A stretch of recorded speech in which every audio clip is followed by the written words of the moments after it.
And welcome to the second day of the Copenhagen R6 Major. I'm Jeannie, your host for today, and yesterday we had already said goodbye to 2 teams, which means that only 14 teams remain. And with 2 groups competing against today, that means another 2 are going to be going home by the end of today. Now, let's have a look at yesterday, starting off with Group B specifically, because that's where we've seen action, well, to be fair, in every single one of these groups, starting off with NIP up against 6 Karma. 6 Karma took this one convincingly, heading into that upper bracket, joined by Space Station Gaming, and Elevate dropping to the lower bracket, losing the best of 3 up against Ninjas in Pajamas, which meant that unfortunately on the first day, Elevate was one of the teams that we sent home. Looking at Group C was the exact same in terms of the amount of games. We had 2 best of 1, starting off with Revan up against Northception. Revan winning, getting into the upper bracket, joined by Sonics later on as they took on La Vega, but the Northception up against La Vega matchup went in favor very heavily of Northception, and therefore La Vega is home as well. Today, we're going to be starting off with Group A. Those are going to be the flat later games today, but just in terms of alphabetical order, Sandbox is going to be going up against Fury in a best of 1. Winner goes up into that upper bracket final, and Eminem against Falcons, who are making that MENA debut here at the Major for the first time ever. So a warm welcome to them. Losers are going to be dropping to that lower bracket, just like yesterday. The other 2 best of 1s that we're going to be having a look at is going to be from Group D, and that are the first games happening here today. We're going to be starting off with W7M Esports up against Team Bliss. Winner, as you're used to by now, goes into the upper bracket, and then Wolves up against Varrel. So, just like yesterday, if for some reason you didn't tune in or you happen to forget, the structure is as follows. We're going to be starting off with 4 best of 1s. That's going to be heading into 2 best of 3s, which means we can be expecting a whole lot of siege just as usual. And that's it from us for now. A little introduction, a quick little look at the bracket, and I'm setting the expectations for today. I'm going to be heading over to a quick break, and we'll be back shortly.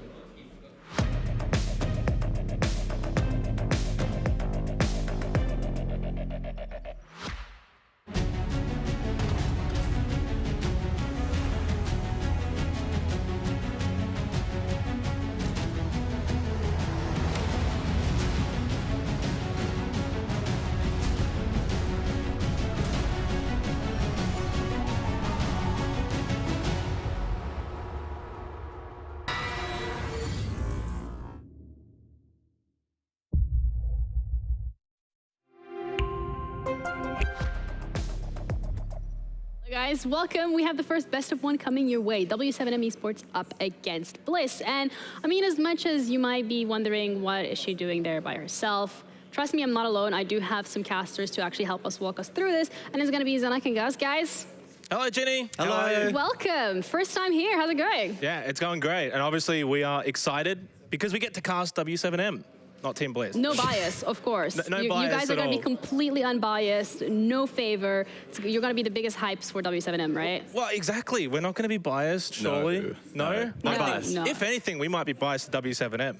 Okay, well, that's good to hear, guys. Take it away and show us the bias. Yeah, we've got a big game to start. Day 2, and as we know, of course, day 1 was not a good day for APAC. Guys, a little sage tear rolling down our cheek, but maybe a chance for redemption for day number 2. Of course, it begins Team Bliss from Oceania, which is still part of that wider APAC region, a team that will be making their debut. Not all of their players, they do at least have some experience in the former Fisho guy, but ultimately as a team, they're going up against a W7M roster that is stacked with experience. The runners-up from the last SI, of course, a couple of roster change for W7M, but they are formidable roster, and despite qualifying for phase 1, they obviously come from an incredibly competitive region. So W7M, they go in as favorites, but hopefully we have a close best of 1, because unfortunately yesterday, most of those matches were lopsided. Never goes the way that we want it to go, though. Obviously for W7M, right? 3rd place in the Brazil League, so they didn't quite get the top 2 spot. They didn't quite get the ability to go straight to phase 2, hence why they're here now.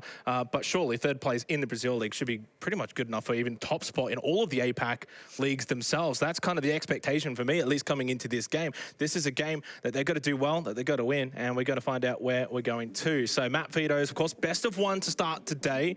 Kafe is where we're going. Bliss getting the opportunity to choose between Oregon and Kafe. Now, we did a little bit of the homework and stuff. I had it down to Kafe, Chalet, or Border. Those were the maps I felt Bliss would be looking for. They got at least one of them, but Kafe is no safe haven. No, unfortunately, the data is a little bit limited for both of these teams. They've only played it once throughout the first stage, and they both found some success. Team Bliss, it's obviously difficult for us to get a read as to transferring that form into the major. They had a dominant first stage. The level of Oceanic play is, of course, far lower than Brazil. So we look at those results for Bliss and we go, great, they won every game. That's awesome. Yeah. But now you're versing the big boys, right? Yep. Yeah. Undefeated, obviously, for Team Bliss back in the Oceania League. Top spot got them here in terms of competition. Not a whole lot, unfortunately. I think Oceania probably one of the weaker periods, unfortunately, in the history of Siege. Obviously, you got the likes of Wildcard. There were Circular Spheres. They made a good little run up as well. Homeless, former Knights, of course, were amongst the pack as well, which was actually the team that they defeated on Kafe 7-3 back in the regular stage. For W7M, though, of course, they played FaZe against them in the, what was it, I guess the lower bracket, and obviously FaZe ended up getting that win. That was to go to the upper bracket semi-final. That was basically to go to phase number 2. But unfortunately, they lost that. They did win on Kafe, though, so they had that in their loss against FaZe. Kafe, to begin, best of 1. Bliss taking on W7M. Doesn't get harder than that to start here at the Major for Bliss. Trial by fire. But they would have come into this tournament expecting stiff competition. They arrived a couple of days early, got in some good boot camps. The word on the street is Bliss have done okay in scrims. So take from that what you will. I don't take a whole lot from scrims though, guys. I'm not gonna lie. I don't really take a whole lot. Now, very quickly, the operator fans, Montaigne comes straight out from W7M. That's an interesting decision, not something that we probably would have expected. I had the likes of Ying and Valk. In fact, it's Bliss that banned out the Ying. Ying, an operator that W7M have banned out quite a lot, though they didn't against FaZe on Kafe. They went for the Buck, they went for the Solus, and I'm expecting the Solus from W7M. Maybe the Valkyrie here from Bliss.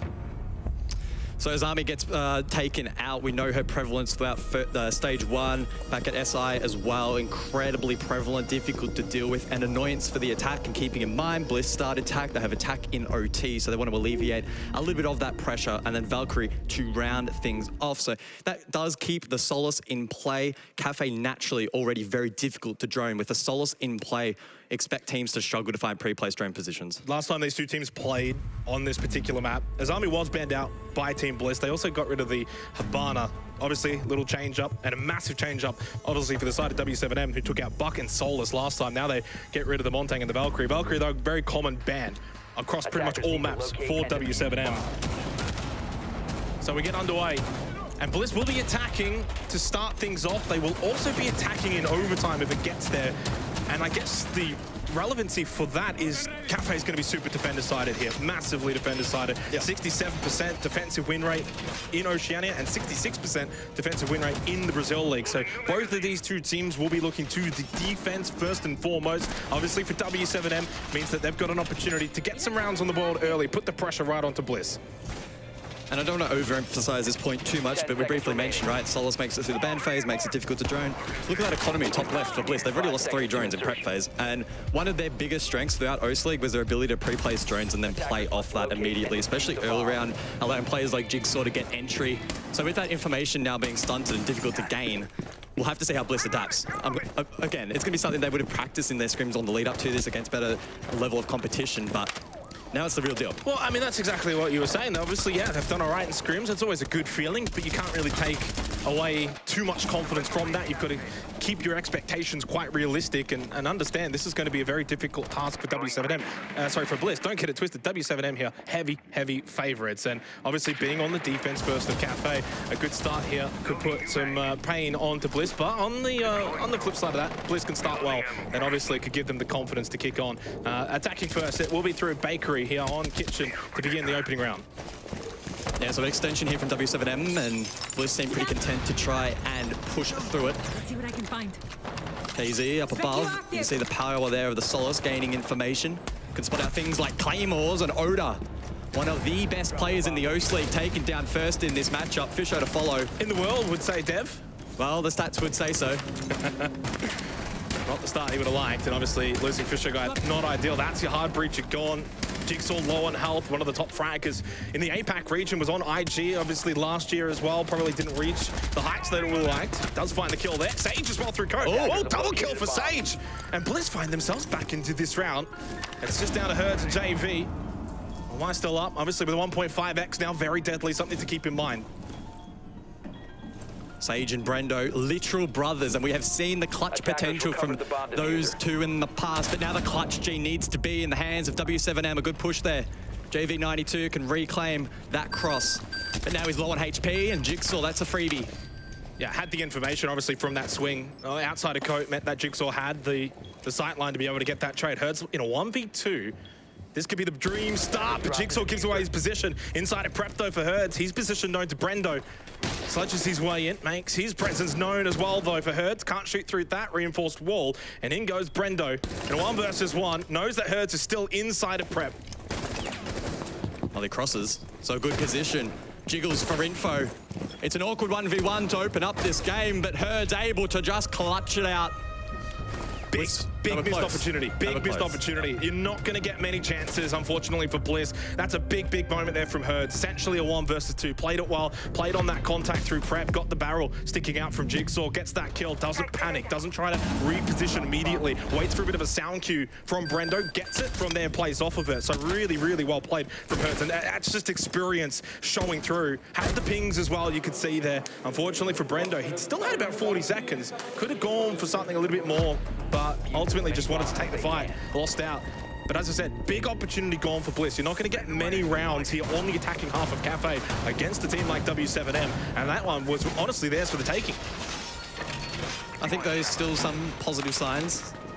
We may have expected them to just come out and get absolutely rolled, but it's at least something to build off with. We are seeing some of those key players step up, right? Sage, Jig. They're going to be the firepower, especially if Oda doesn't show up, right? And in the first couple of rounds especially, you're going to be nervous. For these guys, maybe not Fisho, who's obviously been here before, but everyone else hasn't been at this kind of level against this kind of caliber of opponent. So you're going to be a little bit nervous. The adrenaline's going to be running through you. You're not quite sure how to control all of that.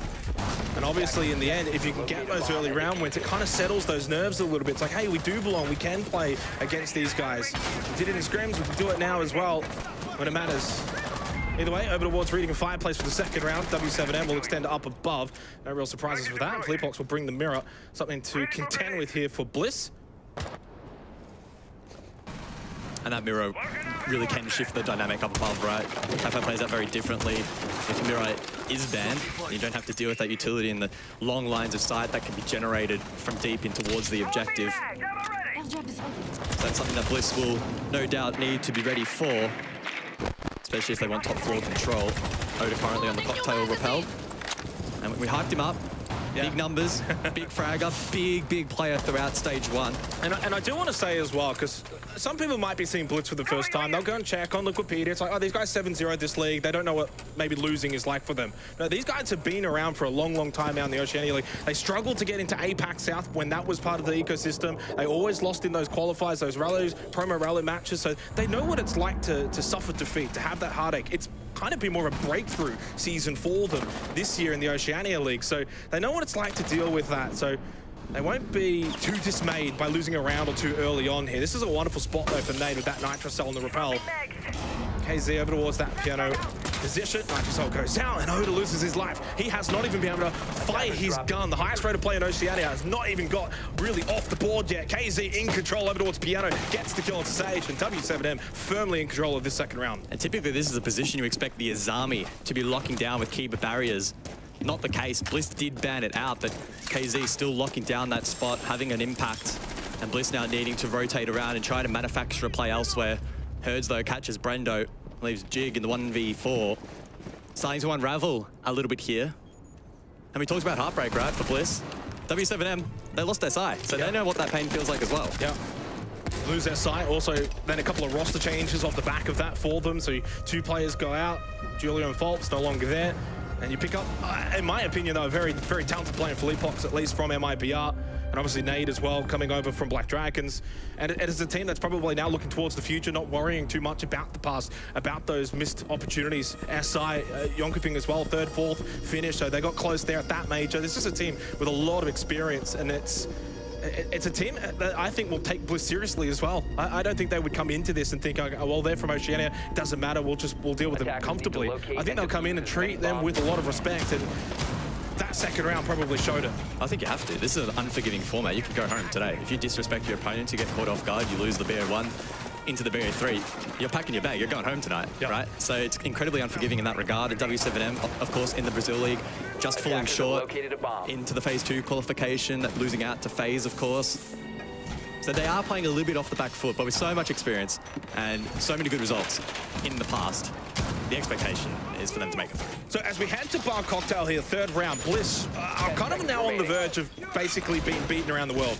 Losing down below, middle, and now potentially on top. This is a good opportunity for them on a site where you don't have to worry too much about the map control. You can be close, you can look to just get top red control, clear out shop, and then eventually lounge. From that position, Bliss can then attack site. And I like the Dockerby here from Oda. Maybe he can look to keep some of those more longer sight lines, try and be able to hit some early shots. Well, there is one actually from Jigsaw on to Herds. That's a nice early kill for Bliss, and that's going to help them here.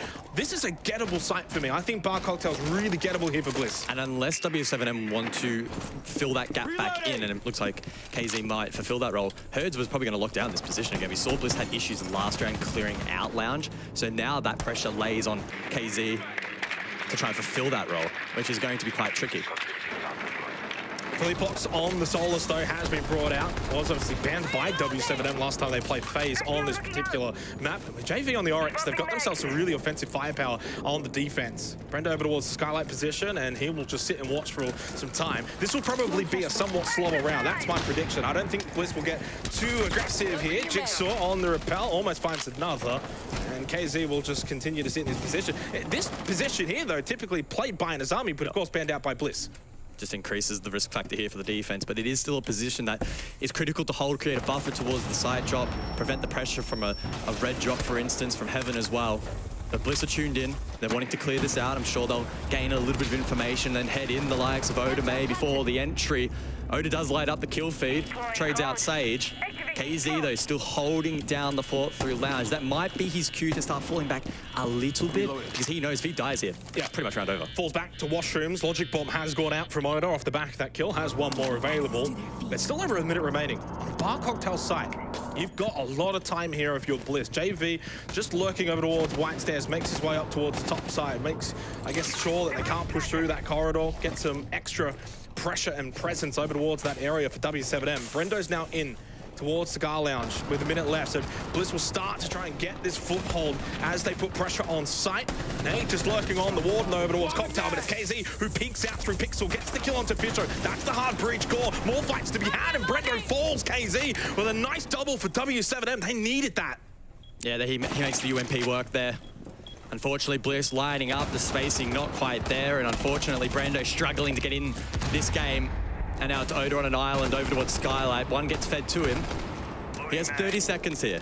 If this was an OS game, we'd be saying, oh, there's maybe a chance, right? He's got to go immediately off that Logic Bomb. He drops straight, top red hatch, JV, peeks over towards the belt, spots him immediately. Oda will swing, gets the shot, gets the down. Now it's a 1v1 with 18 seconds left. Does he know KZ is over towards Lounge? He should. That's where the castle's been playing this entire round.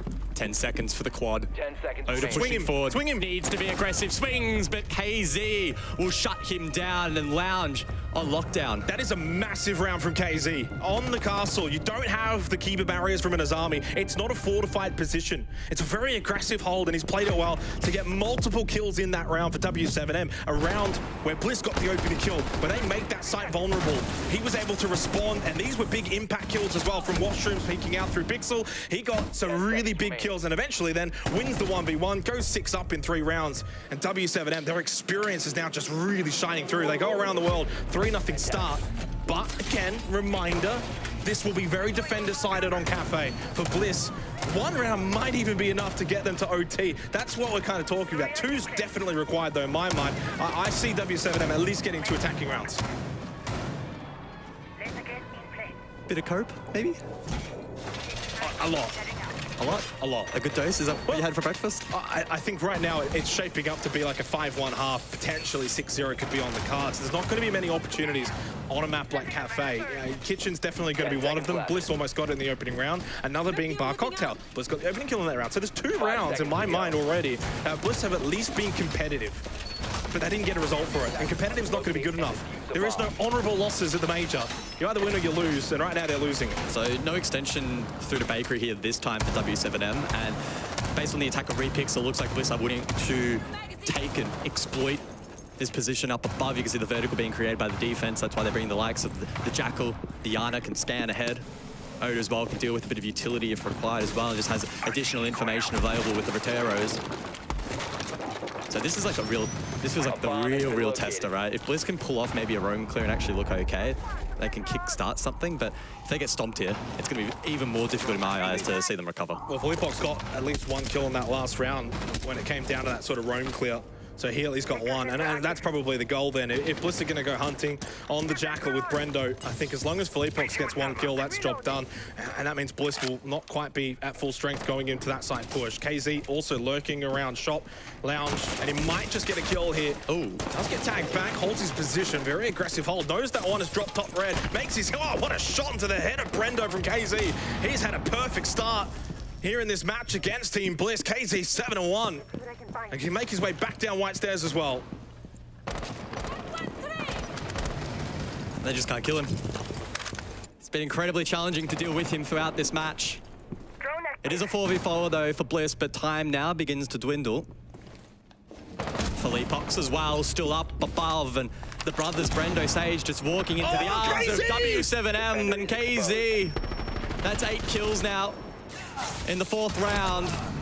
And it does feel like it's beginning to unravel here for Team Bliss. Definitely the first round in my mind where W7M are just flexing their muscles now over Team Bliss, especially KZ. He looks like he's just on another planet in terms of confidence to start in this match. In the first couple of rounds where it was at least a little bit 50-50, where there was some competitiveness from Bliss, he was the circuit breaker. And now in a round where he's got some help elsewhere from the likes of Philippos as well, he just continues. Jigsaw in a 1 versus 4, 50 seconds left against a team like W7M. It's not going to happen. It's going to be a 4-0 start for W7M. And surely after this, you would think Bliss will have to just cool off a little bit and take attack. Have you heard the story of Jigsaw? I have heard the story of Jigsaw. Well, he died. But that story is not one that is going to be shared at the major against W7M. That one's probably for Oceania League. That's a bit ambitious. Very, very ambitious. Rob would be proud. Yeah, he would. God bless. Well, right now though, W7M, Brazilian fans, they would be proud. This is a dream start. They have looked so clean, 4-0. And yes, you could look at Bliss and say, well, they're not a powerhouse team. They're from OCE. But this is a team that has done nothing but dominate their region, that have done well in at least their scrims against some top teams. We won't reveal who, but they've come in and they've just treated them with respect. They've played their game. They haven't gone too over-aggressive. They haven't gone too under-aggressive. They've just played a really well-balanced game so far from W7M. KZ definitely the standout, obviously we're getting the tactical timeout from Bliss, very much needed.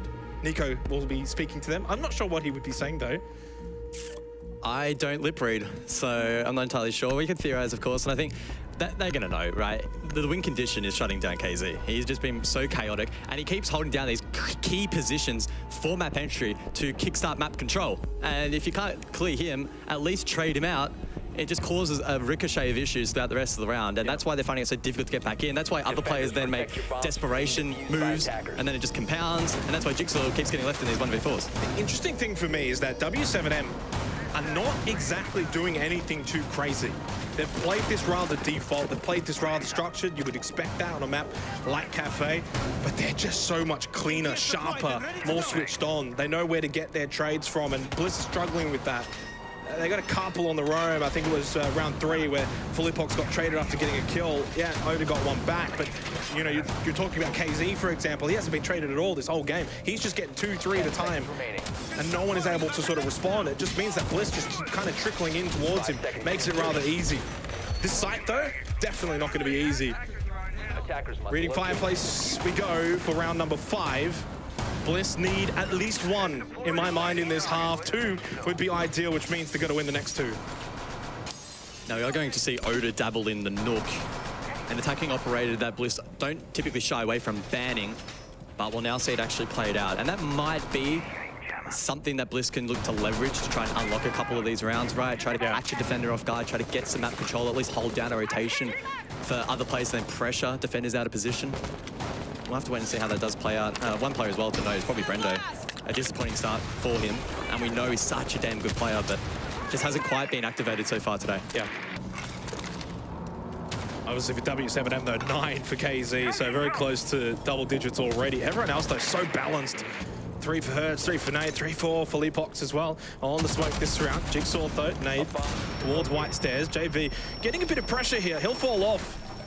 And give a little bit of respect to Bliss there and say, okay, you guys can have White Stairs. You've won that one. He's very low, doesn't want to lose his life. Yellow ping as well in towards shop. Some good droning there from Bliss, but they've lost 6 of them.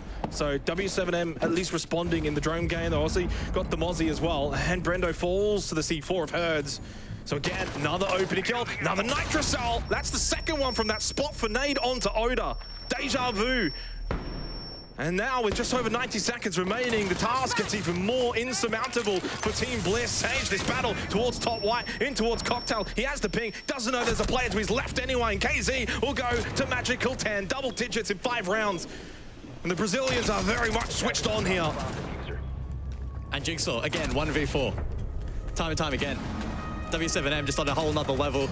Bliss need to stop relying on repel play. We have seen the lineups and the timing from W7M has been near faultless, right? And they just do it again. So I think Bliss are just struggling to think of a couple ideas to get this win across the line. Outclassed at the moment in all facets. W7M making an early statement here at the Copenhagen Major that they are here to win, to not mess around.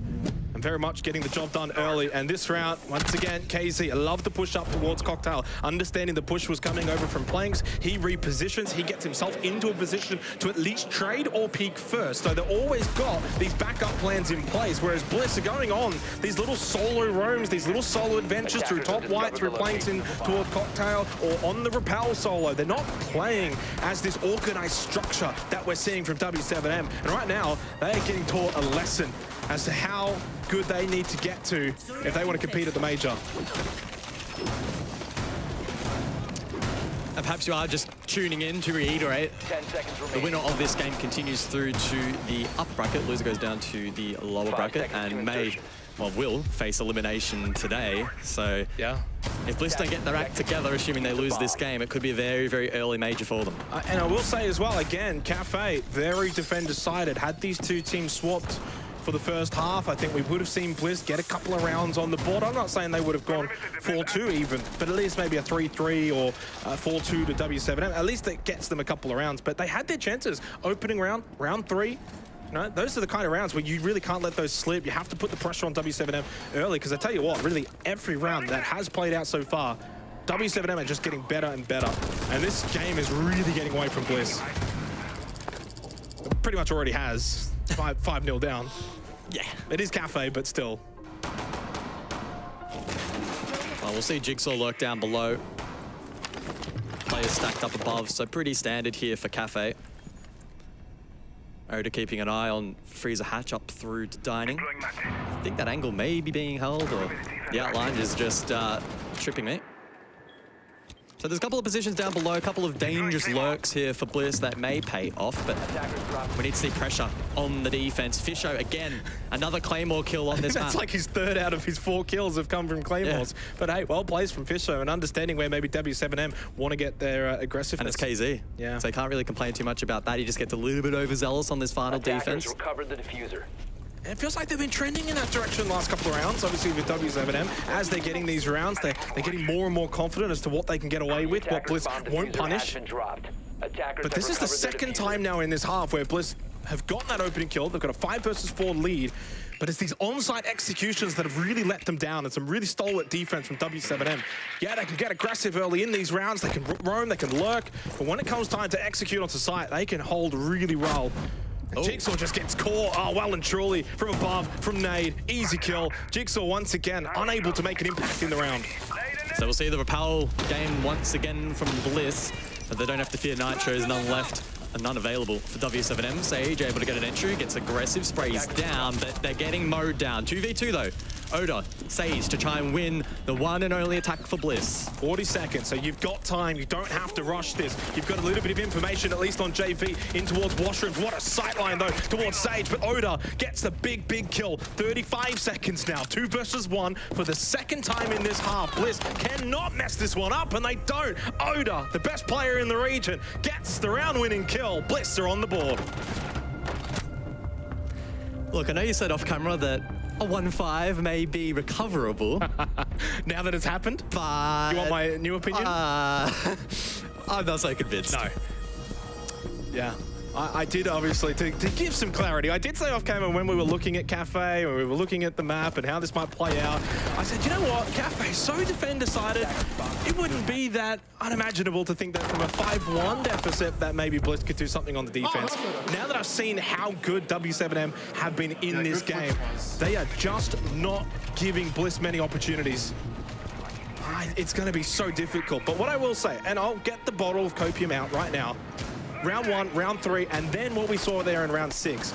If Bliss were just that little bit better and they were a bit sharper, they probably could have gotten at least 2-3 rounds there. They let some good opportunities go. But in the rounds where they weren't competitive, they got smashed. There's a window. It's very small. Very small. But it is possible. Bliss need to start off well. And must start off well. They need to be winning the 2 primary sides. Absolute bare minimum. Well, who was it yesterday? Elevate, I think, against SSG, wasn't it, right? Where SSG got off to a massive start and then Elevate brought it back on their defense. Like, it's similar to that in my mind, or at least that's how it's got to be. Bliss can lose this game 7-4, 7-3 or whatever, but you've got to get a couple of rounds here on the defense of Kafe. Forget the scoreboard, forget that it's 5-1. You are now defending on Kafe. 67% defensive win rate in both regions, Oceania and Brazil. You've got to do well here. Now, they do go for that cigar shop extension. They've got themselves the castle barricade. This is something that you like to play. I love playing this. Well, this is the Go special. Typically, teams will extend through shop.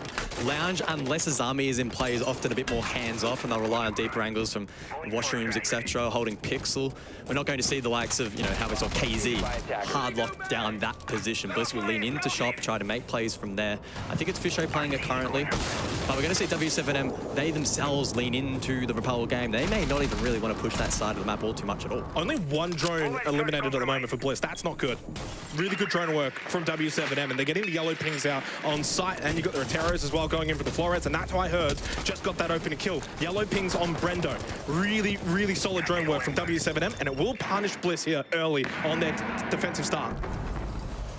Now, thankfully for Bliss, the Ying has been banned out, so that Warden was really just a gun up regardless. I mean, there are still flashbangs available, so something that could have been valuable to the defense.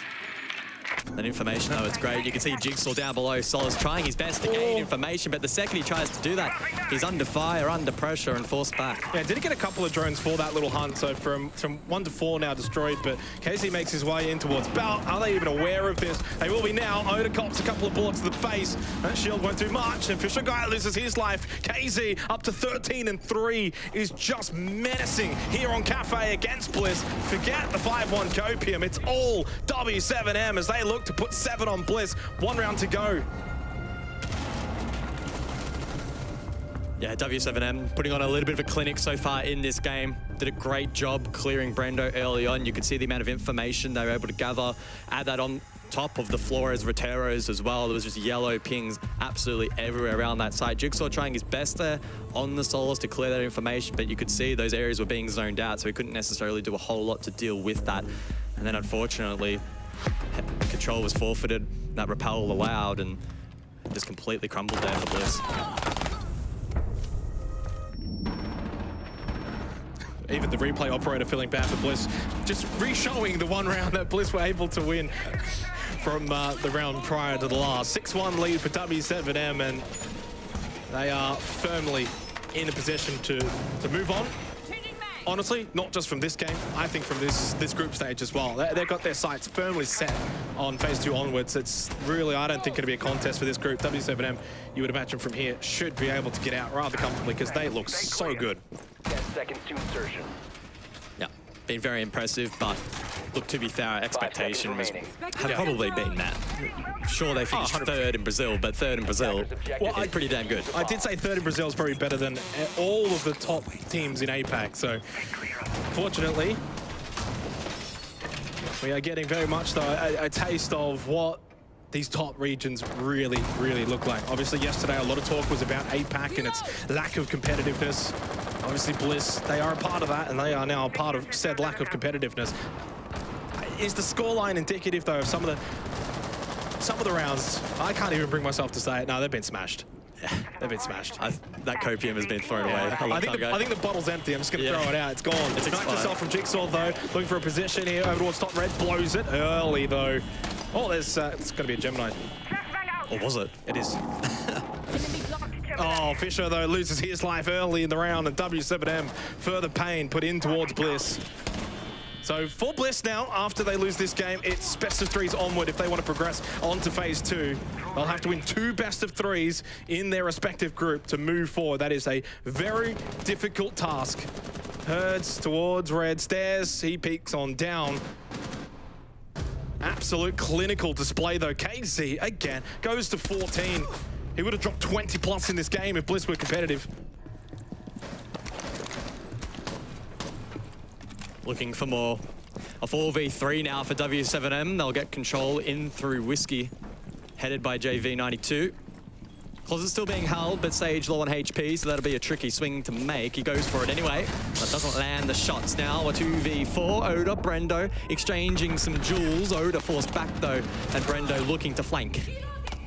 Oda has responded really as the game has gone on. Top fragger for Bliss after a bit of a slow start. Brendo, though, pushes down, gets at least one, and the down onto JV92. Philippe Pox peeks out just outside pillars. Brendo, can he salvage this round? I don't think he's going to be capable as that diffuser goes down.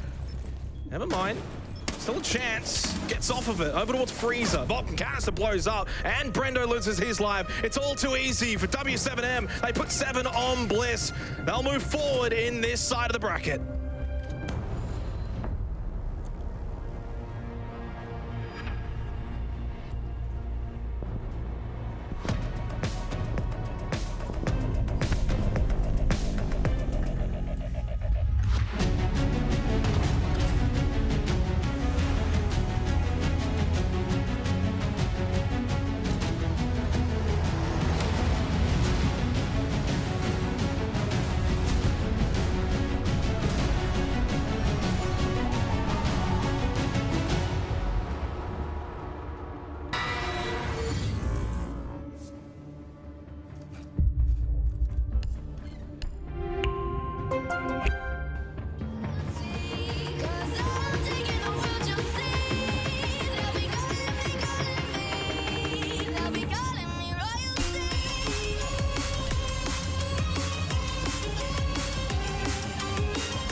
I got problems on problems on problems on problems on problems on problems. I solve them. I run through the money, the pressure be calling. Left on my blessings, I feel like I'm falling. The birdie is back. Tell me I'm garbage. I'm going through something, that's why I ain't calling. Phone and progression is all that I wanted. The phone and affection, I summon it double. Cause I got problems on problems on problems on problems on problems on problems. I solve them. I run through the money, the pressure be calling. Left on my blessings, I feel like I'm falling. The birdie is back. Tell me I'm garbage. I'm going through something, that's why I ain't calling. Phone and progression is all that I wanted. The phone and affection, I summon it double. Why you be all on my line about nothing? Why won't you go get you $1 or something? Don't hang with a who love for nothing. I see that we different, you riding, I double my dope. Discussions don't brag about hundreds. Don't go to your places, I know that they sunken. Don't call me your brother, I barely can trust it. I told you with shorty, she bagging the bucket. And I'ma need all of my dollars on corporate, so hand me the money, I divvy the pie. I'ma give all of my people a portion to build them a fortune. I'm flipping the ride. I can't be mixing with iffy the bob. And 40 and 50 is really the time. Why is you all on my phone like you want me? Like you wasn't pushing the kid to the side. I run through the money, the pressure be calling. Left on my blessings, I feel like I'm falling. The birdie is back. Tell me I'm garbage. I'm going through something, that's why I ain't calling.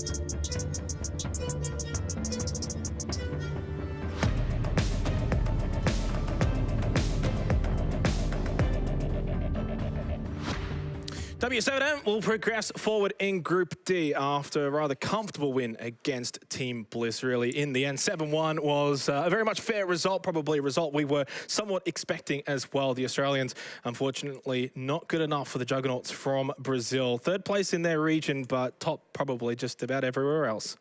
Comfortable was a very nice way to put it. It could probably be described as a thrashing, a smashing. A clinic, though, would probably be the best way I would describe it, right? They had the systems in place. They didn't push the boundaries or the limits too much on a map like Kafe. We didn't see a whole lot of new stuff, but they made it work really well. And, of course, they had KZ absolutely running right inside of the server, being put in these key positions, and Bliss, unfortunately, didn't quite have the systems in place to deal with it. Yeah, I'm glad you brought up KZ. Very much the MVP from this match. He was outstanding. Some of the positions he was playing at times, especially in that first half. You know, those are the aggressive positions. Those are the positions where you've got to play well, and if you don't, you'll get punished, and he played extraordinarily well. And from there, everyone else just kind of fell in line for W7M.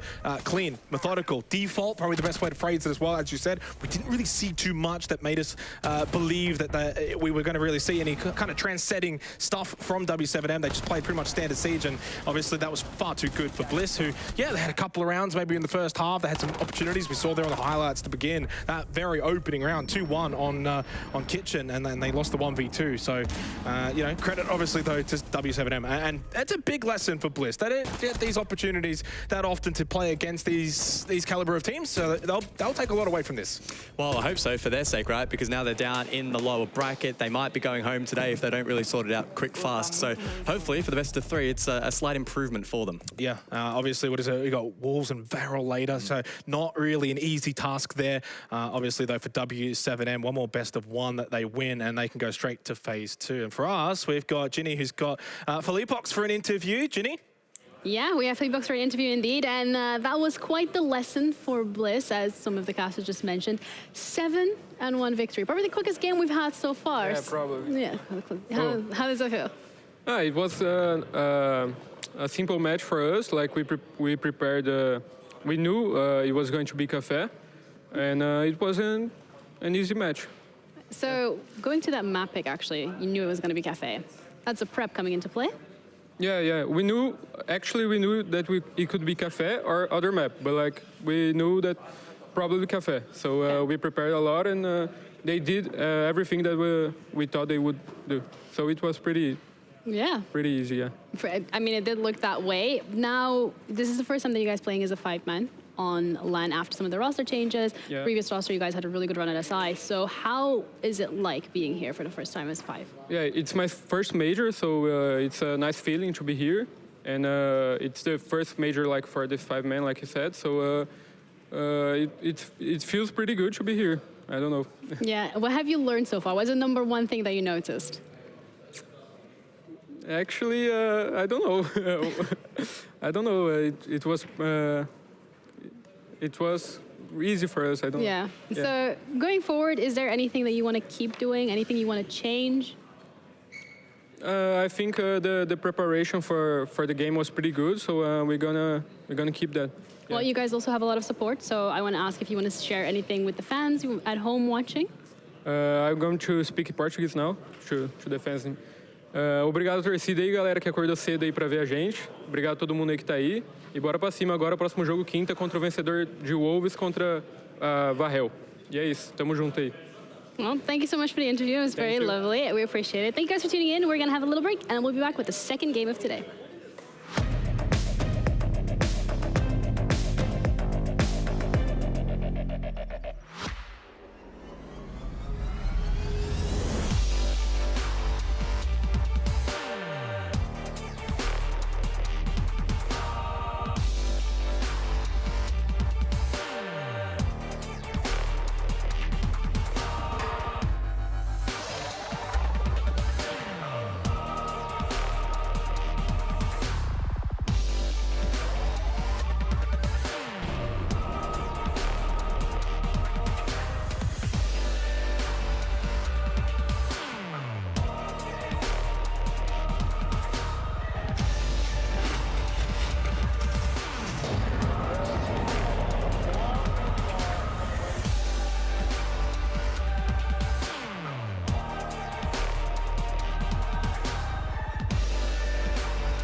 welcome back. The first best of one has been finished, and now we're going to be heading into the second one for today. It's going to be Wolves up against Varrel, but just to have a little bit more of an overview as to where we're currently standing, let's bring up that bracket, that Group D specifically, which is the group that we're currently looking at. I mean, as we've seen from the results, 7-1 for W7M Esports. They were absolutely on fire today, and Wolves up against Varrel to determine which team is going to be joining W7M up in that upper bracket, and which team will be going in the lowers against Team Bliss, which will decide the loser to be going home, and the winner is going to continue trying that lower bracket run to qualify for phase 2. A lot on the line on this game specifically. It is going to be another best of one, the second one of today out of 4 best of ones that we have, so that is something to keep in mind. There's only one shot that both of these teams get to actually make it happen.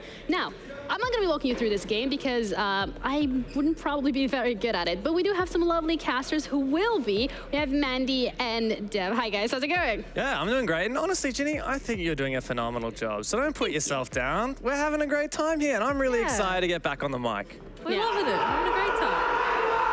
Okay, they're really excited behind me as well. They're absolutely going for it, so I'm going to let you guys take it away and build up the hype a little further. Thank you, Ginny. This is an exciting game for us. As you can see, we're getting a little bit festive. We're feeling the Japanese vibes. Obviously, a little bias, but I got to say, it's not just Varrel that we're rooting for here. Wolves, an awesome team. A French squad that's now got a new pickup. Deadshot making his debut here into the European League, which turned out to be quite a struggle for Wolves. They came dead last. Yeah, so we have the insider knowledge from Wolves that Deadshot only joined the roster about 4 days before Stage 1 went live, and so they really didn't have a whole lot of time to prep with their 5 roster. But as the weeks have gone by, well, they've been on a big resurgence. I think it's a 12-man win streak, 12-map win streak at the moment for this roster across the last qualifiers of the GWB tournament and this last chance qualifier to make it here. Show some promise for the roster. Absolutely. Wolves have been on a serious tear in these BO3s. A lot of people called them BO1 merchants, and it's funny how the story has actually switched. I've checked it. Of the 8 BO3s that they have played, they've won 7 of them. So, well, we are in a BO1 now, which funnily enough has not been Wolves' forte. But let's get into the map, Vito. Let's find out which single map we will be going to between Wolves and Varrel. And it looks like we're going to Clubhouse. Wolves got the last ban. They got rid of Chalet, and we're going to Club. Interesting one. I feel like this is comfortable territory for both teams, in my opinion. I think that for Varrel, I feel like, yeah, they've definitely played it historically, but haven't got the most incredible results on this map. So a bit of an asterisk there for me, but of course that's only what we can see on air. And for Wolves, I think this is a pretty comfy map for them as well. Yeah, I'd like to think that Wolves have done a lot of research because there's a lot of VODs out there of Varrel playing this map. So I think that was perhaps their plan. On the outset, it appears, looking at the stats from this year, that Clubhouse is actually one of the favorite bans from Wolves. So if anything, they're the ones who have kind of subverted expectation by taking us to this map. I still think it's a good play from Wolves. Of course, the far more experienced team, and on paper, the far more favored team. Varrel, we haven't really talked about them yet, Mandy, but they are making their debut on the international stage. They failed to be champions this season in the Japan League, but they were a long time ago at the end of 2021. Now they're back. They've made their own very recent roster move. Okamesh just joined this team 46 days ago, and now they play at their very first major. They're going up against the highly esteemed Wolves on Clubhouse. Yeah, and just to add a bit of fuel to the fire, Varrel actually knocked out CAG to be here at this major, if you keep that in mind. For y'all at home watching the major, you've probably heard of CAG. They're one and only Japanese team to be at these international events in the last couple of years, and one of 3 in total across the entire history of Rainbow Six. And so all y'all at home globally, you've probably heard of these guys, but Varrel are the new guys on the block. They knocked them out in the last chance qualifier, and now they're ready to prove themselves here on the international stage. And Varrel, oh my God, the way that they play, it's so exciting, it's so fiery. These guys pull out the craziest stuff that you just don't see every day. Maybe you do in the Japan League, because that, I tell you what, those matches are just something else. These Japanese teams, their fiery play styles, it's super exciting. If you thought CAG were crazy, welcome to Varrel. Yeah. I am expecting a lot of crazy shenanigans, your Glaz, your Blitz, your Sens. That's what I want to see from these guys. That's exactly right. If y'all have never watched Japanese Siege, welcome to Varrel. It is a great introduction into the region because these guys play such a personalized playstyle like none other. They really have some great ideas off the back of their two IGLs, Kawa and Okamesh. They really double up together as the captain and IGL to call on all these great ideas, whether it's something really early in the round or mid-round adaptations. They really know how to change up the pace, and I think you'd be very surprised, even as a viewer looking on the top down, to see what kind of things they can pull off. And on the flip side for Wolves, this is a team that is highly esteemed. In the last year alone, they made it to every single major. Charlotte at the top 12, and then top 8 performances in both Berlin and Jönköping. So these guys are very familiar with playing on the main stage. And then their 2022 season culminated with a phenomenal top 6 finish at the 6 Invitational. So Wolves have really just been on the up and up in the last 12 months. Of course, there's an asterisk because of what happened just after SI in February. As you said, bit of roster drama going on, a couple of changes in the staff, a couple of changes in the players themselves, and now Deadshot is making his debut. This is his first major. We'll see what the Swiss talent can bring to this French team. Yeah, and we've really enjoyed watching Wolves so far. Post their roster change, P4 has really moved within that primary IGL role. It's no longer Rise, who is that big captain figure now. P4 has been learning to call every single round, bringing along his own ideas, trying to lead the team in that way. And I think it's brought Wolves a lot of success to be here at the Copenhagen Major. I don't know what they're saying in chat because I don't speak Japanese, but Okamesh is getting something in there as we get into the very first ban. And Mandy, if you've watched Varrel, you can probably understand why Wolves decided to ban that Ying. Yeah, that's fair enough. You want to take out one of those disruptor operators. Varrel absolutely love it. Not just Varrel, but most of the Japanese league as well. They love playing Ying when it's on the board. So I think for Wolves to take it out, pretty comfortable. What's Varrel going to get rid of, though? I wonder if they're going to make the hard breach more difficult. It looks like they will. So instead of getting rid of the Hibana, which a lot of teams will do to try and impact trick down that kitchen hatch on the basement bomb site, they've decided to get rid of Thatcher, one of those enabling operators to enable the hard breach. Maverick's still in though, so we've seen Varrel use that before, and Wolves, they will certainly be confident in opening up these walls without that Thatcher. As for the defense, is Kayid gonna slip in? Okay, Mandy, have a look at this. A Warden ban. Well, I feel like we might see, if not the Ying, a little bit of smoke play on the attacking side.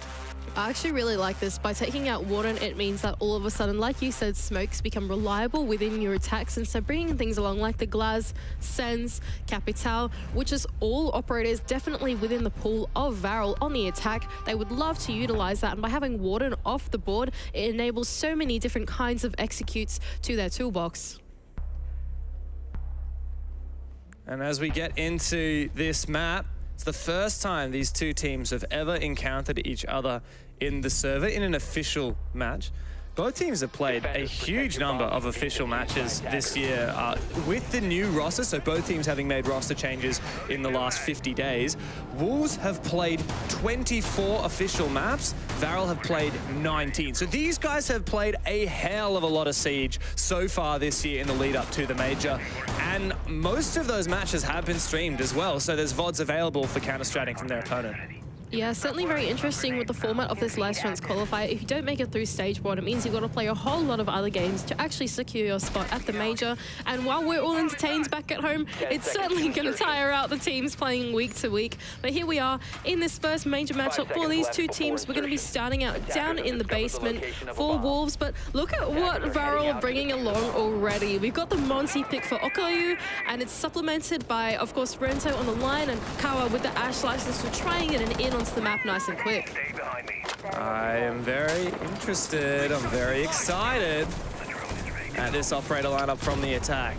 Now we have seen both the Valkyrie and the Azami let slip through that operator veto, Mandy. Both super powerful defense ops. The Valk, I'm sure that P4 will be able to use as the IGL for this team to make good calls, but Okamesh, he's on the front foot. He's getting very keen, and he has spotted Mowgli holding on to Blue, who gets the better of him.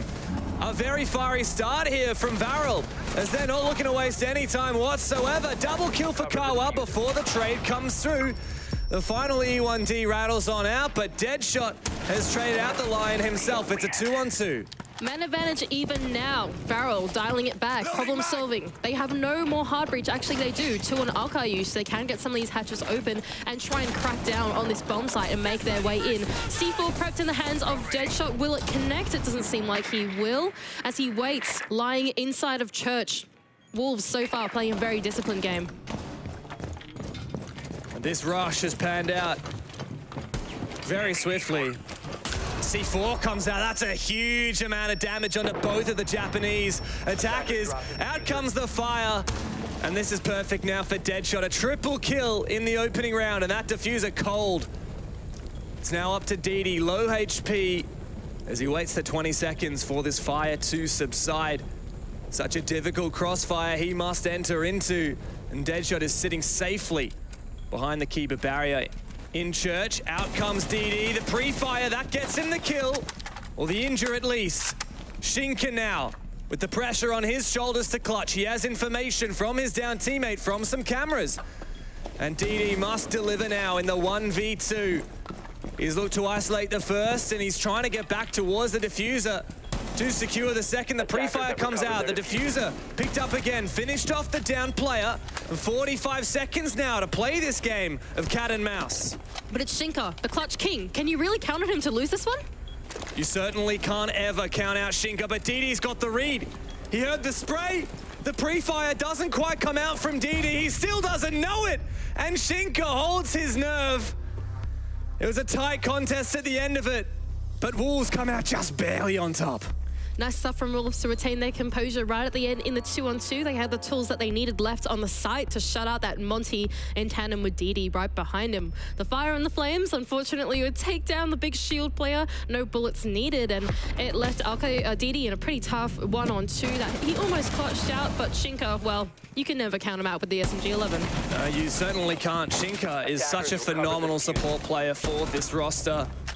Funnily enough, it was Bibu who was the clutch king in the last chance qualifiers.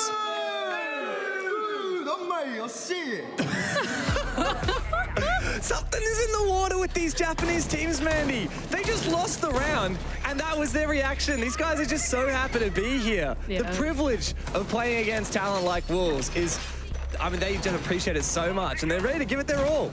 I mean, that's such a big thing for APAC, right? This is the first stage that Japan has had its very own league. It's the first time that playing in just Japan League feeds straight into an international event.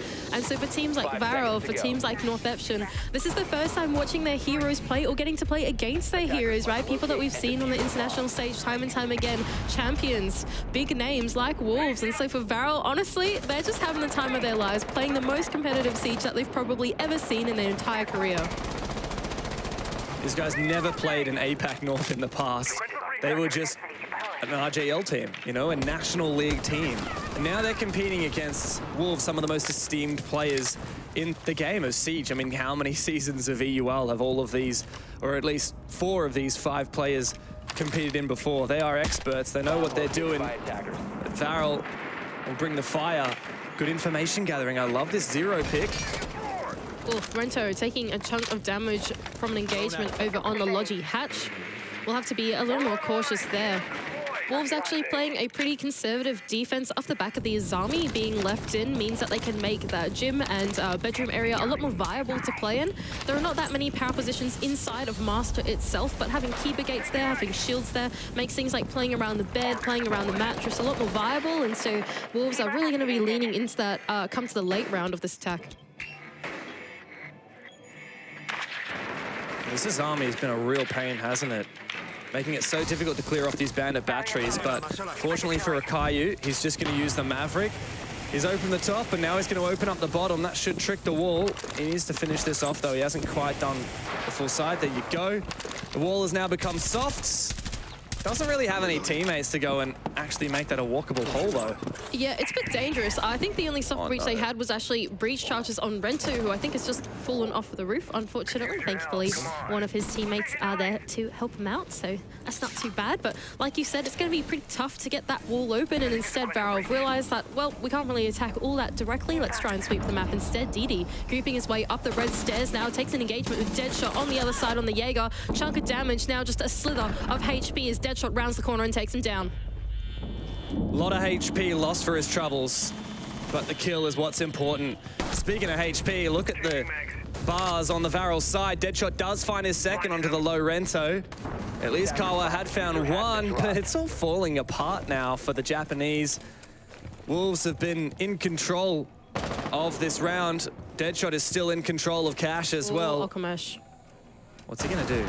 Oh, he actually catches him. P4 looking for the peek onto the gym window. Unfortunately, doesn't quite connect the shots. And like you pointed out before, a very low Deadshot doesn't want to give away his life. Otherwise, the man advantage would be even.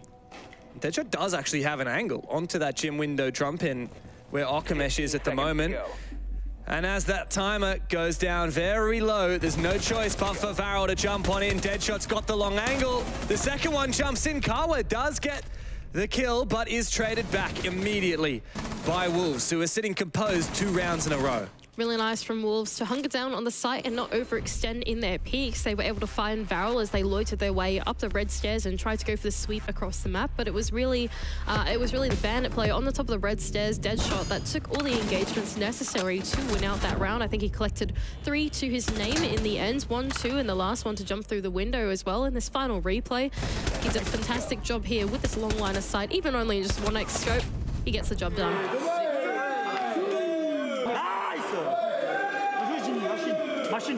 That's so funny. You have the Wolves camps, but you can hear the Varrel plays in the background. It's crazy, isn't it? Like, Wolves, this is just another day in the office for them, right? Yeah. They're so chill. They're like, all right, yeah, good round, well played. And Varrel, they lose a round, and they're like, yeah, nice. I mean, if anything, you can't discredit their energy. And something I noticed really when we casted that in NIP 6 Karma game, right? Like, 6 Karma was super energized, and NIP in particular, I think it was Pino. Yeah. We kept seeing his camera, and he just looked so upset. Yeah. It has a massive impact on how you perform. Mental game's a massive thing here in Rainbow Six Siege, especially at the international events where you can quite literally like see your opponents face to face, and not just that, but you can see your teammates as well. Just, you know, looking to the side and seeing one of your teammates smile or laugh can really change your outlook on what's going on. And so I think for Varrel, with their mentality going into it, yes, they are down to 0-2 at the moment, but that's not going to put them down in the mental game. They're still going to be fired up and fighting. And let's not forget as well, that first round was very, very close. Could well have been a Varrel win. Now we're seeing, once again, Mandy, something a little bit spicy. Now, this is strategy we have seen before in the Japan League. The smoke onto the wall and the Maverick to then make a hole. Rento is going to peek through this hole, and with no warden on the other side, no one is going to be able to see it from the defense. The jump in from the gridlock, and that plan starting to be forced down by Okayu. Is there plant denial? Okamesh has the cover with the LMG! This is Japanese Rainbow Six at its best. Welcome, Wolves. You're in for a real treat here. It's now a 2 versus 4 for the French, but the cover is perfect here from Varrel. Poor Mowgli with it all to do, and Okamesh closes the round. This is Japan. That's what we wanted to see out of Varrel. Come on, guys, get fired up. 4 smokes in for a hop in, and like you said, the glass Maverick trick on the wall to cover that plant going down completely caught Wolves off guard as they were able to play the objective and close out the round. Oh, what a treat. It always is such a privilege to see rushes like that. Okamesh had actually snuck his way down below, and he came up the red stairs to find the final one too.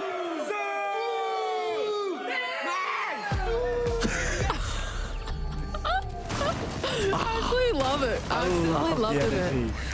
Shout out as well to our observers. Nice, really nice little top down that we got in the corner there to see exactly what was going on down in that execute. It's always so exciting to see smoke plays. And like we were saying before, Warden being banned out by Varrel, that's exactly the kind of execute that you want to go for when smokes become so reliable like that. As Warden is such a potent operator now in the meta, him being taken out really caught Wolves off guard, and they're able to pull off things like that. And isn't it really cool to see an operator that doesn't get a lot of limelight, like Gridlock, finding its way into that round? Like, not only is Gridlock fantastic for rushes because it makes it much more difficult to run through as a defender to try and quickly swing and rotate, but also those track stingers, the animation of them deploying makes a huge amount of sound. And most of the time, that will mask the sound of the plant. I'm pretty sure Wolves wouldn't have known that that plant was going down. Bibu was right next to, I can't remember who was playing the Gridlock, planting right next to him, and he had absolutely no idea what was going on. We're seeing it again, actually. Look, we got Sens being picked up by Rento as well as Didi back on that glass to try and make something special happen. Sens doesn't get a lot of play, but the thing that Sens really does excel at is being like Glaz's best friend, right? So Glaz can look through smoke, but the more he moves, the less vision he'll have through the smoke. With the Sens wall, he can see through and move as much as he wants, the Glaz can. And so it just makes that Glaz so much more able to be aggressive. Wolves have given away a lot of map control to Varrel so far. They haven't looked for a very extended roam. An entire 2 minutes left on the clock for Varrel to plan out this mid to late rounds and figure out what execute they're going to go for. How exactly are they going to use the Sens? Now, we've seen a very famous Sens execute by W7M onto this basement bomb site just before, so I wonder if Varrel are going to look to replicate something like that. Yeah, I remember back to the 6 Invitational, and W7M really blew us away with that Sens Glaz execute onto Church Arsenal. Not sure if Varrel is looking to cook up the same thing. The real priority for that is to open up this moto hatch, which has already been done. Cam ready. No kitchen hatch, no dirt pressure as of yet. Caillou does have 3 Selmas, and he's going to put him here on the triple wall. Yeah, good stuff. It does seem like it is going to be a church execute for Varrel as the time starts to tick away. Oh, wow. A minute and 10 left on the clock, and Mowgli has actually found Didi off the back of that. That's the Glaz gone. That is something mission critical to their push if they want to supplement it with the Sens. Yeah, this is the most important player, and it must have just been, I'm not sure whether the Sens wall was misplaced, whether there was some kind of denial, a C4, or an impact from Wolves, or whether it was just a lucky pre-fire, well-placed pre-fire through the smoke from Mowgli, but nonetheless, this is getting very awkward now for Varrel. With just 45 seconds left on the clock, they're looking to attack from different sides. Keeper Gates closing off the breaches. Mowgli collects a second to his name. Okamesh going down, and with only 35 seconds left, Wolves look like they're in pole position to take the round. Yeah, and that Azami has made it so difficult. Every time Varrel breaches open that church wall, there is a response. Finally, a response as well for Varrel as Mowgli goes down. 3v4, that timer ticking away, but P4 is not done yet. Bibu gets in on the action. It's all up to Carwell, bottom main stairs. That diffuser cold on the ground in short. So many angles now to cover. And with 4 players to find, I'm afraid that Kawa here is doomed to die. Dead shot to finish him off. And Wolves up 3-1 here on their defense. Really great work there from the Azami of Bibu as he's able to use them spontaneously through the mid to late round and patching up the holes on the wall. What that meant was that Church was suddenly much safer to play in than Varrel had anticipated. They were able to make sure they could play around that breach area safely.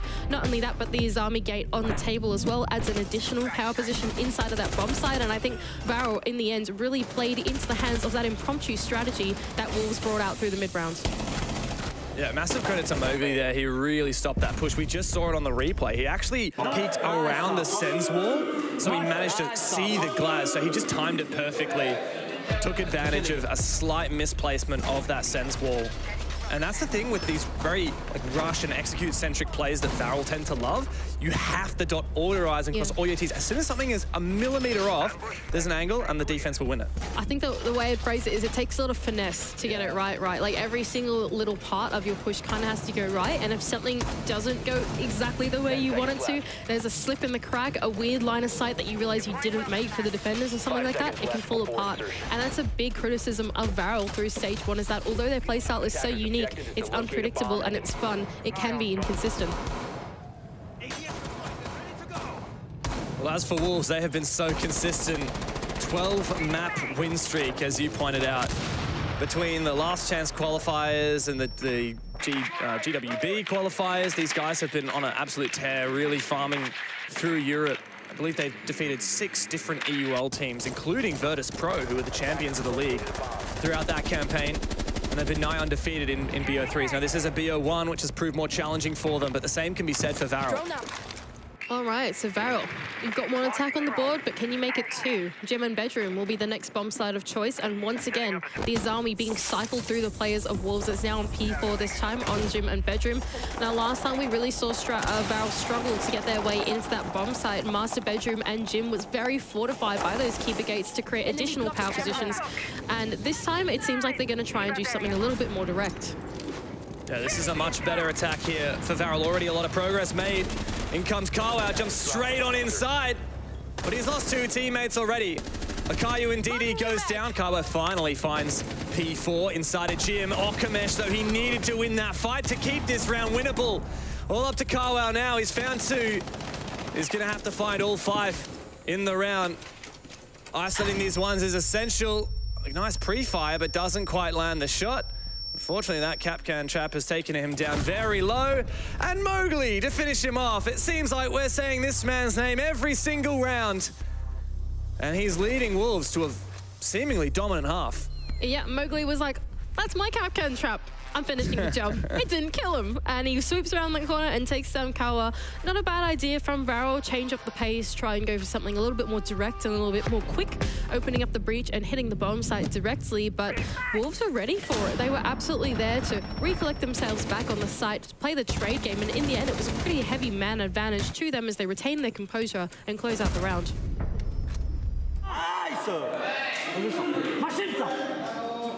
Starting to see Wolves getting a bit fired up as well. They're looking comfortable here. This is a very good lead, and even if they are to lose this final round of the half, a 4-2 on their defense is pretty admirable, in my opinion, on Clubhouse. I will say, you know, that Azami being left in, Solus is also left in, we haven't talked about her at all, and the Valkyrie, 3 super powerful defensive operators, and that's the real cost of banning out that Warden. It's the opportunity cost. You don't get to ban out something else. And that's a big problem as well for Varrel, is that as soon as you have both Azami and Solus in the way that I see the game currently, no matter what map you're playing on, it's going to lean in towards that defender-sided sort of scope, because you have to bring so many additional tools to try and deal with one or the other. If Solus is there, you need to add something to your roam clear to make it a bit easier. If Azami is there, you need additional explosives to bring through the mid-rounds. And with Clubhouse, it's such a hard map to bring along all the tools that you need, right? Clubhouse is such a checklisty map. You need a lot of hard breach first of all to get things done. Then you need a lot of just buck sledge to get walls open, to play the vertical. And then on top of that, you need explosive. It leaves very little room for Varrel to do what Varrel does best. Well, there's one last chance for them to have a fiery attack. No Glaz, no Gridlock, nothing of the sort this round. Much more conventional. Not a single smoke in sight, in fact. But here comes the Maverick, and Okamesh is on his nice rappel. Was actually just deployed to get rid of that bandit battery, though. And so the wall will indeed be opened by the Selma. I believe an impact there from P4 might have made that breach insufficient, however. It's possible, and I think you might be right. It's now only a line of sight rather than a vault-in hole. Now, keep in mind that a vault-in hole is not mission critical to the execute that Varrel would like to do. All they need is that line of sight to assist them in clearing that position inside of Garage and creating a line of sight to make sure that that mobile player on side of Rafters can't wiggle around all too much. Although Varrel seem to decide to flip their push around as Carl creeps his way up the main stairs, but taken down by Deadshot, Lurk unsuccessful. Yeah, he's one of the best fraggers at the moment for Varrel, so that'll be a pretty devastating blow. Once again, this Azami is creating some amazing positions. There's no way Deadshot gets that onto Okamesh. So well played there. He timed it perfectly, heard the nade pin pull, and went for the swing. Varrel are really on the ropes here, Mandy. Yeah, this is a tough position for them to be in, and Mowgli's got so confident he's decided to play the server rack and actually peek this half breach that has been made by the attackers, knowing it is just a line of sight, and he wants to protect his teammates inside of Garage. Now on a 3-on-5 with only 50 seconds left to go and not that much real estate on the map, it doesn't look too good for Varrel, and Wolves look very comfortable to take the round. This Azami is just so devastating. But hang on, Rento's jumped on inside. Oh. He hasn't managed to take down this player on rafters as of yet, though. Now the last two remaining attackers will look to hunt. Who is that? Bibu. Lying prone now on top of the rafters position, waiting for his moment, biding his time. Akayu finds the long angle onto Mowgli. That's the player you want to take down. But Bibu, he jumps on up. He finds the first one. Now it's on DD to trade. He does. Very risky amount of time. Look at the HP as well now for the attack. DD looking to make a very ambitious rotate with just 7 seconds left. This is desperation, and it's simply not going to happen for Varrel. Wolves will be very happy with such a dominant defense. 5-1, moving into the second half. Really good stuff for Wolves going on the defending half. They didn't look like they went through that much adversity through the entire thing. It was really on that Azami that was being cycled through the players of Wolves to create these mid-round adaptations that dealt with the Varrel attack so well. First of all, we saw them already create these additional power positions. We saw it a lot on Gym and Bedroom, for example. Even down in the basement when Varrel tried to do this really cheeky attack with the Sens, it was completely blocked out by the Azami, blocking out that breach. Even here now, inside of CCTV and Cash, it enables Mowgli to play around that server rack. It means that Rafters is really safe. It means they can block up the breach a little bit later into the round. There's just so much that the Azami did for Wolves through the mid to late round that brought them a lot of defenders. I mean, exceptional half for Wolves. They really know how to use that Azami to perfection. And now my question is, how do they do it at dealing with that Azami, right? DD's now playing it for Varrel. But I'm going to admit, I'm a bit concerned here for Varrel. They might have found one beautiful attack round with that Cash CCTV rush, with the gridlock and the Glaz and the Maverick.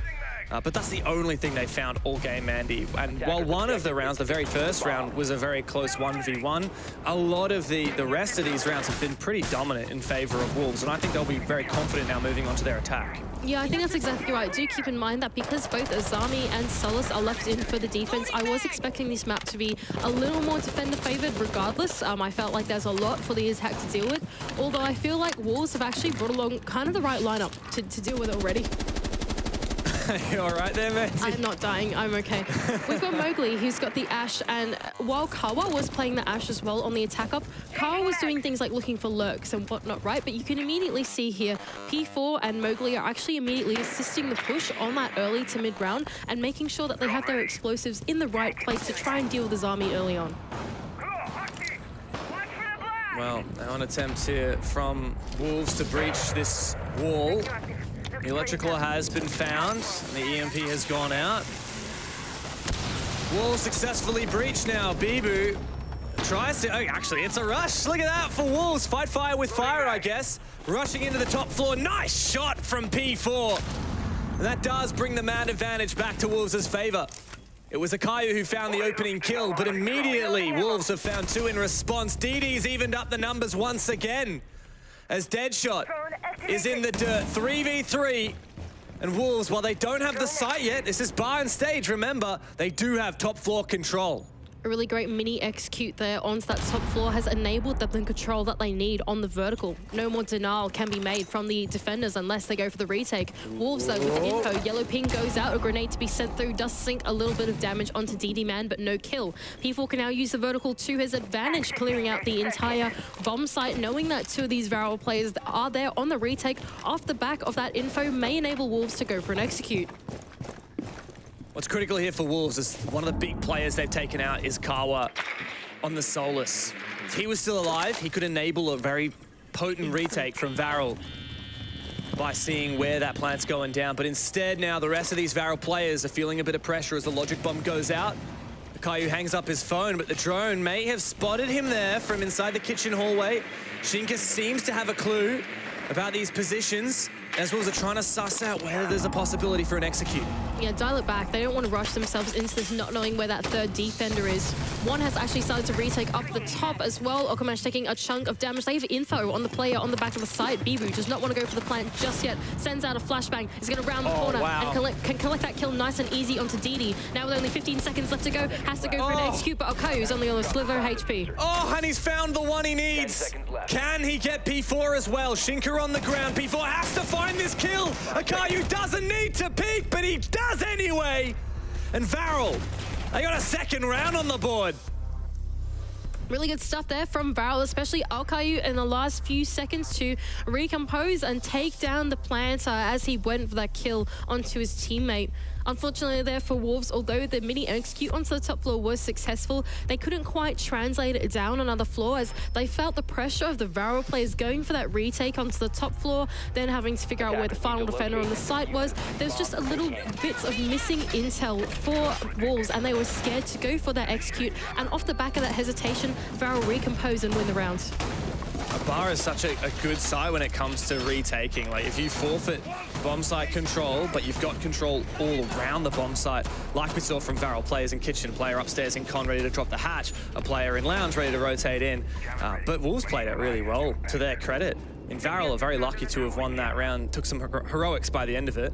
That's exactly right. That round was so back and forth, right? The mini execute was so successful for Wolves, although they lost a few men in the process of that, but it was really that transition point, the point of limbo between that mid-round to execute, where they hesitated off the back of a lack of intel, and I think Varrel just did a great job at identifying what they could go for and trying to press the attack onto Wolves. And it's one of those rounds of Siege that are always so exciting to watch when it's so back and forth like that.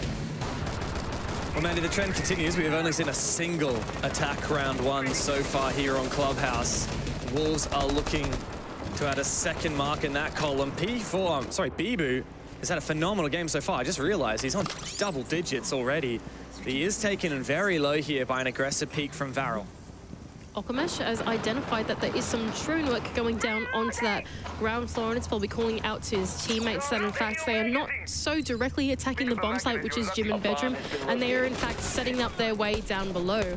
Mowgli, with a small peep onto the breach there, is able to get a look in on this main stairs, supplemented by Deadshot now opening up the wall as well, so not too bad in terms of the progress from the Wolves, but it feels like Varrel so far have got a pretty good read on the attack.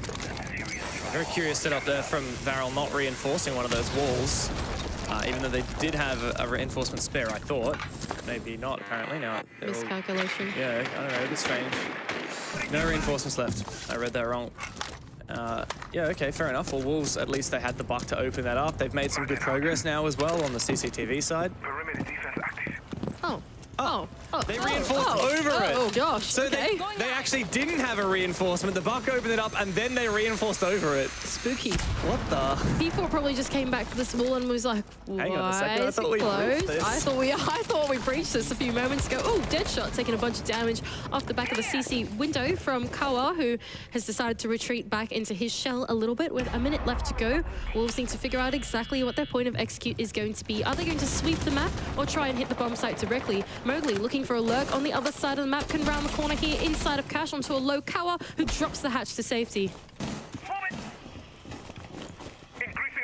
Mowgli instead trying to look for this added con control, yellow ping to go out and a nade to flush out the player in the corner. Oh, DD does force him away and Deadshot can get the cutoff.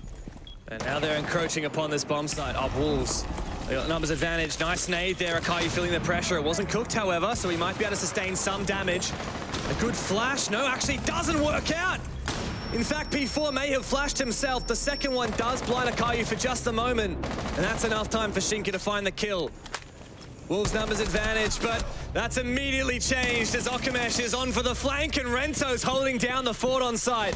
There's two players left, but it's Mowgli to find yet another. He regroups with his teammate of Shinko, who needs to force that plant down. Yeah, but the site is cleared, Zeb. They could try and get the plant down, but the info is there, and Kawa has the diffuser in his pocket. And it has been denied by Okamesh. He gets both of them. And Varrel are fired up here. Wolves did almost everything right, and yet Varrel once again stole it away. Really nice work there from Varrel as they're able to recollect themselves there on the execute phase of the round. Okamesh looking for a very opportunistic flank as Wolves looked a little rattled trying to get their way into the bomb site. They couldn't enter in through the breach. The window pressure wasn't quite there, even though Deadshot was able to kill one. And Alkayu being able to re-aggress onto that breach really stunted the push in its measure. And for Shinka, unfortunately, attempting to get the bomb down, it was completely read by Kawa with the Valkyrie cameras and shut down by Okamesh to close it out.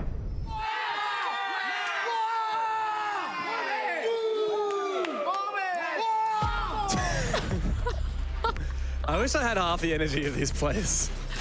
How Of my energy. I think I'm gonna need about like 10 more coffees to get my even energy. slightly on I'm sending Okimesh's it level. to you. Oh, Wow. that's so cool.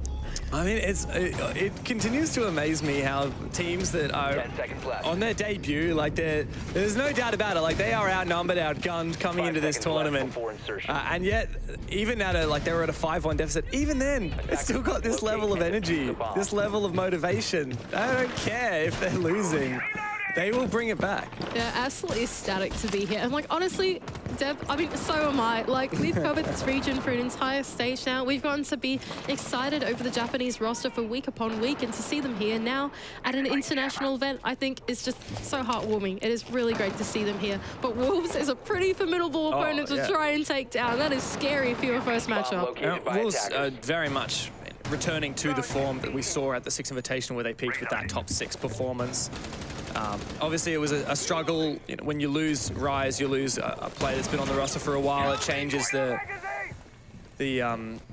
I don't know, the chemistry of the team, like especially bringing on, trying to onboard Deadshot in a short amount of time. But I mean, they're really on form now, right? I was just going to say that. I think to Deadshot's credit, 9-5 scoreline right now has been really impactful through the server. I think we've really felt him being super active and engaged in all the gunfights that are necessary. I think, honestly, like, I feel like this is an upgrade for Wolves. I think they look really comfortable with Deadshot, and I think P4's really come into his own as the IGL of the roster. Yeah, and, you know, just to round out the squad, obviously Mowgli's had a few massive rounds, especially on the defense, where Varrel looked like they might have had a successful rush. And just look at the scoreline, you'll see how impactful Bibu has been. He's got the 2.0 KD, and he's playing Thermi right now. Yeah. Incredible stuff so far from Wolves as they start to amount their attack onto the basement. Not a whole lot of roam presence from the side of Varrel has enabled them to take this ground floor with ease, set up their flank drones as they might need them. They have all the hard breach that they might need with 2 exothermic charges and all the Hibana pellets of the world on P4 to open up the bomb site as they so wish. Not only that, but Deadshot with the IQ in hand is actually going to be able to see Kawa's Black Eyes this time around, so not going to be as scared of, well, them knowing exactly where the plan is going down this time. It's one thing to know where those cameras are, but it's another thing to actually get into a position to shoot them, because often when you are in a position to be able to take out one of those cameras, that is going to land, that is going to trick. Yeah, there you go. Just threw that claw out early enough. Yeah, what's the hard breach situation? Still a lot of Hibana X-Karas left, but I think the concern here for the Wolves is time. Yeah, that's exactly right. Not only do they have the, oh wow, another set of impacts as well.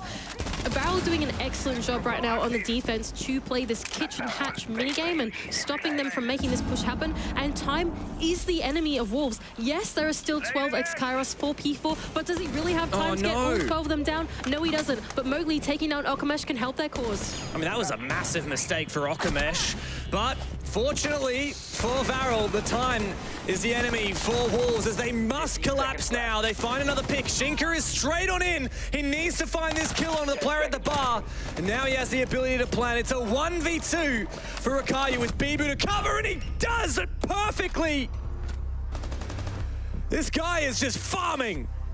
They are doing so well, Wolves, even in the dire situations of the kitchen hatch not quite being open. Although the plans don't quite come into form, they're able to pull something out of the hat. It's not their only point of entry into the bomb site. They had this backup plan. They had Mowgli, who managed to find the control inside of Blue. Off the back of that, they're able to make their way in from inside of Moto and instead choose to collapse onto that church side of the bomb site instead. This great, a mid to late round spontaneous adaptation closed out the round for them and put them on match point against Varrel. Now the tactical timeout for Varrel has been called. Really, they've left it quite late, but I don't blame them.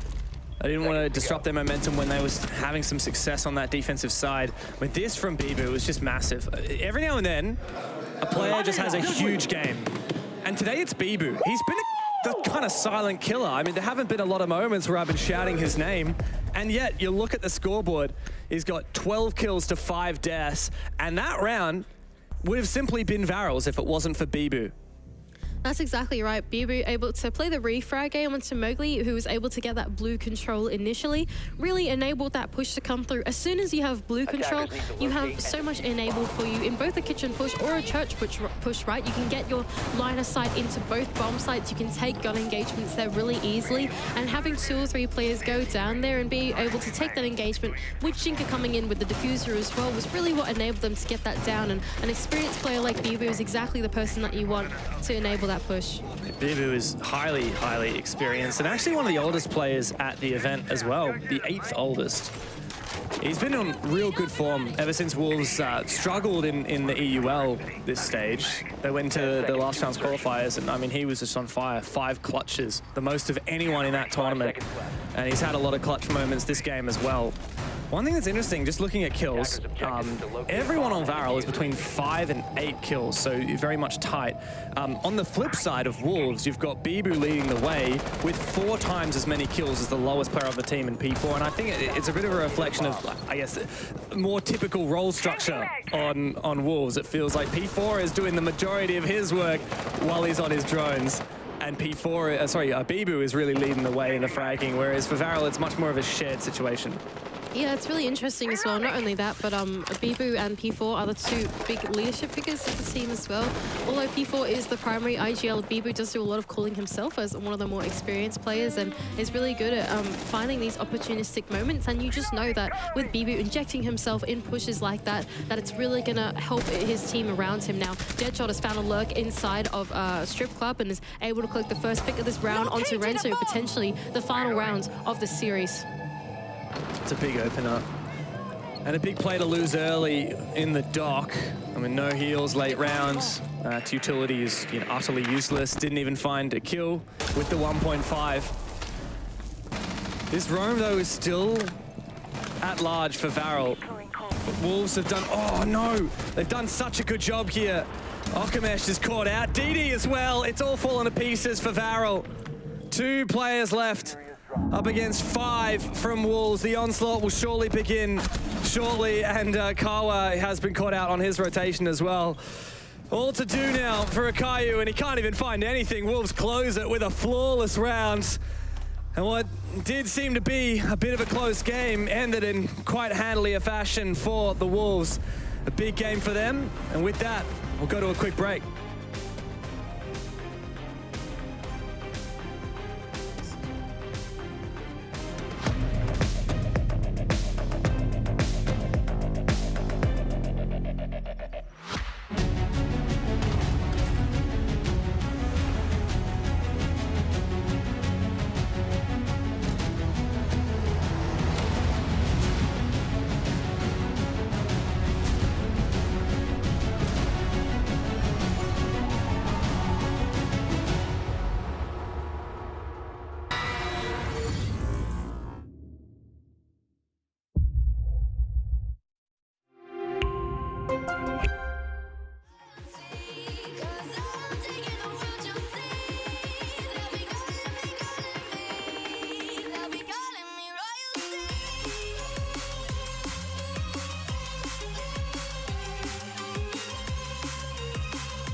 Well, 3 rounds in, that promised to be a tight contest, but then Wolves did run away with it. What seemed to be a defensive favoured game, credit to Wolves, they managed to pull away with a couple of really nice attacks. I mean, huge rounds from Bibu, Mowgli, and these guys, the Frenchies, they're looking in form. Yeah, absolutely. They're looking good. I think the pickup of Deadshot that they've got is super good. He looks really comfortable in his role as Speak of the Devil. He comes up straight away in the highlights. And Bibu, I think, was really the name on our tongues towards the end there. 12 or 13 kills to his name, I believe it was, towards the end there. As was really the MVP of the series, doing all the hard work for Wolves. They just look super comfortable in the server to take down Varrel 7-3. I mean, it was a lot of fun seeing Varrel's playstyle and the contrast, the juxtaposition between the way these two teams play the game. Wolves so much more typical, and what we've seen from them is much more familiar to a lot of people that would watch Europe. But Varrel play this very aggressive, very execute-heavy, cool as exciting Japanese playstyle of Siege. And while we did see a couple of successful rushes from them, it really was Wolves' game through and through. They were just looking better at every turn.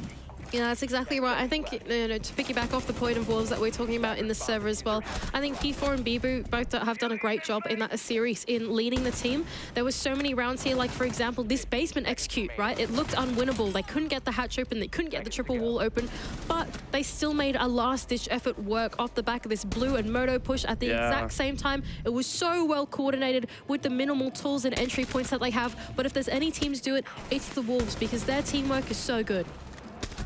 Yeah, it really is. And the fact that the Azami got left in, I mean, I'm a big fan of the Warden ban, especially with how much Varrel loved the Glaz and the Ying and all that. But I do think that Azami being left in was to the massive detriment of the Japanese here. The Wolves just so good at using that operator. And overall, fantastic game from the Wolves. Back in form after a rough start in the EUL. That's 13 maps in a row now won. They're on quite the streak. And Ginny, I believe you have the lovely Bibu AF ready for us on an interview. We do indeed have Bibu. So first of all, congratulations. You guys had a great game. How does it feel being in Copenhagen? Thank you. Feel good. Nice country, nice city, nice hotel, and yeah, I think it's feeling good to win our first game and be there at the major. So nothing more. You guys came through LCQ for EUL. You fought wild on that final game to really get here. So how does it feel to win your first game? Because you still have a best of 3 coming your way. That's going to be on Thursday. What are the emotions like right now? Just calm, happy with how the team played. We knew it was a tricky game. We don't really know the Japanese scene a lot. We just see few games from them. So we never knew they are kind of cheesy play styles on some stuff. So we needed to take care. We take the match seriously, never underestimate anyone at the major. And I think we were good. They were good. Yeah. They put out some good rounds, but at the end we took the win, and that's all matter. Okay, well, that's really lovely to hear, because even in the EUL, you were very much saying, we're not going to underestimate any team, we're going to do a lot of prep, so lovely to see that coming into play. But one of the things as well that you touched on was communication being maybe sometimes a little too much, sometimes a little too quiet. Do you feel that on that LAN environment, when you're all on the same desk, that's much easier to do? It's easier and not easier. Okay, yeah. Because there is energy, you can feel the energy of your teammates, stuff like that. So it's building hype and stuff like that. So it's helping in games, but at the same time, sometimes there's too much energy, and you are on the first game of the major, you are not so comfortable, so you need to take care about that, especially with their game style. Yeah. So yeah, it's good. The communication was good. We just focus on it a lot because we know that it's a key part of winning games. So we try to focus. We take a time out. I think it was a bit to calm down a bit, being maybe adapt a bit on what they were doing also. And I think it works because we won our last round. So. You did indeed. You have your best of 3 against W7M. So we've just seen them play. They had a really good performance. They went 7-1. So did you get the chance to watch the game? We just watched the score a bit from far, but I mean, we know W7M. We fight them a lot last year. It's not the same team. There are 2 new players, but we know they are experienced. They have a good coach. 3 people like W7, G92, Erds and KZ are from last year. So I think it's a good team, a really good team, and there are 2 new additional players are very good too. Yeah. And yeah, they show it today, so it will be a great game. It will be a good game indeed. It's going to be best of 3. So far we've seen the best of 1 here on LAN. Is there anything that you think coming into that best of 3 that might potentially raise an issue? No issue. I think we are better in best of 3 than in best of 1. We show it.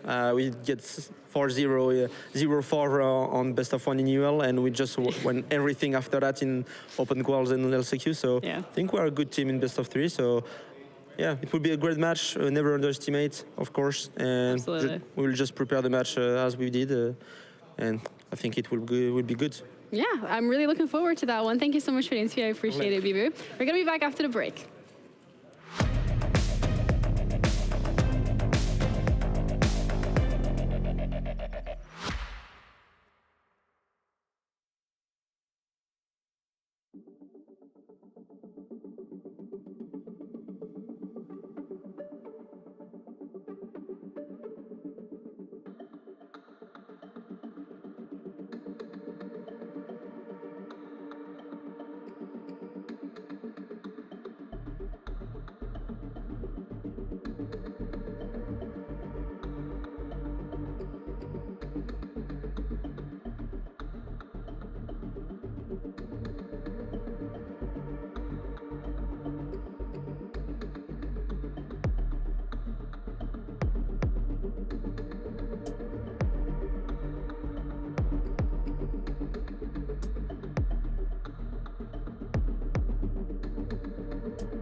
welcome. We have 2 best of ones left, and we've already decided which teams are heading to that lower bracket and which teams are in the upper bracket in Group D. So let's have a look at what we can be expecting. W7M is going to be going up against Wolves in a best of 3 to determine which one qualifies directly into phase 2, whereas when we're looking at the lower bracket, Bliss up against Varrel to determine who goes into that lower bracket final. It's also going to be a best of 3, but the loser of that series on Thursday is going to be going.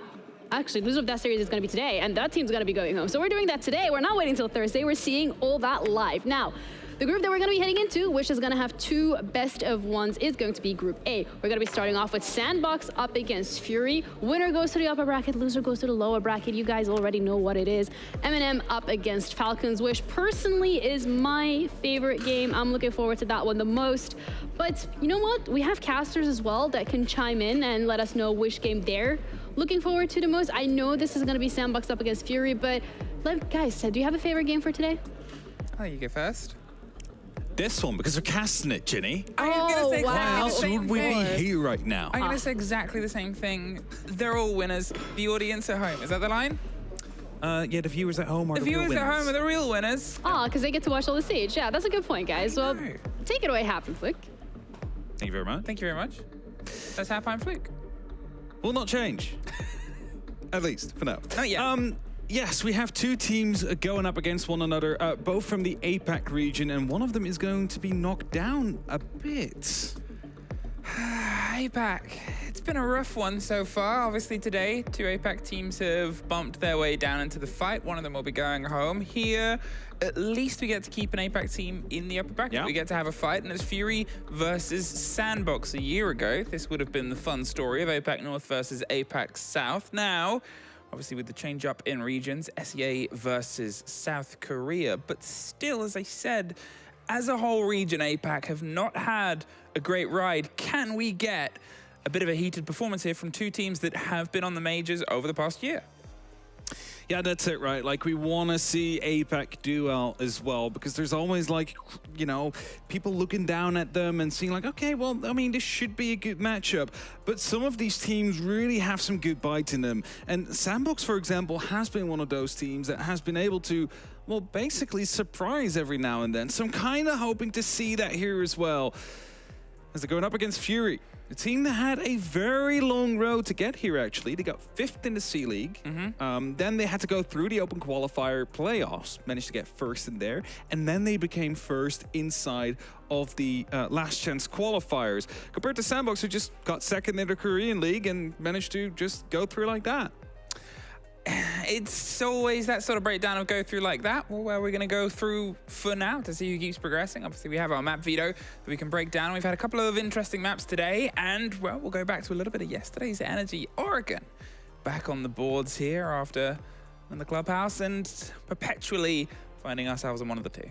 I mean, it's one of those default maps for best of ones, right? Like, it is even playing ground. Everybody knows how to play Clubhouse or how to play Oregon. Those maps have been in for such a long time, and if you start looking at the way that these 2 teams have played it, Fury played it 4 times over their qualification run to get over here. Sandbox only 2, but they played significantly lower amounts of matches, so both these teams really do appreciate a good Oregon every now and then.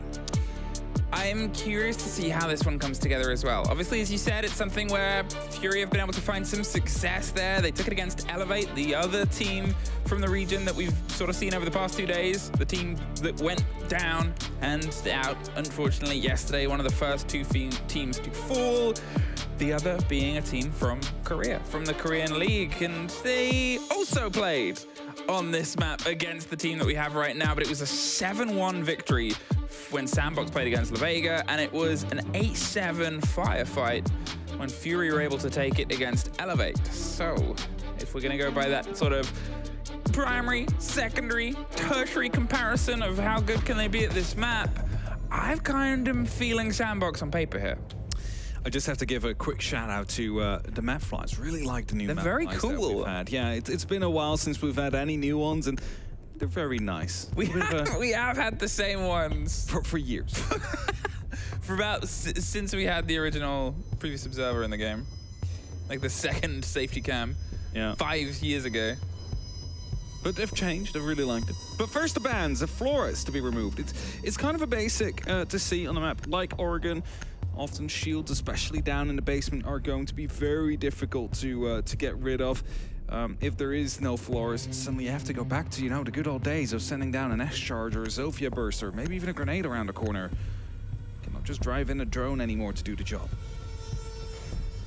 In terms of these removals as well, the Monty and the Solace locked out here by Sandbox. You're limiting a good team with a good shield. Monty is trouble in the right hands. Yes. And yeah, Oregon isn't the most sort of simplified map for pushes for Monty. You've got a couple of quick hop-ins that you can try and take. The pressure onto blue is obviously one of the most obvious ones, or maybe the take around Armory stairs, but still, if you're not wanting to play against a game style, fine. Giant Pikachu and a Squirtle! I mean, it used to bring their masks. I'm not sure if they've brought them this I don't know if... Unbranded. Oh, yeah, sorry, unbranded monsters. Unbranded monsters from the fit in your pocket. Yeah. Either way, the little mascots are there, and as we get underway, of course it's going to be on that basement. Laundry. Mirror is going to be brought out. Now, it's quite difficult to actually deal with here on the attack. Sometimes you see the Twitch to come out, but now has been 6-picked or re-picked by Mephi, but we don't know if it's going to be sticking. No, doesn't seem to be the case, and that means that those mirror windows might actually be quite problematic later on. I mean, look at the heart breach. There's also no heart breach at all. Sure, but there's other things on that lineup, and yeah, you can point how interesting that defense is going to be. Oh, there was almost a chance. Oh, we still have MV Taylor with the quick zip. No kit behind it, but might be for a big tower take. That's it. You're looking at a hold on that big sort of stand a bit of control. MV Taylor's already maybe eyeing it up here. Good Boy wants to try and potentially help the player around on Dorms, who's slipping their way towards Demic and Mephi on the far end. They can always take Freezer. They have plenty of time to try and pull this defense back. They're just going to sort of bait out some of these drones, bait out some of this attention and sort of say, look at me. Oh no, they're looking at you. The first is off the board, and you now lose your Lion. It's very painful, considering there's always quite a lot of utility you can get out of that, especially if you can follow up instantly. On a bit of information, Zenfi Taylor now sneaking around on the side of green. 9-9 seems to be aware of the fact that someone was out there, but he doesn't quite know that he already passed all the way towards the kitchen. Pings is still coming out onto the previous doorway. Not sure if that's by default cam or anything like that. Must almost be. C4 comes out. MV Taylor's going to be able to find one as it was about to be double teamed. Doesn't know about the second person coming down though from the main room. Actually does. Mephi shuts him down. Mephi saved his life. They sort of got that last second call there. They held on and hoped that there would be swings round. The early rip of the C4, sure, that's sort of the statement of going, we know you're there. But the attempt at the push behind it, the swing and the chance, I mean, whether they thought that there was a little bit less of the Korean side than they expected, Fury come off worse for wear after getting that early pick. And now, a minute 30, you're looking at no more smoke. You're looking at one of those big holes towards the chance of the plant. 2 C4s still in pocket, but they've lost the third of them. How are they going to see if they can try and structure the rest of this hold now? They thought it was a free pick to go on, or at least like they could get a trade. Expected the challenge to come down towards the stage, but instead cover indeed properly on point. And now Sandbox, they have that man advantage. However, no E1Ds, as you mentioned before, to go on the back of. So the grenade, the information from the drones from the Gemini, those need to be on point so they can try and isolate one more member onto the site. And they know where I9 is. He's going to be falling back into the side of the elbow. Now, there hasn't been any pressure put down since the start of the round by the side of Sandbox, which means he has the free opportunity to just rotate around up until this point.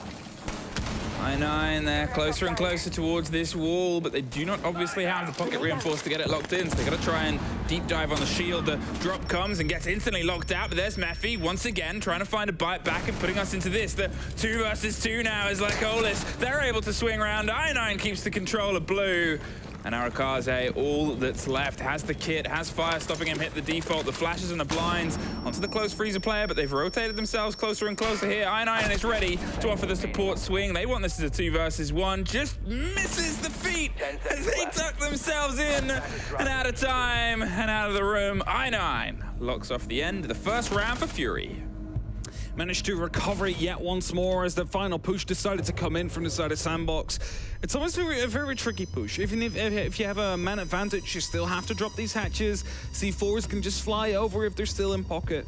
As soon as you walk out of that box, there's going to be like footholes out there which they can see you from and take you down from. So you always have to be very careful going for a drop like that. And it started off like this, the first kill. Drone came in, realized someone was most likely going to be right behind it and followed up on it.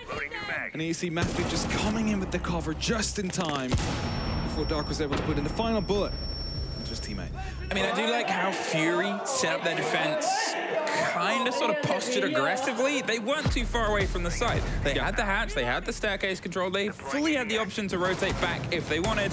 And you're looking at sort of the minute 40, the minute 50 mark, and they've got the opening kills. A lot of teams would have at that point sort of said, listen, we've baited out a lot, we've cost them a lot of drones, let's pull back, 5 versus 4 on the site. You still have a lot to go with, but instead, full sending it for the support on the player on top of the hatch to say, no, we're gonna keep tower, we know what they are, we know that they're in green.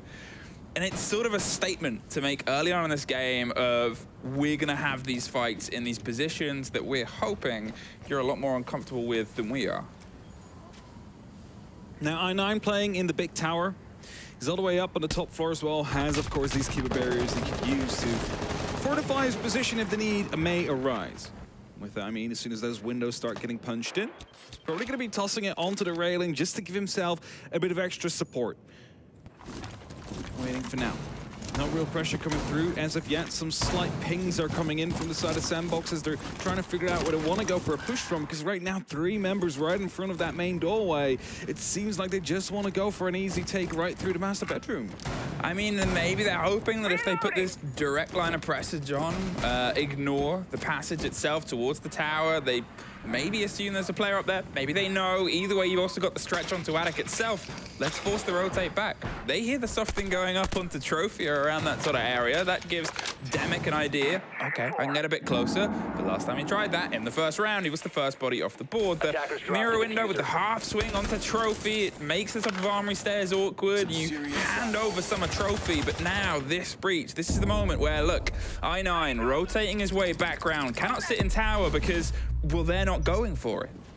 This time also no ranged hard breach they can use to try and get rid of that mirror window. BG-Man actually inside the walk-in closet. A grenade from below is not going to be taking him down as Lacolas gets the very first kill. Demic drops a diffuser down on the ground as well. A second grenade from below is not going to be catching the Warden, which means he will stay alive without too much pressure. But I9 is still downstairs, so is Crit with the alibi. They could easily just come in from below and take down Good Boy. It's the big problem here. They threw everything into this to try and draw the play, but it's all they've got. They've got this one opening onto the site itself. The mirror window makes the Trophy swing not impossible, but a lot trickier than you want it. And with one more body going off the board, they've lost Good Boy, who was underneath. Meffy has to bite and fight his way in as MV Taylor hops the double window, gets the double on the swing, top and bottom of the stairs itself, and suddenly a 3 versus 2 versus 1 even, leaving just Crit J on the far side of Trophy. He's trying to break his way in, but now the reverse problem's on his hands. He's only got really 1 or 2 routes through. They know exactly where he is, and they swing the fight first.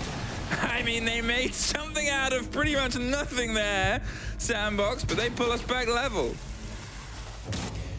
The magic of Envy every now and then just coming through there, making sure they can just walk in and clean up the site. Double kill for his efforts to come through. They played it well there. It's just some very sharp shots coming down, especially from these Vector players. So in that very first round, Crit with the Goyo Vector, now the Mirror getting the opening kill. But then Envy just jumps in, kills 2. Matthew finds 1 and the plan can go down. Well, 1 apiece, and you sort of start to think, okay, it wasn't really with a lot that they'd done on the site itself. They didn't have a watch onto the double window, the hop in and the quick swing to get a double either side of you. It's not something that's reliable upon, but having a player you can rely upon is always good. It's one of the things that we've said about Sandbox for a long time, is on paper, they have exceptional talent. It's just trying to get it to formulate and work together is one of those things, and MV Taylor is often that poster child of that. Being the oldest player, I still believe... I think he's the oldest on the actual entire major. Oldest at the whole major as a player, has experienced the grandest stage for a very long period of time, and still jumps on Iana, pops in, gets a triple. Just casual 5 kills after 2 rounds. What's your excuse, other people? I was going to say my excuse. Well, yeah, what's your excuse first? It's not good enough. Yeah, all right. Don't watch drones properly enough, so no place for me in stacks. Half of the talent team has just It's nodded. actually just fresh. Dez's drone was just improperly placed. Okay. I couldn't see anything from it. We'll get a replay. Yeah, we can get a replay from that. One apiece. And they're not going to see if they can make it happen again. Instead, keep the site hot, keep rotating, and move on towards meeting stage. The big space alongside, obviously, kitchen, which is shared either way. They're going to steal a couple of gadgets. Those gates work both ways now. What? Good boy gets a grenade in the same second, and I said nothing stopping him do it at his age, and he's proven me continually correct. He does not have a lot of health left, but he still has 2 grenades, and that is equal to the amount of players that Fury have been left with 2 minutes on. It doesn't really matter how much HP is left after he gets 2 kills like that. He basically has been able to completely dismantle the hole that was out on the top floor. And with the site being around on a meeting in the kitchen, there's now free reign for Sandbox to decide where they want to go for. No matter where they go, they will outnumber them. BG Man was looking to eye up a potential swing through the main. Lacolas is out on green as well, not even aware of the fact that they are all around in the kitchen already. Breaches are coming through. That is not a kill for Envy Taylor. He was already so low on HP. He gets a triple again. I mean, 6 over 2 rounds. BG Man with 5 players in front of him as Arakaze goes to stick the kid itself. Demek is watching the rotate onto split. They have him cornered with a barbed wire in front. He'll give a little bit of audio, but a flawless Sandbox. Envy Taylor is on one these last 2 rounds. Let's see if we can keep it up because, I mean, he's always been, you know, back in the day, you know, back when we used to be casting APAC North. Once upon a time? When APAC North existed. Yeah, when it was APAC North. Yeah, it wasn't that long ago. We had the dynamic duo of Charles and Envy Taylor that just completely ripped apart everything. Just going to interrupt you for a second. There's a timeout going on. Yep. Obviously called by Fury, because, yeah, that kind of went away from them. Now you can continue your point. The dynamic duo of Charles and Envy Taylor, who just ripped apart the entire league by themselves. Now, of course, one has moved on. The other is still out here. Again, the oldest player just ripping apart through their APAC counterparts now. And it's always that matter, can they keep it up? We'll see. Probably gonna go back towards Laundry, which was, of course, the first site we played. It's a very difficult take, usually for the attack. It was won by Fury. Very early kill coming through. Taking out the Lion. Usually 1D. Okay. So maybe if some things change. Yeah, they did. They changed the site hat. Oh, they didn't go for that. Okay. Yeah. What do we always here. say? What do casters always say? It's not logged in until it's logged in. Yeah, no, that's very true. Not I was logged just in? expecting them to go back to. I mean, maybe you did, but you know what? Do you know who else might have been? Sandbox. Sandbox. Yeah, very true. They might have been expecting it. They have 45 seconds to talk as well, of course, with that timeout. Exactly, exactly. And if you're sort of expecting to go there and it's the one site that you've won, Fury, you have the decision to maybe go, okay, well, they're probably talking about what they're going to change to get the win there. Let's focus on something else. Let's move the game, keep it sort of active, keep it alive, and instead go to a place where, well, we had an upper hand. They entirely did. If it wasn't for the heroics that threw itself in the double window, it probably would have been a Fury round, and we might be looking at a Fury 2-1. I was just going to say that if it wasn't for, you know, Envy Taylor or Mephi getting the kills when they did, at that moment in time, the plant would have not gone down, and it could have been a very comfortable Fury round. The thing I'm seeing, though, is that there's no real adaptation coming out from Sandbox based on the mirror windows they seem to have struggled with before, so probably very confident that they can actually get the win in like they did before. Maybe small adjustments, move some people up the white staircase, for example, or put some pressure down onto security first so you do not have to worry for the player down below. But it seems like they're still eyeing up to go for the same opening, which has been opened up already by the defense, which then means they need to think, okay, how are we going to be dealing with this? Actually, a mirror window being placed on that wall as well is going to be making it even more difficult to take control of games. The thing that... I was about to say the thing that again, a vector opening kill keeps happening. A vector opening kill. I was about to say the thing that might change is the chance of Eminem Taylor to support Goodboy underneath with grenades. Yep. Yeah, that's not gonna. No, that's not gonna happen. That's not gonna change. That's not gonna happen this time. The swinging out of the window gets a good opener, gets that first body for Fury. It's not the first time they've had it. Can they try and convert it into their second round win? The pop of the mirror window just on the wall. It's not impossible to get. You don't have to go too deep into enemy territory to find it, and as the calls come together, he's looking to see if he can get another swing with this Vector sharp and around the back end of it. They took out the hero from the last time they were on this round and suffered a defeat. Can they see if they can write their own heroic tale here? It's definitely good morale boost if you take down Envy Taylor as the very first after he just got 2 triple kills right in every round. So it's going to be a big count. Now they just need to hold on. Quick bit of reinforcement coming out to keep a barrier there just to make sure that no shots will actually be firing through if they are looking to go for a swing by the mirror. Right, I'm playing in the top of the attic there. Dark inside as well, just on the lower part of it. It's just keeping tight now. Fury, they don't need to go for a swing. They have the man advantage. Time is in their favor. 55 seconds and counting down. It is Sandbox that need to make a move right here. So as far as Fury is concerned, they just sit in their spots and not move at all for the rest of the round. They've also played themselves closer towards the site itself. They obviously got that swing with the Vector early on, and here you can see Sandbox struggling with their decision on the route in. The calls come, the very quiet drop there. They're missing the player on the left. There's the swing onto the back end of a mirror window, but they get the pickup either way. I9 and Dark keeping the body advantage theirs, and the round itself. Sandbox hit a roadblock that was too tall for them to try and pass round. An early take led to success this time round, and we are back level with Laundry as an option to go to the other site that Fury have been able to take. There's just no control there whatsoever from the side of Sandbox. Like, they had the top of Armory Stairs, they had trophies slightly under control. Yep. And they just went for it. And I mean, okay, this time they were ready. That's how Envy Taylor got a double kill in the last round to start it off with. So this time they were able to respond. But, I mean, just no control from Sandbox. They didn't deal with the mirror window in attic. They tried to with having someone jump in, but they were unaware of the fact there was still someone out there on the back of it. So a lack of information is what potentially cost them the first initial pick there. But no control. It just hurts them. That's not how he can go for a Dorm's Execute. It worked out the last round when he just went for a jump in, and will not work every round.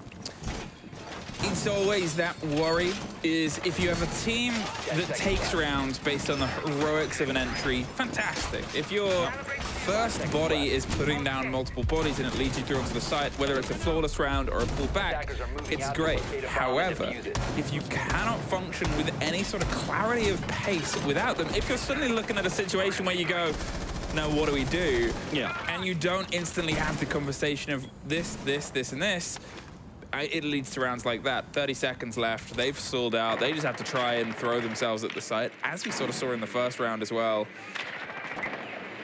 I like the quick opening they made on the side of barrels. It's going to be putting up some pressure. They don't actually need to play there, but it basically limits the amount of rotations that you'll see from the side of Fury.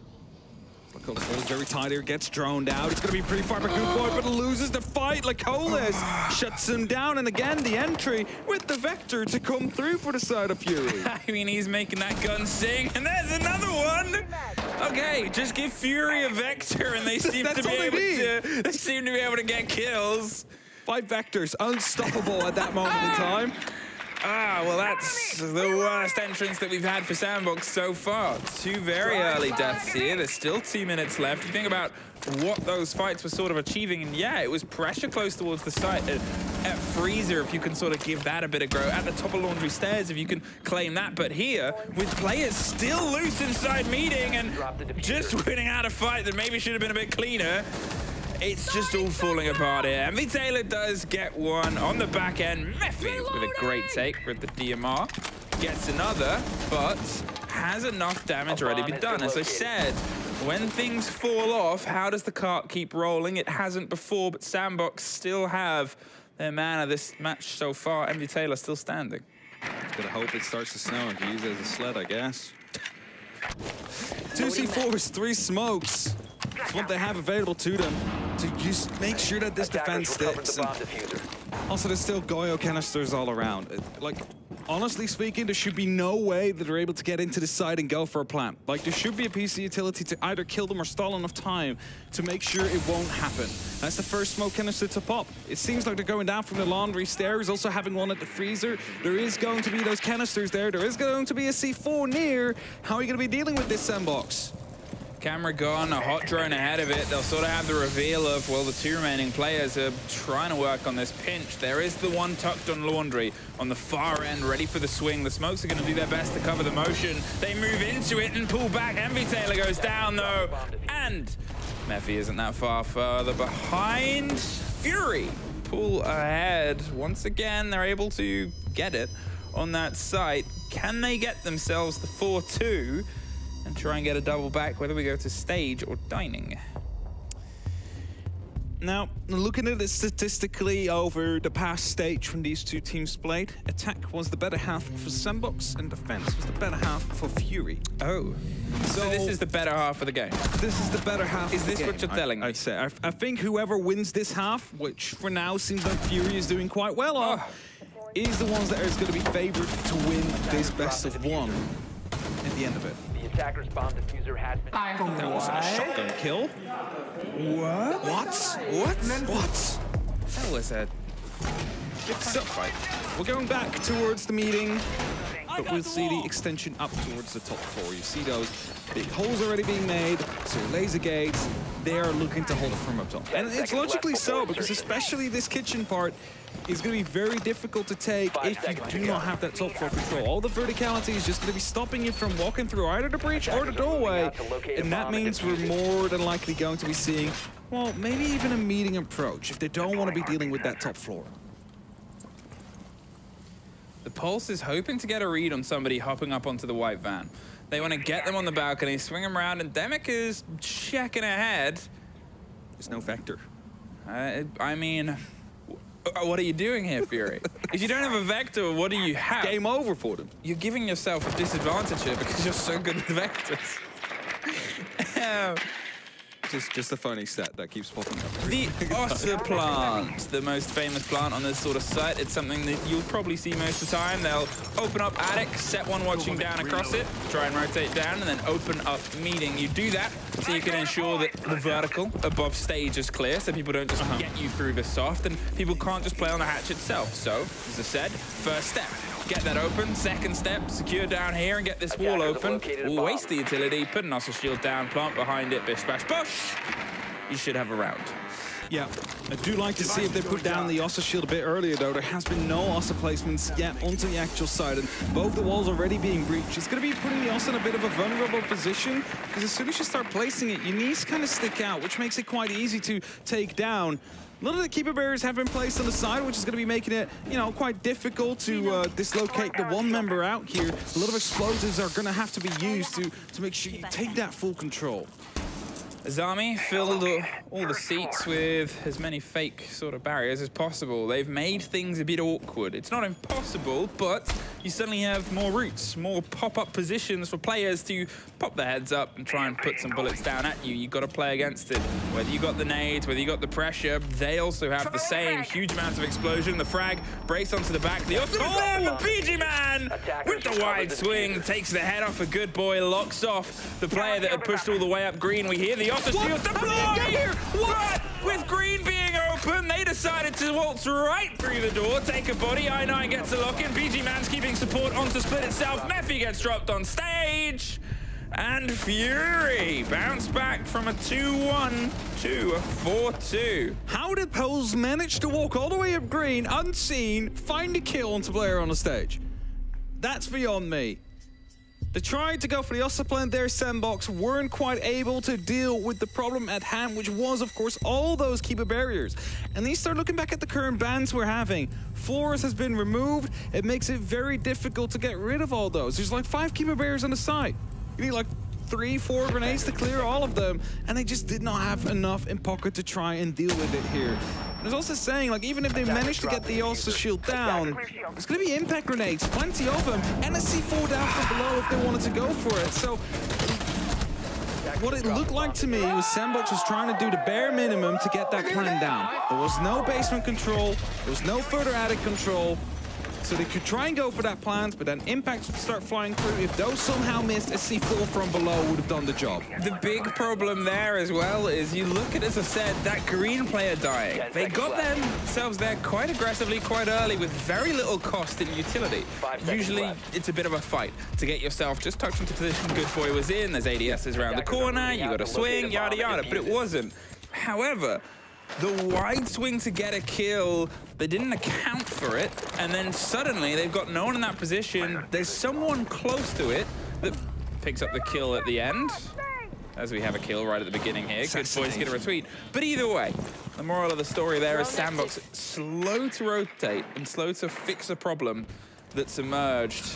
They get a good start here.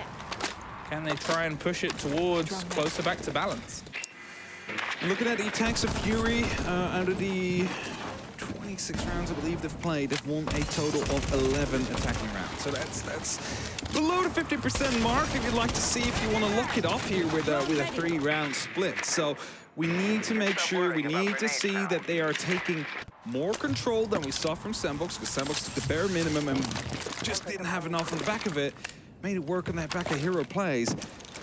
That's not going to be working out for Fury as well. That's not how you're going to be winning this game, so you need to win this strategically. When you're in a man disadvantage, it sucks. It's not impossible, but it sucks. When you're in that disadvantage, there's a clash on the field. Oh, it feels a little bit worse. You've suddenly got to try and battle with, technically, an even amount of guns, but also somebody just making everything more awkward, more difficult for you. And as you've just said, no EMPs. So the things that need to be opened, well, they're not going to be the ones with electrics on them.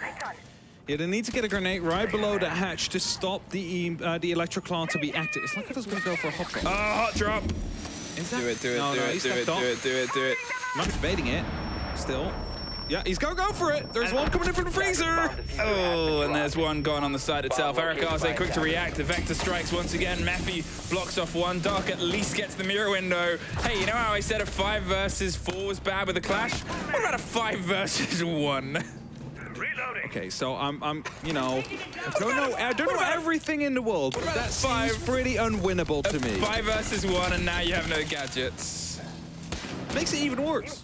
At least there is an LMG in hand, you know, you don't need to reload if you manage to get some of these kills on the board, but it's a walking mirror window you're fighting against. This is going to be timeout. It's going to be a conversation. Obviously, they've already used their tactical timeouts, so this is 40 seconds to sort of go, whoops. So what they did here, I understand why they went for the push, Emmy, because they wanted to open up and then they realized Electroclaw.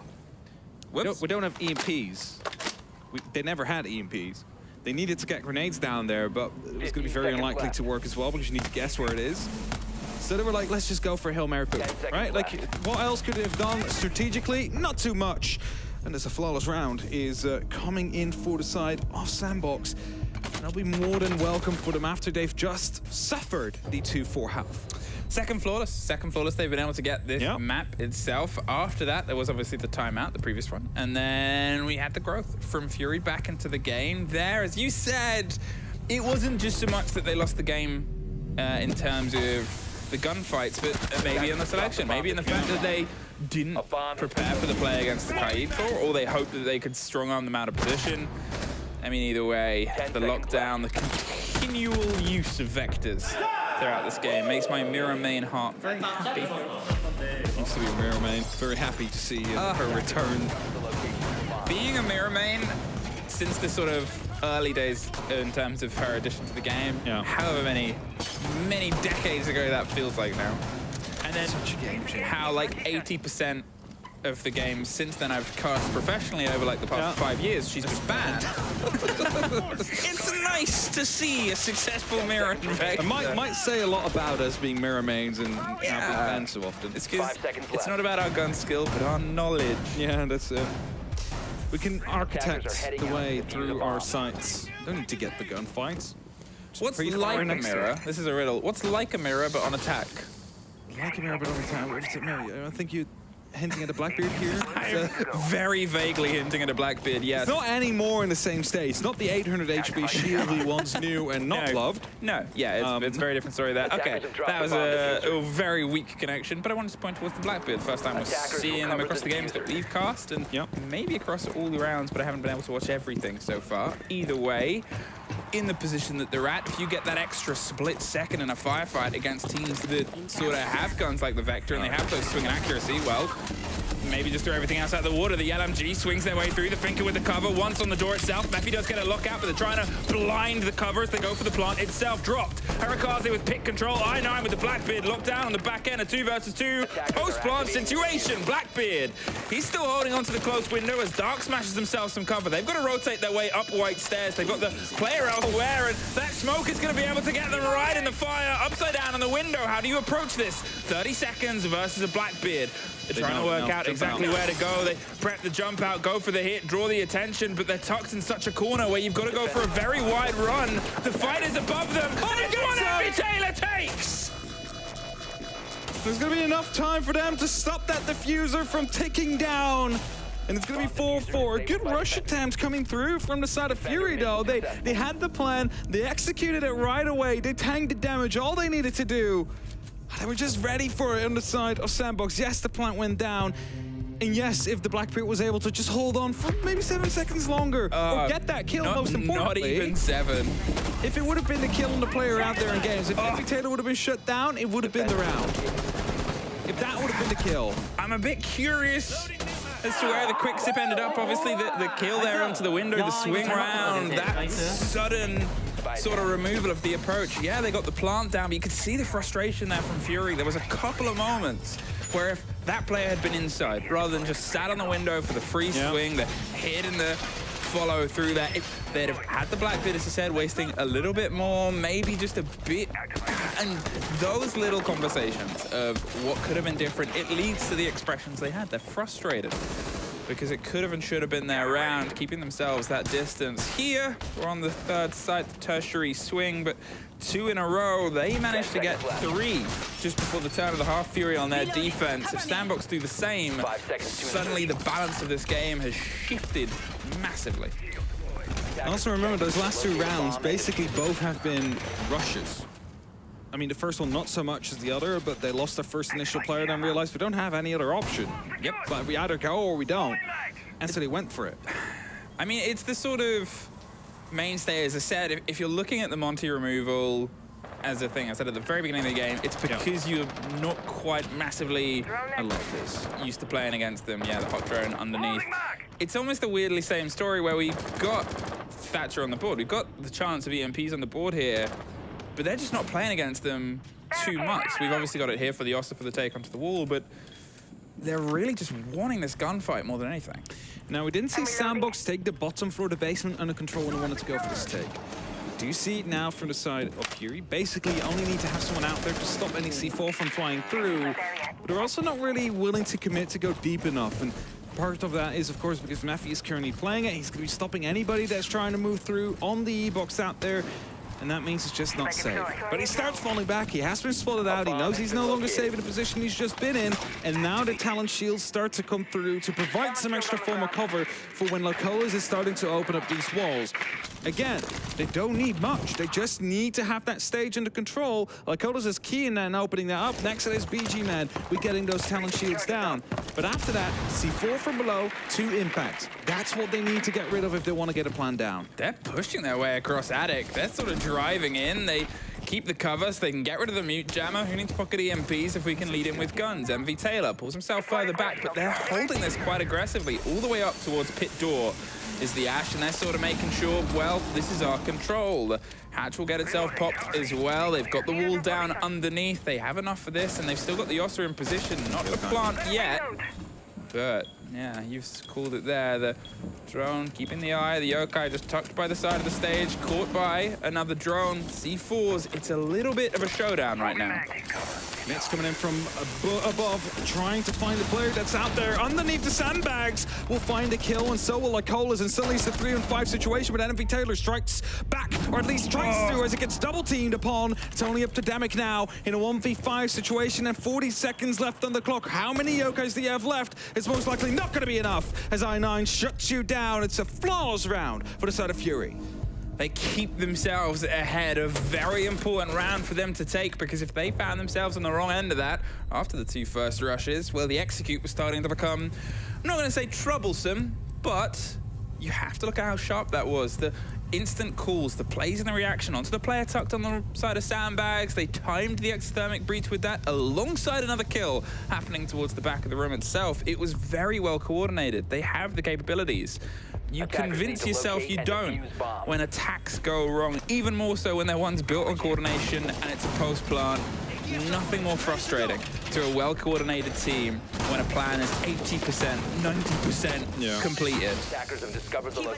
I have to say, like, if we start comparing round 9 to the meeting take we saw in round 6 from Sandbox, there's very, very clear differences out there. Like, you saw them take attic aggressively, you saw them being aware on the bottom floor. Because of that, they had so much space that they could just play that for free. In Sandbox, they took none of that. They took the stage and the backstage. And that's why we saw Fury being successful in that round just previously, and we saw Sandbox fail. Because again, control, huge part of that game. Hey, what were they missing last time they were here on attack? Was it an EMP grenade? Whoa, who's dear? Yeah. Growth, it's what you want to see, and it's the conversation that, you know, when you don't have your attack timeout, the response to what your opponent's putting forward is, for a lot of people's worth, the strongest skill set in this game. They have swapped off Hibana, though, to play with Heartbreach gadgets. So that means that there's limited room for error here. They can only open up 2 hatches instead of all 3, and a little bit more than that. So they need to be making sure that it's all safe. They can get that opened up, because if they miss out a roamer, they can fire at it right afterwards, or an explosive that comes around the corner. Demic's actually really close to a player out here. Yeah, he was hunting on tower stairs. He maybe heard the drone on the far end. He just doesn't want to get caught by it, because suddenly you've got to make a quick bit of motion down back towards the safety of the site itself. He's still around tower stairs. He is I9 hitting his way through, but as I said, there's only so much that you can sort of risk there. Otherwise, you suddenly become a free pick and an early death. We think of their first defense here, and well, that was what they were able to take. Now, I love that keeper barrier especially, because it means that as soon as they start moving onto the flat plateau on the staircase, you will see their legs, but they cannot see you because they're being blocked by the keeper barrier. And it just makes it such an awkward position to fight in. Almost guaranteed that I9 is going to be having to use or expend one of his breaching charges out there to get rid of that keeper barrier. Otherwise, there's just no way you're going to be winning a fight against that. It's a steadier approach here. Fury, they're getting their openings done. They're making sure that there's no loose players tucked in a corner before they start angling towards the well-coordinated and choreographed pushes they like to drop. And the Ying is going to give you a little bit more wiggle room in terms of how well-coordinated that could be. Someone's going to try and swing back, doesn't quite get the full bite. There's a bit of a suffer there with the EMPs. There's the roll. They want to move pretty much instantly behind it. No, actually, they pull themselves back in. Maybe didn't quite have the confidence of Pillar. Blink coming in first to get rid of any PC utility that might be on the opposite side now. Most likely will be following up. Just a Gemini drop. The C4 is ready to pop, but as soon as that first Candela starts to roll through, it can guarantee Erikazi's going to be releasing this one. Demic pushes up the tower stairs, takes care of I9 and tucks himself just underneath in Harry Potter. There's a bit of a break early. The throw is anticipating the fight as Demic gets one more on the stairs. They re-barricade the approach. They've got to crouch their way through. Demic with his third for the round. And now onto the default, leaving once again a single Fury player inside blue. There's no clash and there's one less person to go up against, but with 20 seconds, he is half the time and most of the holds still standing. Looks to swing into an angle, wants to be gifted an engagement, but behind him there's a shotgun and it's going to be the end of the round. 5-5, and that means whoever wins this next round is going to be finding themselves up onto a match point situation. Again, for those of you just tuning in, not having followed anything else from the majors so far, welcome. Hello. We start off these groups in the GSL format. The first games are best of ones. If you then lose your best of one, you need to play a best of 3 afterwards, as it is an elimination matchup. Rule of thumb, every elimination match is a best of 3. And bonk. Yep. actually double bonk coming out there. Double bonk. One wasn't enough. Ah, I love that with the ACS as well. honestly, it's such a gun. 10 seconds to go. Such a gun. Such a big, impressive, intimidating gun in terms of sound. For all, we just got it on the end there on MV Taylor's desk. Obviously, players bring in little mascots to improve their play. Some of them are quite obvious. There's a very little hamster on MV Taylor's desk, and he, if you follow him on Twitter, posts a lot of hamster videos, has his own pet hamster, it's adorable. So if you're a fan of hamsters, MV Taylor is too, follow his Twitter. That's an unrelated thing, I just saw the little hamster. I want to figure out in the interview, if we do manage to get them, to speak to them, to know if that's a tribute to his own hamster. It is. So They're watching at home. Imagine if you brought his hamster in a hamster ball and he's just rolling around the desk. I think there's probably some rules against that, but I don't know enough about the rule book. I'm not. Neither do I. I'm not sure. I hope that there isn't a rule. We should allow animals all over the set. All right. Bring caster cats. 5 apiece. 5 apiece. 5 apiece. And Dorms was a rush last time. Dorms was almost a successful planter. 2 versus 2 to a 1 to a Blackbeard, just being about 5 seconds shy of holding off to keep the round into their favor. And they've opted for, obviously, a very different take here. There's going to be still a quick bit of pressure towards the side. Early eyes in onto it. They've got themselves around bedroom. They got the single player off towards tower, getting clarity, maybe over to attic wall. They're still making a statement. However, this time last time, they'd planted and most people in the game had died. We're getting a lot of information out there from the Gemini. Not about where people are, but more so about where they aren't. And that means you do not have to worry about armory potentially being used by the side of Sandbox here. Quick openings are being made by the Zero, an operator we do not see too often, but I really like his kit. Just having these hot reach gadgets and the cameras as well, taking out a mute gemmer. It's going to be allowing them to open up onto the attic as well, get rid of the player out there, force them through. Of course, it opens up a vulnerability towards yourselves as well, so you always have to try and go at it like, do we want to open it up or not? Yeah, they make it awkward. They give you that little bit of width, but it's something that they can play against you. As we said, we've seen options where the rotate hasn't quite worked, including the breach impacted from below. You hit it onto the light. The second Salma will get itself through, but the C4 will get shot out.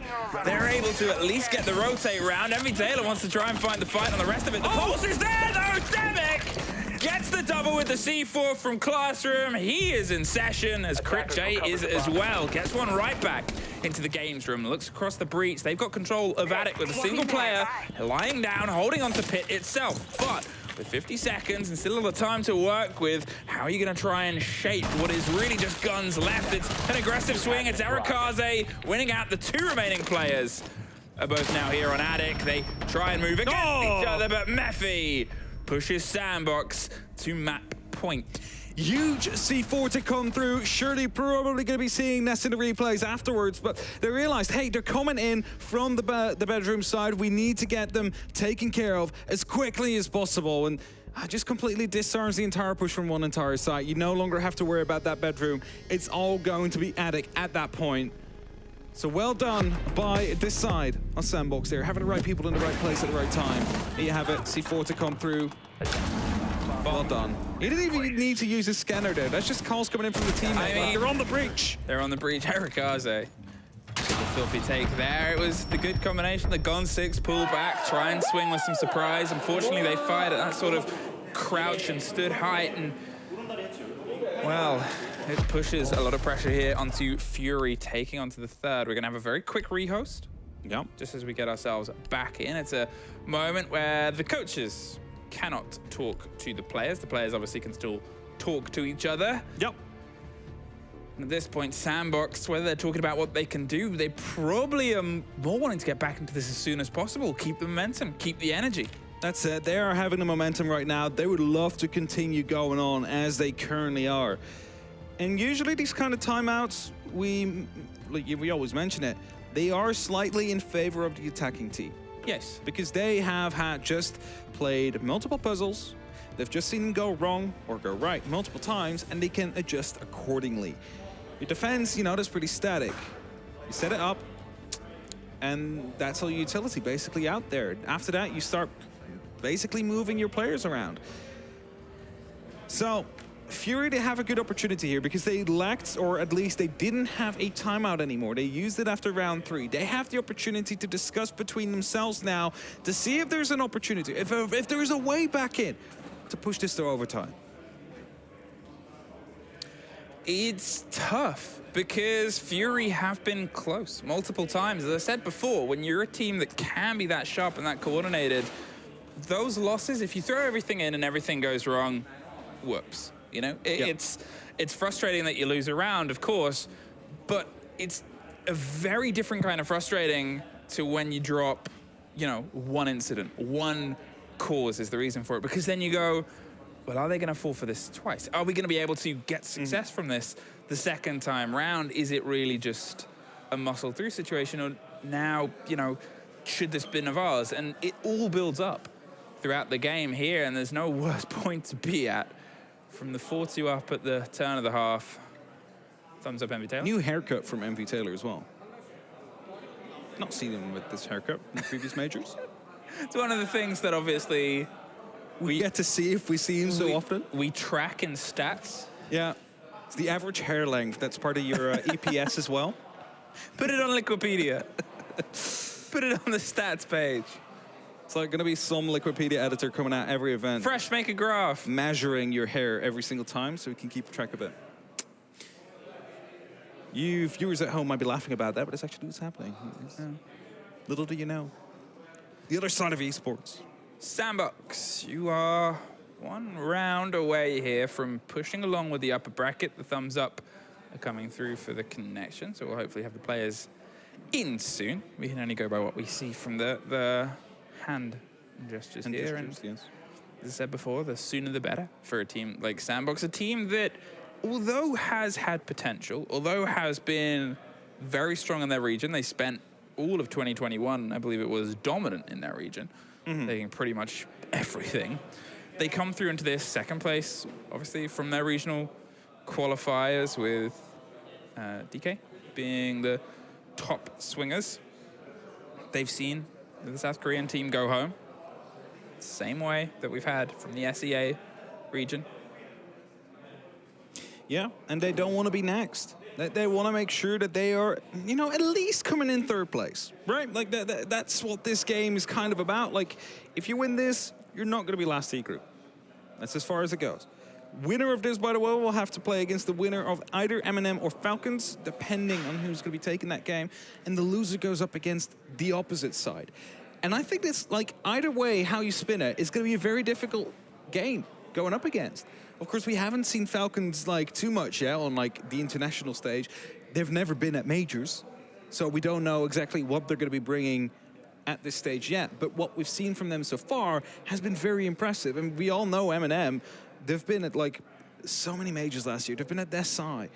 It's going to be a very difficult team to go up against as well. It's a very tricky group. It is. It's a very tricky group. There's a lot of danger. There's a lot of also sort of fresh blood, because from all the teams that are getting their first swing on international land, Falcons are the team to watch. Falcons are the team that everybody's, I'm not going to go as far as to say scared of yet, but after today, maybe they will be. I mean, I was talking against, like, from some players yesterday, both from the North American side of things, the Europe side of things, and, like, Falcons are a really good team. Yep. Like, that they are not underestimating them. They know that if they go up against them, they need to be giving their best game, because otherwise they are going to be taken down. So either of these teams is going to have to play against that after this game, depending on whether they win or lose and whether or not Falcons win or lose. And the other goes up against Eminem. So as you mentioned, it's going to be a difficult game regardless. But first, we have to lock this one out. It's going to be meeting the final sight of regulation. No dining today. No dining, no. No eating. No eating yet. I mean, it is currently 3:30 in the afternoon. Is that a good lunchtime? I don't know when you eat lunch. I usually eat lunch between 12 and 1. This is a gamer breakfast time. This is not breakfast time either. For gamers. Okay, well, I have a sleeping schedule, you know, one that's very functional. Wake up between 7 and 8. And that's why you're not champion rank. Well, maybe that's why I'm not champion rank. That you could be very right of that. I'm not living through the gamer hours. And neither are these two currently. 5 seconds left. Maybe if we go back to their initial time zones, they would be. I mean, maybe. Attacker's objective is to locate a bomb. So the hold here and the changes that might come together. We talked about it a little bit, that the close down was very well coordinated, and it obviously was. There's a bit of a change in terms of the electricity onto the walls. MV Taylor bringing the Kaid. They have the pocket EMPs, but they're trickier to get rid of. The Thatcher obviously is generally better, more encompassing, but it's also dependent on how they take Attic, because last time they took it quite aggressively, threw themselves in deep, and just shot out the utility by the end of it with the ground that they were able to get. They also had a player in early underneath. Mephi's maybe going to set himself up under the hatch and hope that they can get it, but it seems more focused here on opening up some potential pressure points, like the double window we saw get shot open, and instead, once again, big tower. I also believe it's a small change in operators. Mephi now playing on the Izami. Like, we've seen the effect that the keeper barriers can have onto this site. It becomes a maze. Suddenly there's so many more angles they can hide behind and just suddenly toss in an impact or a C4 into the stage area and basically ruin your entire plan. So it's going to be asking more from the side of Fury if they want to make this push stick. What are they planning?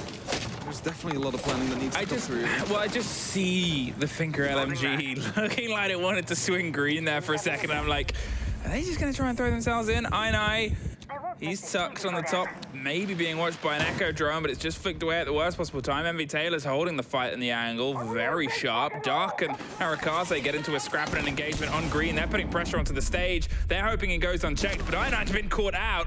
And now they've bought themselves some safety, but look at the site, look at the pressure that's being put here onto stage. Dark, he's leaning against it. They're now working with one against the clock. They've still got a minute. They're going to burn out all the utilities, try and get rid of the shepherding and the creation of the holds by the keeper barricades. But can they get an Oster Shield in and down? Mephi very far away. It's going to be a long toss if he wants to get this impact grenade to where it needs to be. He's going to be giving himself an opportunity to go in a little bit deeper with the keeper barrier out there. Here's the barricade being put down. Sees the top of it as well. There comes the impact. Actually hits him as well. A lot of damage done to BG Man. And I believe that's the last Oster Shield as well.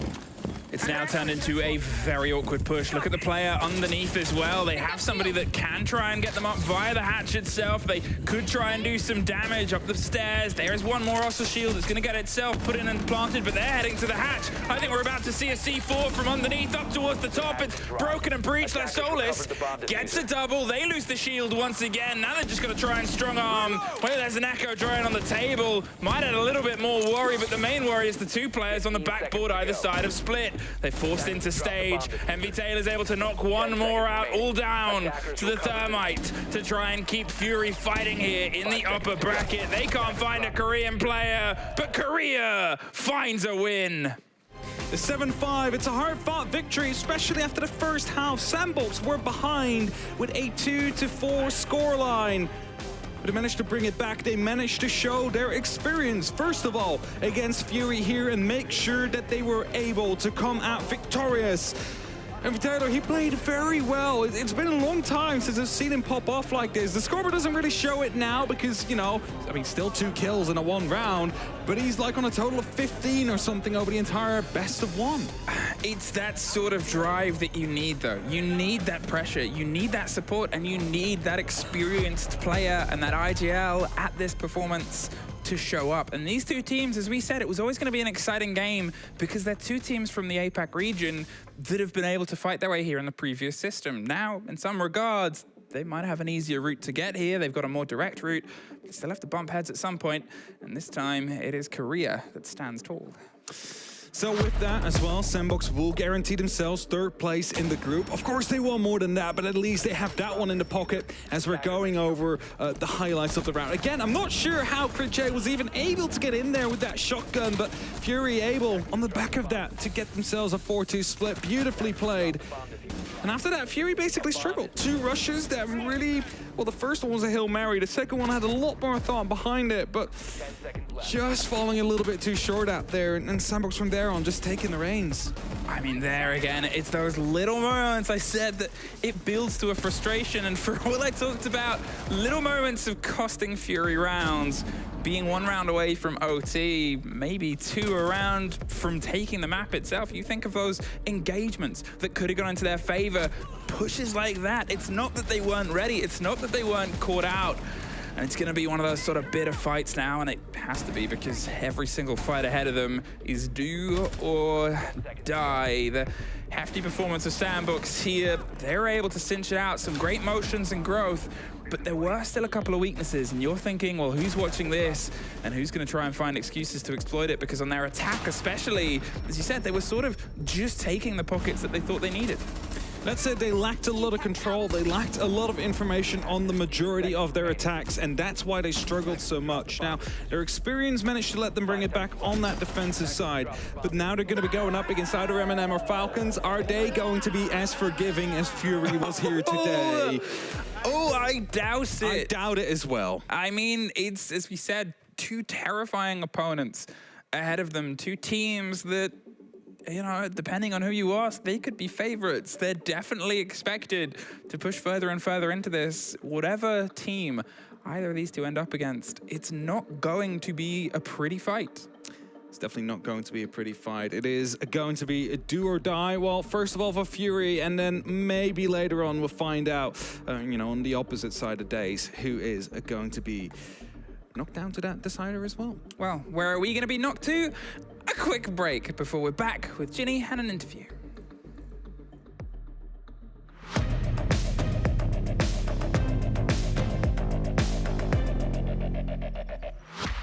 I remember things 7 years ago. Naquela época, tudo era menor. Mais en chacun d'entre nous, la flamme brûlait déjà. Über die Jahre sind wir zusammengewachsen. E hoy son millones los que nos apoyan. 皆さんの応援は我々の原動力です Ve sevdiğimiz işi yapmamıza olanak sağlıyorsunuz.และสิ่งเหล่านี้จะเป็นไปไม่ได้ถ้าหากเราไม่มีพวกคุณ Devemos tudo isso a vocês. Därför vill vi säga Gracias. Obrigado ขอบคุณครับ Danke. ありがとう Kiitos. merci. From the bottom of our hearts, thank you.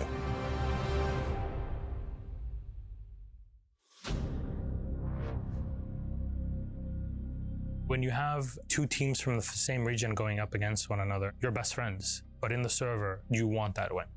You want it so bad. Our two Brazilian teams in the grand final for the first time ever.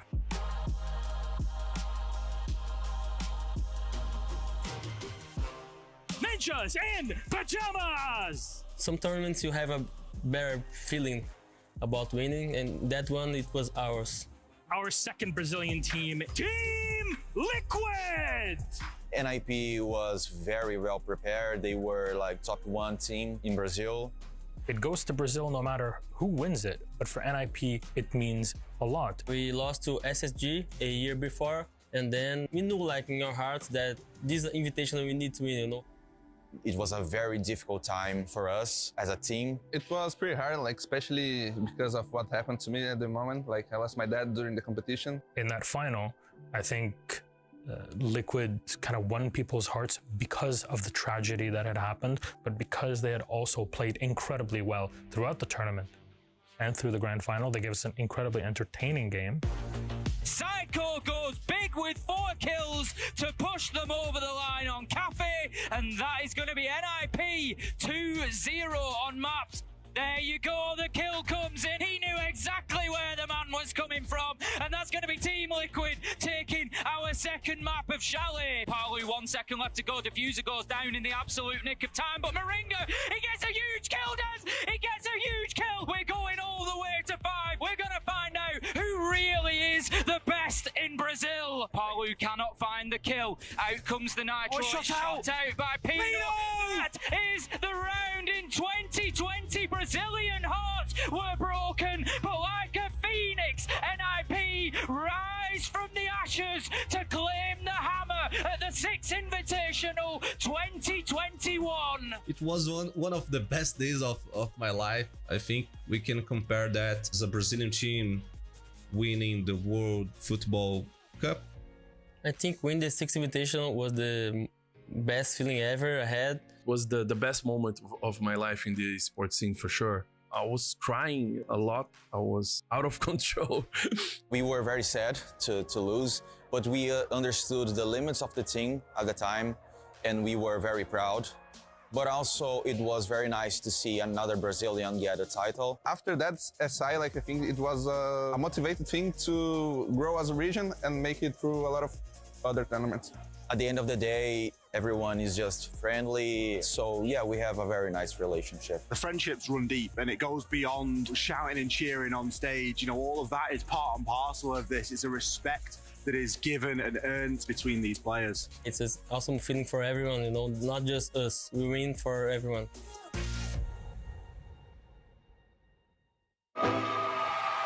Last man alive is Necrox as MVK is on the floor. It's looking. Oh my God! They did it! They've done it! A double APAC semis. I remember I looked like this to Kanto and Bill. I'm like, what is going on? And it's just one of those like, this should not be happening, especially not against such a strong team as EG, and it did.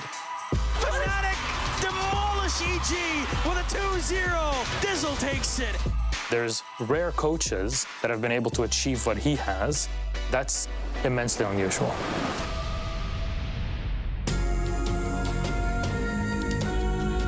It is Evil Geniuses against Fnatic, a match that any esport would want to have. Yeah, two big organizations with a ton of history in esports behind them, but one has a bit of a Himalayan mountain, a Herculean task ahead of them.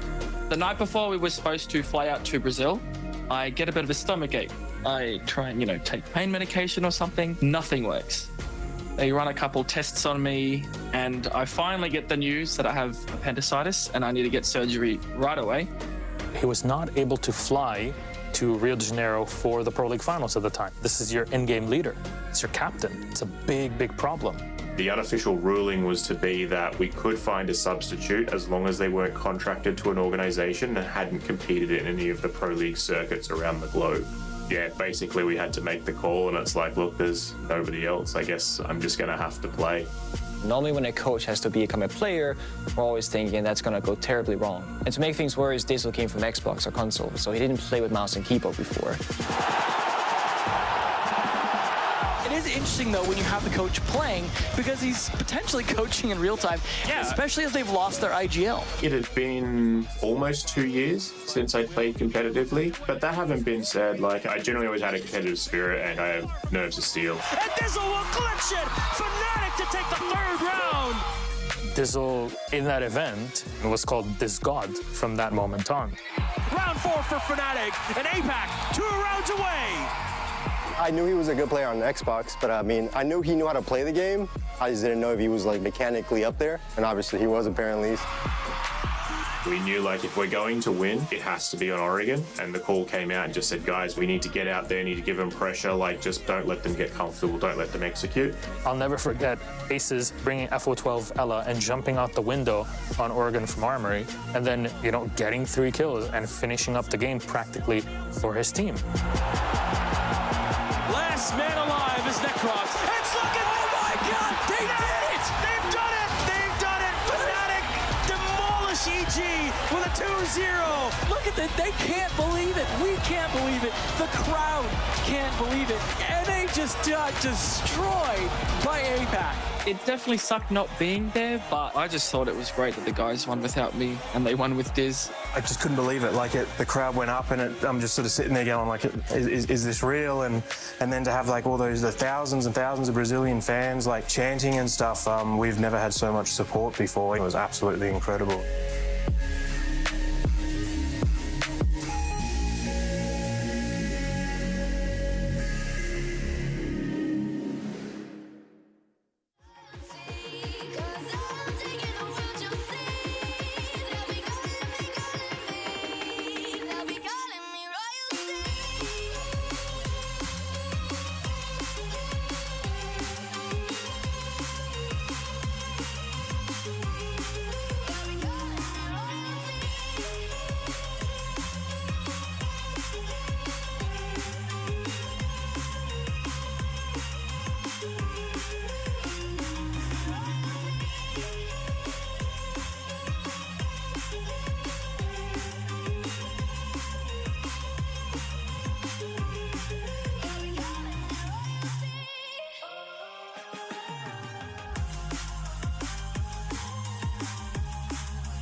Hello, welcome to the final best of one of today. Fury is now dropped in that lower bracket, but that means that they still need at least one partner to be joining them there. We have Falcons making their debut. The MENA region is here today up against Eminem. So let's have a look at the group A. With Sandbox winning the first game, they now sit in that upper bracket. Eminem and Falcons still have to battle it out to determine who goes where. The winner is going to be joining Sandbox. They're competing later this week, but the loser is going to be joining Fury in the lower bracket. They're competing later today. And the loser of that, unfortunately, will be going home. Now, this is an exciting match, to say the least. I'm looking forward to how this one's going to be playing out. As I mentioned earlier today, this was my favorite one, but I'm not going to be the one casting it. We do have some casters once again, Pengu and Intero this time around. Hi guys, welcome to the Major. Thank you very much. We're making our debut here. What a game to make your debut with. You guys are looking forward to it? Are we the last casting duo to make our debut? I think so. I think we might be. I think so. I'm looking forward to it. I mean, it's the first time that we're going to see, you know, the Middle East compete. That's going to be great. We get to lend our voices to it, so. Well, guys, lend your voices. Go ahead. Well. Thank you. Thank you very much. All right, well, expectations in this matchup. High. For both teams, to be fair, just for the game overall, because in the talent room between the casters, a lot of people said this might actually be the game of the day. And you might be like, who's Eminem? Well, we all know who Eminem are. They've been playing at like every major, invite, etc., whatever. Old story. But who are the Falcons? Well, they played a gamer state last year against BDS, and do you remember the scoreline in the finals? Best of 5? I don't remember the score. It was 0-3 for Falcons. However, they played 8-7, 8-7 against BDS. So this is a team from MENA that has a lot of potential, and a lot of teams in the Tier 1 professional play of Siege have been praising them in scrims as well. So it's fair to say, expectations for Team Falcons definitely high. But as you said, Eminem, they've been getting better and better throughout the entirety of the last year. They also are not an easy task. Wow, this is the first Tier 1 experience that we're going to see for Joker 619. By the way, I don't know if you frequent Reddit or if you value your time and sanity, but they love him. I've heard so. Joker 619. Apologies for the crashing, whatever that was back there. We have to know where we're going to go. We do. That's AKA the map Veto. Now, do you have any predictions? What maps do you think? Oh, well. I don't. I mean, I'm going to predict Clubhouse. How are you going to let them predict it when you just throw it up on the screen there for you? Oh, so it's between... Okay, no. Okay, so Sky, Border, and Clubhouse, last room's available. Falcons depend the Skyscraper, Eminem depend the Border. It's going to go Clubhouse, Clubhouse. I think this is not a... I know, don't want to say it's not a surprise. We know Eminem can play this map. Falcon themselves, they haven't actually played this domestically in MENA for quite some time. They love one like the Chalet, the Border, etc. So, yeah, it's like I would say middle ground for both teams. I mean, it's a map that, just in general, when you look at the adaptability that you see of teams on Clubhouse, there really isn't as much as you'd want. Things tend to be, especially that CCTV bomb site, tends to be quite routine. Same as you see the bottom floor bomb site. However, you watch the matchup with the Glass. Oh my God. The Glass and the Gridlock. Yeah. We saw some strats earlier from Japan that was blowing our minds, to be honest. And Clubhouse, some people might say, oh, it's a very boring map, it's the same thing always happened, but it doesn't have to be that way. That's a stylistic choice. I also think that the I guess, I don't want to say resurgence, because it's not really a resurgence, even though like the old Clubhouse, it was the second bomb site before the rework, but Bar and Stage has suddenly become a relatively exciting bomb site, probably for two reasons. Number one is that there's a lot of different ways you can go about attacking it, whether you want to take from garage side and then stock, whether you want to take from main door, whether you want to go from strip or take the top floor above weight room. But also, we don't see it that often. And we've only been seeing it more and more as of late. And of course, as with all new maps and any new bomb sites that have suddenly become defendable or attackable, depending on what side you're on, it's always exciting because you don't see them all the time. We've seen that church basement defense on Clubhouse enough that I dream about it at this point. Nightmares, actually. Probably hundreds of hours casting that single bomb site. Bar Stage, not all that common, but still ticking upwards in terms of its play rate. Yeah, and as you said, there's so many different ways to approach this. For all the bomb sites, we always talk about the Monty, the Capital, people bring the Maverick to counter the Walden Knife, like the Bandit, the Kaid, and the Mute, for example. And Clubhouse, we'll fly through the map right now, showcase some of the bomb sites perhaps that we spoke of, or the exterior of the map. We're not really flying. We're more like we're like hovering. We're like ankle level right now. We'll be flying. Wait, 1 second. We're gonna take off here, and we are flying inside the bathroom. We're in the ceiling. Well, the first time that we are going to see them on an international stage at a Tier 1 level. They've already been playing, obviously, Tier 1 playing in MENA, but now international competition. Yeah. AKA not Gamers 8 that we saw last year. Oh my God, it was last year. It was last year. Good Lord, yeah. So long ago. Time flies. Falcons versus Eminem Gaming. What are your expectations going in? You said they were high. You said expectations in general were high, but what do you think the outcome of this matchup could be? Let's speculate. Quite frankly, I would love to see overtime because we have yet to see an overtime match at this event so far. And you know we have to cast another best of 3 later. I know we do, but if there was a match today to go the distance, I think this one definitely is deserving of that. And there we go. Things will start off. Falcons, very much known for banning out Dokkaebi, Nuke, and Kaid. That's their big 3. They have to target. They will start on the defense, which means they start off by banning the first attacking operator in this matchup, and they choose to remove Flores, completely different operator.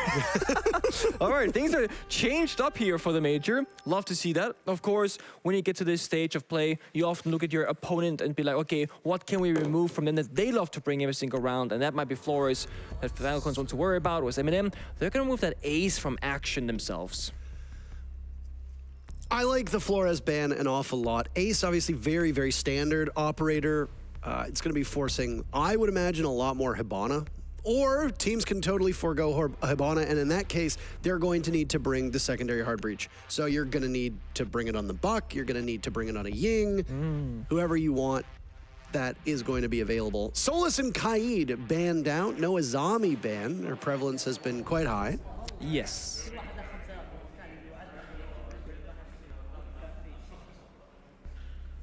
Yes, okay, great. Yes. Very high indeed.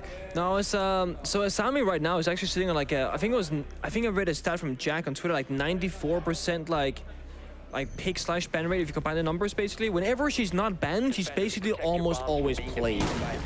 Would you look at that? Oh, kills is there it is. Not a shot. In the first round. Now, when we look at Clubhouse, we often look at where a team's going to start on their bomb site setup. Because normally when we see, for example, Hibana being banned out, almost every team will go start in that base and bombs like we see right now. But with the bans being the Kaid and the Ace, it's like, okay, where do we start? And with both Falcons and Eminem, they might have a different approach to this strategically. But Falcons, they'll start downstairs on the Compto floor, and they're either going to get pretty active on the map because they got the Oryx, they got deletion, they got the alibi. This is not a conventional, let's all sit down on the bomb site and wait for something to happen.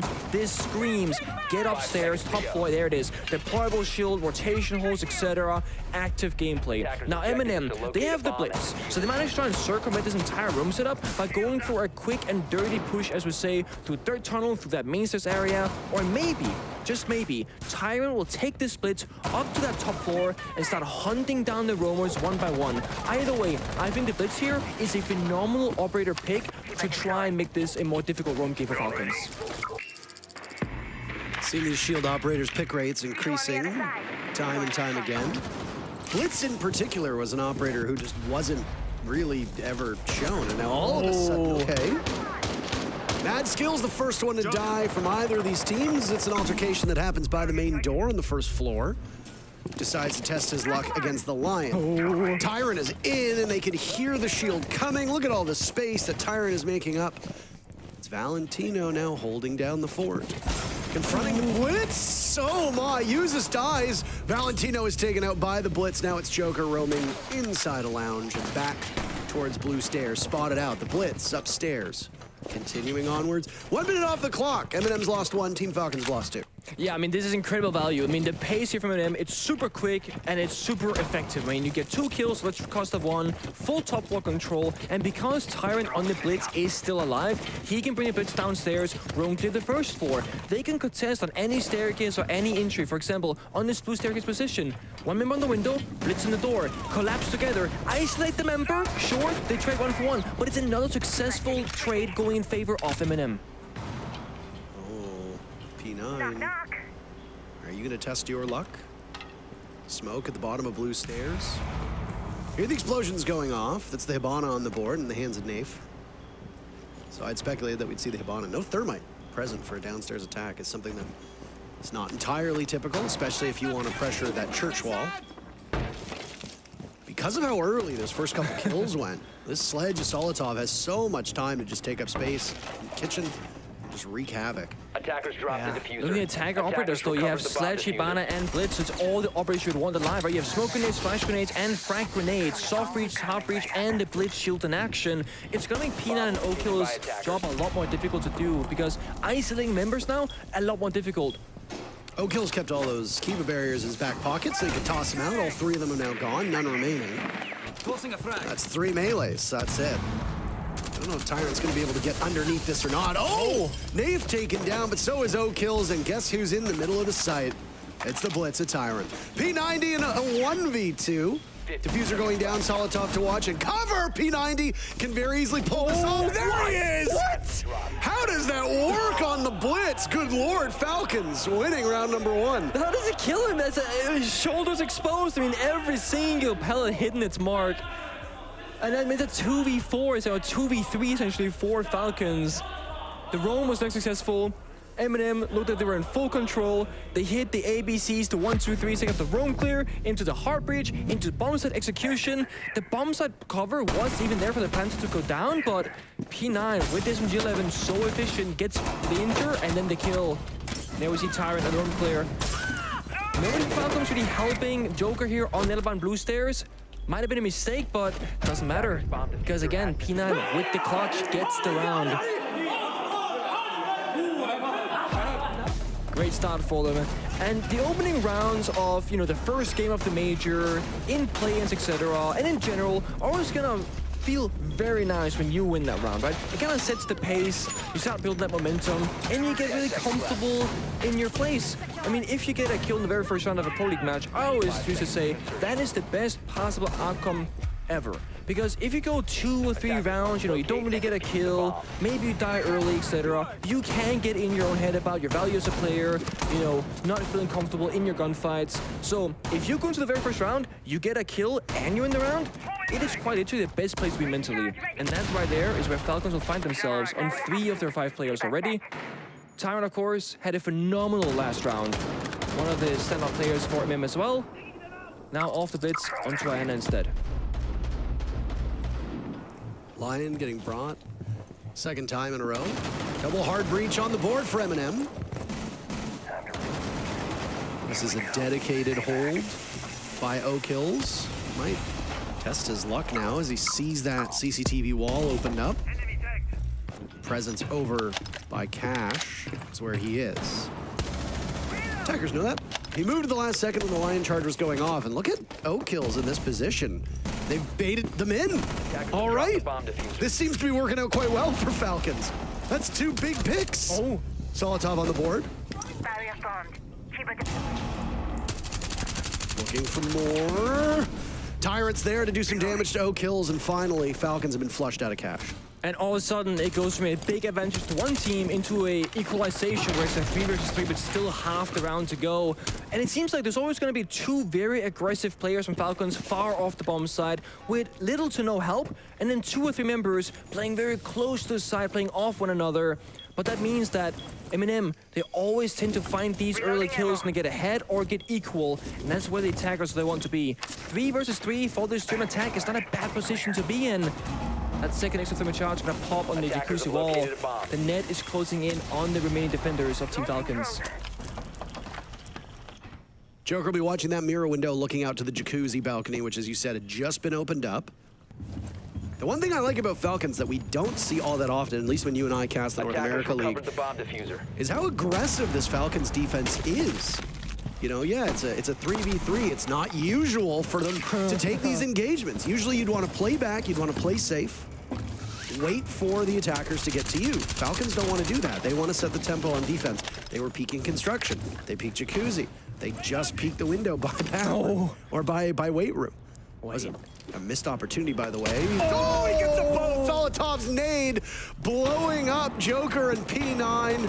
Mad Skills is the last one alive, and Eminem will avenge that first round by getting on the board in round number 2. That is a beautiful nade, and I mean, maybe they're playing so proactively because if you sit still for too long, those grenades, sometimes they're just a little bit too heat-seeking. That's the thing about Rainbow Six Siege right now. The meta, it's so dynamic. You can play a bunker-up style with like the Mira or Mai, the Jaeger, etc., and be very safe in your corners, or you can play, I guess I said, proactively on the move, like we see Falcons do, right? Where you play the Oryx, the Alibi, the Legion, etc., but there is a cost. And that is that the bomb site itself and those typically strong and reinforced corners of the bomb site, they aren't necessarily all that safe any longer. Now, Falcons will go straight back to the same bomb site with a very similar operator lineup. So this often tells us a story that something happened in that round that they don't think should have happened. Now that may be the double grenade kill, it might be how they lost the 2 members after getting early kill advantage, it might be the extended Roman CCTV because no walls are reinforced, they're all soft. So many things, minor details can be changed for Falcons that might actually swing this round in favor of them, even if Eminem go for a similar attack. But with the attack or repicks from Eminem, it's the same thing. Hibana, the Thermite, get the Thatcher to secure the breach going open. There are jammers on the walls, but when you play the Thermite, you can just repel on the exterior breach and circumvent that jammer entirely, and use it on the Thatcher can save those EMPs for other things later in the round. It would have been nice to see how the execute would have unfolded had that nade not taken out 2 separate players from Falcons. I mean, they were bunched up in their position. I think one was intending the Jacuzzi breach, the other was looking at a play through construction, just in case you needed some insurance from... Last player, was it Mad Skills that was in that position? I think it was, that was playing inside of construction. Either way, opportunities now to make some small changes and come out ahead in this round. But also, the big sticking point for Eminem that very nearly cost them the round was the first bit of action that ensued around Cash. They're going to likely be prepared for this. Now, just because you got some preparation doesn't necessarily mean you're going to be able to handle it, but at least you'll know what's coming. Yeah, you can see the adaptation. 2 walls reinforced, deployable shield, a rotate. And the thing is, Eminem, they recognize that and say, we don't really care about CCTV this time. It's too difficult to pick apart. They'll instead get the construction single wall, basically cut the roamers from the bomb site rotation and separate the defending team into 2 halves, and then try and go for a window, Jacuzzi breach, office hatch, maybe main stairs execute instead, and just say, we take the 4 versus 3 on site instead. See if it works. It's a bit of a faster pace for these exothermic charges to go off, Nick. There's also a smoke. It does not allow P9 inside a bathroom to play off of this. It appears he's lost his mirror window as well, so very precarious position. It's going to be a nade from below from Tyrant, I'm assuming, with the position that he's in. There's another nade that will go from below, intended for Valentino. Still play inside of Logi. Down goes Uzis. P9 firing back. That was the player that they had not flushed out of that position in bathroom originally. Well, guess what? He's worked his way over to the weight room window. That's the issue when you don't take CCTV. No one can play on the balcony for the windows, but the nades below doing so much work. Tyrant finds P9 full to trade a second nade onto Valentino. That's what Eminem needs. Depth charges, as we often refer to them, even though they are technically in the wrong direction. Depth charges usually, start up and then go down. They're unable to secure the kill on Valentino, so Eminem will now still be looking for the kill. Instead, Falcons wanting these engagements, taking these fights head on. Mad Skills at peaked 1, peaks a second, loses his life. Solitov, the one to claim that kill. Advantage in favor of Eminem, and it just continues to grow, as now it's Nello to get one. As the diffuser goes down, Oak kills, can't get into position. Nello says no thank you, but they trade out. Leaving Valentino inside of Logi still. He'd taken that damage earlier from the nade, been picked back up, but it's Solitov to end what little was left of him. Eminem up 2-1. And this is all about the adaptations. Basically, both teams making adaptations on their own side, then countering each other. Falcons said, okay, CC hold wasn't strong enough, wasn't good enough. Let that did. Put more resources, get that deployable shield, and they do that. But a minute ago, we recognize that you want us to now attack CCTV again because it's stronger for you. We're gonna do the complete opposite and go for that main stairs, Jacuzzi breach, and then downstairs with 2 sets of grenades. And because they find a kill and an injure, they actually find enough value from downstairs to leverage the execute going in their favor because the members of the defense are so weak. So we are going to have a quick rehost before getting back into action. But as we always say, the players these days are so formidable and so quick at rejoining that server, will only be postponing for a brief moment. Yeah, we'll be back in the action very, very quickly. Defense, I think, can work a little bit better for Falcons here, but I am more interested to see how they tackle being on attack. Because on defense, it's very obvious that they want to take fights as frequently as possible. Even in that last round, they were still peaking fairly aggressively. So what do you do on attack? Do you decide to be as aggro as humanly possible? I mean, it's a viable strategy, I suppose. But for teams that might not have the most experience, attacking is typically more challenging against better opponents. Yeah. Not that I'm saying that the Middle East, North Africa region is weak, but I think a team of Eminem who have plenty of international competition and experience, or maybe a bit more practice than the teams that Falcons are used to playing against. How do you handle them on defense? That's the real question. No, it's a great question at that. And generally when we talk about how it's more difficult to attack against better teams, it comes down to the fact that the better a team is at defending, or the better a team is, period, Rainbow Six Siege, there are just less and less gaps to exploit when you're playing against them. If a team is defending a bomb site and they're not covering an important position, or maybe they don't have a C4 that I have planned, or they're playing a weak set of operators or whatever, if you then are a good team at attacking, you can find those gaps or those mistakes, exploit them to your advantage, and then, win rounds because of that. The higher skill level you go to, the smaller and less frequent those gaps will become, and that's why attacking becomes just more and more difficult. It's also why we often see teams who have to brute force their way in through a bomb site or through a doorway, just trying to go for broke, try and get, trade a kill 1 for 1 or 2 for 2, and just make something happen. Because sometimes you just don't have the answers. It's kind of hard to pinpoint on all three of these rounds so far where any glaring mistakes have happened. I mean, obviously bunching up for the double nade is not ideal. Unlucky. But some teams have much greater proficiency when it comes to these nades. Eminem obviously showing off their skills. Was it 3 nade kills and 1 down so far through 3 rounds? Is actually quite impressive. These are early rounds, but you have to suspect that Falcons are now going to be aware of that nade play and will likely be a bit more mobile, hopefully. P9 thought he was mobile enough, but no. I mean, he had a great start to the round, and then he too got found. Yeah. No, he was extremely effective inside of that bathroom, holding down that position. He ate an entire smoke. He forced the attackers to throw out a smoke to keep him in that position so that he couldn't swing the jacuzzi breach. Also, that smoke not just stops the defender from being able to play off of it, but also can conceal your movement if you get into the actual bomb site, which is not the case. Get into weight room. The Kiva barrier goes up to plug the black mirror that was destroyed by the hard destruction. P9 moves back around to weight room, gets the pick on top of strip club roof, looking through that weight room window, still holds onto that position, and if it wasn't for the nade from below, he could have done some serious damage to stop somebody from hopping in that bedroom window or also going for a diffuser plant down inside of gym. Yeah, and also worth noting that there was a change, actually 2 changes to the grenades from below that occurred about 6 months or so ago at this point, where they actually got double nerfed, where the damage distance drop-off of a grenade got reduced. What that means is the nade now has to be even closer to an enemy to do the same amount of damage as previously.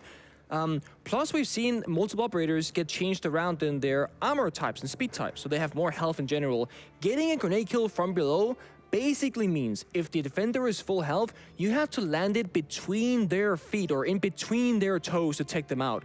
And Eminem, they did that, as you said, Park, 3.5 times in 3 rounds, essentially? That is some pinpoint accuracy. Some of those, of course, you have yellow pings, information with drones, etc. Some of them is good guesswork or working off in-game audio sound cues, of course.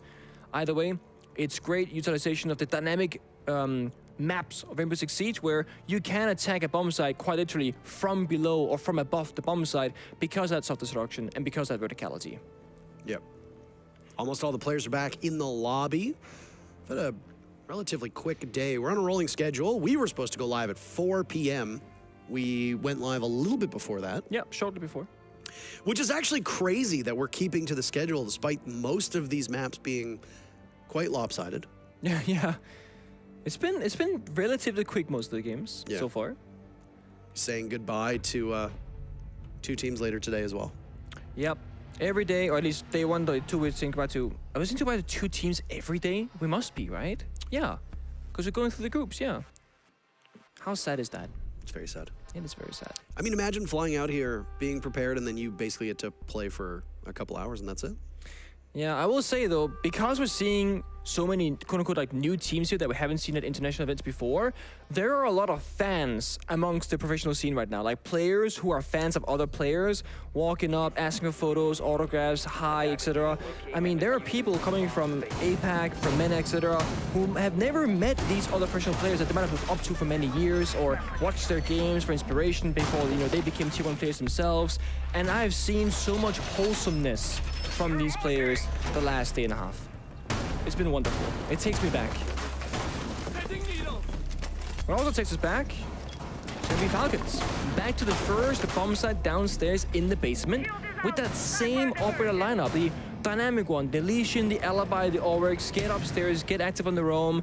And that's gonna prompt them to do some attack or repick shenanigans here.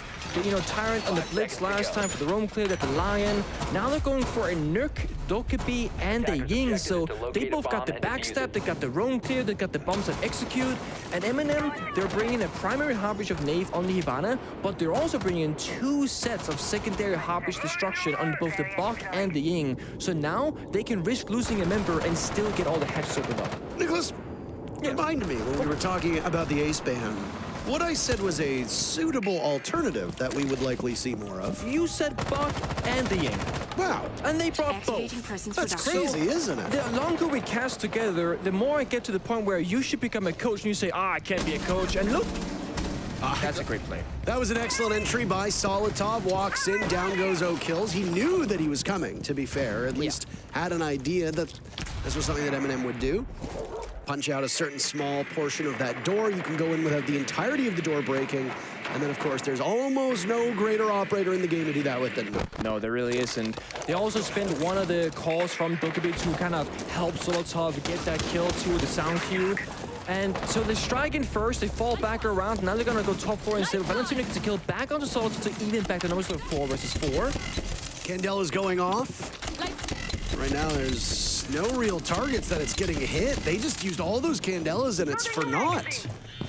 I mean, Valentino is able to get away with a tiny bit of HP as the rest of the team drops back down to the bomb site as the logic bombs ring out. Okay. So it's in pursuit, can't find anything. Essentially, they trade utility for map control, which, I mean, it's almost like a handshake deal between both teams going, okay, we will do this, but then Matt skills, he goes for a cheeky swing. Cheeky swing has been what Falcons have done every round, though, Nick. Yeah, this is something that we keep seeing time and time again. They want to take these fights. And some of the times it works, but more often than not, Eminem have been punishing them. Yeah, and when you spend all your Candelas and you don't have smokes on the Ying, you want these kills to be happening because you just say, yeah, thank you very much, Matt skills, that's 1 member off the board. Valentino, 1 point of HP left as well. 1 bullet will take him out. You sneeze on this guy, he's injured. And Eminem, they get that 1-man advantage. Now, Kitchen Hatch got open on up. They got the Hibana, second their Heartbreach, but they don't have any Candelas. So Nave on the Hibana has 3 flashbangs. That's the only real execute enabling utility they have for this push to come. There's some very valuable information now from the drones in the final 30 seconds. It's an extremely loud drone. I don't know why. Toxic gas going off underneath the hatch of the kitchen, and there's a very quick push up from the smoke, but nobody can capitalize off it on the side of Eminem. A logic bomb will go off. Down goes Nello. P9 with that sidearm, putting in some good work. Uses as a sidearm of his own. Takes out the smoke. Flash goes off. Valentino still on a point of HP. Diffuser in the hands of Nave. He's dropped. Gets the goo mine out. Is he going to have time to get the diffuser down? Yes, he does. Uses will need to cover, but he's dropped off. And that's it for the plant. The timer will give it to Falcons as they reduce Eminem to just a single player. Yeah, I mean, the pace there from Eminem just not quick enough. I mean, sure, the goo mine slowed it down by about a 1.5 to 2 seconds, but that's not even the bigger problem. After pulling out the goo and starting the plant attempt, they still just have 0 seconds left on the clock. A great attempt, but again, Falcons, they always pressure Eminem on all their entry points, even when they're down in numbers. They still fight. Smoke, sprinting from third into below that kitchen hatch. He gets spotted out. He still sticks around, gets 2 kills combined in that round, brings it back to a 2v2, and then things they play out from there. The Falcons, they're gonna go through this and try something new. It's not gonna be bar. It's going to be that CCTV bomb site that we don't see very commonly. And the first thing we have to look at here from the orbital lineup is going to be, is there a Bandit and a Sami, a Wamai, and a Jaeger? The reason why I say this is because if you play like a Sami, Wamai, and Jaeger, the catwalk rafters where Metzger's reinforcing right now, so incredibly easy to hold as a defending team. Or rather, should I rephrase, very difficult to attack against. If there's a Bandit, well, you can Bandit trick the CCTV wall. That's gonna stop the attackers or slow them down from getting the first objective, which is to get the wall opened up. Now there will be a mute, P9, he'll put that on there, and then he knows that from Eminem. He's gonna attack and repeat the thermite, he can now repel on the wall, open it up for free, and not have to waste time or resources getting that opened up. But Eminem, either way, whether they go for a garage attack or a master bedroom construction attack, Falcons, they're everywhere. So they'll contest on both sides. See Q-Bear is going out to grant some protection. That's going to help them extend out for this roam or master bedroom. P9 has been easily the most impressive player in my eyes on the Falcons so far. Yes. Good utility work. We highlighted his play on mute on that last gym defense, but always seemingly being in the right place at the right time to get very impactful kills, whether it be during the beginning of an execute, whether it be at the end. I'm playing a lot of these SAS operators. This is their first EE1D, and the top of the gym has now been taken control of by Eminem. Looks like Falcons have scooted back over towards construction and cash. Maybe get themselves in a little bit closer to the site. Yep. I mean, that's the first minute off the clock. Tyron and Eminem, they're making a little bit of progress on both sides with the master bedroom entry, but not a whole lot of support. There's a Jordan at his feet, so he knows the master bedroom, bathroom, and office is clear, but what's going to lurk inside the construction? He'll find out in just a second. Well, it's a reinforced wall, and we know, because of silhouettes, that there are no enemies in there from Team Falcons. They're all run back to the bomb site itself. Very quick that Eminem wants to get in, and Mad Skill's almost losing his head. Oh. Swung, Valentino taking down Solotov. That didn't work out so well. You had a grenade in hand, you got caught. O-Kill's first one to die from Falcons. Nafe walking in with impunity. Type 89 runs through bullets in a hurry, but it also reduces your HP very, very quickly. He's waiting for the right call inside a cache to try to bait them. Yeah. We'll be joining construction by Usis, and now opening up a smaller portion into the actual cache site. You see how much respect Eminem is paying to the possibility of a swing, because Nafe did not want to even risk opening up that wall in fear of someone swinging out and just taking him out. So he waits for users to rotate on the line to hold the door. Oh, wait a second. Was that a jump out by the warden? It's Nade. Does he know? Nah. No, it's in the wrong direction. After having so much success, it's a swing and a miss on 2 nades now for Eminem, as they lucked out a little bit earlier, previous rounds. There's a window swing on the warden. Valentino had been itching for a fight over there for so long, and Usis just could have yet another. But look at how many there are. They're all looking in the same direction. Falcons sweeping through Eminem. Nello taking down P9. It's a 2v2, 10 seconds left. Tyrant's in the sight. Down goes no. Joker gets the last 2. Eminem taking a timeout after losing 2 in a row, and Falcons cannot lose the first half. They've put up 3 rounds through 5 so far. Yeah, and a big question mark is going to go back to what you said, Parker. How will Falcons do on the attack? Because their final defense is coming up, round number 6. Eminem, right before that happens, they will take a tactical timeout to figure out what the issues are. We see Falcons always go for swings, always applying pressure, always keeping things tense. Eminem, they recognize and they respect it. But even though they know and they expect this to happen, they still falter in the late round to those exact swings. I mean, you have users on the line, CCTV window, gets swung by 3 different members in the span of 5 seconds. And of course, he gets shut down eventually. I mean, he gets the first kill, nice shot. But then you have 2 members swinging and swinging and swinging, and short, they trip back to a 2v2 from Nello. But then again, what does Joker do? He leaves Catwalk, the strongest position on the bomb site, to swing the gun and repel. Like, what? It's hard to predict, it's hard to play against, and it's really working out for Falcons, and it's catching them off guard time and time again. Swing or be swung? Swing or be swung. The eternal conundrum. Do you swing or do you get swung? Let me tell you this. Are you a swinger? If you can choose whether you want to swing or be swung, you want to be the one to swing, okay? Listen, that's how you want to approach this more often than not. There's nothing wrong with being a swinger. There's nothing wrong with being a swinger. And there's nothing wrong with being swung. Well, actually. If you die. Yeah, if you die. Obviously, that's not ideal. No, it's not. I mean, I know what I would do. If I was Eminem, I would be the guy to pick Monty in attack and Clash in defense and say, I'm not gonna get swung, and die from it at least. And I'd be like, I'm safe. And honestly, Tyrant playing Blitz in the opening round on that basement roam clear worked very well. I am surprised that we're not seeing Nello himself go onto the Monty to kind of spice things up and change the approach, because right now Eminem, they're kind of showing Falcons the same thing with a slight variation every round, right? They're gonna go for a roam clear over or direct side execute with the same couple operators. Sure, now they got the Nuke, they can creep around, they had a Ying for individual round, but look at this! Valentino just swings the window and now uses his dead. You take your time out, you talk things through, you go, oh guys, we gotta do this better, gotta fix that. What happens in 20 seconds? You get spawn peaked. Swing? Or be swung. Or be swung. The answer to that question, Usus learned about firsthand. Yeah, definitely. Now, losing the... Oh, there's no one here, right? No, there's somebody in church. Oh. Joker. He's like Legion. With 2 goo mines in pockets, sitting behind that little cubby inside a church.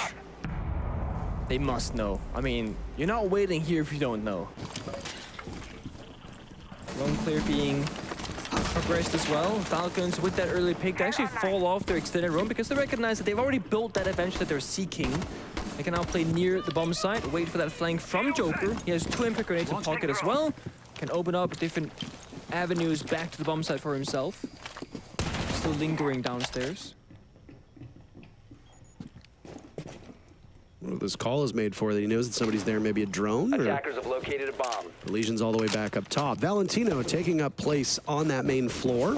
Has impacts, not a nitro cell, so this isn't necessarily going to be a play for a post plant, but he'll get coaxed out right into the waiting arms of Tyrant. And it looked like Valentino was aware of somebody in that position. He shot some bullets before Tyrant moves on elsewhere. 1 minute and 15 seconds left. But it has cost him quite a lot of resource because Tyrant, he was downstairs and they lost users early. That means only 3 members, Solotov, Nello, and Nath, could progress the opposite area. There's only a minute left on the clock now, and Eminem, they've just found themselves in that 4v4. And what do you know? Who's gonna swing? It's gonna be P9 on those windows. And he gets away with his life intact, but getting chipped away pretty quickly. It's the same spot, or at least similar spot that P9 was in before when that nade from below took him out of action. There's still 4 grenades in the hands of Eminem. 2 for Solotov, 2 for Tyrant. Where are they going to go? First one tossed in by Solotov. No luck for that double nade landing in the same spot. P9 takes down Nate, but P9 himself is dispatched by Nellos, trading back and forth. Tyrant might be able to get in behind enemy lines. Have they droned him out? Do they know where he is?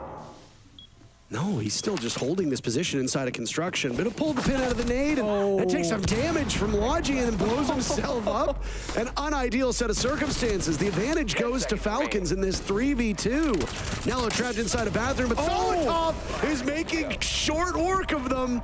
Mad Skills can play keep away, but Solotov doesn't have any time to find him. An impressive first half as Falcons take it 4-2. A great attempt for Eminem and for Solotov in particular, but he was stuck in a goo mine, had to vault in the window. He gets 2 kills, but Mad Skills, Falcons, they played smart. They recognize again the time is running so low. Just sit back on top main stairs. They have to swing from a single doorway. If not, timer hits 0. They're guaranteed the round, and they get away in that 4-2 scoreline advantage. But now things will change up. Now Falcons will have to go on the attack, and it's much more difficult to force gunfights when you're on the attack inside. You can't just walk into bomb side or not have to breach open the walls. You have to play the utility game more often than not. So Falcons, they've shown us one style of siege that they excel at, but now they have to convince us on the other side, figuring out what the setup is going to be, pick it apart correctly, and then win those rounds on the attack. We speculated on this, about the way that Falcons were playing. After the rehost, Falcons have gone 3-0. It's been a very impressive run for them so far. Eminem looked like they were able to match the aggression of Falcons through those first 3 rounds quite well. And Falcons, in a lot of ways, we're making those peaks, and then we turn around and we say, oh, well, you know, this wasn't a very ideal way to do it. Falcons obviously decided to change our minds through rounds 4, 5, and 6, winning them all largely on the backs of them peaking when you weren't expecting them to. It caught Eminem off guard, surely, and Eminem used their timeout. Unsuccessful. Yeah. At least in the immediate. Yeah, maybe there'll be a long-term reward, but not immediately at least. And operator lineup. Sorry, let's go bomb side first. Both teams start basement, but very different set of operators being brought from both sides. Eminem go for that bunker down style, the Wamai, the Asami, the Warden, the Mute, the Smoke, etc. This heavily speaks to the bomb side is what they care about. Falcons, they have recognized that pretty effectively because they too have been bringing anti-bomb side operators. The Capital, right? The double hot breacher or secondary hot breach plus primary hot breachers. They have ways to deal with the execute and stage 3 of this round when they get there. So stage 1, gonna be the roam clear. They've done so very quickly with 2 minutes to go. Step 2, open up all the hatches and kind of recognize where do you want to be attacking from. It's gonna be, you know, Moto or church attack, dirt, blue hatch, etc. And then step 3, of course, is going to be the execute itself. When they go down that hatch, they drop, things get very chaotic, and they try and get that diffuser down. Dirt's actually soft as well, so Falcons, they have every single route leading to the bomb site open at their disposal. They just gotta choose which one they want to go through or which one is most likely to work out for them. We start on this very comfortable, very familiar bomb site. Lineup includes a Capital with LMG, not something you see every day. No. Certainly not. It's been a while since the LMG meta. I can't remember the last time I saw that gun. The pair is in a good spot right now, and also the newest operator, Brava, has the pair of 2. Some familial connection, I believe. Yeah. They're smart. If you follow the lore. Nice smoke. A second one will go off as well. Joker, the very first pick on the Solotov. There goes the Amai, but Eminem answer back. Joker's only good enough for a single kill. Mad skills with 35 seconds to go. Getting diffuser down, but Nave sees it. Takes him out. P9 trying to get into position, scrambling to do so. Unsuccessful in stopping the plan, and now from the pulse wall, down he goes to Tyrant. Users and Tyrant both fall, as it's an absolute bloodbath between these teams, with Eminem coming out ahead, leaving it all up to O-Kills. 15 seconds left. Wandering into the bomb site, retrieving the diffuser, and will now attempt a plant of his own. 10 seconds to go. He's scared off of it. Both Nello and Nafe are aware of his position, and it's up to Nafe to do it, but you can just let the clock do most of the work for you. Nello gets the kill. That's Eminem taking their very first defense. Yeah, it was a great attempt for Falcons. They opted that pillar plant in that long corridor from bottom main stairs. The Capital smokes, they obscure the vision, they distract, they drop things, they get messy. But there was one part of Eminem that really favored them. They have a Warden. They can see through smokes, they can see through flashbangs, they shut down the plant. And I have to say, Falcons, while the execute happened very early, the plant follow-up from Mad Skills was actually quite delayed. I mean, the smokes almost had faded away from the Capital by the time they started the initial plant execute. So I'm not sure if there was a issue with the wall not being open correctly, and Matsko wasn't in the right position and ready to go when the call came out or whatever. But either way, Eminem, they do a great job at shutting it down, and it is because Eminem, they said, we're gonna opt that bomb side style of defense, where they play those bomb side operators. If they had played like the Alibi, the Legion, the Oryx, like Falcons did, and they had roamed early on, that execute, if it had came down to it, likely wouldn't have gone the same way because of those operator style choices. 10 seconds. 5 seconds. God, that blitz played in round number 1 feels like it was ages ago at this point. Bring it back. Run it back one more time. I mean, different team, but still. Yeah. I do love seeing it. Anything that's like fast, chaotic, like we saw some Glass Gridlock play earlier today from some of the APAC teams. We saw a Blitz now from Eminem. I love seeing it when it works. Yeah. Because we'll see like a Gridlock show up, you know, we'll see like a Monty show up, we'll see like a Sen show up, and then they die early and you don't ever see any value from it. And you're like, okay, well, that was kind of a bummer. Yeah. That's valid. I mean, even if you don't win the round necessarily, but like there is a strat, you see what happens, you see the idea behind it, that alone is cool enough for me to be happy. Early round now from Falcons on a Germ attack. Things they have really changed here. Falcons, of course, being very quick to the punch on the defensive side. They're actually taking their time on attack to go through all their steps, not get caught off guard. We can see a Joker here paying so much respect to the possibility of a member from Eminem holding an angle from green box, from down inside the basement of pit, etc. And they just don't want to lose early members to something silly by not checking their corners. Very first Lion call will go out. Doesn't seem to get all that much, but the drone will gain some information as to Eminem's position inside a cache. Odds are this nade works. No, I mean, it's close. Okay. Does a chunk of Tyrant's HP, but he can still exist. They're expecting a potential play over by Garage. There's a late flank from Nafe. Half of the round to go. What noise can he do? What damage can he do? Because Joker's now inside a Garage, but Nafe might have missed his opportunity. I mean, he can still go for the flank if he wants to, but I'm seeing Solotov was on cameras earlier, Default and Valkyrie. Oh, look at the timing. He climbs the ladder. Valentino almost swings the window. Oh, he knows! He sees him. Nafe is not happy about that one whatsoever. That's one of those, if Nafe, doesn't get spot out there, the damage he can do on the flank is ridiculously high, but instead he becomes a free kill for Valentino. Now Falcons, they're right next to the bomb site walls in a man advantage. That's exactly where they want to be. They got smokes in pocket, they got flashbangs to go, they're in a great position. Yeah, for Eminem, you lost a lot of map control. You're basically barricaded inside of the site at this point. Yeah. Lost construction. Looked like you might be about to lose logistics, but one of those smoke canisters go out. Those gas canisters from Solotov uses, fires back. Down goes Joker. He finds a second onto Valentino. Holy smokes. Eminem just making quick work of them as they walk right in. Mad skills through Logi. Inside of the closet, but it's Usis up at the top, watching by the main stairs. O kills out on the balcony. Not O kills, 2 kills to his name, actually. Can he add to that? No, he can't. A 4K from Usis, as that coincides with the 4th round for Eminem. Uses quite literally playing the exact same style of Siege as Falcons was playing against him. The moment they get comfortable near the bomb site where they might go for an execute, he will swing into them and say, you know what, I'm not gonna let you, I'm gonna aggress first. He finds 4 kills in the round, front, back, left, right, and center. We saw there was indeed a yellow ping on Nafe flanking in Garage.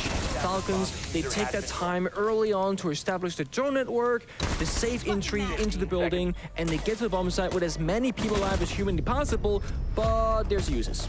So he'll take the one out later on instead.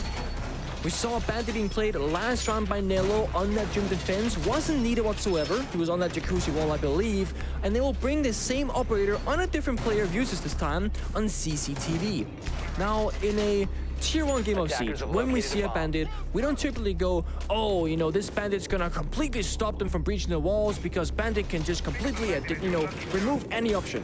No, the bandit is more like you're gonna slow down the enemy, make it more difficult for them, and make them burn resources. Like, go downstairs, where now? There's a mirror window. Oh my god, this strat is like from 4 years ago. There's castle barricades downstairs, the mirror leading to Garage. So, if they wanna go downstairs for Falcons to remove the bandit from play vertically, they gotta deal with a whole second setup downstairs first. They can also try and take the caps off P9, go on that CCTV window, toss a firebolt on in, denying him from tricking the wall, and then toss an EMP in the wall. The thing is, they don't have any EMPs. So as long as Uses has pre-placed 1 or 2 of those batteries, it's going to be very difficult for Falcons to make progress on this CCTV breach wall. It's a pocket Black Mirror going out there. And, hey? All right, that's fascinating. I mean, you immediately punch it. Okay, I mean, bravo, but now look at this. You've opened it up. This works both ways. Yeah. They can now impact trick through it as well. It's gonna be Tyrant with those impacts in pocket. There goes an nade tossed on in, an upside down exothermic charge. Yeah, here he comes. Yep, impact from Catwalk. Obviously not too happy about that is Valentino. Joker 619 all the while, testing his luck. Oh. Wow, 2 immediately fall for him, and have a 3rd as well for Joker. That's his 2nd. 3 on the board. Nello swinging desperately towards the breach that's now been opened up. Falcons look like they'd had their wings clipped, but suddenly they're flying again. Solitov, a nice pick onto Joker, but he's got 3 more bodies to be found. Oh, he gets another. 2 more for Solitov, but that's it. The LMG in the hands of P9 is a little bit too much. 5 rounds for Falcons. I'm not gonna lie, I honestly think that Eminem, they were trying to overcomplicate the process. If your catwalk player for my Tyrant is your most important player on the map because, you know, the catwalk rafter is a crucial spot to hold as a defender. He's also your impact denier on the main breach, and we saw it. He died trying to throw his second impact grenade out to help his teammate not get the, or to help his teammate secure that breach. But he dies for it. They lose carriage control, and things just speed up from there from Falcons. Joker found the second, Joker found the third as well, and then things could get really dire. A great attempt of a clutch for Solitov, but you gotta retake up a staircase. That's not gonna work out. And Eminem, they had the bandit, and there was no EMPs for Falcons. They didn't have any easy way to clear out that bandit position whatsoever. They couldn't nade below. We saw there was castle barricades, the mirror window. Capitao wasn't on the CCTV window. I honestly think that could have been as simple for Eminem as uses, simply just bandit tricking. No mirror window on the breach, no like weird impact tricking, etc. Just a good old simple bandit, see what Falcons will do, and then you adjust mid-round. We never really saw what Falcons had in store or in their minds to try and deal with bandit. We never got there, frankly. Falcons down the lead, and we raised the questions. Yeah, they can play a dynamic defense, they can play in your face, you know, control the pace and momentum, but how will they play attack? Completely opposite. Very structured, relatively slow, and they just, again, they have a checklist and they go through it. Do we have the flank drone? Check. Do we have the main breach? Check. When we get the breach, what are we gonna do? Okay, we're gonna do this. Everyone be ready? Okay, 3, 2, 1, check, go. That has been very impressive so far from Falcons in their debut game here at the Copenhagen Major. Impressive is a great way of talking about it. Not that any of the teams that are at this event didn't deserve to be here. I mean, you don't walk into this event thinking that you're going to go out after only winning, you know, 5 rounds, 6 rounds, etc., or even just winning a single map in the best of 3. For those that followed the games earlier, you saw that Fury lost to Sandbox. The loser of this match goes up against Fury. You and I are actually going to be casting that later today. Yes, that is correct. The Thai team of Fury.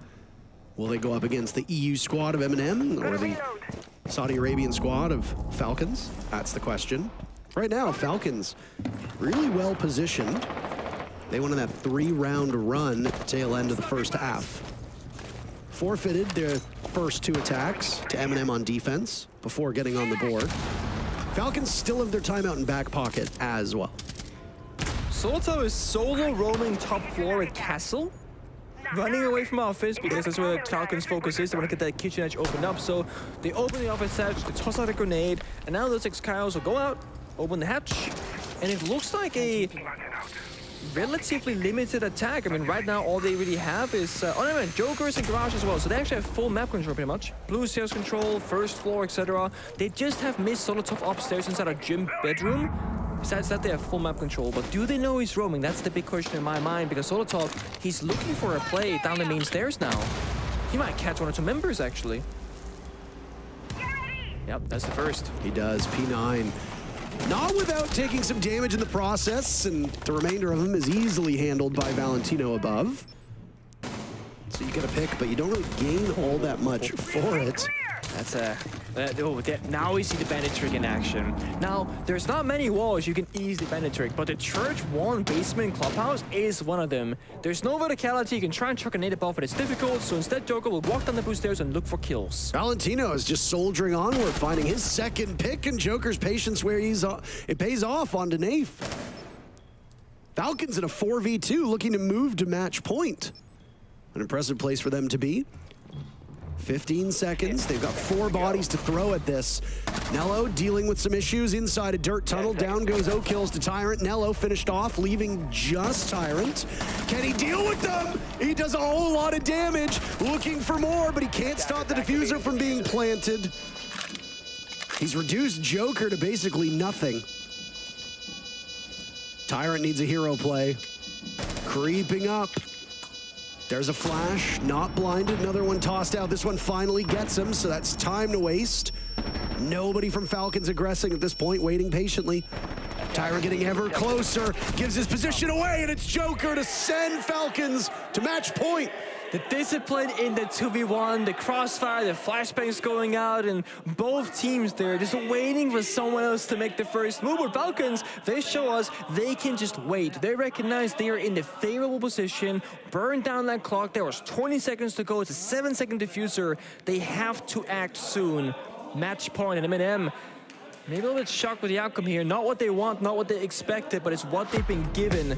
Now, Eminem, if they want to have a shot at winning this match, they need to take us to the first overtime series or map of this event so far. We saw the kills here from the replay highlights. Joke inside of blue just crushing the competition. Saying that P9 was the most impressive player for me on defense. Well, how things have changed now with it being Joker 619. Maybe the Redditors were right. I was gonna say, maybe Reddit knows a thing or two. Maybe those Redditors were on to something. Sometimes. Not always. Not always. Camera ready to activate. Would you look at that? Is that going to be... Nope, it's basement. Did you think it was... I thought it was bar for a second. Bar stays. I was like, we're gonna get all 4 bomb sites. Let's go. Or not. Oh, we're not. Not yet. We're not getting all of them. We'll still go there. It's possible. Though I don't know how good of an idea it would be. Should Eminem win this round and we go all 12 rounds, Eminem would then go to bar stage, presumably to go to overtime. I don't know if that is necessarily the smartest idea for a site that doesn't have a lot of play. I will 0 plays so far. I will say Berlin Major, Grand Finals, all right. World Cup phase. Final round on the 5th map.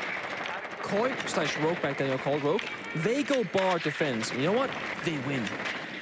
So if Eminem, they want to, capture some of that European energy vibe when it matters the most, bar has a pretty good story from just 6 months ago. Bomb located by attacker. IQ being brought now, so a different kind of operator to shut down the intel game of the defending team, but there's not a whole lot of intel to gather, really. No Valkyrie on the board. Of course, Solus is banned out. You can look for the my disc and the mute jammers. Maybe if Warden pops his gadget, but that's really it. So, like, relatively low value, but it's a safe choice. Let's say there was a Valkyrie on the board for the Eminem. You gotta worry about the C4s vertically, the Valkyrie cameras, etc. Valentino so often finds himself in those opening duels, and he does so successfully. Once again, he too is sitting on 9 kills and 6 deaths, and that's gonna be Solotov on Romai, off the board, on match point. Eminem already down a member. Not exactly where you want to be. Solotov has been able to take over certain rounds. 4 of those 7 kills that we see coming in a single round. Very impressively done. Gave Eminem the edge in that one. Even though Valentino is taking a lot of damage, it seems to be the story for him in this matchup is that he gets quite a bit done to him, but he still continues on. Used both of his hard breaches as well. Big question for me is Eminem. Are they going to walk forward and seek these engagements and try and leverage back the numbers, or will they just simply let them execute, maybe flop in the midst of the chaos? That's the big question. They have 3 toxic babes, they have 2 C4s. Eminem, they want to play for plant deny, but I don't know if that's the right call right now given how quick Falcons are, but never mind. Tyrant, he finds the kill they need. The one thing I will say about this Eminem team is that they are never out of the engagements. It's just a matter of how the engagements are being taken. They've now lost Uzis as well, and Uzis and Solotov long holding that distinction of being 2 of the most reliable players on this team. Down goes Joker to Nafe. A 3v3, but Nafe took a lot of damage in the process. A single bullet from any of these guns will take him out of action. He's sitting pretty for the time being. Falcons could get their very first win in an international competition, but they have very little time to work with. This is going to be a tense round. Remainder of Valentino is found. Down he goes. Falcons need to hurry. They need to find something. They're in the sight. Suddenly they've reduced it to just Tyrant, who can stop the plant. Can he get there? No. Yes, he can. Through the openings that were created by Falcons themselves, Eminem get the diffuser in before it gets planted, and we are going to all 12 rounds. Oh, it is so difficult to make the right decision where to plant because you don't know where the last defender is going to be coming from. It's so chaotic. It's, 3 kills going out in the span of 2, 3, 4 seconds, etc. And then you have only 2 seconds left on the clock. Get a sprint to the first corner you see, establish that diffuser to be started. But what happens? Well, the flank is there. Wall is breached open. We saw the outcome of that round. That's going to take us to 7-5. It's still in favor of Falcons, of course. Then we see the opening kill from Valentino, a great swing all the way to church from Blue Staircase, and then now the great shot from Tyrant. Look at this. The C4 toss into peak, and he picks it back up. Bit of a shame because Nave never got to use it later in the round, and we see it here. Plant position was unfortunately just wrong from Mad Skills. Gambled incorrectly. 50-50 on that one. All the way upstairs to go. No bar from Eminem. They want to take us to overtime by playing the stable 3 bomb sites. And it's kind of weird to say that because CCTV is not necessarily a stable bomb site, but they also lost it, so it kind of fits the scheme here. 5 seconds to insert. CC gets played, but it doesn't necessarily always see success. Attackers are moving out to locate a bomb and defuse it. There's a number of ways that we've seen this bomb site get played so far today by these different teams. This bathroom setup looking quite standard. Instead of it being a mute in that position, though, it's the Azami. Single panel reinforced in bathroom with the black mirror on it. Drone hole blocked off by the Kiba barrier. Goyo shield put up, or Goyo canister rather. Old habits die hard on that one. Goyo canister put up on the wall. Spotted out as well, another by Red Stairs. Oh. I like this momentum. I mean, so this is kind of like, they recognize Falcons are low on time. They bring out the Goyo. And now, you know, you pop a canister, you gotta wait 20 seconds before they can progress in that area of the map. And Falcons, this is one of their slowest rounds so far. 4-minute burn off the clock, no engagements, no damage being done. I will say, though, the one thing that favors Falcons is the CCTV walls. They are not reinforced.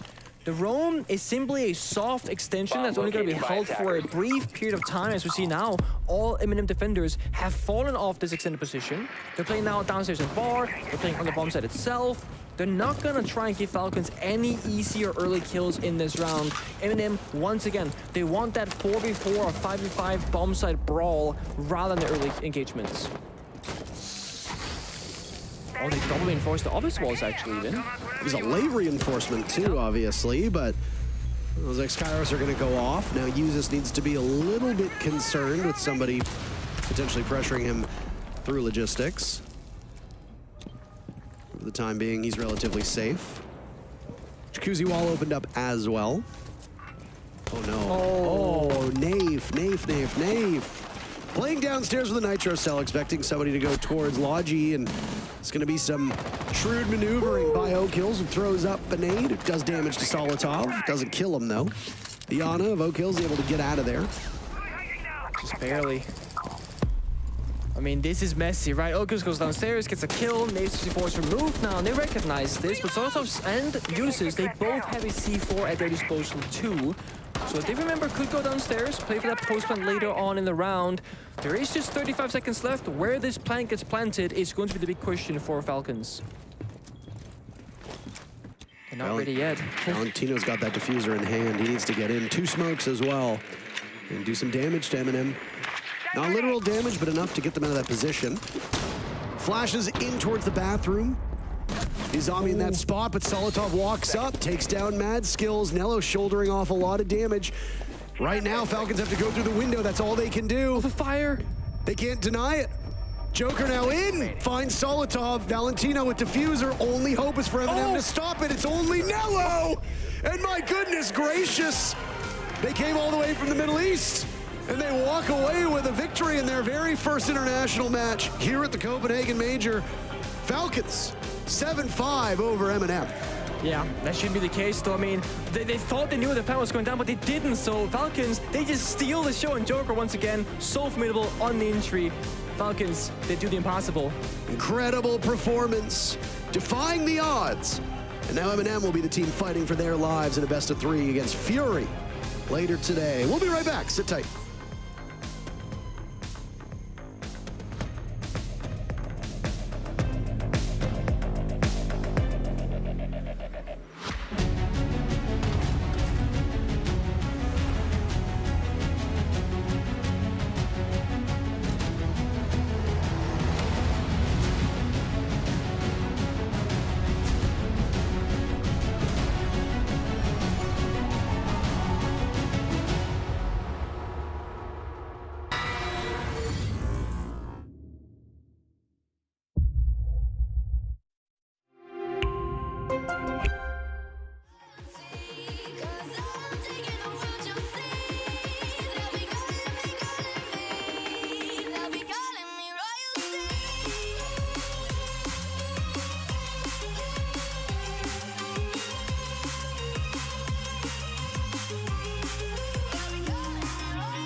Well, if you were somebody putting bets on this matchup, I don't think you probably would have put money on what the result is, which is a 7-5 victory for Falcons over Eminem. But so close to overtime. So close. Overtime still eluding us today. It started off looking like Eminem were the better team. They were they were matching the aggression of Falcons, who wanted to take every engagement possible. And as this was happening, Eminem was simply winning. I mean, they are the more experienced team, that is inarguable. But what you can argue is that experience is not all that important.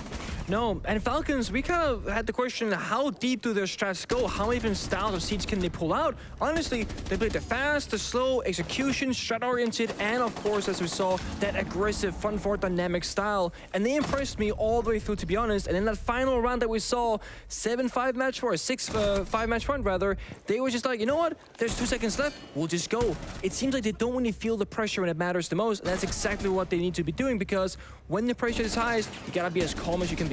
Yeah, I mean, I thought that the bigger issue with this team was going to be, how are Falcons going to do on attack? It's easy to be aggressive on defense. It's easy on defense to be able to get into positions that, you know, the attackers might not have droned out, or, you know, maybe they drone it, then they don't re-drone it, and you're able to take advantage of that as well. But on attack, they looked so formidable. Round after round, it just seemed like Eminem was not prepared for where the Falcons were going to be. And in the engagements that we did see, the one great strength of Eminem seemed to fall by the wayside, especially as both Valentino and Joker were heating up, coming close to having both them break double digits. I was going to say, Uses did his best, right? He was popping off, had a 4K one round, at 3K the following, but outside of Uses really stepping up, I feel like the rest of them, they got to help the man out a little bit more. It's just a little bit more. Yeah, I mean, it's a team effort. You win as a team, you lose as a team. Obviously, Eminem are not going to be happy with that performance. They've got a couple hours until their matchup against Fury, and they could end up going home today. So obviously, a lot of pressure on their shoulders. But the real story is the success of Falcons. You probably want to hear from them. Valentino and Ginny, an interview. Absolutely. Now. We have Valentino ready for the interview. First of all, ألف مبروك. Thank you so much. أنا فخورة بكم. So congratulations. Let's start with addressing the fact that this is the first time that MENA is competing on the international stage, and you guys had an incredible game. So the emotions that you're feeling right now. I mean, looking at the situation, first of all, alhamdulillah, thanks to God, first of all. Looking at the situation, we are missing our IGL, Jalad. I had to IGL instead of him. It's my first time IGLing, but thankfully, it went well. I mean, no one expected this to happen, especially against someone like Eminem, a top team in Europe. We did great, and I'm proud of myself, proud of the team. And we are here to represent MENA, always. You guys are doing an amazing job at that. Thank you. I mean, you said it yourself, Eminem, one of the teams in Europe that have been very consistent with their performance. Yes. So coming into today specifically, because it's a best of one, it must have been very stressful in that regards. What did you do before getting into the game to prepare for it? We have been scrimming for the past 1 week. The boys came early and started screaming without me. I just landed like this morning. I haven't slept yet. Okay. I'm really sleepy, but it's not an excuse. The job has to be done.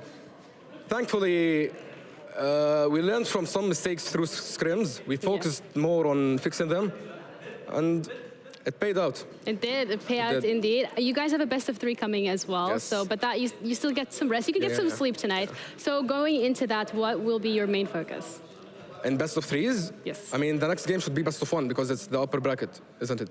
Or you mean in phase 2? In phase 2. Oh, in phase 2. Because I'm a believer. Yeah. Okay. In phase 2, I mean, we will do our maximum, our best, not to go into the losing games, but we'll make sure to win every single game. We will do our best. We will always do our best, as usual. As usual. Well, as usual. Because it's the first time that we're having men on stage, I want you to maybe have something to share with the fans at home. They're watching. You can look into the camera. You can be honest with them. شكرا كثير لكل اللي عم يتابعنا، وهيدا الشيء اللي عم نعمله نحن لكم، بس حرفيا لكم. نحن عم نقدم شيء للريجن، وان شاء الله نكون على قد المستوى. هاي بداية خير وحنكمل كمان اكثر ان شاء الله. Thank you so much everyone. Thank you guys for tuning in. And we're going to head to a break. That's okay.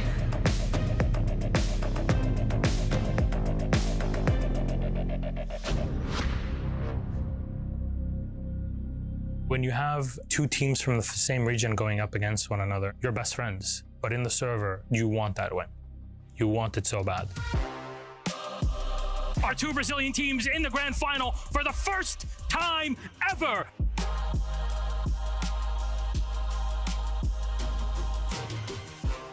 Ninjas in pajamas! Some tournaments you have a better feeling about winning, and that one, it was ours. Our second Brazilian team, Team Liquid! NIP was very well prepared. They were like top one team in Brazil. It goes to Brazil no matter who wins it, but for NIP, it means a lot. We lost to SSG a year before, and then we knew like in our hearts that this is an invitation we need to win, you know.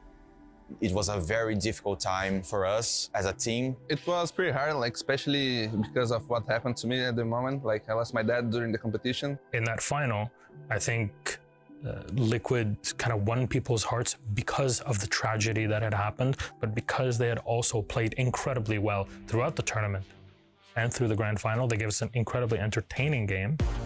Sidecore goes big with 4 kills to push them over the line on Kafe, and that is going to be NIP 2-0 on maps.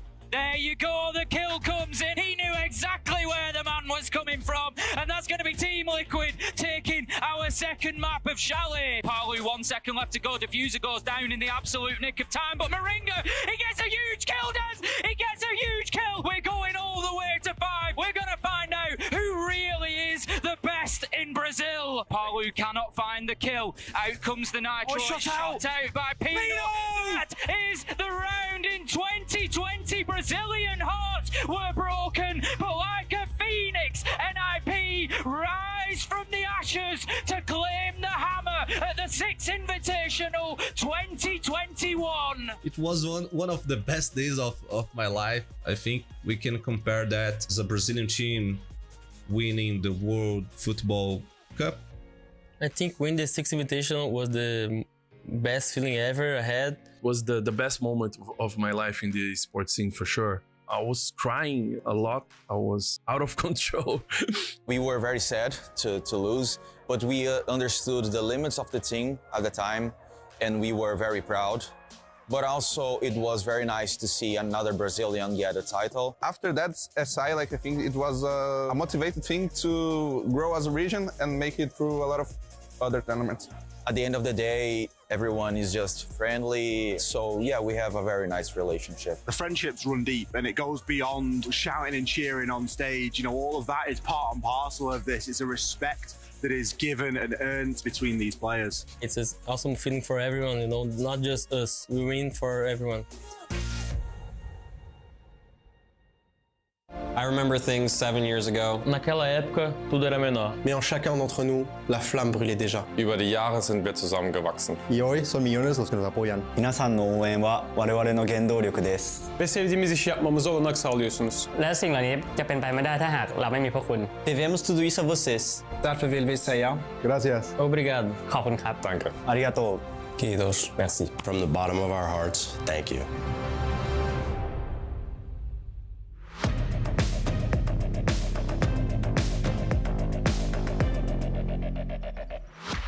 With the best of one finished and potential upset story coming through from Falcons knocking Eminem into that lower bracket, we're now here on the best of 3s. We're going to be starting off with the first one from Group D. That's the first group that we have seen compete today, and it will be up at some point, and we're going to be walking through it. And when it is, which is right now, we're going to be looking at that lower bracket. It's Bliss up against Varrel. Now, both of these teams are fighting for a chance of survival. They don't want to go home today, but if you do lose, you snooze. You do have 3 chances, as it is a best of 3, so map picks and bans are going to be very heavily coming into favor this time around. Looking at Group A as well, which is the group that we've just seen Eminem lose out, which means in the bottom lower bracket, they are joined by Fury, another team that had an interesting performance today. They very much did fight tooth and nail against Sandbox, but unfortunately, they bettered them. So with both of these best of 3s on the way, we're going to be starting off with Group D, as we said, which is going to be Bliss up against Varrel. That's the first best of 3 that we're going to be having a look at. And as usual, it's not going to be me who will walk you through these games. It is going to be our lovely casters, because we have Hap and Fluke ready. I was considering doing like a nameplate with your names, but Well, like Flap. yeah. It's the But go-to. Mads was like Flap, Do and you I was know like, yeah, no, I don't want to go there. We might Do you have guys time. like it? Do We you have guys time. you guys want to be called Flap? That's what we've been doing whenever we. No, let her have this. I'm asking if that's No, your... what would you No. call us, Jenny? No, that If was it's not literally the Flap- only thing that I No, could no, come up That's with. definitely not. Otherwise, you would have No, said it. What I did don't want to you be come put on up the with? spot. I can't. What did you come up with? No, that was Jenny? what I came up with. Oh, That was okay. like my best shot You're at such a bad combining your liar. names. Yeah. Dutch people. What? Have one of them. Hello, come Guys, on. do the thing. Do the thing. It's okay. We'll do the thing. I don't know what the thing is. I don't know. Oh, McCast. Oh yes, we need to go. Cast, break down the yes. two teams. Hey, hello, APAC. Bad news. We're in a situation now where another APAC team has to be the one that goes home. Again. Will it be Bliss or Varrel? It's going to be the big question that we will see answered in about, well, maybe an hour and a half to 3 hours, something like that, depending on how quick these games go. Of course, I do not expect this to be a 7-0, 7-0. This is going to be a close fight. This is going to be, like, literally giving everything you have left for both these teams. Because if you go out here now, just mentioned, going back home. And neither of these two teams wanted. They had, you know, long journeys to get here. And now they are on the brink of basically being all for nothing. It's tough. Obviously, people have to go home. The new system means that people go home a lot sooner with technically less things played, but you cut through, you get more head-to-heads, you get, in a weird way, more opportunities. Everybody has this double elim chance, and where are we going to be going for this? Maybe the final 3 maps or 2 that either of these teams will be playing. Do you have any guesses? No looking? No. I didn't look yet because it's on the left of my screen, but I can see it on that screen. I know. So you are still looking. I'm sorry. You can't be like, I'm not looking at that one, I'm looking at that one. There's multiple screens here, everybody. We could just use whatever we want. Chalet, Villa, Border. Yes, and that is going to be the 3 maps we're going to now. There's not, like, because we're going to a best of 3 now, those comfort picks of Oregon and Clubhouse are not going to be used anymore. So we're going to go to different kinds of maps, which there's less data on for both these teams, which means there's less VODs for both these teams to have watched. And that means they really need to be certain. This is a cool fly through. Is this first Chalet? Do we have ones in the best 3 yesterday? I'm trying to think now. I do not remember seeing it. I love Chalet. We had it yesterday, Chalet. Chalet, we didn't get to have a Chalet. No, we didn't have Chalet yesterday. No, we get a Chalet. I love it. It's fun. It's aggressive. It leads well onto attacker teams. You can be creative with it. And then you look at the rounds that Varrel played earlier on today, and you're thinking, how creative can they be? Obviously, it's Bliss's map. It's where they've wanted to bring the fight. It's where they want to throw themselves in. But there's such a level of, what are you going to do here, Japanese Siege? What are you going to bring, Varrel? A lot of typing in the chat, a lot of camaraderie going on. The GLs coming out. Because these teams both know what's on the line for the other one. First ban on the board. It's going to be Dokkaebi removed by Varrel. Of course, no phone calls to come through. It's going to be making it. Yeah, I know. So for once, these players are just going to hand in their phones, you know. It's not going to be playing it this round. Ying as well. And hey, fair enough. Varrel were very good at sort of isolating and cutting sight lines across. They limited the play. They limited the performance and positions. Solace as well here. You know, and it's, I guess, if you were to describe Chalet as a map, problematic with drones and intel can be one of them. I do totally agree with you. There's so many places where you can hide drones or, well, even cameras because the Valkyrie is being banned out as well. You're not going to be seeing any of those black eyes to be hidden around. So getting in the way. Map number 1 of the beginning of the end of either of these two teams, and it is going to be Chalet. And as we wait, it is going to be Varrel starting off on the defense, and it seems for now they're headed towards the master bedroom and office. First round, first run, first fight. Now, best of 3 is a very different animal, but the pressures, they remain, obviously. We find ourselves tiptoeing close to the edge of going home. Sorry, I'm just laughing because Hat knocked his water bottle over. And he just kicked it even further. Off the whole, very tricky stage. we have here? Luckily, we have these nice little extenders so we can actually walk in. We can walk really far around. They're actually at the players booth right now, but none of you can see that. Yeah. we've gone. I talked about it very briefly before. Look at this drone game. Hey, oh, who's that? It's Mozzie. Mozzie's been able to steal one of their opponents, and that sort of hiding information around the plants, around those wooden beams on the top floor of Chalet is a nightmare for a lot of teams to have to deal with. And now that the Solace is off the board as well, it's going to be something that's even more problematic. If you've lost a drone to a catch on a Mozzie against you, you've got to suffer the same fate, and it's something where, well, how do you have the confidence? How do you drive yourself? Every side, every corner is a dangerous approach, and the approach starts here, underneath West Main. The steady eyes towards the angle. They're hoping somebody peeked it with the bait onto the window, but no luck. First E1D pops. There's nothing really to follow up on as of yet. Some drones start to move in over the top. Trying to make sure to get as much information as they possibly can. This timing is slowly ticking down. Jigsaw might find himself in a bit of a fight soon with DD. He's pulling back for now. We're not sticking around. You're sort of waiting. Right now, you're sort of waiting for a lean in here. We know the explosive power these two teams can handle. We know what they can sort of put towards the board itself. We didn't get a great taste of it in the showdowns earlier, but here against more familiar potential opponents, people closer where they have a higher chance of having to ping and scrim together behind the scenes.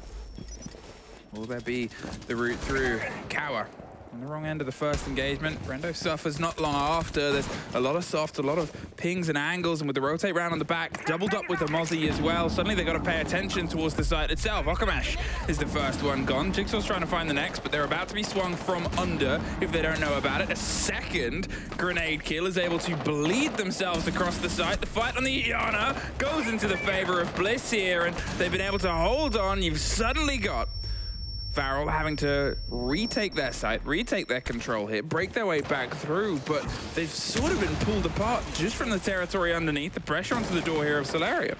Still some Yoka drones around that are bringing in some stuns right now to allow Kawa for a fighting chance, but as they take him out quickly in the site now, seems to be under control of Plant Soon. Underway, as Jigsaw had the cover out there, says Fish Show. There's nothing the Echo could do there, and that means Bliss are taking the first round into their own hands. First round, first swing, and it's an important one to sort of have under your belt here. When you want to set the pace for what is going to be a long showdown for two teams, as we said, getting their first taste of a major, you want to survive the day. You want to survive the first push and bit of pressure here.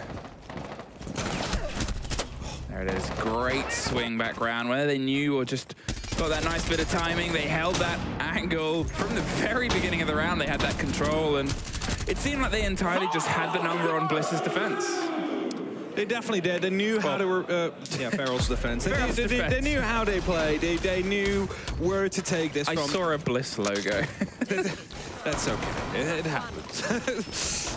They had a plan of approach, and they managed to stick to it perfectly. Varrel actually in their regional leagues, they've played this map twice, they've won it twice, 14-on-7 on the round differential, so overall have been very dominating on it, but it also means that there is quite a lot of, VOD footage, 2 maps you could go on where they were very successful, so the keys to their success. They can play into that right here. One kill of your opening round is sort of a Taylor Swift. Shake it off. Keep moving on. I know you're a big Taylor Swift fan. Yes, I'm the biggest Taylor Swift fan that is on this timeline. Yeah. No, but you have to sort of take that one on the chin and say, right, false start. Let's try and get our heads back on, lean in to more awareness, I think, of what the approach is coming here from Bliss. As I said, it looked like they had a start of a strike of what was going to be a pressure underneath, but there, what a loss. I don't know if Brendo had the full call, but shooting that out, shooting through it, and losing somebody just on the rotate. I mean, it was a drone. They took it out, tries to rotate out. It's just everything coming together well there for the side of Bliss. Good use of their information, good play with their information. And now with the entry kill, they can start going on. Another person has just been spotted out. Casa barricade in the way, gets opened up quickly. Means that Kawa will have to fall back slightly, or at least find himself a bit more of a, well, passive angle, where he's not just out of the open, he's available to just be, well, quickly swung by.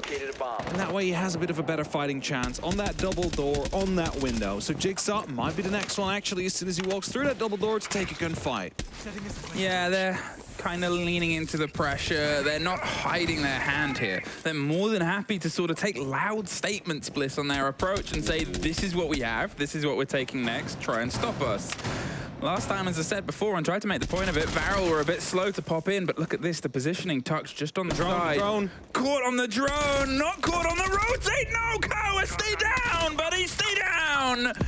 Oh, just over the top of the half wall. Jigsaw gets the second one, and another drone, another kill, another bit of pressure. And here, Bliss just taking it step by step. 4 more drones left on the side of Bliss that they can play with here, but having a 2-man advantage is going to be very beneficial to them.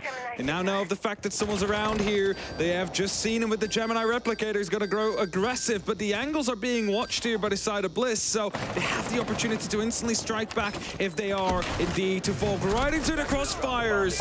A run out comes through from Memento. We'll at least find one. Deep run out there, and you can see that Bliss are taking that moment to go, well, let's try and apply pressure elsewhere. Just over 30 seconds left now, and maybe with the catch up West Main, Rento has gone, they're going to be catching me on West Main. So he's pulled himself. He's got a much longer rotate. He has to hit all the way to blue, which leaves us in what is almost a 3 versus 2 on the site. But it gets worse. They flooded their way through. There's just attack on the wrong side, but picked back up. Akayo gets 1. A bit of confusion there from the side of Bliss. Is just aware. Understandable. The players were. It's like trophy was clear, right? Like it moved through, no one shot at me, start planting and get shot from that position. Luckily, having the opportunity to quickly fight back, but it's time for a Varrel timeout. They call it very early, yes. Early. And this is obviously not their map, but still, it is early to find yourselves here. Beautiful kill. I mean, that's that practice preparation. We had obviously 2 kills come off the back of the timeout. That was the diffuser as well. And it got dropped there. The watch, as I said, the rotate all the way around onto blue. It seems like Bliss are playing a safety game. They're sort of aware of the game that Varrel wants to play, and they're saying, no, we're sending in another drone. We're not going to throw ourselves into the gauntlet entirely unaware, even with the frequency of their drone game. They're still almost caught out by that player inside trophy, but very quick to pull themselves back into it. And as the timeout comes to an end, we'll find ourselves drifting back into the map in just a moment. I mean, it's kind of the game, right? Like, if you use your drones to get those kills, the drones will fall. Yep. Like, that's the first thing those players will shoot at. But it gives you the opportunity to instantly strike back. They did that successfully. I think they lost like 3 or 4 drones getting those first initial 2 entry kills, which leaves you with not much left. And of course, you'll be able to potentially be struck from the back by a player hiding, but you don't have that big man advantage. And if you're all pushing from the same side, one person hiding, getting a single kill is not going to be the end of your game, which is what they portrayed here. Bliss finding that second round, now bringing out the Jekyll, it seems like. Of course, we are headed towards the basement. I mean, fair enough with the Jackal. Yeah, there's been quite some, walking around here and there, so might want to be able to catch him off like that. I think it's a good bit of momentum that Bliss are running with. Obviously, as I said, it was sort of 30 seconds when they lost the kill on the run out and then had to maybe come up with a little bit of a plan 8.5. Not quite a plan B, but you change things a little bit. The first round, if they were a bit slower and more cautious, I think the rotate from Varrel would have potentially caught them, the one that we saw on Fireplace Stairs, but they'd already moved on to the next step. They were already still pushing and still sort of thriving. And that a little bit extra pace is something Varrel have sort of had slip away from them. Can they try and match it? Ooh, there's a start. Jigsaw gone. Rento on the top will draw a lot of attention and isn't going to sit around to find out what happens on the wrong end of it. He's just instantly trying to relocate himself. Indeed, to not stick around. But for now, it seems like they're not too worried about any of those roamers out there. They're just going to be opening up the main breach. But first, see, is there anybody out there? Nope.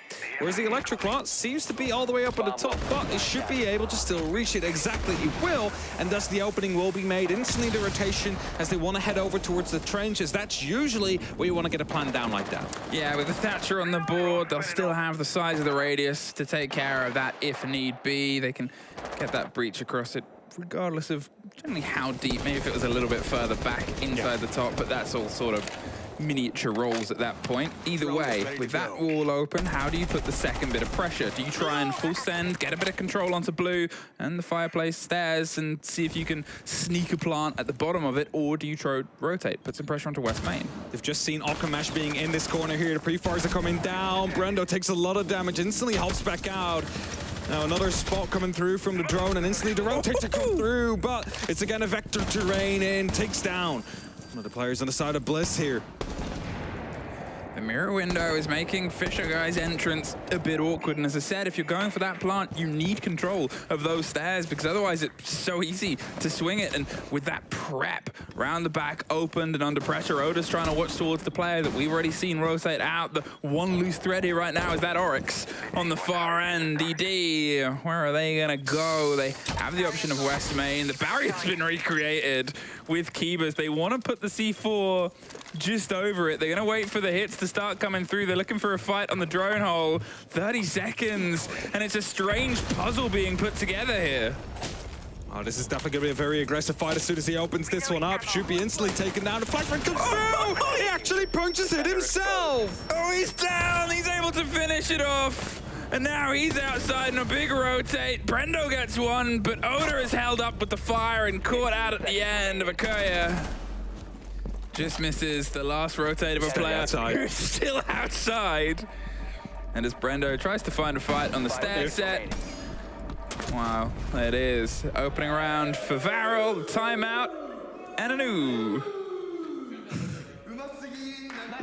Worked out. Happy about it as well. Laughs are coming through. Of course, they know they're in. Heard a yes sir coming out as well. And now we're headed back towards the kitchen. And what we saw there was Bliss basically struggling with taking control of that first floor. I mean, again, good drone usage there. They knew where Okamish was, but as they wanted to go... It's such a painful death to go on with. Unfortunate death. But Okamish, like, he has been spotted. He's taking a fight still. He steps out just a little bit. And I mean, that's genius. That as well. It's just genius. Genius. Sees the flashbangs like, that means no gun up. I can start running at him. Because if he sits and waits, he dies. Yeah, at least he's going to be blinded, right? So it's like, you take the initiative. As a wise man once said, swing or be swung. That was definitely a swing, as he didn't get swung. Didn't get swung. No. Even him with the Sue. No. Okay, Bliss. You know, I would still say that there's been a good bit of pace. There was obviously surprise strikes, and you're off on the back foot from, as we can see in the replay. Unfortunate timing, but that is a big part of this game. Everybody's used to it. The takes they had before, the pace was always a bit hot. The pressure was always let in with their foot first. You hope that they don't forget yet. You hope that they don't find themselves suddenly under a bit of caution, because the slower they are, as I said before, the more Varrel is going to impact them. Yeah, for sure. And I think Bliss here, they'll probably be looking towards 3 or 4 rounds in this first half to find themselves in a bit of a, you know, a good spot for that second half. They're basically, for most of the way, already there. And if they keep up the pace, they have been able to keep it up. They're definitely going to be able to find another round. I'm pretty sure of it. And as the drones start to come in again, it's a yokai drone that gets shut down before it actually manages to make any impact happen. A grenade comes through, but I don't think it actually exploded in time because Jigsaw realized he was being pushed from West Main. Yeah, I think he got that read. Rento! Oh! Again? No, Brendo! Caught on the swing, and for what was a punishment, to be setting a soft on the second round. We've had it 2 rounds in a row now, and that is a rough time for Brendo. It's definitely not how you want to be starting off these last 2 rounds, because the information, again, it was there. They wanted to go for a nice entry kill in the back of information, but again, shut down by someone just a little bit quicker on the change there with the shot coming through. And now they need to try and salvage this. Going down the staircase, their position has been given away by the Banshee. Rento will find, gets another kill. The Yokai will come through to, well, basically assist DD in his adventures out here. Jigsaw's holding onto the angle, has another grenade in pocket, but with the huge amount of pressure that is being put forward, Rento wants to find his third. Doesn't have a huge amount of health to make those sort of shotgun pops work, but you've still got to try and fight and push up. Jigsaw has taken that initiative. Gets rid of the frost mat so he can have some support hopped in on the back of him. Goes wider and wider for the fight. The blind is going to get him, though, at the worst possible timing, so cannot finish the swing. Rento is, for now, fine, but as the pressure hits him, there's one for Oda as well on the back end. Suddenly a 3 versus 3. They put pressure onto Trophy. They're inside the site, but they've got to try and get the kit there itself. Can Varrel rebuild, restructure? There's the Echo. Getting Jigsaw, retaking Summer Site with DD getting one more. It's all down to Oda.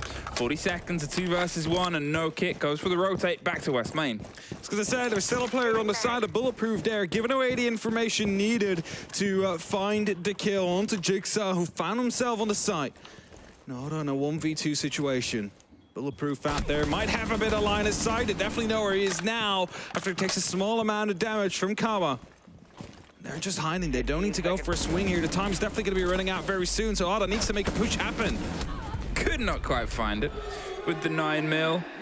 2 rounds, 2 rounds, right back. Special handshake into a Sue. It's evolving every round. It's evolving. Is that a solved Rubik's Cube? I think he solved it, yeah. Is that his warm-up procedure, you reckon? Imagine that as like a threat. That's great. They solve a Rubik's Cube in front of you. Your defenses don't matter, because I can solve a Rubik's Cube. I can solve a Rubik's Cube. This isn't just mind games that I do. I can solve your defense. I do mind games for fun. Rubik's Cube. So someone brings in like a crossword. Oh. Well, you know his actual business at that moment of time. You're not winning that game. Yeah, it's solved. Nice. All right, 2 back, 2 right round, and to be honest, 2 on your defense when it's not your map on Chalet, it's not that uncommon. If they get 3, suddenly Bliss are in a little bit of a danger zone. Yeah, they want to make sure they find themselves with 3 or 4 rounds, Bliss, to give themselves the good opportunity of locking it off in that second half. I mean, we've seen 2 4s, you know, go around the other way. We have. So it's not impossible. Anything is possible in Siege, unless the game's over. Yeah, it's not over until it's over. There's 2 sides to the game of Siege. There's more sayings like that, which basically always tell you that there's always a fighting chance. Ooh. Never give up. Little hop up and a fireplace. Cam is all ours. Can they get the mute jam to get through? They can. And that'll allow them a bit of a route. 1 more charge in there. The grenade is going to roll through and get them the other one. That Brava drone is caught. However, the fireplace Cam, I mean, it's a great attribute to have. Gives you so much information. The mezzanines, a little bit into library. Oh! Just gonna open it up. No! How can they escape? Okamesh should be dead. That's the new reloading, Emmy, because he reloaded and there's 1 bullet in the magazine. You see him walks like there's no point shooting now. Might as well just finish the reload coming through. And he escapes with his life out there. As in the meantime, the clutch throw and hacking some more pieces of utility. Kawa now looking to retake that library under their own control after they basically had Okamesh drop out of it because the window above him was being opened up. A lot of pressure, a lot of hold above. We can hear some air jabs, just putting a circle around the players. They don't have a clean escape. Rento tries to just get a little bit of a slip through onto the fight as Ego Bout gets some attention on the back end. They're watching that soft throw, and Rento is just trying to find a fight out of every single window right now. He's not afraid. The man is literally like, oh, you're there, let me go for a swing. Oh, there's someone there, let me go for a swing. And sometimes he finds them, sometimes he just scares them away. But for now, still 5-5, a minute 10 on the clock, and library not under control. A little bit of damage being done here. Fire now being sent in as well by Fisho. Actually, smoke, I thought it was going to be fire. Yeah. Might be able to give themselves some support, but the smoke canisters are going to stop him from jumping in. That's it, they're sort of saying you don't have a clean plant, and DD gets them as they try and push in and get control above. They've dropped down and rotated a bit, and Brendo, great take onto DD. Takes a bit of damage, but it was such a quick swing round. We can still hear the smokes and fire popping, you assume around the site itself. As Rento is holding onto one stair set, Kawa onto the other. They want to see an approach and appearance. They think that Bliss have abandoned the sort of drop down onto the hatch and the wall onto stock. The moment Rento swaps out to a shotgun, you know it is going to be serious. There's going to another kill to come through. It's going to be putting Bliss on a slight back foot here for the final 20 seconds as they need to go. That's the shotgun to come through. Rento will find him, and that means there's only one above the hatch and one on the window now for the side of Bliss to try and make this plan happen in 15 seconds. Well, they've been able to get a little bit of control, but unfortunately it's not quite enough. Okamesh gets Jigsaw, Fisher gets caught on the entrance, and Varrel with 3 rounds in a row. And I wouldn't be surprised if we get the response of a timeout, because since Varrel have taken theirs, it's been a flawless run back into this game.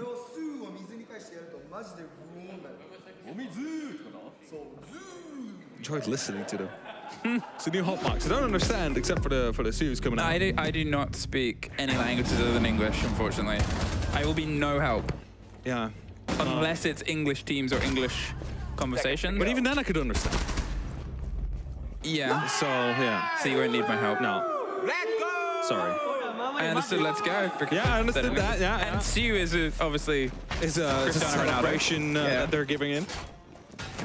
Back to Snowmobile, back to the bottom floor. You know, I don't know if Medics is observing this game, but I know every single time that Varrel says Sue, he is also saying it. Medics will be going. He just said it down our ears. Medics is observing. I have that confirmation. We're going back towards Snowmobile, and this is where Bliss struggled with clearing out the first floor, Emmy. Yeah, they haven't taken the time out. They want to see if they can try and push themselves over. Fair enough. I mean, although this is a map that does generally favor attackers, if you think that you can solve it in the issue and you can save your timeout, or if you just think, to be honest, we're better at defense and they're worse at attack, fair enough. You know, there's, as you said, there's never an impossibility to any score or any setup in Siege. We've seen 0-6s and 6-0s from either side, on either side. Yep. Can it be enough, though? As you said, it was an early death that was a little bit of a missed opportunity from them, punished incidentally. No real fault of anybody's. Sometimes you just spray through a soft or an angle on a hunch and catch the rotate. Was that a pre-play C4 I just saw out there? I think it is. Oh, quick jump with the mirror. Or twitch onto the mirror, rather. Make sure that one of those windows is going to be removed. A triple EMP to be used as well to open up the main breach. Might be a bit expensive, considering you're going to be struggling out with any of the other openings you want to make now, but at least it has been opened up. And that means that Twitch drone is going to go on the hunt for the next mirror window. Yeah, it's sort of not giving its hand. We saw it not get the camera at first. I'm assuming it then popped it before it ran away, because that was what it wanted to sort of get the resolve on. Rento caught out, is going to move to a new position, wants to make sure he's not entirely caught out. As you can see, the pressure is circling underneath. The pre-brace C4 caught out on the window too. 2 players currently onto the dining, watching for the fireplace entrance, hoping they don't get caught by this drone, but the drone is just watching the rotate at this point. Okamesh hearing the drone out there, but he's not quite sure where it is. It's on the opposite side of the door, but it definitely heard him now. Drone comes through, will confirm, rotates around, and now 2 players around in the kitchen slash dining area. So all they need to do is just hold up this rotate. And of course they cannot plant in wine whilst those players are out there, but that doesn't seem to be the plan anyway, is they've, you know, already opened up. They've already used a lot of the utility on the actual Snowmobile side. Well, you want that floor, we'll take the top. Seems to be roaming mirror.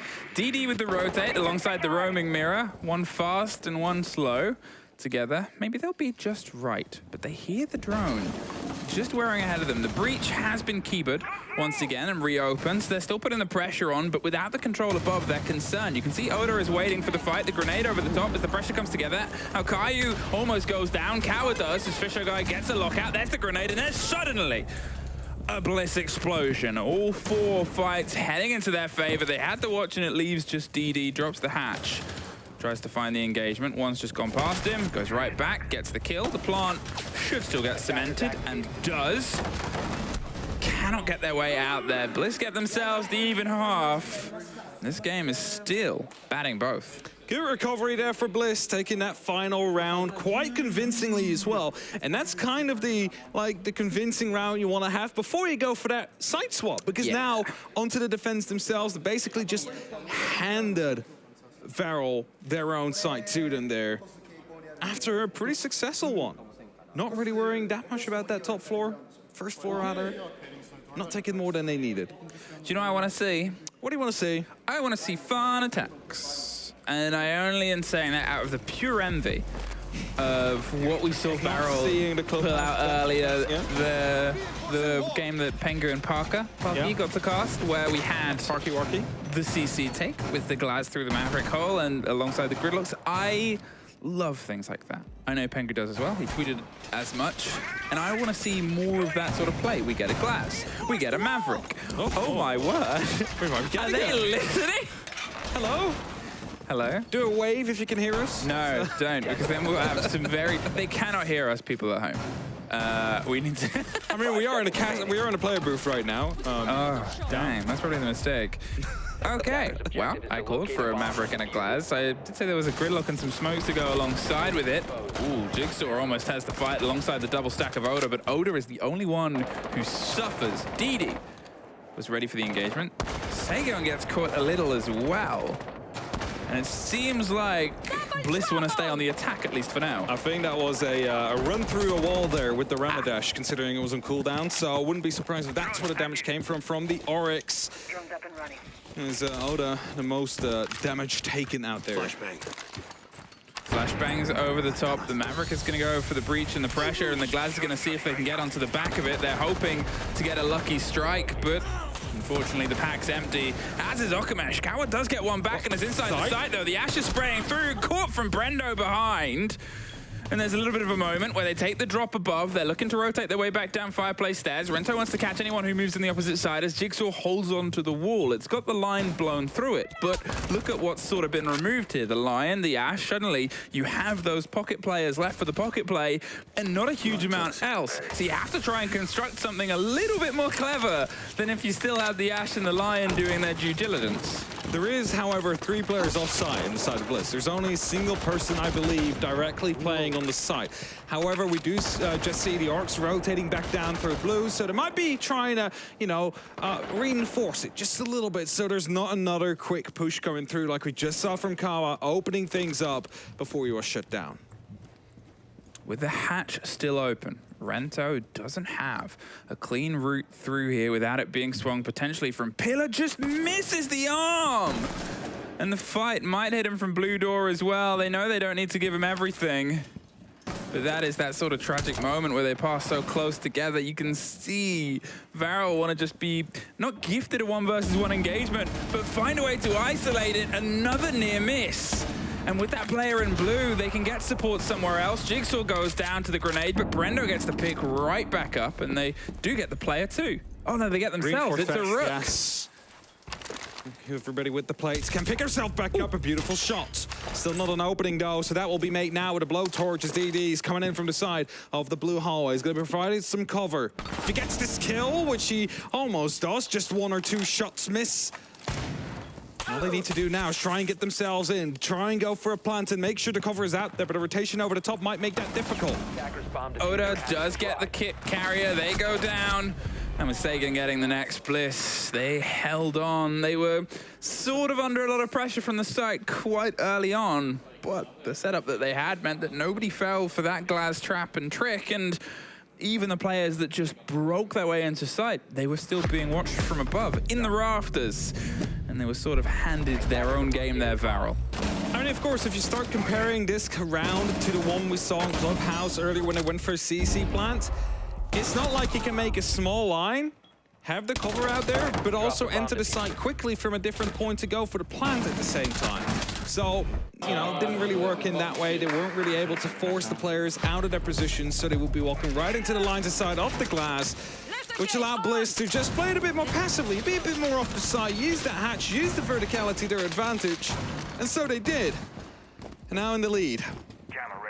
3 more rounds, and they find themselves with map 1 out of the 2 they need to continue.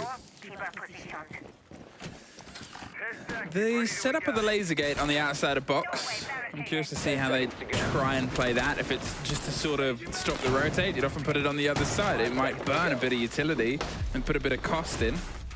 Either way, you can maybe try and pull a trick. Talking of, Sense is on the board. Another operator we saw them bring a bit earlier. An operator I'd like to see, to be honest. They've got some good bits of utility in the right places. Chalet is definitely a place with right places, but not always this site. You usually see it coming out from the kitchen and dining side, right? Like, use these, the rolling light screens. And onto the bar site as well. And the bar site as well, through also the drone hole often. But not the case now. It's not really a drone hole out here on the top floor you can use, so gonna have to find a different way to utilize that gadget out there and make sure that the light screens are gonna be successful. Looking at the opposite side though, 2 impacts and the nitro cell could be used to stop the light screen from popping up, but also the warden on the board is gonna be there to basically look right through. So warden on the bottom? On the board. Warden? Sorry, you were making a point. Yes, completely derailed now. My bad. Was going to be making it difficult for them to properly utilize the light screens. There you go. There's no one on the bottom floor. What are you saying on the bottom? I'm so confused. Well, I said warden on the borden. Okay, yes, now I get it. Okay. Minute 40. And as the pressure starts to hit the windows, they burn the gate. They burn the laser gate there, and they see if they can try and catch a player on the back end. Kawa gets one. Oda gets one right back. And in the blink of an eye, that engagement sort of comes together. Great for Oda to be there to get the strike, but still, an unfortunate loss there for Brendo to go against them. This grenade, is it going to be tucked perfectly? Yes, it is. Fisher guy caught out like the fish he is. Another grenade tossed. It's not going to be finding anything out here, but he has the opportunity to move up now. Camera did spot him out, though, so he's going to be rethinking his path as... Not quite sure where that damage came from. Was that from the window Okamash is on? Potentially, just... yeah, they were able to get the angle and swing themselves around as they got the rotate through the breach and the broken bit. Sagian swings out. Finds Akayu, puts the diffuser down outside the door itself, looking for another engagement. That's all the angles that work into his favor. Okamash goes for the aggressive retake, but cannot quite get the control and the recoil. There's some cover and support. Barento is inside the site with a second to his name. 30 seconds. And with Jigsaw having to rotate his way around onto the back, they have some of the pings. I'm not sure if they've been able to get an idea on where the kit is, if they think that Varrel have it or not, but for now they don't, and he's watching the perfect place to get the strike. He needs to isolate this engagement. He knows that it's the 2 versus 1. Just misses the rotate, though. And Varrel, one more round, one more back and forth, 4 apiece. Keeps them in the race.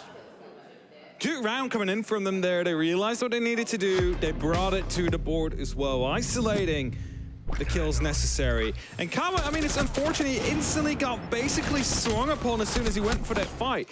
And I was going to mention, like, it might hurt them considering they've just lost those light screens, which could have been a big part of the utility game they wanted to go for, but it didn't matter in the end. We might actually get to see it on a new round to come through at some point. But actually, swaps off this time. We go to the Ash instead, even though this side does lend itself slightly more towards the use of a sense.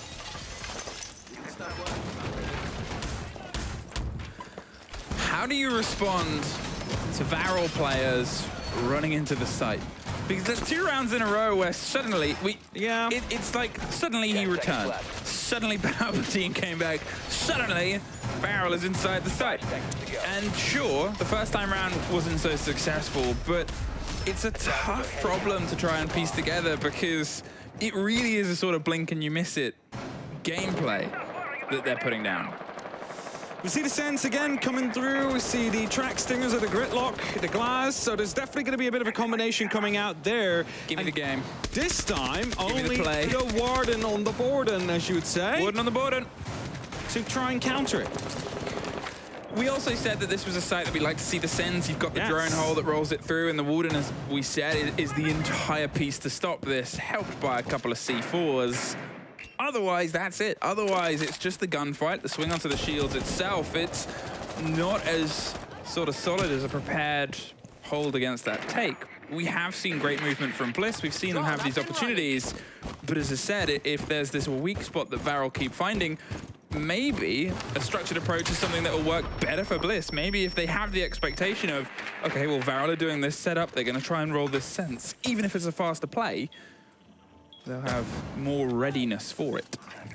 And if they do want to go for it, Oda is playing quite aggressively towards the actual wall. Might have just been spotted out by the drone out here. Definitely should be now, as the hole is being created up to potentially toss a C4 over. And that C4 is going to be coming as soon as an exothermic pops off, just to make sure that either the exothermic dies, which then leaves them without heart breach, or the player dies. They've got the grenade. There's a C4. I think that maybe got ripped. It's ready to go through the angle. The pull on the grenades is just the sort of bait on the pressure. It doesn't get the catch, but neither does the grenade. Both of them missed out there with their explosives with the pressure of someone else throwing it. They pushed their way all the way up, but with a bit of suffering happening on Torrento, they've been able to get themselves all the way tucked in. Akayo gets rid of Oda with the risk he played. However, they still don't have that control above. There is still the players putting the pressure back on, and Brendo is still standing. We talked about the importance of this operator to rebuff this hold. It's just if they go for the take that works against him. Suitcase there, blocking on the line of sight on the head, and I mean, Zokomesh is not going to be able to instantly fight back, sees another opportunity. It's actually Fisho that takes down Kawa. That's just sense gone. And that was a big part of the potential play to come through. We didn't really see the light screens, but indeed, their response comes through. New smoke to be used, and that's going to be leaning into the next plant. They're going to ping where the plant is, but this is the vertical control I talked about. Sagan's going to swing. He's not quite able to get the angle either side of it, and in the 2 versus 3, it's the plant that goes down. They find a body, but all they can see on the hold is people running away. They've pushed themselves up to the balcony. They're about to swing on his side. I don't think they know. Yeah, they didn't know. And Okamesh puts them into a 2 versus 1. The Jaeger wants to try and get revenge for the first fight. Doesn't quite have the right. Still with the energy they've had since they won their first round earlier this play day. They pull themselves further and further along in this showdown in the first map and in the lead. But now they're also starting to feel like they can win this map. They're starting to focus more. If you've realized it, the celebrations are starting to get shorter because they know there's work to be done and beautiful shots to come through, the smoke working perfectly there, you know. You cannot really rotate through that, but you kind of have to because otherwise the planet goes down. And Zokomesh locks it all off. I hope there's a lot of C's and nices in chat. Because if there isn't chat, you're lacking. Yeah, every single time they win a round, you gotta be ahead of the game. You gotta hit the C's, you gotta use it. You gotta hit the nice. All right. 2 rounds of Varrel, and you find yourselves with 1 map in the pocket. It's the goal. The start. If you want to continue throughout the series, throughout the tournament, throughout the GSL bracket you're in. Remaining. And again, the glass to come out, they really love their glass. It's honestly, I wouldn't be surprised if it gets banned next map. I mean, if you're looking at the sort of next map as a follow-through, you kind of can get more of a difference. I love Chalet because it can be very good and constructive for attackers. Yes, I agree. Villa is hefty. It's rare to have big changes in Villa because the map doesn't allow it. The skeleton is just so thick and unmoving that it becomes trickier to do creative plays. It doesn't mean you still can't try. It doesn't mean especially you still can't play the glass. However, probably not going to be as suddenly devastating as to more of a repeated approach. Jigsaw gets the first. Rento is gone. And a 5 versus 4 without a quick response here. They almost find the fight onto Sagion, but it's DD and Oda getting the one right back, keeping that body balance into their favor. Sagion wants to lean into this engagement. The grenade is pulled, thrown, and perfectly delivered! Ooh, that's one of those things you have nightmares about. Just perfectly bounced off the top of the shelf as well, just rolled right into his face. Brings it back to a 3-on-3. Goes another tight angle held all the way through the library here. They're hoping to find yet another kill to put themselves back in favor. Because the library is often a very important part of this take. And as long as Oda is out there, it's going to be almost impossible for Varrel to take that under control. So they need to remove him from the board before they can start thinking about the plans.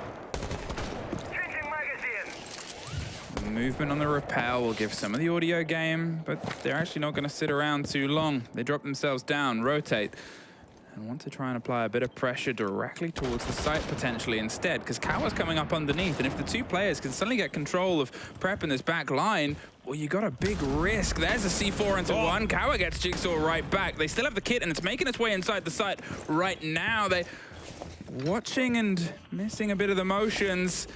The Nomads, as I said, already got themselves around here, tucked onto the other side. They're going to go for maybe a plant. They found a pocket, and they've missed this catch, so Oda has to drop down. They've got the Capcan for support elsewhere. They're looking for the engagement, but it's a post-plant swing round. Where's the player gone? Well, Kawa gets one. It's a 1 versus 1 suddenly. Oda is going to see if he can pick up the pieces, finds the kill! And he might have missed the rotate under the hatch, but the important one is the one that keeps them level. And we move to 5-5. Doesn't stop them from the celebrations to come through. Hey, you got to keep good spirits. You got to keep the good spirits because it keeps you in the right morale. And morale is very important in a game like Siege. You need to believe that you have everything it needs to take that win. But it's a very important round to come through now, because whoever wins this one is able to put the pressure onto the other. C4, by the way, there from the side of Brenda.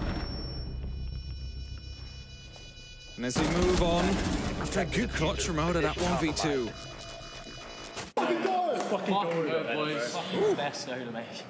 Getting into it as well.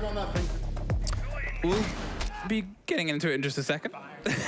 As you can see there, I didn't truly have to say it. It'll be a quick tech break. And I know I said it wrong at the actual start of this, very early on. Was that this was Bliss's map. I was incorrect.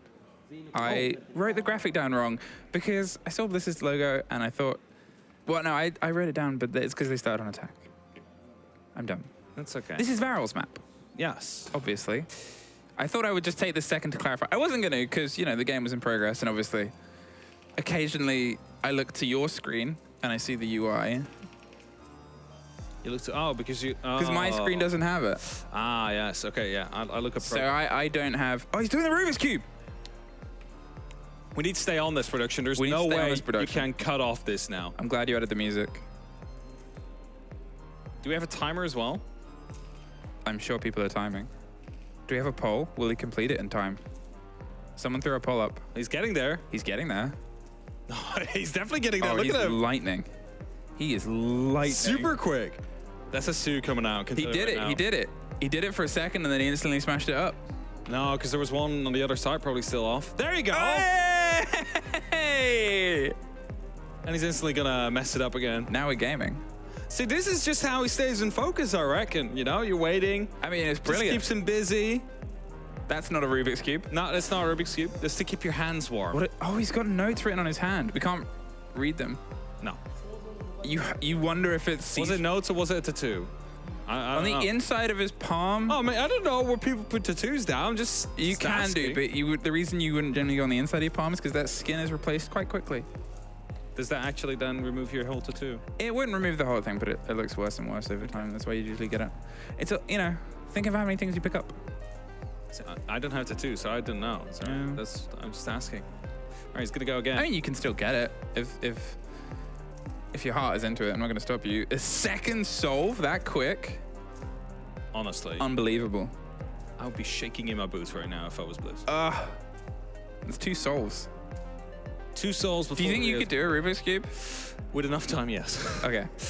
I mean, there is like a certain rhythm to it. Yeah. You learn. A friend of mine is a Rubik's Cube sponsored cube person. They're not as in like they're physically a cube, but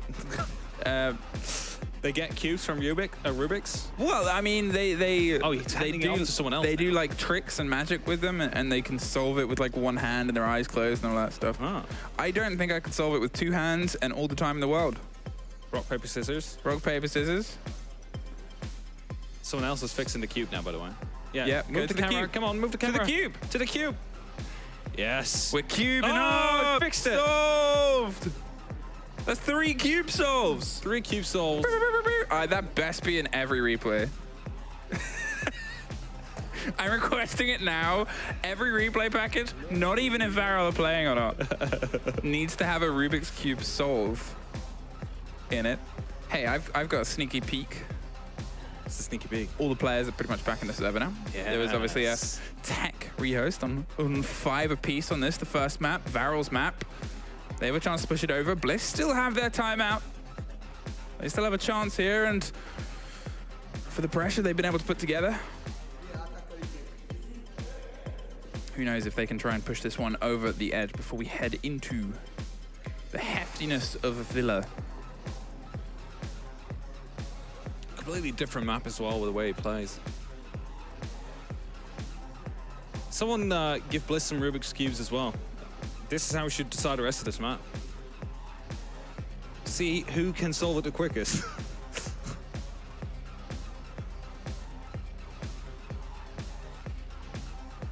That's good background music while we wait. Claps are starting to come out. Sure, soon we get the thumbs up. There we go. Thumbs up given. And that means we are back in the way. As you can hear as well. C is for rehost. For rehost, for kills, for round wins. Even if you lose a round, they just toss one in. The vibes are always there. 5 apiece. Now, if you're unfamiliar with how the rehosts work, at that point, the defense has to do everything in terms of selection the same. It's the same site and same operators that they had. They can change how they do this setup, but otherwise, it has to be put together the same. The attackers, because it happened and the rehost was called during prep phase, they can still repick. They can still change up what they're doing on their approach. They do not have to stick with what they had before. Yes, as long as the repick phase, of course, is still going on, they always have the opportunity to go for that repick. And as we then wait and see how this next round is going to be playing out, again, I will be mentioning it to you. Whoever wins this is finding themselves on the important 6th round. As we are going first to 7, unless we do hit a 6-6. In that case, it will be first to 8. 5 seconds to go. And that means that whoever wins this is going to be making sure they are finding themselves with less pressure than their opposing team. I just dropped my phone. I don't know if that was picked up by the audio, and I'll be very quick on this because I'm getting very excited messages from James Devmarter Stewart, the Australian man, who's obviously full of Australian facts. Did you know Sejon and Brendo are brothers? Yes, I have heard. Oh, I did not know. Thank you for the fun fact. There's a fun fact for everybody at home from James Devmarter Stewart. All right, so the Monty is now coming out. A change, something we haven't really seen yet throughout this game. So how are they going to use it? Of course, it means that, you know, it's a completely different kind of playstyle you're going for now. It's often used as a bit of a shepherding tool, trying to push those defenders out of position and maybe find them on their rotates. There's a lot of angles being watched, and the first drone coming through is going to be aware of the fact that there's a player out there. Actually, you know, it's an Oryx on the board. So. It is. But don't want to go for a 1v1 there as a Monty. Yeah, it's that sort of weird trade-off. If the Monty has support, Sejon's like, I'm not going to sit around and find out what happens next. But if you are in that situation, smash the wall, knock the player over, and take an easy pick. In the meantime, Okamesh has been able to push all the way up here. If he doesn't know about Oda, it's a contact play. If he checks the corner, he's going to be shut down. If he walks forward, he's going to be knifed in the site, most likely. So it's a lose-lose for him if he goes down that staircase. Yep, but they've done a good job of shepherding here, Varrel. And now as they start to crack their way open across the top, they're forcing any players behind the pillar out of potential position here. They're making things on the corner box tricky as well with the breach coming together. They're just shepherding. But nobody's been caught. Remember the last time we saw a Bliss hold here and it was tall. There was extensions all the way. They kept the vertical and that sort of ruined the push of Varrel. Here it's the opposite. Bliss have gone, they're going to go for our verticals, so let's lock ourselves down. Put ourselves in an awkward situation, and with those charges still on the wall, there isn't much that the hard breach can do at this point. A swing round and a swap towards the West Main trench take. They'll be opening that up. It's going to be removing Fishogar from his current position, or at least he will have to go at a bit more of a passive angle, get shut down from above. Beautiful angle to be used there. And that opens up the site just slightly for them to try and get a plan down, Varrel. Sage on with the rotate round onto the back. They're watching and waiting for this fight, and there it is, the drive all the way as they try and go for the plant. It's caught from the swing round, the double stack above the hatch as well, but it's all sort of fallen either side, a 2 versus 2. They've got the kit down. Brendo can be recollected. He's not too far into blue if they want to try and push it, but instead, they're hoping they push for them and they lose the fight. Alcayo is able to get one more. It's now this sort of 1 versus 1 situation, 30 seconds, and they pull themselves back towards it. It is one more round for Varrel and one more to take their map. Can't imagine the celebrations that come out when they get their first map. The energy they have, the focus they have in the round as well. So many Rubik's Cubes solved. There's so many Rubik's Cubes solved in like the in-between maps. I guess like at least 8. I love this, by the way, the use of the angle out here. They knew there was someone behind the shield. They managed to take him down. Suddenly it opens up so much free ground. Just get that plan down. You do have to have a lot of faith. You do have a lot of faith. I mean, you're walking into Fireplace door and turning your back to the whole map. Yes. So you need to make sure that it is safe from any of the roamers out there. Which, of course, you know, they managed to make happen with the shepherding. They probably had some droning out there to give them some information, but there is an Oryx on the board. And Oryx, you know, he can just go anywhere he wants to. He just jump up at any given time and be a nuisance.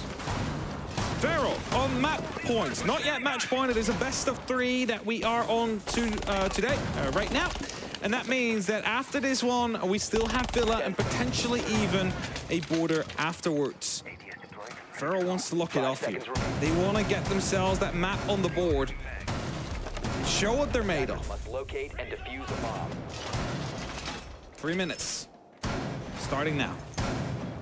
Between them potentially winning their first map or us going to overtime. Dun, dun, dun. I mean, you know, as this progresses, as this becomes one side a bit more aggressive and violent, they see if they can step themselves into the fight. It's a quick second of pressure here. The drone just rolling ahead of Kawa. He wants the ping, the pop, and the pace behind it, but they don't quite feel fully confident with that bit of motion. I think if there was one player, they might have risked it, but they saw 2 or 3. It's too dangerous. You don't want to take that fight. The odds are heavily stacked against you. 50-50 is okay. As long as it is a bit less than that, you're most likely not going to want to go for it. Jigsaw giving away some good information here. At least one person is accounted for. They, of course, had the knowledge of someone being around on the balcony as well, and that means that Bliss is trying to play off this, trying to be as passive as they can. They don't need to take these fights. The time is in their favor. And you can see with the way they play. They're all heavily stacked on the site. No one is out there looking for fights in the actual map, except for maybe Brendo, who's down below, making sure that that verticality stays within the hands of Bliss. They're still holding on to this first engagement for as long as possible, Bliss. As I said, it was a problem that we saw in the first couple of rounds, is how do you stop Varrel screaming into sight? And as I said at the start of this, they were looking for a 1 versus 1, and Bliss have just refused to give it to them since that early engagement, since those early forays into, I want to be on the site right now. Fisher wanted to be off the site. Flash thought the pressure was coming, tried to lean in, and suddenly another body goes into the favor of Varrel. Jigsaw gone, and Magoda not far behind. It's just down to the 2 brothers previously mentioned to try and keep them in this first map. It is all just down to Brendo. 1 versus 5. Sees the first on the bed, but the first map goes to Varrel. The first goes their way. They are halfway through what they need to do today to manage to continue. Let's see if they can upon the next map, which is going to be Villa. But before we head there, we are headed into a very short break.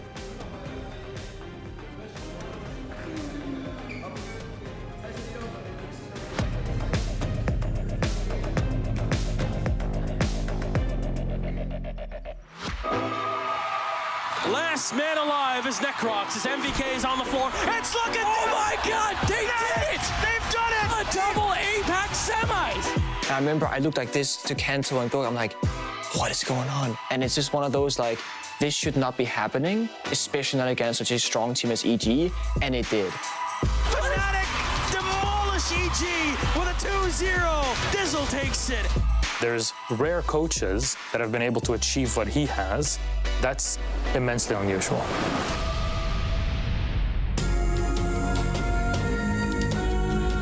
It is Evil Geniuses against Fnatic, a match that any esport would want to have. Yeah, two big organizations with a ton of history in esports behind them, but one has a bit of a Himalayan mountain, a Herculean task ahead of them. The night before we were supposed to fly out to Brazil, I get a bit of a stomachache. I try and, take pain medication or something. Nothing works. They run a couple tests on me, and I finally get the news that I have appendicitis and I need to get surgery right away. He was not able to fly to Rio de Janeiro for the Pro League finals at the time. This is your in-game leader. It's your captain. It's a big, big problem. The unofficial ruling was to be that we could find a substitute as long as they weren't contracted to an organization and hadn't competed in any of the Pro League circuits around the globe. Yeah, basically we had to make the call, and it's like, look, there's nobody else. I guess I'm just going to have to play. Normally when a coach has to become a player, we're always thinking that's going to go terribly wrong. And to make things worse, Dizzle came from Xbox or console, so he didn't play with mouse and keyboard before. It is interesting, though, when you have the coach playing, because he's potentially coaching in real time, especially as they've lost their IGL. It had been almost 2 years since I played competitively, but that having been said, I generally always had a competitive spirit and I have nerves of steel. And Dizzle will clutch it! Fnatic to take the third round! Dizzle, in that event, was called Disgod from that moment on. Round 4 for Fnatic, and APAC 2 rounds away! I knew he was a good player on Xbox, but I knew he knew how to play the game. I just didn't know if he was mechanically up there, and obviously he was apparently. We knew if we're going to win, it has to be on Oregon. And the call came out and just said, guys, we need to get out there, need to give them pressure. Just don't let them get comfortable, don't let them execute.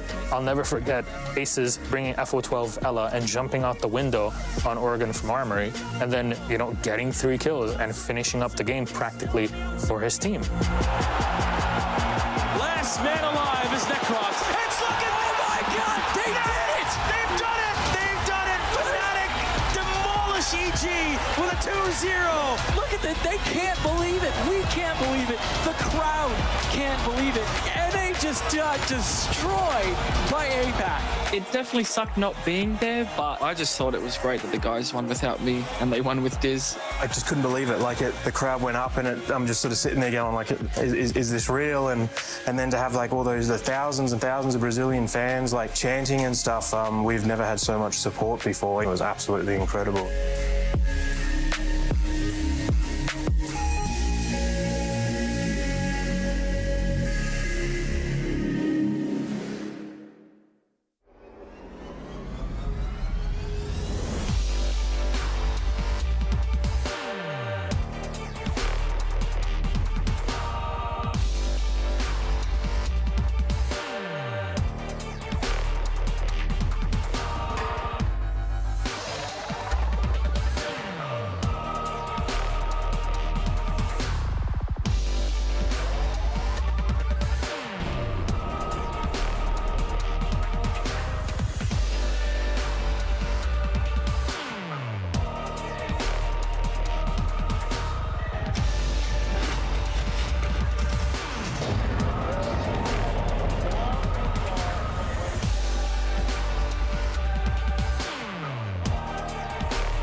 Well, hello and welcome back here. After the first map, we find ourselves hurtling towards map 2. One of these two will go home, and Bliss are currently a little on the back foot. They are one map behind currently, and that means they need to win this very next one if they want to have an opportunity at finding themselves on that third map and have a potential run. They're qualifying themselves for phase 2 of the major as well, because that is what this first phase is all about. Survive the GSL bracket, do not get sent home before you make it to the Swiss. Well, as we can see from this Chalet, it was pretty much the distance, aggressive. Both teams kept on leaning in. Both had these moments where suddenly they were executing, suddenly they were breaking their way through onto site, and suddenly there were these rotates as well coming out on the side of the defense. It kept on being little pocket corners, little moments of coordinated aggression, and sometimes little hero plays, just being in the right place at the right time to turn it into the right result for your team. Here though, with it being the even half and Varrel heading onto their attack, onto their map, they just sort of had that extra bit of momentum. They had that extra little bit, and Bliss pushed them to the limit. But with this now, and potentially a border afterwards, if they're going to have their route all the way through, they got to try and save as much energy, because I have a feeling border will be chaotic. Chaotic is always a good word to use for border, and then we have Villa, which is going to be the complete opposite, usually, right? It's like a very defense side of map, we usually say. It's very hard for attackers to get into the map, which is maybe why Varrel will not be as favored in this next map as they might have been in the previous one. It's just difficult. They cannot go for the same amount of plants, or at least not in the same direction as they would maybe want to. But if they've kept an eye out on the European League, they might have seen a team called Wild, which were quite successful at getting quick plants out on this map. So who knows? They might take a strategy or a page out of their strategy book and still go for some quick plays here on the attack. I mean, as I sort of said, it's not that Villa doesn't work well with quick plays. It can work with creativity. I mean, we've seen even world champions, G2, bring these blitz plays and bring these sort of pocket positions, doubling up on AVG and putting the pressure onto the windows, or playing the smokes down onto the drop down onto the split side, or getting a tuck dosa plant. There's always an option to do something interesting. The problem with Villa is it's hefty. There's so much that cannot be moved or changed or sort of adapted around it. And when you're driving behind that idea, if you're up against a team, which you assume Bliss are, confident and collected in how they set up their defenses, things might be a little bit more costly. You can see that now for those of you that missed out on the very first. The map video is now on screen. Just had Chalet ended in a 7-5 victory for Varrel. It was very close. It was very down to the wire, but they were able to bring it in with a flawless round in the end as well. So really showing a bit of their potential strength for this next map to come through. But Villa is thus where the battlefield is headed next. And as mentioned, it is a bit more of a defense side of the map. It's a bit more structured as well. The quick plans might not really work out as much, or at least not to the capacity we've seen them so far. So Varrel need to adapt, and have played it once so far over the last year. Well, not year, but over the stage. Rather, that got them qualified here. They lost it with a 4-7 scoreline. So it shows you it's not their best map. Let's see if they can improve on it. It's always the way up, isn't it? It's you're not just trying to pick your best map. You want to pick their worst map. Yeah, I totally agree. You want to put the opponent onto a map they're not feeling super comfortable on, and you're like, yeah, that's okay. Like we can take this map, or better, we'd love to play this map. That would even be better. If you love to play this map and they hate the map, and you somehow end up there through the banning phase, you've done well.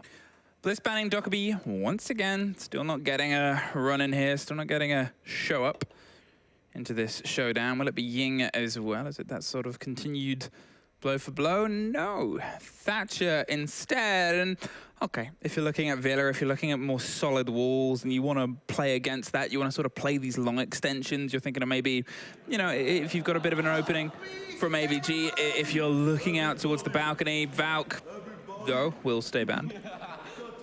Not seen that one again, no. Of course, a lot of spots out here on Villa as well to hide those cameras. So seeing that removed, same goes for the Solace. No surprise whatsoever. You want to make sure you hinder the opponents, their opportunity of gathering information. And, you know, both those operators do that. Only one change. Small change, yes. Small change. I still would say this is a very different map to Chalet. It is. But they are starting off on the attack. So I just want to see how they're going to be able to bring the style that we've previously seen onto a map like Villa as we get going with Aviator games. Yes, Aviator games. For a second there, I started doubting myself. What did you think it was? Did you think it was like Aviator Kitchen? It's not games, but I was like, it is games. They play games in there. Yeah. Do you know what games they play? I know there's a roost table on the Aviator side. Yeah. But I kind of a noticeable table in the other room. Don't show them on the observers. Okay, or just do. What do they play? I was going to go for a Rainbow Six Siege, but I think billiards. Billiards! Or pool, or snooker, depending on what you call it. Hey, there it is. There it is. Tables and tables. And also a vault full of guns, because that's always fun. Okay. Yeah, that's the kind of billiards you can play, right? It's like gun billiards. Hey, you know when I said sometimes GC played a blitz? Well, apparently, Alkayo wants to do exactly the same thing. Alongside the Ying, the Ashe, the Lion, and the Iana. Oh boy. Everybody get yourself ready. I think we might be about to go quick. Definitely could be here. Seems like a Candela is already being waited to be tossed in. Just the window needs to open up, and after that, instantly the explosion will take place. Co's ready to open up. The breaching charge will be coming out just momentarily, and after that, it is just gonna be the train of the blitz to come through. There's a grenade coming in from underneath. They're going straight over to the top of the main stairs, and they get the drop on the kill itself. The smoke canister is stopping the entire swing as they push their way up from underneath. There's the Iana.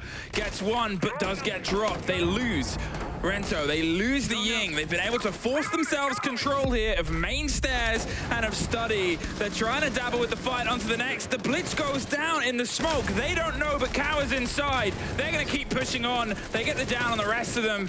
And with two players currently on the floor, whoever gets the read-through is DD. Gets it on the back, and now it's Brendo. It's 1 versus 1, technically. Alkayu can give them some support on if they push themselves further around in terms of, hey, they're over here on my dying body, but they're still not dead just yet. 1:30.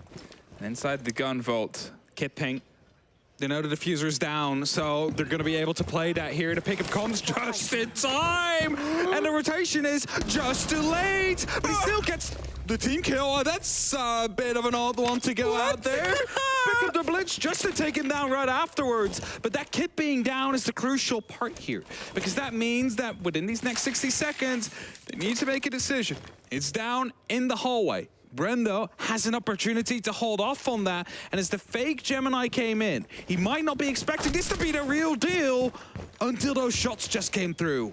Brendo is holding onto this corner. They have at least some of the intel, and they know it's 2 straight shots, and they can keep their eyes on the Kit itself, but as you said, that is awkward. You got to sort of turn your back to it to get the recollection. There's still the pings, and now it's back in his favor. And now you'll see the Kit's gone. They've got themselves tucked around. They are going to hold the plant as well. They charge themselves in, but it's a post-plant situation. He took a risk. He assumed they'd pop up. He just misses the cap on the swing round behind the chassis either side. Brendo takes a lot of damage. DD, he has a little bit more, but it just takes a bullet to score. DD goes down, but gets the kill. I was going to say down just a little, but found the fight at the end, even with the kill. I'm a big fan of this team already. Just by the energy they bring.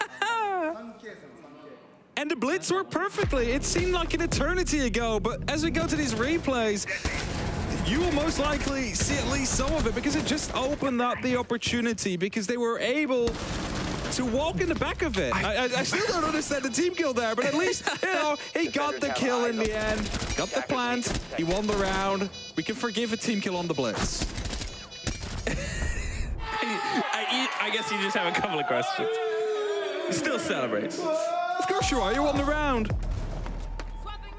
Aviator games again.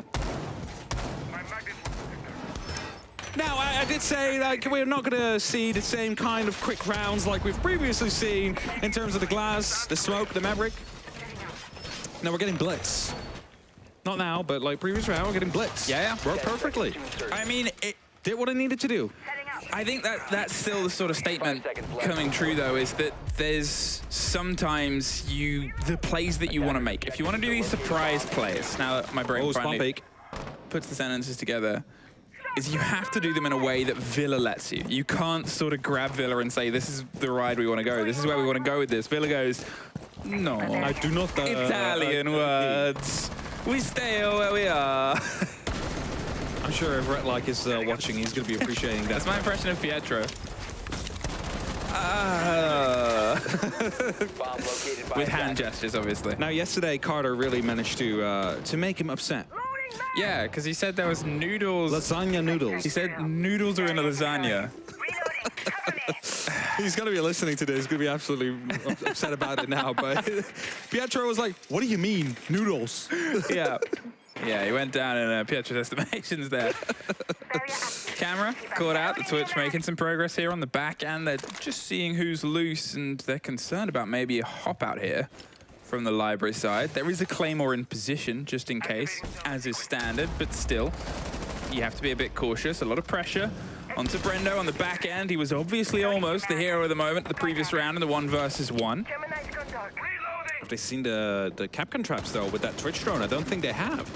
Luckily, Didi is going to go for the wide opening here, though, but doesn't actually split out the player that's on the opposite side, so he needs an additional drone if he wants to get that kill. He's making too much noise now. Brendo has the opportunity to strike, but as he checks, the knock has suddenly disappeared, and there he goes. Brendo still finds the initial kill, though. So close to fight on a wire. And one of them is able to survive. The defender gets to hold on to a huge portion of land here. They have this Sam Cam right inside the site. Got it from the opener and trying to just get the loose player. A bit of damage onto a vacant spot. They have a Sam Cam. They know what one player is. Yet the grenade goes in the complete opposite room. Would have been an easy pick. It comes out now, I think. Yeah, they have it. It should be a guarantee. Oh, no, it explodes too early. And now Okamesh doesn't have an extra grenade left to try and play from below, and that means a free opportunity for a kill missed. Yeah, that really is a huge missed moment. It was entirely free to pick up that body and get themselves back even into this game. And now with only 40 seconds left and with the time spent doing that take, well, they've just got to try and force themselves through. Jigsaw gets another on the back end. That's 2 bodies lost on the opposite side of the site. Oda suffers quite a lot. Not sure if that was Sam Cam and pre-fart from below, I think. Yeah, the information trying to lead them through. 20 seconds. Nobody's really close to the site in terms of getting inside of it. This round will probably head towards Bliss as they try to take it a bit slower here. Didn't really work out. The Grenade's not able to find the kill they were looking for and find themselves with 2-man disadvantage right now. Okamesh is going to try. Gets taken down as the diffuser kid dropped, and that means the round is officially over. Bliss will find themselves around as well to equalize the score. And I'm wondering if it's actually Bliss shouting it as well. I'm wondering too. The response to, yeah. If that's maybe what they've agreed on, like everybody just sues whenever we Everybody sues. It's good energy. Oh, Brendo there. As we said, the audio was so close. Jigsaw just getting the swing out. I mean, it's always the risk when you're out on that balcony. If you don't have control of the bedroom, you're going to get swung for that. They put the Sam Cam up in through that hole. Not much longer before they actually got killed from that position as well. So you do wonder, you know, whether it was just a missed call, it's clear, or whether they just didn't have anyone actively watching it. Either way, one apiece once again. These two teams find themselves neck and neck, and well, with Bliss getting their first defense of the game, can they try and push it to 2 here and double up on the top floor? The last round did worry me a little bit, though, for Varrel, because, I mean, there wasn't really anything to that push if you looked at it. Like, they were trying to open up. They had some good information, tried to play grenades from below, but nothing really connected. That's not really what we want to see from them in this map. We want to see their attacks connect as well. Again, the last time they played this, they lost it 4-7 in their regional league. So it's always a bit of a worry when, you know, attacks don't start to connect. Of course, their first rush did, but it also got quite close. It was a 1v1 in the end. You couldn't get closer. Well, I mean, I guess you could if it got there without you doing a team kill. Yes. Or if it was like you got the Monty kill. Monty kill. Oh, through a soft on a ping. That is a bit of a tragedy. The man is, I was going to say, Oh, two, a third, no! John gets DD, but still, I thought there was almost going to be another lead into a fight on the back there of Zulu. Instead, they pull themselves back in. Either way, as I was going to say before, the Monty didn't even approach cautiously. He was fully deployed as he walked towards the site. Or walked past the building even, so it is, I think, too precise a word. He walked up to the door. He walked up to the door. Drones are coming through. At least there's still a man advantage here for the side of Varrel, so that's always good to see for them. But both those kills happened on the opposite side of the map, and you losing your player also opposite side of the map. So, you know, you haven't really done anything towards the site yet, which is what they're working on right now. They have 90 seconds to do so. Rento's going to be opening up the small window as well as Fisher Guy manages to go for a response. I'm not quite sure how Okamesh took so much damage out there. It was actually going to be swung on here by the Frost. Should need to be very careful for not being taken out from the windows. Yeah, I mean, Fisher Guy is pretty hurt at this point. Takes a little bit of damage at the same time as well. They're trying to force their way through. Okamesh takes even more, and Kawa takes even more. And it's little snaps of damage, but it adds up to death by the end of it. Fisher Guy finally gets put down. He might get picked up, though, as Sejon comes around on the back end and doubles up onto the Solarium stairs. Kawa's trying to buy themselves some room. They're still looking for an engagement here. It's technically a 2 versus 2. Now they're down inside the site. They know that somebody's off. And Kawa might see if he can try and pocket a plant at this point. The Monty's holding up close, giving hyper-aggressive pings, but look what they're watching towards. They know they're trying to bait the play onto the door. Oda gets one. The pistol comes out for one more. It's a 1 versus 1 now at this point. Finishes off the player, sprays through the soft either side. Oh! Unbelievable take there by the Monty. A little cheeky wow fade away on the final pop.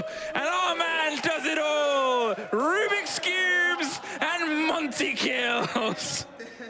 Was it a 4K coming down from the Monty in the end? It was a massive round coming through from Okamesh.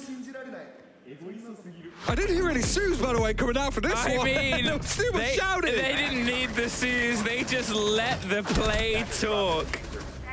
Oh, okay, so he got the down here. That's just Sejon trying to swap back from the SMG to the shotgun. He couldn't fight back. And then just this one shot. He was empty as well. It was the last bullet and the pistol. They can't believe it themselves. He's like, I just made this shot of my life. I made the same gesture.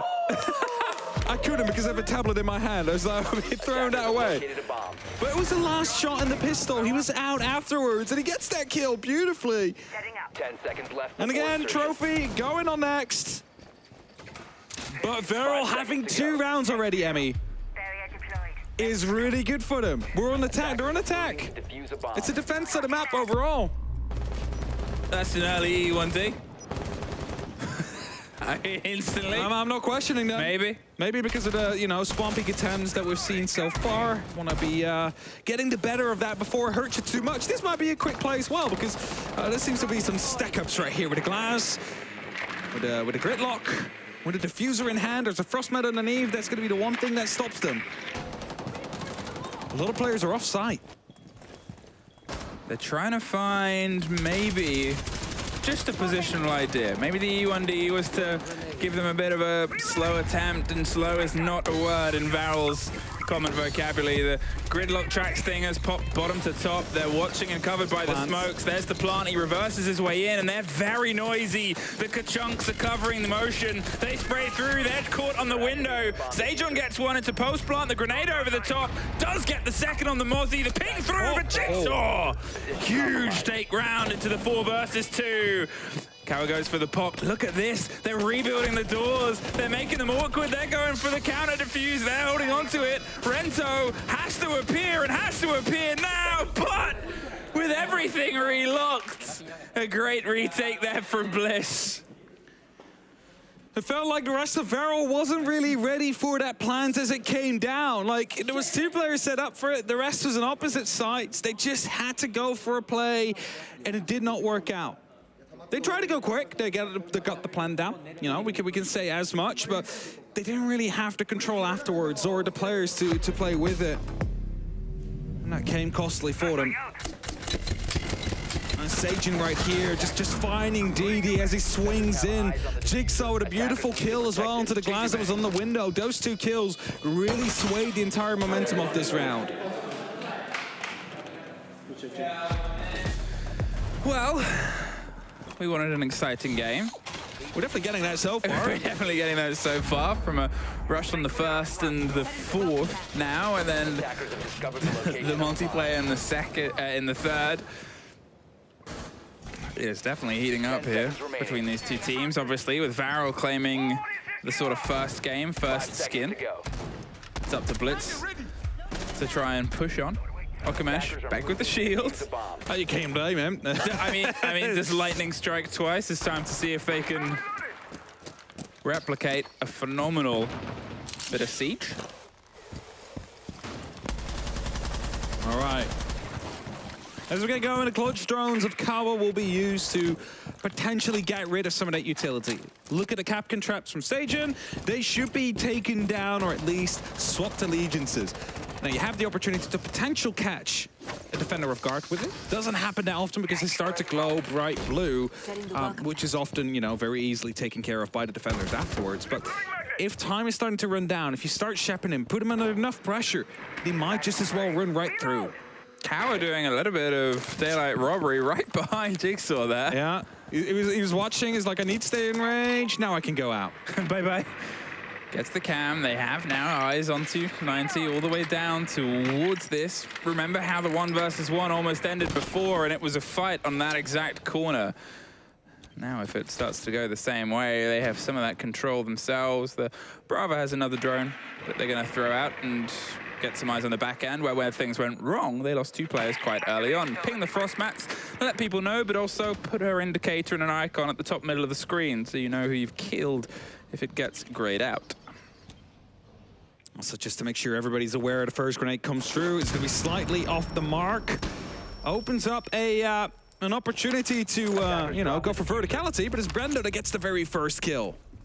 There it is. The second ping comes through. Perfect, but it doesn't quite get the full kill. He's hopped up on the table. He's got himself that bit of safety with the solid underneath. Now, Varrel, they find themselves, I was about to say stalling out, but then you look to Rento and he's inside the site. GD gets the kill, on towards the stairs itself, caught by the C4. Sagen blows his way back in. Kawa gets Brendo in the meantime as the shield is just rebuffed by the smoke canisters. Sagen retakes, gets himself some support towards Oda. He's out of smokes, but he needed to play them to stop the Monty moving behind what was suddenly a very dangerous bit of space. Actually surprised Sagen didn't go for the flank on the Monty as he was spotted in study. So maybe they didn't know if there was support behind him, but he needed to move quickly to retake the control of 90, which they now had. This gives the opportunity for the Monty to reposition himself. He's not been taken care of. And as the drones come through now, they know of one inside the gun vault. That's just going to be a spray from right below, dealing a lot of damage into Oda, but he's not dead yet. He's still alive. Captain Traps, careful there. Do not walk through. Sagen gets one. They know about one in the vault. They need to try and get this plan down. They know about both these players, and the smoke canister is going to be providing some cover. There it is. DD pushes through. Doesn't win out against Sagen, who gets himself close, but they've come off the plant because they lost the other fight as well. Oh, Varrel did everything to make that one work there. Bliss did a great job holding on. Yes. However, you look at what they had. If the Monty had just tucked the vault, they'd held the angles, even without the smokes, you've got that plant. You've got yourself in. Yeah. And then the Monty can get themselves in a misplay. You'd say there from the side of Varrel, but hey, it's the tensest and the biggest stage you've played on. You're allowed to make them. They wanted to take the initiative, find a kill onto Sagen before he was able to strike or even try and go for the Monty. And of course, it would have been safe, but they might have been afraid of any other PC utility out there, something like that. And in the end, it cost you the round. But it's okay. It happens sometimes. You still have 2 rounds on the attack so far. That's nothing to be ashamed of. It's actually really good. And you're finding yourself onto the tertiary site right now for, you know, potentially an even split. I mean, an even split isn't the worst thing. You're on their map, though. You're on a map that they might have a lot of comfort attacking on. They had some good drive on their attacks on the previous map as well. It was an even half when they were able to get their attack. It only fell apart on the second swing. Now, as I'm quickly looking at the previous time these two teams, or this team played, Varrel played on Villa, they only had a single defensive round out of the 5 tries they had. So that kind of changes everything. They need to get this third round down, so, you know, they can start working on their defense here, so they can start making sure they're starting to get some rounds in.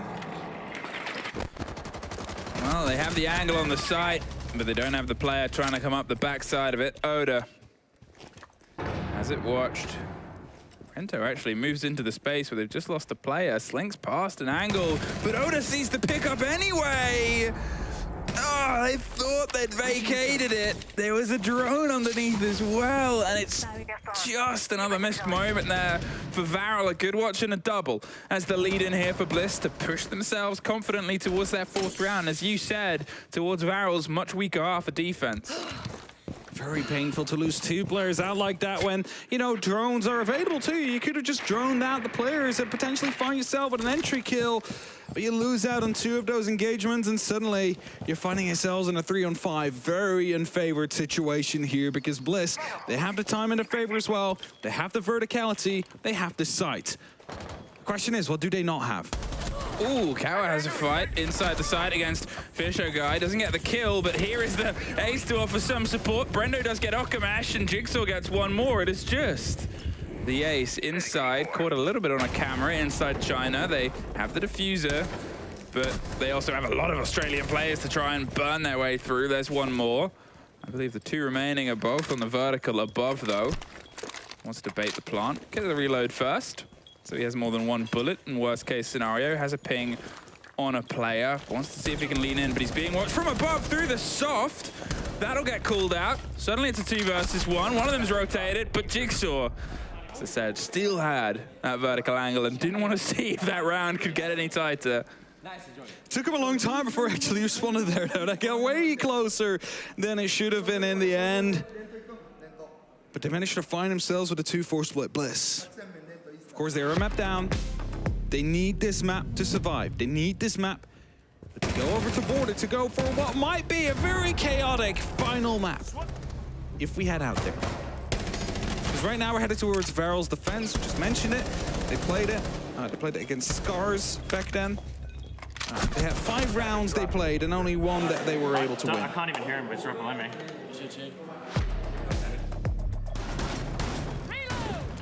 And starting off a trophy. A Caveira. Yes. Well, I mean, you played DeMonte, got like a massive play with that. So it's time to go for Caveira. Because I believe, you know, I've seen some bingo cards flying around. Is this on Freshers Bingo? Interrogation is. An interrogation? Yes. All right, Akamash. You've done some damage. Can you do psychological damage as well? You obviously can sort of play the silent step against some utility in this game. It's not the most common drive. It's not the most common pick. It's usually one that gets picked quite commonly if it is. You just need to have the intel and the team swipe to get it. And okay, sure. Where Okamash is, here on the basement, not a lot of people drone it out. Not a lot of people go for a full check because, well, it's a vast bit of space that really doesn't offer much. Jigsaw is checking if there's any player out there. I believe they've actually seen him on the drone as Fisher Guy had the red stairs covered. So they're fully aware of the fact that there is someone downstairs in the basement.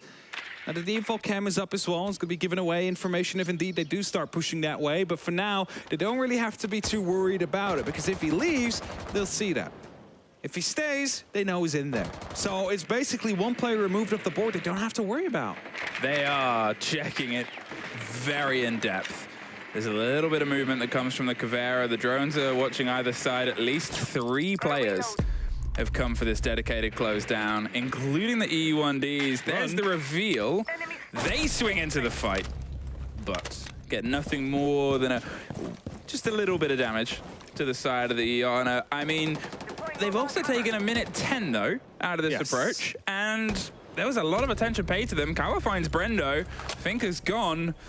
Will the cost have been worth it in the grand scheme of things?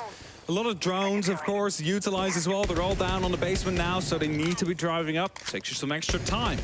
Of course, the site itself, it is very straightforward. There's not that many places people can hide in, but places like this where Rento is inside the walk-in closet, those are going to be places that could be potentially upsetting towards the potential outcome of this round. Now, they're aware of the Azami as it's being droned out. Didi will find that drone, I believe, and still aggressive out on the windows out there. Grenade comes in, but it's not actually going to be able to connect whatsoever. Gives an opportunity and a warning towards Varrel to rotate out, to not stay in place. Didi takes a scraper damage. Shajon's going to see if he can just loop that through. But caught by an ADS, and Rento is free to sit in his corner for a little bit more, but the second one does some damage. The third doesn't quite get it either. Can the gun? Jigsaw can't find the engagement and falls further and further back. Oda finally finds Kawa, and as I said, at some point, the pushing has to come to shoving. Look how aggressive they've gotten into walk-in. They've gone all the way around. Rento is still holding it. He's trying to just keep them as tucked in as possible, so we can try and get a surprise strike here. The 4 versus 3. There is Fisher Guy just holding an angle. Didi gets the instant response, sprays towards the window itself. Jigsaw finds Rento, and suddenly it's just Didi inside the site. They're going to see if they can try and push out and get a little bit more, because there's 15 seconds. One surprise take can be the make or break here, but it's Jigsaw that gets the end. Not a huge amount of time left, but a 3 versus 1. They weighed the scales well. You do see it often where the astronomy gets taken under control by the attacking team, but they really were able to leverage themselves towards the rest of the site from there, because you lock off a really big part of the rotation if you have Astro under control. Certainly it's going to be impossible to go from Statuary towards the trophy, because you will be found. Of course, the Kavera, I mean, it wasted quite some time, but really didn't have any opportunity of living out there as soon as you get spotted out by that drone. Sometimes it's better to wait until the action phase starts before you get into your position, because people will be on their drones for sure in the prep phase. Attackers have discovered the location. Not going to AVG, not going to double down on Statuary. Instead, going to see if they can try and make the magic happen here. On the ground floor, on the kitchen side, with a pulse, with a play around the idea of, you assume not going to be sitting this far in unless they're just getting the early reads and pulling themselves back. Maybe going for a swing with an early approach here, but as Bliss has proven in the previous round, their drone game and catch on these players is pretty good. It's pretty good indeed. Kawa's going to go for a bit of an aggressive swing, however. He's going to be jumping on top of this bus. As soon as he sees someone out there or hears something, there he goes. That's a head. Doesn't quite get the kill. And now they know where he is. Escapes with his life, goes for another swing. Deals even more damage. But now, right there on the window, there's a player out there. Yeah, he was like, no. I'm not going to go up there. That's opened up. That's going to be too dangerous. So he takes a different route out. He did not want to risk it. He really full sent for the hope on catching the player in that position. And then from then on, I mean, waste a bit more time, but at least don't get wasted yourself. Sajon takes huge bits of damage. It's still good to get himself into future engagement, surely with some confidence. And hey, maybe he's just being watched by a helping hand. You know what else might be a helping hand later? One of the 4 C4s prepped. At least ready in pocket. EMP's not finding what they need to find, the Electro Class. Second one is being tossed up, but that's going to be making it even more difficult to get them now. He cannot get both if they're placed at opposite sides, and that means that wall is staying close for now. E1D pops off. Fisho's going quite aggressive. There's no one out there to punish him for it. And as Jigsaw's holding out in the basement, there is a player, I believe it's Didi, going out for the hunt. Caught on a Banshee, pulls themselves back, but there's nobody instantly able to respond. We hear a bit of explosions. Look how close Bliss have set themselves up. The first and the second fight are theirs. Fisher Guy's ready for the next onto China. Just misses the full fight on the engagement, but as Rento steps in, it's Brendo that takes the next follow-in. Bliss just forced their way in and have been massively successful for the trades and engagements. A bit too close to the fire. Rento pops onto one, can't find the second with the full fight, and Okamesh sits and waits under the cover of the E1D. They're watching below. He knows and they know. Forces the player further, but Bliss, I mean, they just decided to take the map and did. Realized there wasn't that much pressure on the side, Emmy, and then they could just walk in from the places they walked into. Did that at the Synchrony, you know, coming from Memorial, coming from the Laundry at the same time, and suddenly you find yourselves at a good spot. But tactical timeout will be called. I mean, it's 6-2. It took a long time. It's the time.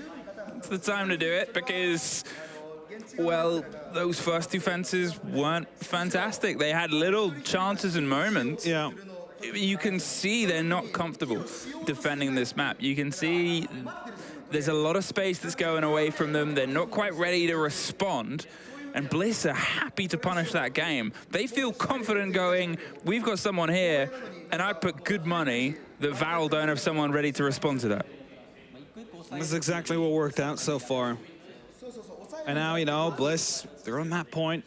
They're about to be taking this map way more convincingly than Varrel took theirs. And afterwards, we will be heading out to Border, which we mentioned is a very aggressive map, could be very chaotic. Both these teams have played it. Varrel won it once, 8-6. Bliss played it twice, a 14-4 total round differential. Shows you that they are very comfortable in that third map. It's just a matter of getting there for them, and they have 4 opportunities to do so now. As we're getting what is potentially the last round here on Villa. Frost mats to come through. See some castles as well that will be used to reinforce the walk-in closet just slightly. We block off some other lines aside. Of course, if you place it on outside windows, it's very easily taken care of by the attackers. They could just punch it for free or sledgehammer it if they do have one on the board. And as we are on match point here, it is just a matter of finding a rhythm here for Varrel. They need to find a way to stop Bliss from executing. Attackers are moving out to locate a but they bomb brought their own Lion, their own Ying, their own Monty to the board. And it seems like we're going to get a complete clear from the opposite side of the building.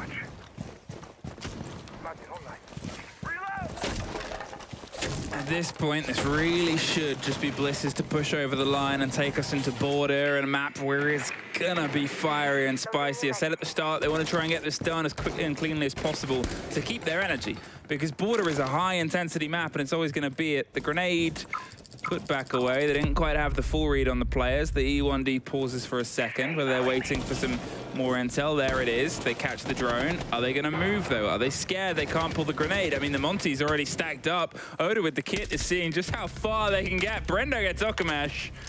And this could be what feels like a little bit of the start of the end here. The grenade is pulled once again. It's not going to get the true catch. The Monty caught out, though, as Kawa gets Sage on as well. DD is kind of stuck in the vault right now. He needs to try and move out and does so successfully for now, but a lot of sprays, a lot of fires coming through. Grenade will catch one of his colleagues out there. The drone will now have spotted that he's moved over towards the main stairs. About to be double swamp. As Brandon will shut him down. It's only up to 2 now on the side of Varrel to keep them in the game, to make sure we're not headed to a map 3 just yet. Oh, they said played the Monty as aggressive as possible all the way up against the door of the player inside. They weren't quite able to keep them standing in the meantime, but still 3 versus 2, loads of time. They've been good on the management before, even if things have looked like they've taken a bit too much out of other teams. Bliss are happy with the pace that they put down here. Trying to keep some distance, trying to keep some awareness with the 9mm. As the rotate comes through, they're making their use of this free time. Attackers recovered the diffuser. Not a lot of time left, 60 seconds and counting down. They need to find themselves an opening. For now, Orento is just holding tight. He's waiting for a jump-in sound from the window, and if it comes, he will be able to strike. But the flashbangs are starting to come through. They only, well, you know, blind people, but they will also make a lot of noise that might mask any other noise coming through. Well, there's the masking going, and it's everybody full white. They're able to find one on the back of it. They're going to see if they can stick the kid in the meantime, actually pull off. They're not quite confident enough. The pressure comes through, and another Candela, I think, rolls out. It's popped on the cover, though. Brendo's now stood once again. He's not quite sure where he swung from. The C4 does pretty much everything. And now in a 1 versus 2, 19 seconds. They've pulled this back. Can they just push this over the line? Yes, they can. Varrel find their round after their timeout. And, well, they did better after their timeout in the first map, but they've got to do best of all to keep themselves in this one. Yeah, they've got to go full rotation and a little bit more to make sure they find themselves in overtime. And Bliss, they have plenty of opportunities to find success. And again, it's going to be the kitchen we are headed to. Unless they go for a last second change. It's going to be the Aviator Games instead that we're headed for. And with that, it's a site that we haven't really seen yet.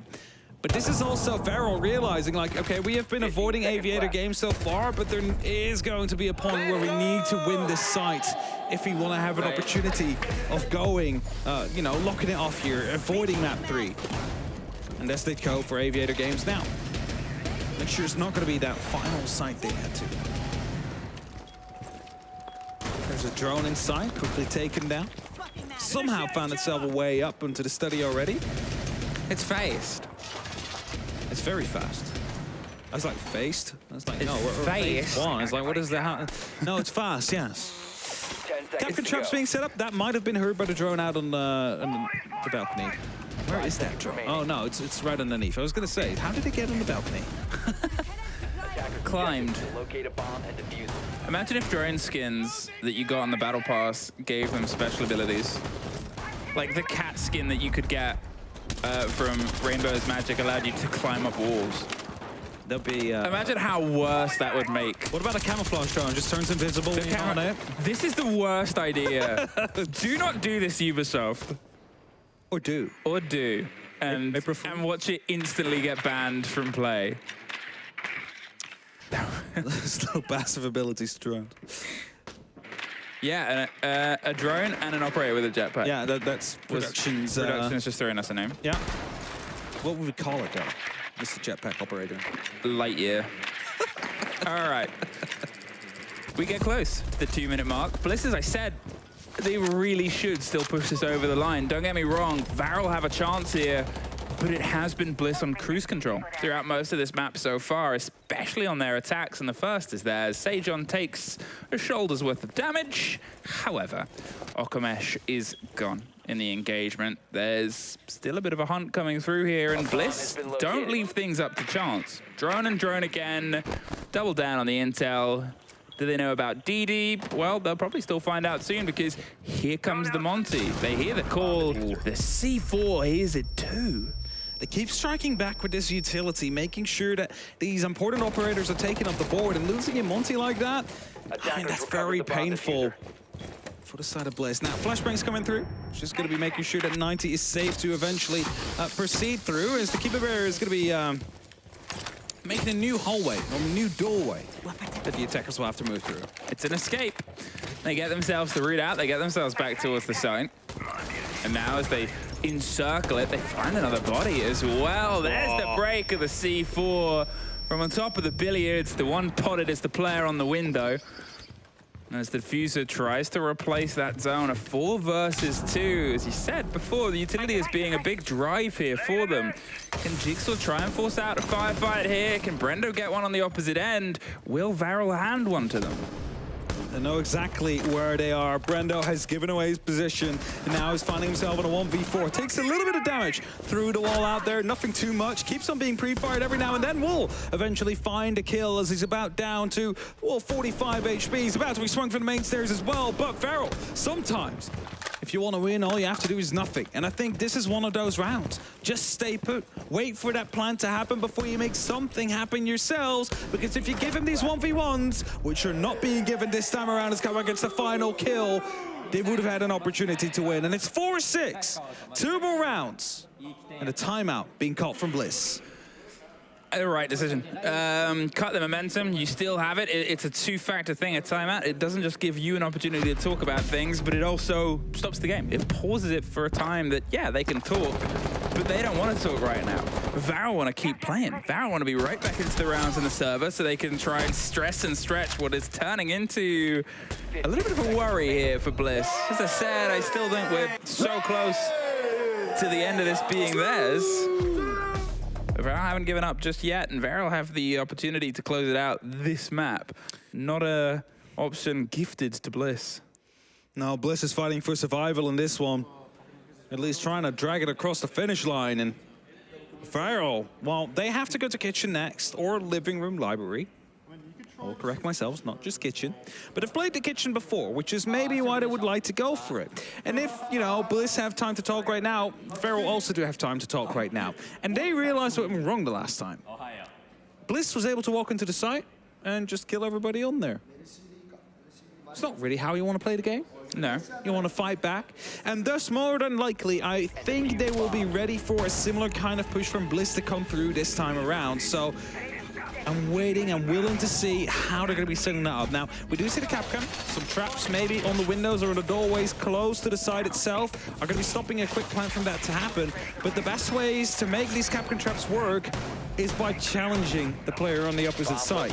You need to be, like, distracting him from that doorway, because if you give him the opportunity to just look at that doorway, those traps are not going to survive. You would hope. Otherwise, there's another mistake. I was going to say, I've played this game a lot. Yes. Yeah. No, I have walked into Capcan traps as well. I have friends of mine I play ranked with who are terrified of Capcan. Even if it could just be Capcan traps and no other players on the board. And they still lose it. Generation Hollow. Aaron, if you're listening. Cool, this straight call out on a broadcast to thousands of people. 6-4 Bliss. You've had your timeout, you've had your talk. Varrel have had a break in momentum. It's still just one, and the longer this goes on, the more of an idiot I look.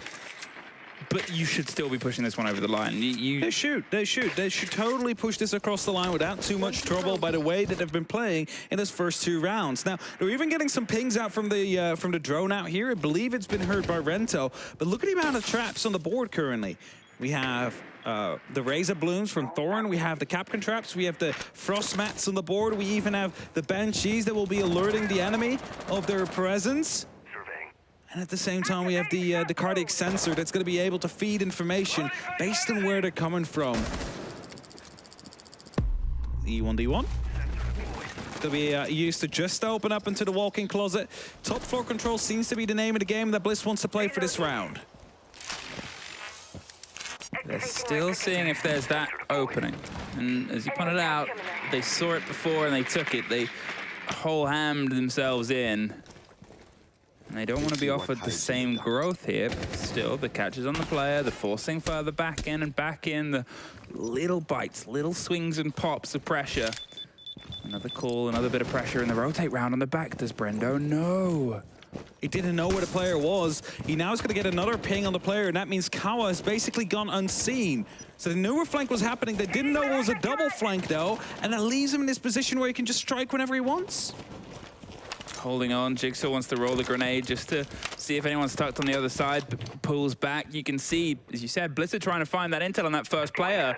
Brendo didn't feel safe where he was. He thought he was being hunted, and oh, it's a little bit of a Western here.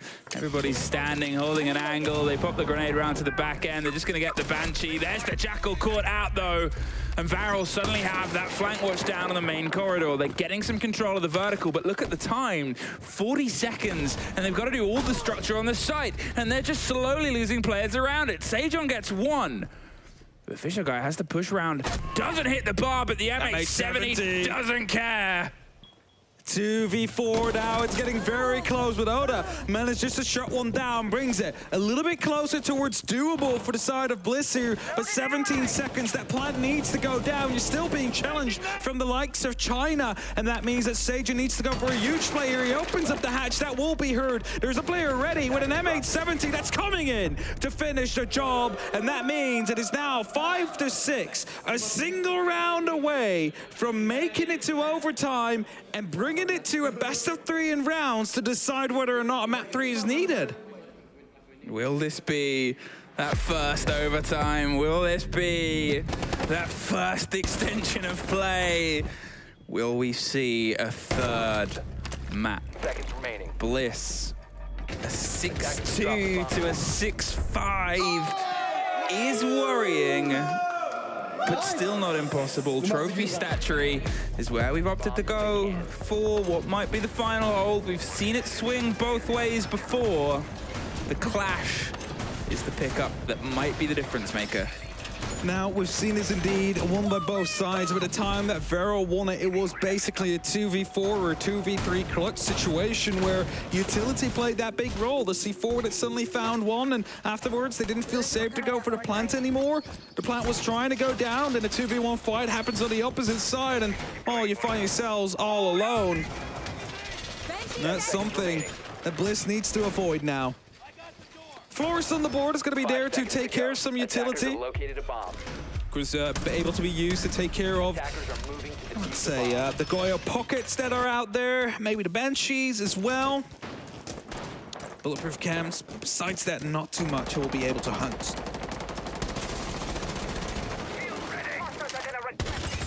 Bliss. The more I say it, the stupider I'll sound. Dude, you gotta own it now. So you gotta continue on with it. I mean, I've got to. I've done it every single round since 6-2 to 6-5. Maybe I'll do it every single round until Bliss go home. You worry, but you stay by it. They have the cruise control. And yeah, there's two most pressure rounds. It's always said it's the first round or it's the last round. And the last round is happening again and again and again and again. And they just need that one first breath, that one first windfall to move behind. And it could be this, the Nook being droned ahead. Hunting a player, but DD actually sees the Iana first and doesn't want to fall victim to a fight either side. Sejon moves up, still concerned about somebody coming from behind him, even though there's two players in that region, whether they're drone or not. It's a lot of concern. But they're both players with grenades down below from the side of Bliss. So the strategy here is clear. Get information, try and start fishing from below, hope you find a kill or two, or maybe even three, and then start to execute on the side. It's a very careful kind of approach to wanting to go for here. Brendo takes a lot of damage. I believe that might have been from the R door coming through as the rotation is in there as well. And as the E1D pops the C4, there's a lot of damage to Fisho. Doesn't actually get the kill just yet. Bliss just don't seem sure. They don't seem confident from a team that, yeah, I've said they've been checking and double checking. It feels a little bit isolated, a little bit off kilter. There's somebody tucked just around the corner. Think how long we've had the Nook checking these positions. Think how long we've had them playing this setup and how the first has fallen away from them. Sprayed through. There's the second. Quickly picked back up though. And for everything Bliss have dedicated towards this fight on the stairs, it started to fall away from them. Brendo with the Flores kill. Gets one on the back end. They take a lot of damage in the meantime. There's still a clash, so it's generally 2 guns up against 3 for most part. But the clash can be so problematic, especially when you're looking at 30 seconds left. Pressure inside Astro. They're going to ping out the Iana. They're going to have themselves holding onto the rotate. They swing and double dip, but it's a trade out.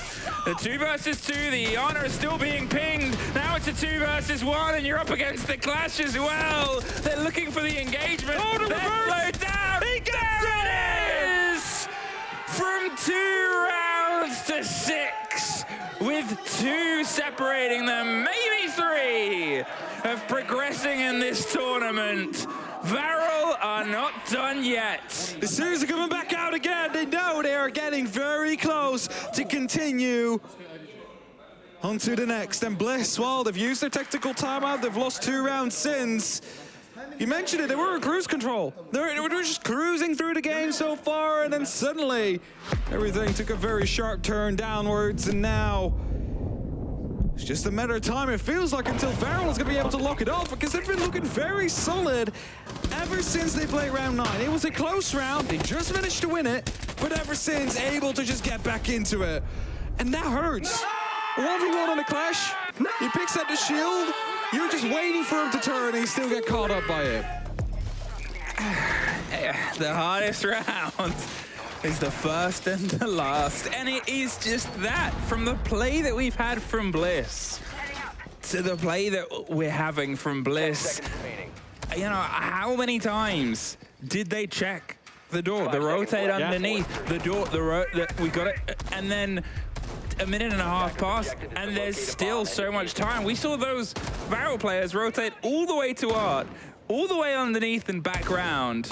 Like almost twice. And, you know, it's rough. And it's the pressure of that situation. It's the pressure of knowing how close you are. Now we are coming back towards the attack though from the side of Varrel. So Bliss does have an opportunity here to, you know, to have the advantage in terms of the site they played. And Varrel, they were a bit unsynchronized. Drones not really coming through. They lacked a bit of a plan in certain of the rounds. So we need to hope that that's going to be way better now. If they want to pick up one of these 2 attack rounds that they have the opportunity to play here. Drone active. Goes. Pre-fires on the drone. Rento's going to be able to get it through anyway. Knows there's a player out there, but I don't think he's actually seen the Frostman on the opposite side of the window. DD finds the first. Sage on gone. The grenade is going to go towards the player that's hopped up on the shield, hopped up on the table even, but they pull off just in time. The bit of a break is replaced steadily. They're looking for the angle, and Jigsaw does find Kawa. Twitch had done some damage, but now they cannot do any more. The player is gone, and some control over on the opposite side of the map is still theirs. Will they go for the take, or will they try and focus on the side? Okamesh suffers, but you cannot be safe here. They've lost players just from the swing on that window before. Do you try and throw yourself inside, or do you try and move on? It's Jigsaw, your blinds aren't gonna work. The C4 is gonna get ripped out over the top. They're looking for the first engagement. They've pulled themselves back round because, well, Jigsaw doesn't have to take this.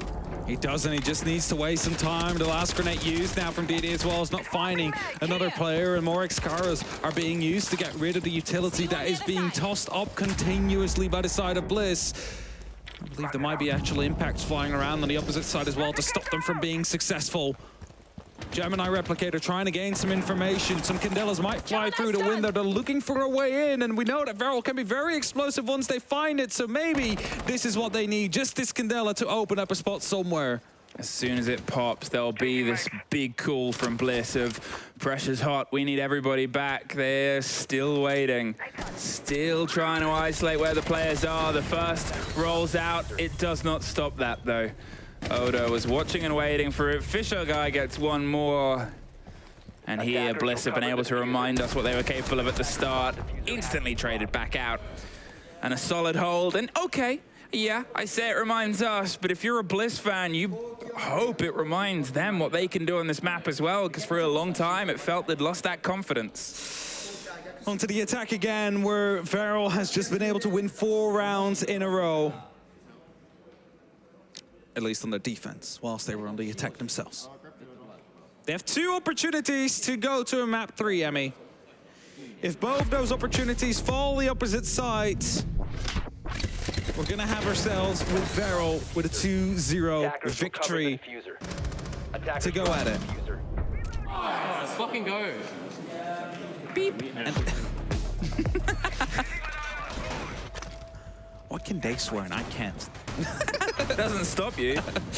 Shh, don't tell them. You just have to. We have to save our swears for special occasions. Oh, very true. Like yes. Parker did at SI, or Des does whenever he wants. Yeah. Fabian did whenever he wants. You do whenever you accidentally swear. Yeah, I accidentally swear. Tim has never sworn in his life. No, I kind of believe that. Yeah. Yeah. No, I cannot actually remember the last time I heard him swear. I was looking for a look at it. 7-6, Bliss. We've been in this situation before, though. We've been in this situation 4 times, actually. And you kind of hope that this is the one that sticks. You want to see if we can get ourselves to border. You do not want to be on a match and series point once again when you've been able to push yourselves here from what is the toughest. An early grenade loose doesn't quite get the catch on a player. The second is maybe not going to get it either. They pull it back in for now. I'm not sure if they're waiting for the ping. They're going for the other side of the wall. No one's there, but Alkayo does suffer a little bit of damage. A little bit of damage is enough. The mirror window does get opened up, which is going to be making this trophy, this aviator hole, a little bit more difficult for the sides of the defenders. Knows about someone below. Mirror window gets shot. He's going to go in with the shotgun, deals a lot of damage. The second one comes through, and the third finishes him off. The fish show drops as well, and suddenly it's a 3-on-5 situation. With Sajin trying to go up the main stairs. Is there someone watching it? Doesn't seem to be the case, but Oda goes down right beforehand as Sajin takes a lot of ground. He needs to go in, though, to try and prevent it, but the C4 comes through, finds the kill. Brendo, the last man standing, goes for the pickup, but this makes noise, and there comes the shotgun. It's not going to be able to find the kill. There's the down, goes for a quick reload, but it's going to be Deroni that gets it in the end. A very chaotic round, and we are headed 7-7, finding ourselves now where it's anybody's game. Whoever gets this next round wins the map. I mean, just this aggression, just this lean in there. The concept of they want to push for us, let's push right back. It's equal parts understanding and frustrating. You know what Bliss were doing there. You know where Bliss had slowed down. They'd sort of not been able to piece together the hold. Varrel were getting all this time. They wanted to hit the site hot, hard, and heavy that time round. But because of that, the cost and the risk that's paid is the structure of the site is generally untested. Okay, both mirror windows were caught. And whether they intended to push right behind it or not, obviously the mirror getting, or even the kill happening by the mirror window to the Iana happened at exactly the same time as someone else. And as you can see, a quick rehost. Ooh. 7-7. Tense. Okay, if I was Bliss, I would not be happy with having a rehost right now. I mean, you can't help. Because it's going to be like one round, and we're either going all the way back home. You cannot help it. This is... Or we're playing another map. Called by the admins. No, I agree. I'm not saying, like, you know, that it happens. So be it. But they have the pressure. They have all the nerves in them right now, being like, okay, well, if I make one mistake in the next round, it's gonna be up to my teammates to make it happen. And at the other hand, we have Varrel, who've just been, you know, having fun. They've just been laughing about literally losing and winning rounds all at the same time. They're like, oh, if we win this round, then we're done for today, and we are getting to stay another couple days.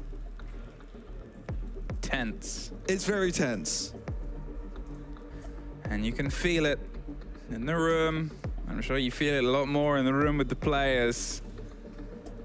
Just a single separation towards what is a long flight home for either of these two teams. And the separation is one round.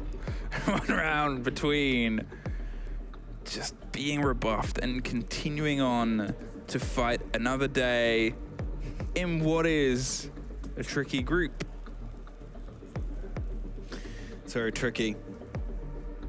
Still getting some emotes here. I wonder if there's a Rubik's Cube being solved. I wonder as well. I assume not, else 100% production would cut to it. The cameraman would be like, they're doing the Rubik's Cube. Gotta go to it now. It would be the most stressful Rubik's Cube solving as well. It's already solved. It's still solved. He hasn't unsolved it yet. He's just waiting for it. Do you think... Oh, there he goes. There he goes. Oh, no, he's moving away. Yeah, moving out of the way, which means that we're probably close to coming back in. Do you think at Rubik's Cube competitions, in the technical pauses, they play Siege? You know what I think? Instead of coin flips, we should do a Rubik's Cube solve to decide who gets the first ban. I disagree. I do disagree as well. You know how many hours that would add on to the day? Just trying to make it more... You know what some of our players like. You know what the ex-players are like. You know what Pengu's like. Day to day. Maybe they'll just be like, what do you think Pengu's going to do with a Rubik's Cube? Probably eat it. Wouldn't be surprised. But then we have like an episode of Is It Cake? No, it's all cube. Some tests, some sounds, a little bit more of speaking like this to raise the tension, like they do on game shows and cooking shows. It's a good tune as well that we have in the background for this. Who will be a millionaire? Oh, no, who will go home today? Yes, and who's winning the plane ticket? Who's winning? Or losing the plane? You might mean you're not losing the plane ticket. Who goes home? We'll find out very shortly. 7-7 is where we sit. And we're going to Trophy Statuary as maybe the final swing. As I said it before, it is always worth repeating if you are new to this on a tech rehost. If the game is in progress, and it's still in the setup, you have to choose the same site and the same defenders. Attackers can repick. If the game is in progress, depending on if one is allowed or not, there's a lot of other things that come in at that point. Yes. Attackers would also have to lock towards the locked operators. That is very correct. But due to the fact we're still in prep phase, we're fine. Don't have to worry about that. We're fine. Monty gets swapped out. 10 seconds remaining. Monty was a deciding factor the last time around here. When they won it, actually, in Trophy. We're getting a Yana, we're getting a Glass, we're getting a Ying, Flores, and Ace on the attack side of things. Double Frost map. We're not gonna... Okay. I said it back in a wild game. If it's match point, do you go for a quick push like that? I don't think they will. But the operators do kind of say, like, hey, we have pace if we need to have pace. And it kind of scares me. I mean, Glass and the Yang in potential combination as well. You've obviously got the 4 smokes for the team, a couple of grenades. DD was almost in an early engagement there. Yeah. And obviously that goes away from him. If you bring a Glass, you usually have a plan. And if the Glass goes first, well, you know a team is at that point going to be operating on plan B. There's just no two ways about it. Or plan C or D, depending on what team you work for at that moment in time. With a 7-7 and 2 minutes on the clock, still some rotations being made. You don't see a lot of control being forced here by the side of Varrel. Basically everybody, like there's no one in the building, right? Everybody's on the opposite side, everybody's on near the site. And right now all they need to do is just find a way in. And DD might be trying to go for a bit of a bait, like he knows there's someone out here hoping that he gets swung on as he's holding the angle. We heard the pop of a first Candela, but no one was caught on the back of it. They now know. Okay, there's a man with glasses, and he's keeping a keen wardenish eye on the opposite side. Pressure onto the bathroom, pressure onto, well, what is steadily being replaced. Actually, I was going to say on an Azami that might pull back, but they're going to sort of keep themselves topped up and stocked up here, watching towards the windows of the hop and hop. What are they trying to play? Well, it's not going to be one with Rento. Falls off the roof. It's always painful when that happens, especially when you still have the double frost mat inside of the walk-in closet. That is more than definitely going to be picking up someone as well. You only can go for one, especially if you're a DMR out there. There comes the Candelas. This should be the deciding factor. A minute is left on the clock, and Oda will find the first kill. I mean, he was just tucked inside the bath at that point, holding onto a pretty default angle. Flashes and repels their way down, wins the first engagement, moves away before the second comes together. But 40 seconds and 1 kill deep in the side of sight without anyone picking up in the back of it isn't anything to really write home about at this point. Bliss still have control of the site. They still have a good idea, and they have barely any time left on this round to try and make things happen here, Varrel. It's going to be a big rotation coming around. I believe Okamesh is going in from the opposite side. He's hoping to clean up, but he needs to move because there's 20 seconds left. Another Candela is about to be tossed through, hoping to strike again the same way they did before, but it seems like they're aware on the opposite side. 10 seconds. Where else are you going to go at this point but straight down the swing round? Catches one more towards the side. It's suddenly 2 versus 3. They've got 5 seconds. 2 versus 2. They've still got the diffuser. They're not quite able to get it in the room. And there it is. Bliss. I mean, it couldn't have been closer. Let's be open and honest, but it does do enough. And you go back into a third map with a 0-0 on the board and a full chance to take it on border.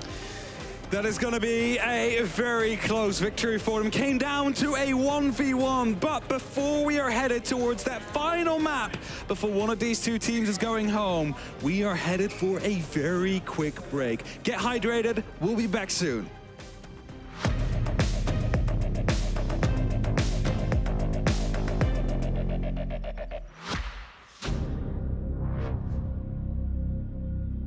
When you have 2 teams from the same region going up against one another, you're best friends. But in the server, you want that win. You want it so bad. Our 2 Brazilian teams in the grand final for the first time ever.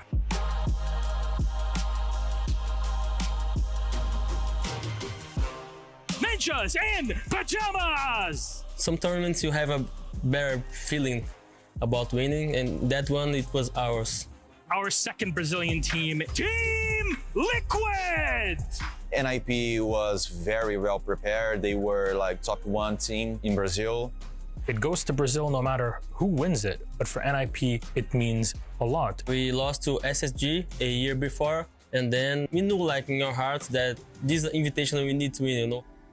It was a very difficult time for us as a team. It was pretty hard, like especially because of what happened to me at the moment. Like I lost my dad during the competition. In that final, I think Liquid kind of won people's hearts because of the tragedy that had happened, but because they had also played incredibly well throughout the tournament and through the grand final. They gave us an incredibly entertaining game. Psycho goes big with 4 kills to put push them over the line on Kafe, and that is going to be NIP 2-0 on maps. There you go, the kill comes in. He knew exactly where the man was coming from, and that's going to be Team Liquid taking our second map of Chalet. Palu, 1 second left to go. Diffuser goes down in the absolute nick of time, but Moringa, he gets a huge kill, He gets a huge kill. We're going all the way to 5. We're going to find out who really is the best in Brazil. Palu cannot find the kill. Out comes the Nitro. Shot out by Pino.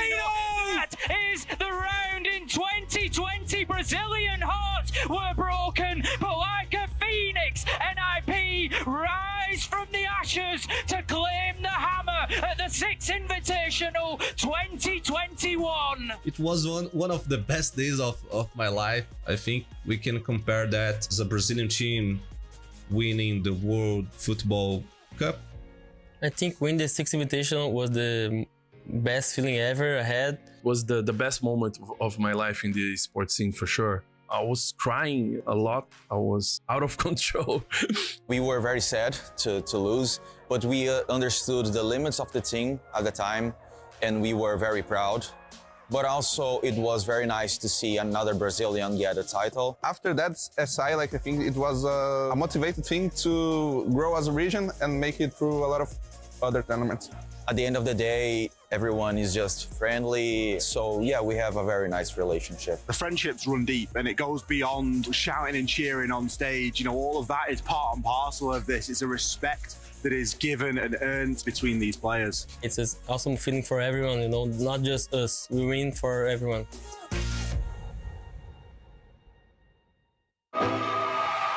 Last man alive is Necrox as MVK is on the floor. It's looking. Oh my God! They did it! They've done it! A double APAC semis. I remember I looked like this to Kanto and Bill. I'm like, what is going on? And it's just one of those like, this should not be happening, especially not against such a strong team as EG, and it did. Fnatic demolish EG with a 2-0. Dizzle takes it. There's rare coaches that have been able to achieve what he has. That's immensely unusual.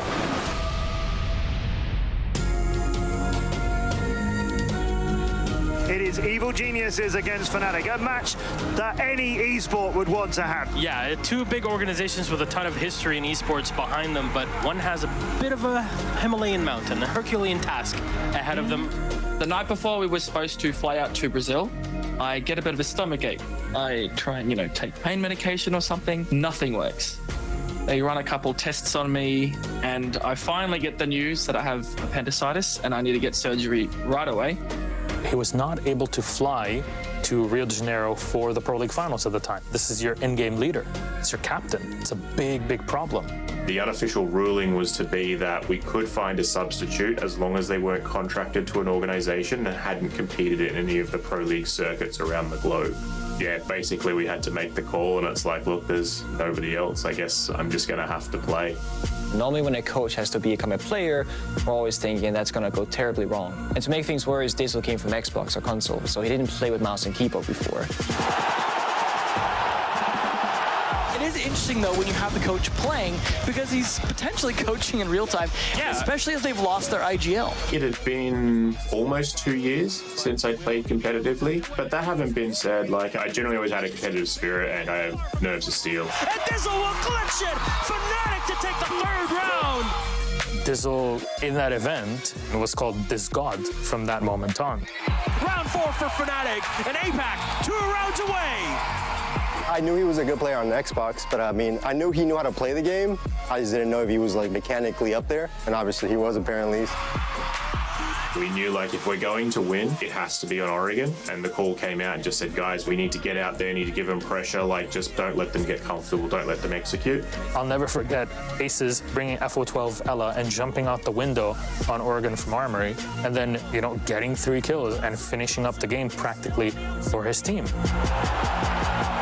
Last man alive is Necrox. It's looking. Oh my God! They did it! They've done it! They've done it! Fnatic demolish EG with a a 2-0. Look at that. They can't believe it. We can't believe it. The crowd can't believe it. And they just got destroyed by APAC. It definitely sucked not being there, but I just thought it was great that the guys won without me and they won with Diz. I just couldn't believe it. Like the crowd went up, and I'm just sort of sitting there going, like, is this real? And then to have like all the thousands and thousands of Brazilian fans like chanting and stuff. We've never had so much support before. It was absolutely incredible.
And welcome back here for a best of one. After a long best of three, we are on that final map. Everything else up to this point is thrown out of a window, but let's have a look and see what was thrown in and out of the window on the previous map. Villa, Bliss's map pick, and almost wasn't theirs. Started off well. I mean, a 6-2, a hefty lead on their defense. Oh, you gotta say, it almost was theirs, then it almost wasn't, and then it became theirs and then again. It was theirs. So, it was way too close for comfort. The multi, a beautiful play. Like, honestly, this needs to go in any highlight reel for the entire major. Like, already, that is one of the plays that I would like to see back. But Varrel showed that they have incredible resilience from 6-2 coming back on a map where you previously played it against Scars, a team that is here as well. And back then, you've only managed to win a single round of your defense. To win 4 in a row right now when everything is on the line. Just to unfortunately not push it back or bring it back on the back of a 1v1. It's a shame, but they'll be headed over towards Border, a map that is quite aggressive. They have played it, they've won it 8-6 as well. Bliss, they've played it twice and won it 14-4 over those two maps. I mean, I think that's the thing that I'm excited about on Border is it leans into some of the best that we've seen both these teams do, which is their attacking aggression, which is that sort of read of, well, let's try and put this play in. I mean, that's so painful. Here as well. It was a lot of painful moments for Bliss. It definitely is. Shotgun doing some heavy work out there. One of the previous matches we saw a lot of vector work. This was definitely a lot of shotgun work and C4s on the defense to keep them in the game. And as that one ended and Bliss continued on towards map number 3 Border, they've had a couple of minutes to discuss and chat and see what they need to do, what they need to bring to continue. Because whoever loses this is going home. I don't know when, might be tomorrow, might be in 2 days. The music got more intense to match a statement though. As I like it. Thank you, production. Appreciate it.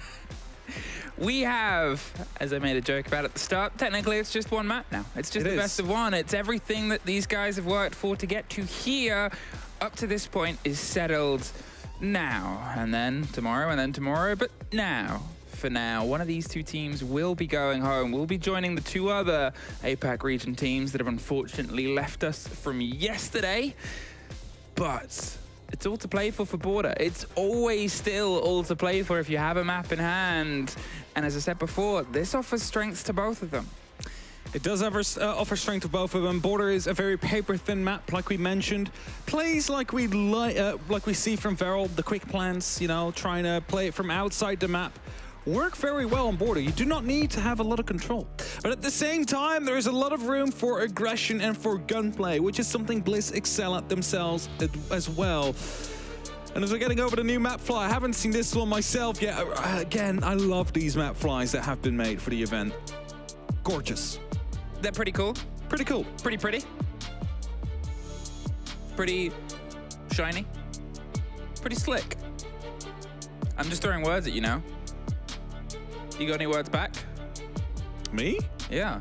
Who else am I talking to? I don't know, the viewers back at home, the observer that is out here, production. There's many people you could be talking to. I was looking at you. Well, I didn't see that. I was looking at the screen at the beautiful, beautiful map fly.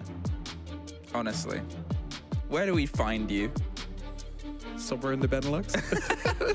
What the bleep is the Benelux? Well, I'm glad you asked. It's the that doesn't actually matter for now because there is no.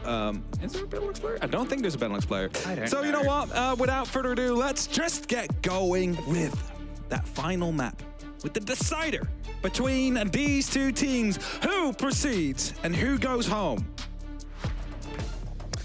I'm curious to see who gets the first lead in here. As I said, it's something that can work well for attackers, but we've seen, I guess, momentum struggles for these two teams. We've seen moments where suddenly all those plays, all those ideas just don't really amount to anything, whether it's the cautious complementary nature of Bliss becoming a bit too cautious, or whether it's the opposite end of Varrel's aggression suddenly just missing the mark and missing the beat of the rhythm they tried to set down.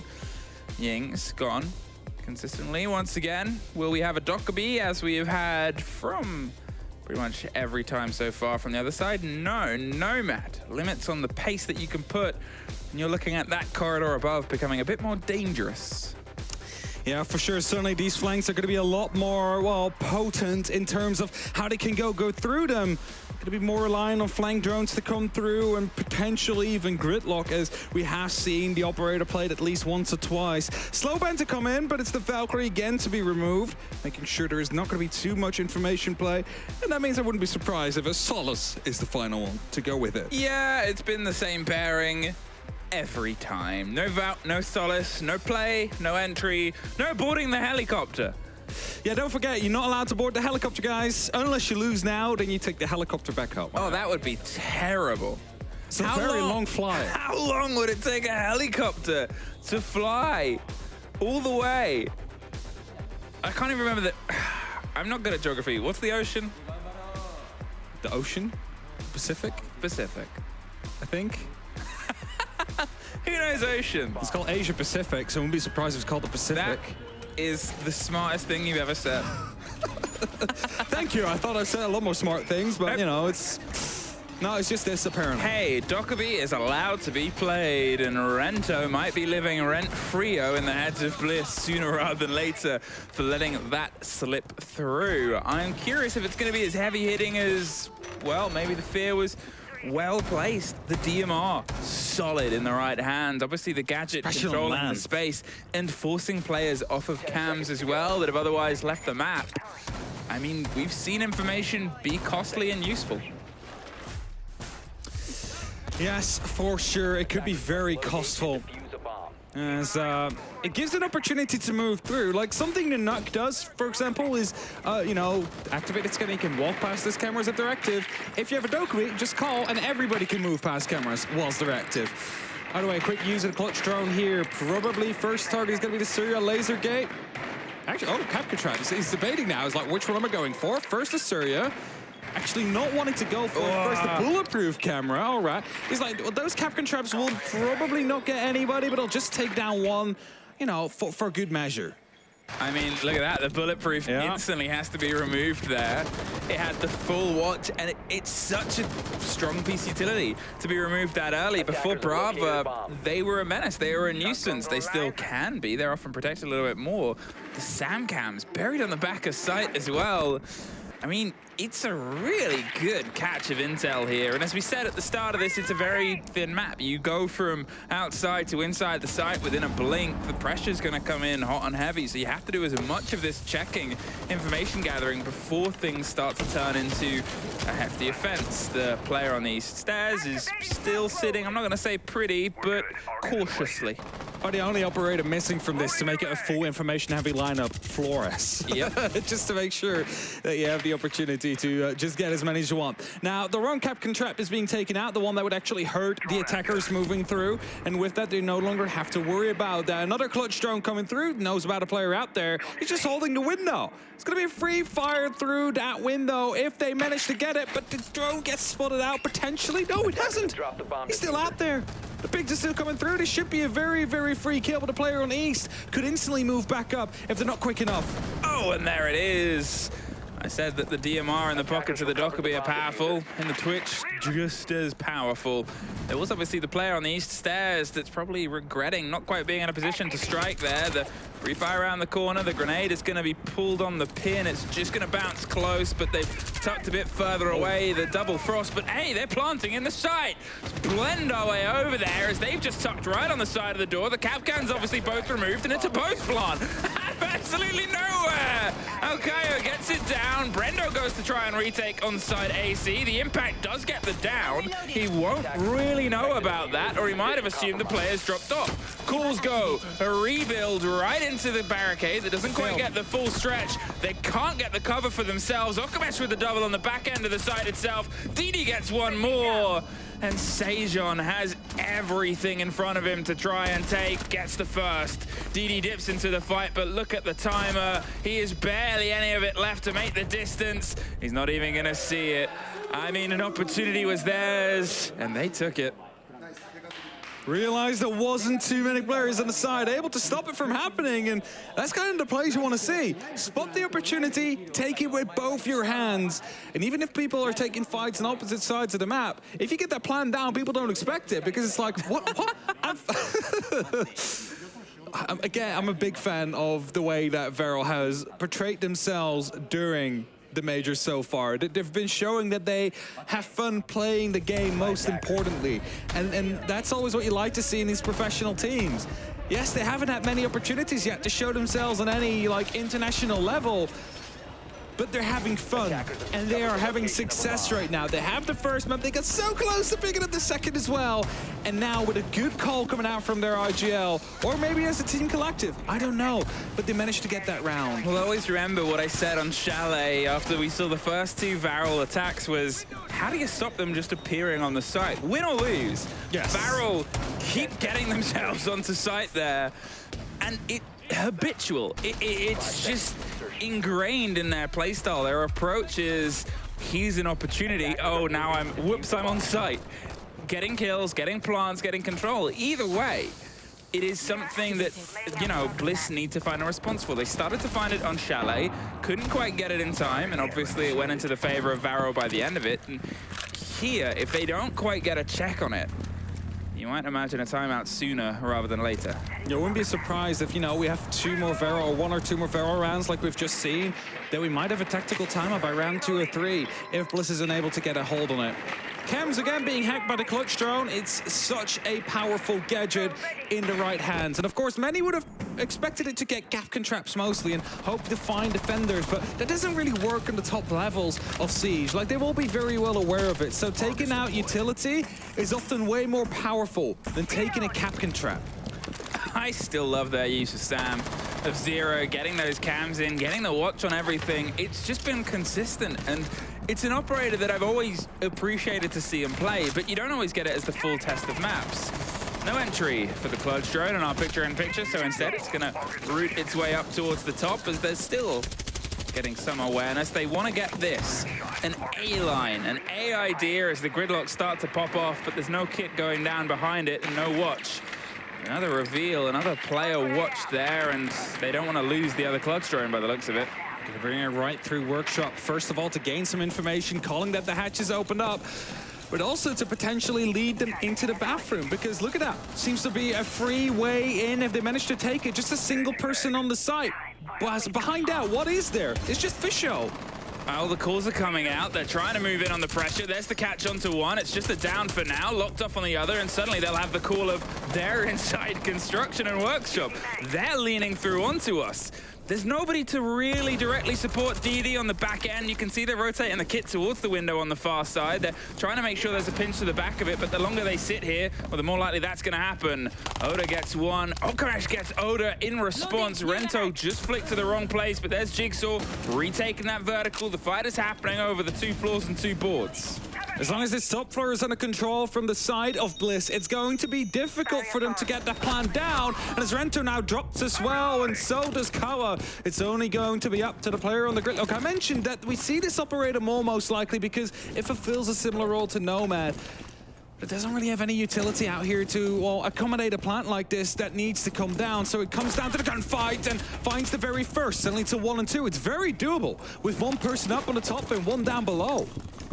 Just going to pop the smoke close on the door, but you're concerned about the vertical. They're watching the hatch. There's the first fight. He's looking for the second. They've tucked around. He cannot find it. Fisher guy just gets the final end of that one. Again, way too close. Like, they didn't play it on contact there. I'm not sure what they were expecting. Maybe they didn't hear him coming in from the actual teller side of things. And left is where we are now. 1-1. We're trading rounds like we have been for a lot of parts in this game so far. The first map didn't have a straight return after the very first round was won by the opposite side. Jigsaw very important, by the way, managing to get that top floor under control. Almost able to get the clutch down there.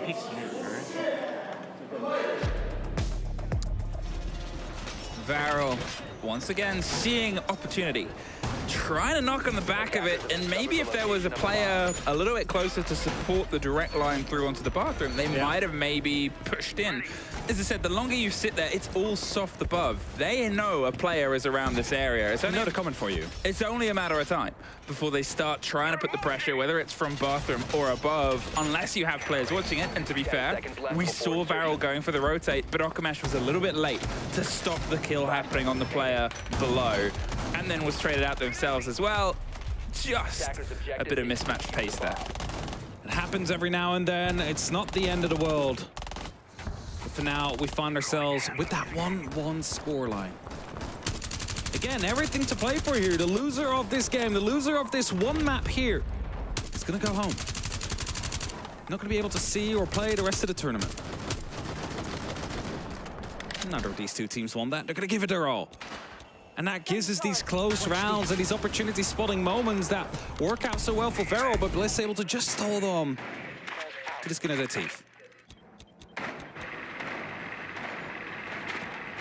Can Bliss double it down here on the ground floor?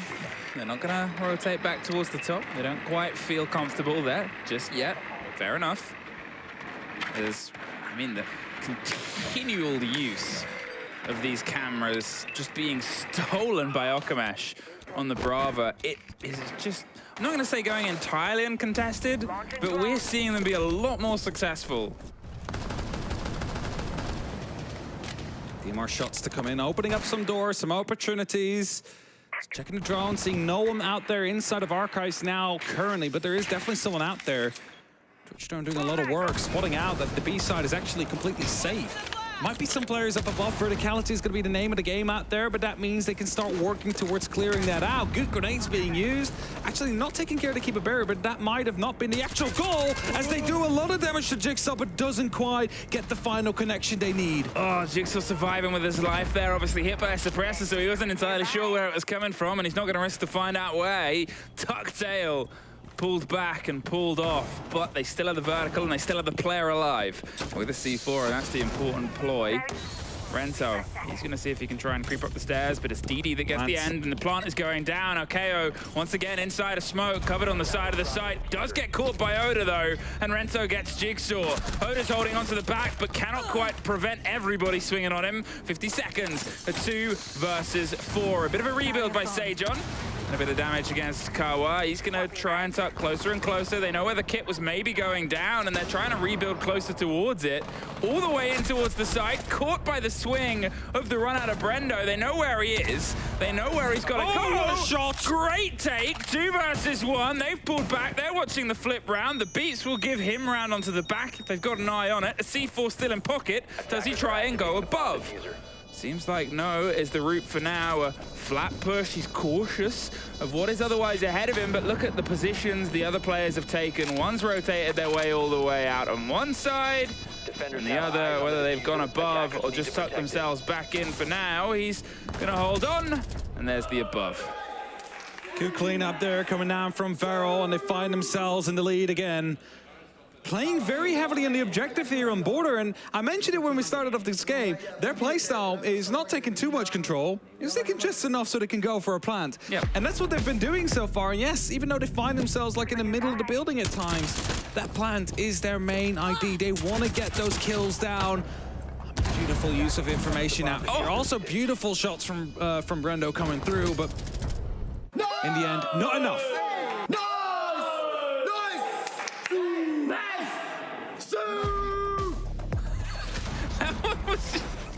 So late afterwards, but That was what it is. It wasn't like a sue. It was just sue. Again, chat, if Varrel win around, I want you guys to... I assume they are at this point. Nice Sue and Sue. All right. 1-1-1. Will Bliss keep up that momentum and that pace? It does play well to attackers' favor. Varrel have generally not been as happy on their defense that we saw. Sure, you would still look at the stats of this showdown and it's kind of even, but look at where they've been comfortable, look at where they've had to take the tack timeouts, and it gives you a taste of how things are going. Was that an external? I think it's for a barbed wire. Put a barbed wire up on the corner of the CCTV door, I'm pretty sure. Yep. Yeah, there it is. Defender exposed. So that's why it was outside. No serial laser gate out there. I believe that's all on the opposite side. A lot of actual hacks coming through from the clutch drone there, I believe. Not that it's going to be catching off of defenders. Not often you see a run out from the door on on archives, but you never know. Might actually be successful and find someone just by accident. A lot of drones rolling and whirring and getting a good idea of just more utility to steal. I pointed out before, the clutch has been a very handy bit of kit in the pocket of the Brava. Continues to be so. You think about those corners of intel, you think about those little pockets of play. If one part goes away from them, not that you're entirely devastated, but things are a lot tougher. The Dockerby, still a consistent pick as well, now that they've been allowed into the showdown. A bomb has been located. Ooh, Alibi spots it out there. It's going to be some hacks and a Capcom traps out there from the clutch. Second one will not succeed. 1.5. Yeah, 1.5, but it doesn't quite give you the second one under your control. So it's now 50-50.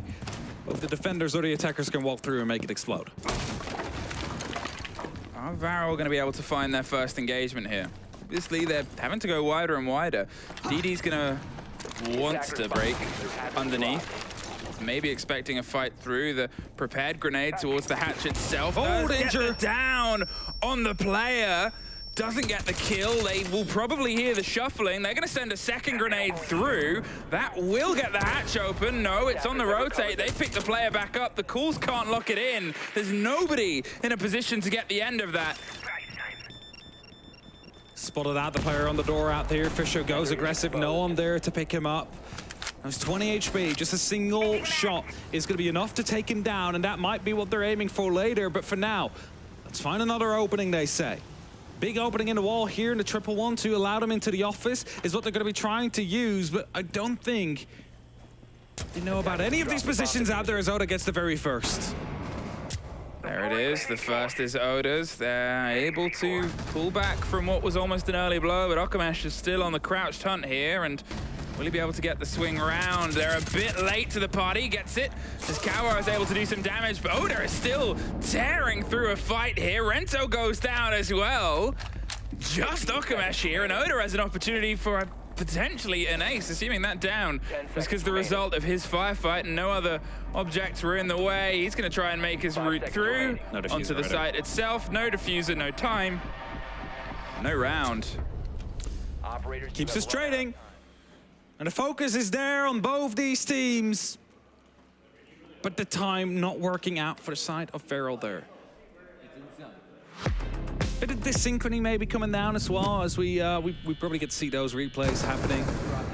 Good shots from Oda, by the way, just responding every single time he had to.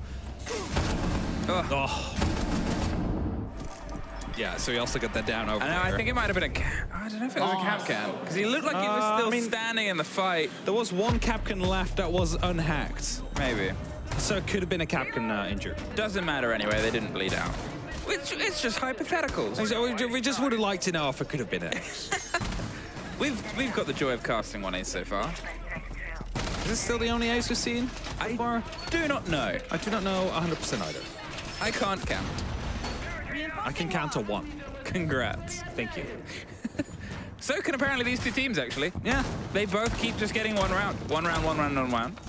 Back and forth. It's some of the most even trading that we've had, and I guess, well, from my perspective and neutral viewers' perspective, now's the best time for it. On the final map, you kind of want to have that. You want to have stress. You want to have the game keep picking up in pace. Either side. You do not ever want a map 3 to be one-handed, because that's kind of not very fun. No, not very. Ooh. So that's how he got it in there last time. Very long angle. I mean, I knew the existence of that hole. You usually see grenades being tossed through it, or drones as well, but using the Samcam out there is very quiet, and it's going to give you so much information on the actual defenders out there. Love it. Well, we'll see if that frost mat gets anybody.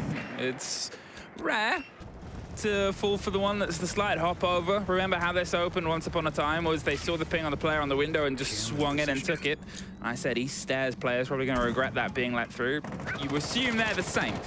They'll see if they can keep a keener eye on any support to make sure that that balcony doesn't suddenly fall away, because when it does, suddenly pressure can come from elsewhere. And there's the swing. There's the idea of the catch. Oda isn't quite in the same position now, as I called out the idea before of, hey, there's a player on the window, let's get him. And Jigsaw rotates a bit closer to offer some support here over the rafters too. Making sure they hold on to all the access points. They don't want any of them to just quickly walk away with it all. And that's the first kill to come through in favor of Varrel again. So to continue trading out with these advantages as well. In a minute 30 left on the clock, it's plenty of time to make something work with. However, we've also seen that Varrel doesn't like to take too much control of the map, and they like to play it very straight to the point onto the side directly. And, you know, I'm not sure if that's going to be working out in a 5v4 on this side. So, you know what? Let's just make it a 5v3 instead. Brendo caught on the far side, close to the tension, and the 3 remaining players are tucked much closer to the engagement, but they still have vertical control. They still have a player inside the site, and sometimes that's what you need to be the difference maker rather than those loose threads. Otherwise, the angles are the most important ones. Bit of accidental team damage from the spray through onto the soft. Not enough to cause too many headaches, but it makes that impact maybe a bit more impactful. They go for the hop. Oda is a second too late to one fight, but it's Alkeo that gets one, and Jigsaw gets one back. Kawa gets control of above. It's all down to Oda. Did a huge amount in the previous round. Did they hear it, or did they get a call from a drone? There's a rotate that comes through. They're just double checking. They have the time, so they may as well. There's some pings on a player. The plant is going down, but it's watched. And the round trading continues. Just making sure they had the cover ready when they wanted to commit to the plant, and ready it was. 3-2. Who's going to be winning this half? Did they just hand over a towel? They could dry each other's hands off. Very nice. It's teamwork. Teamwork makes a dream work. Teams share towels. Yeah? No, don't do that, teams. It depends. If hand towels are okay. Hand towels are okay. Like, yeah, I was going to say, if it's just to dry your hands off, I you know what? Sure. Who am I to limit? Yeah, just share towels if you want to. Ignore It's me. fine. Do what you want. So, 3-2. Varrel find themselves in the lead again, like they have been in round 1 and round 3, and now round 5. So if we continue on, we would get an even half here out of this game. But I'm pretty sure Varrel will be against that. They don't really want to go for an even half. They want to be winning this half. They want to show what they got. So does Bliss, of course. I'm not saying they wouldn't. And as we head down again, we saw this map play out. We saw Varrel win it as well. It was some good control to come through. Again, they didn't take more than they needed to. They just went for a plant on the direct side, and there was no one there to stop them, especially when Armory was receiving a little bit of pressure. Verticality was just out of the question. So we might see a similar approach coming down from them here. Will Varrel be able to push this over to the edge? Will they do what feels a little bit impossible this map and get 2 rounds? Starts once again with a hefty drone game. The idea is that maybe we can try and get the catch on players that are otherwise locked in. I know I said it on Chalet that intel and drones are a huge driving factor. On Border, it can be the same, but you don't really see it done in a similar way to what Varrel's bringing. And I think that's leaving a lot of their cams, a lot of their ideals, and their drones still standing quite late into the game itself. I mean, this one, once again, every single time we've seen this camera be put up, it's caught brilliant information. It's just the perfect camera, and they will not be looking at it. It's also completely quiet, right? Like, you activate it, they won't hear it. Just the placement is what makes the noise, I believe, and that means it's just going to be staying hidden out there. I mean, who looks there for that? I mean, people are going to be looking there now, considering they know. The surgeon just walks in, finds the kill onto Didi, and finds the entry kill for Bliss. First kill into Bliss's favor. Instant response pretty much from Okamesh. Watching on the rotate from at the bottom of the stairs. Now remember how this led itself into before. They tried to get the kit down on a sneaky plant early on. It didn't quite work, but then they had enough manpower close by to finish the job. You assume there'll be a quicker response here from Bliss, and that's why Varrel have been pushed a little bit further around onto the side. They have some angles. They're watching onto the player on A. There's a bit more of a sort of tight feeling on Bliss's stretch defense above. They're waiting to see where the first tip of the push here is on towards the side. As long as Oda's out on that top floor, it's going to be very difficult for them to get a normal plant in. So as these openings are being made by the Excaros, it's going to be them watching for the potential rotate to come through. A beautiful shot from Brendo again with the SMG-11. Oda shuts down the Hibana on the rappel as well, and that makes it a 4-on-2 situation. But Kawa just walks in, finds himself the side, and now digs in even deeper.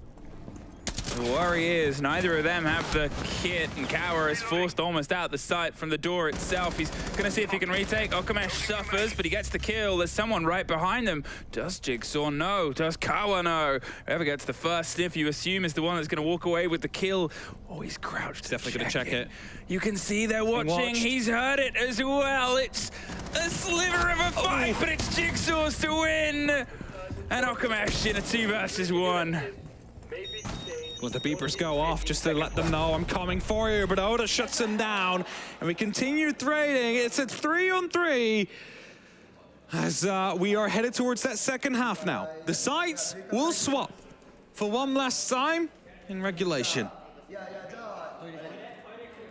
This might just come down to a max OT again. If it's a traded round, every single round, until a max OT, do you know why this is happening? Tell me. A, these two teams, neither one wants to lose. That's always the most important part. Of course, yeah, neither wants to lose. Both these two teams wants to give everything, give it their all, yeah. B, probably somehow Tim and Dez's fault. It's always Tim's and Dez's fault, right? Like, it's not my fault, it's their fault. They're actually out on a very romantic dinner right now. Oh, are they? Yeah, they put a photo in the group chat. Oh, so it's very nice definitely their fault. It's definitely their fault. Yeah. They're watching this and they're like, it's going all the way over their dinner. That's what they're doing. I hope they aren't. They probably are. Imagine being in a restaurant and seeing those two and then hearing that. 10 seconds to and then well, at least you know that whatever, like, if they're in like a sports bar, for example, whatever sport it's the right place to be is going to be, you know, max overtime as well for whatever it is. Anyway. Gonna stop. But that's a very sidebar jokey thing. The main reason is neither of these two teams wants to give it up. It is just, as I said, sort of the best that we're getting. You're having these tastes, these rotates being checked and rechecked. That cautiousness that cost Bliss quite badly almost in the previous maps is something that is aiding them well here. The pace Varrel are putting in, the reads. Now as pretty much every single sound possible happens inside Siege. Jigsaw is the one that almost gets caught on the back end of it between the calls, the pops, and the E1D. Nobody is caught. I think we're just missing the Candelas going off at that point. Yeah. We really wanted to have everything going on at the same time.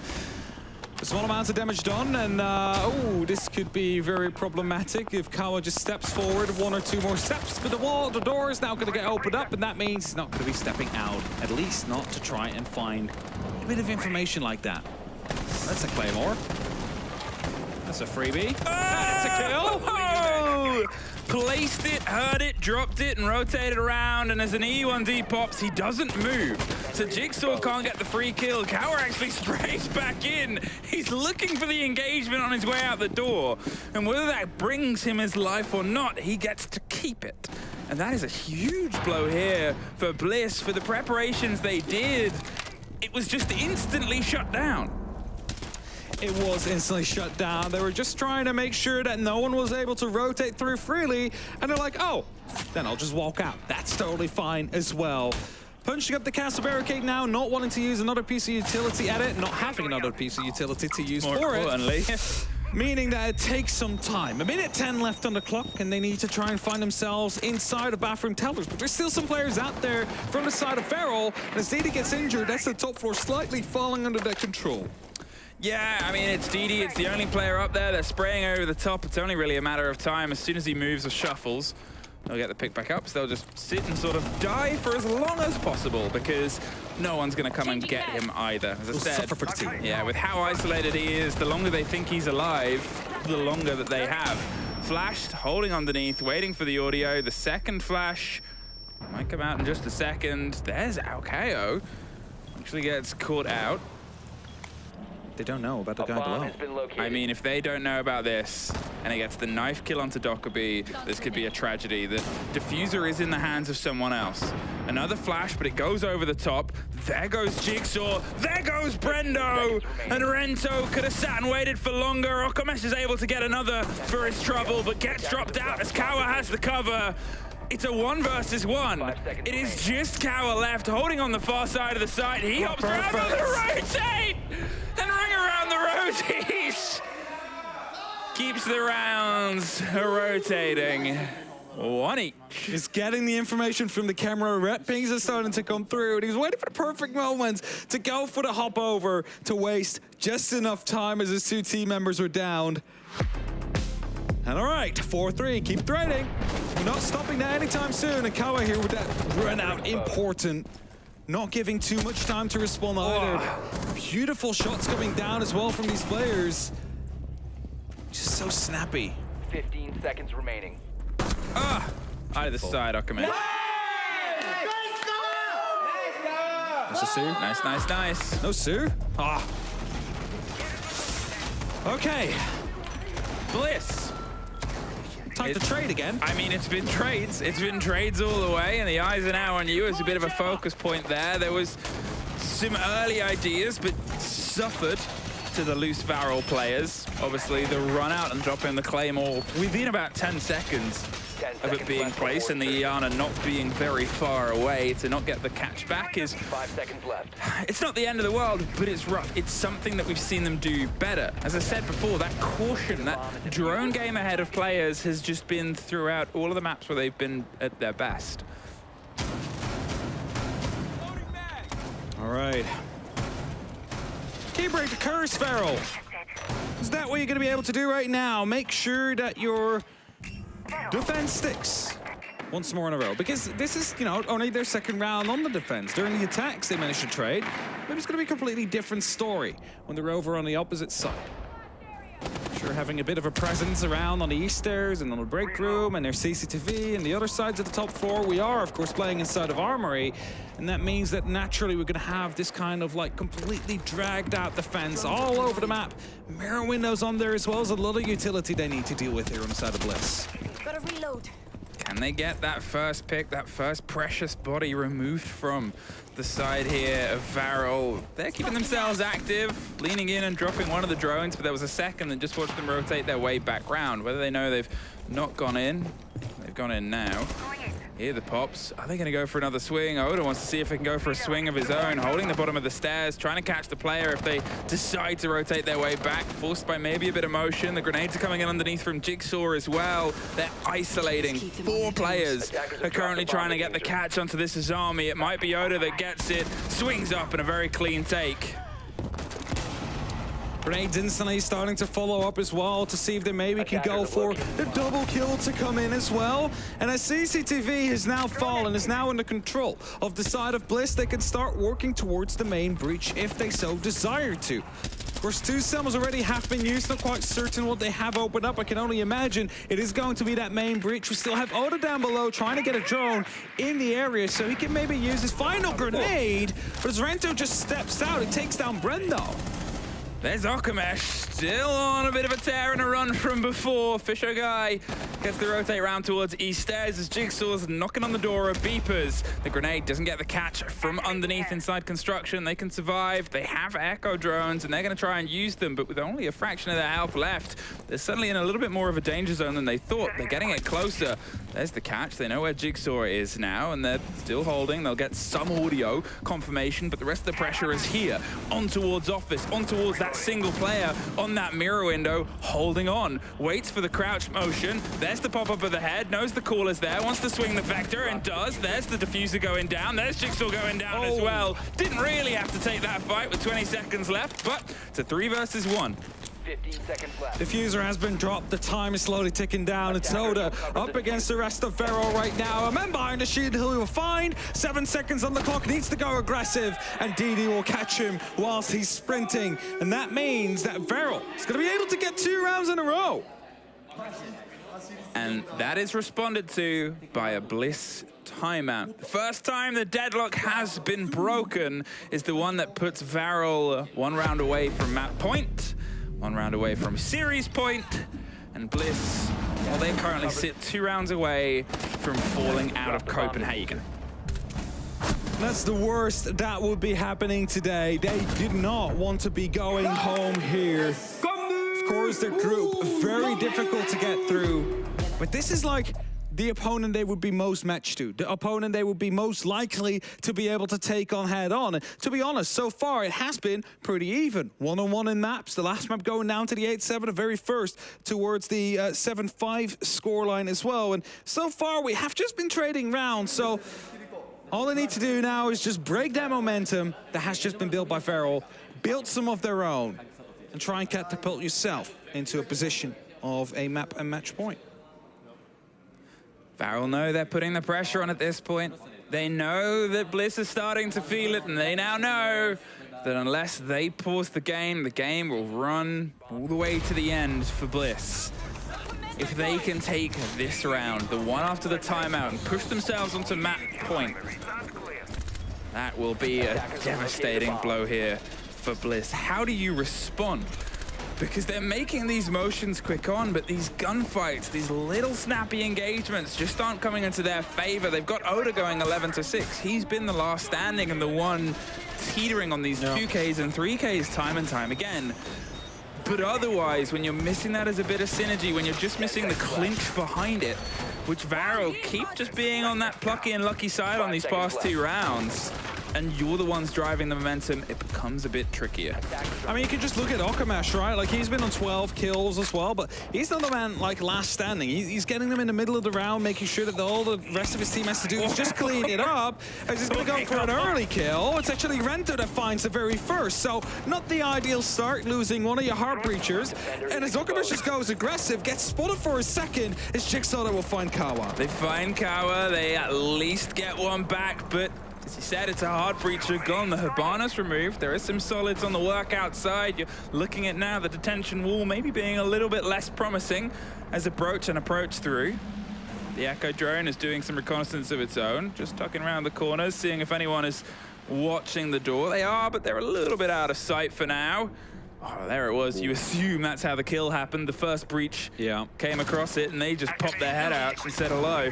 And that means that Oda is not in safe territory either. Cannot just walk through that small opening because he would be found by Rento as well. Openings in the meantime are being made around a CCTV break, as you just saw in our picture-in-picture, and that has been called out by the Yokai drone, just traveling through the map, trying to get some information out there. A 4-on-4 and a minute 45 left on the clock. There's plenty of time for Bliss to actually make something happen here, but they need either to top floor control and then go down, or they need to isolate a space onto the actual side itself where they are invulnerable from the side on the top. Checking for cap cans, a full-time job if you're cautious and sitting on the other side of a timeout. They bit their way back in to even players. They're putting some angles and some pressure on towards it, but yeah, the hatches, they're locked, and you only have one Selma left. Oh, you do have Okamesh. The spray through onto the soft, a bit of a reward there on the back of a troubling start, and that forces DD back down as well. You have over a minute. You've suddenly got vertical control. You can really start shaping up the ideas of a finish here. But there's 3 players up on the top right now, and, you know, basically you would only need one on horizontal Overwatch, and then the other trying to go for the plant. But whilst you still have someone inside the B bomb side, and yes, sure, they're opening up right above it right now, but DD, he's not afraid of going outside. We've seen that one before, so he's just going to stay on the main door. Rento is out there in detention as well, so if there is going to be any swing around the main door, they'll be able to catch it. Well, surely they get an idea of that player. You can see now, Iana's getting the read. The missed fight there. Oda survives, and that really could have been DD's as the kill. Jigsaw gets Rento as well. Leaves 20 seconds and an echo without cameras to try and be the end of this round. Nobody directly above him. Oh, he does have one. My mistake. I thought it had both been caught out, but it's above and it's far away from the site. And the site now has a planted kit on it. The sprays through, the pre-fires, the hop over, the tuck back under, whilst having bullets thrown at you from multiple different angles. Yeah, there's no way he's winning this, almost guaranteed. And indeed, he will be shut down by Fisho. They're going to be able to go for a bit of a response, and maybe they were a bit too greedy on the side of Varrel, you'd say. They managed to get a free kill into the Hibana after the breach opened up, but they still have 2 other players going for a spawn peek at the very same time. One gets punished for it, and you lost the advantage you've just been able to get. Of course, we're going to be watching them. This as well, I mean, they breach it, you want to go for a quick push, you think someone is coming through, but it's just a quick response as well. That kill, the one over the bomb chassis is... I mean, they're taking these risks, as you said, Varrel. It's sure the sort of tertiary site with them getting 2 in a row, but at the same time, you know that Bliss can trade rounds. You know that they can win maps. Yeah. You're taking these options in the hope of throwing them off kilter, but working as a unit and working together, if you force them into that play by giving them as many different fights as possible and then sort of handing information to them about positions, they can work behind that. It's not been a game they've shied away from. No, for sure, and honestly, again, I'm going to mention it. Sometimes the best thing to do in a game is to just do nothing. Sit still, wait. If you're not being pressured, why should you move in that moment in time? Like, they had the entries covered. If you jump through the window, it's a frostmat right underneath it, I believe it was. So they just had the opportunity to instantly go for the swing afterwards. So, you know, sometimes a bit of an unnecessary amount of engagements to be taken, but you can also kind of blame that, or, well, basically give the reason for that, you know, these teams are relatively inexperienced on the international level. This might work back in their home regions, whilst they're struggling with it now because the other team is so much more prepared on taking care of it. DD, what are you doing? Wants to go for the swing out, trying to pre-fire angles. There's not a lot that keeps him safe here. And he's trying to make it as threatening as possible. Does have some support from Eastairs, and Brendo almost suffers as the first off the board. But lives to tell the tale, most importantly. They're knocking on the door of the pressure. There's the reveal of a player outside. You're not going to be able to catch them as of yet. And DD with only the hatches to rotate. Refires through all the flashes in the world. Doesn't want to see what happens when full white fades. Still having 2 C4s below, though, actually 4 in total. And the Pulse out there, he's just going to be calling whenever they walk through this main door, I'd say. So he can go for a bit of a, you know, blow, get the kills that way. He's all alone now. His cover has just left him. CD dropped out. There's 2 players out on that main door now. Okamesh is here. They're behind you, Paul. They're behind you. Oh, now he knows. He's like, hey, toss it up here. There's the read. There's the ping. There's the player. Oh, they're going to shotgun the angle and try and loop it through. There it is. Caught Sage on. Over the top, and I mean, it's a way of doing it. Bait him into the gunfight and loop it over, assuming he's on the wrong side of the wall. And suddenly they're a man down. They knew he was on the table out there, so shooting it open with the shotgun is to make sure it goes high enough, but also to maybe force him off it at the same time. So a very smart play coming through. Good map knowledge from the side of Varrel that keeps them in this current position with a man advantage. Now trying to push onwards. It's going to be the pre-fire from the Pulse as they're aware of the fact that they're coming. A lot of damage being done either side, but no real damage that is fatal just yet. Has the read on the Iana, is offering the information to DD on the far side, of pretty much saying he's on this side, where they know the castle's still standing. They know a player's here, and there's 40 seconds left. They're just feeding this information to the supports they have. Oh, Okamesh, what are you doing? Almost gets caught out there. And a sentence often said, swings full white. DD gets Oda on the opposite end. There's Kawa finding Fisho guy. Jigsaw's able to get one back. Kawa is gone. They finally lose to Pulse, but Ekoyo has that watched with the mirror window, leaving just Brendo, the first to suffer any damage at the start of this round. Now has to get through. Well, I mean, they're very eager to be ending this round here from the top rope. Shuts him down.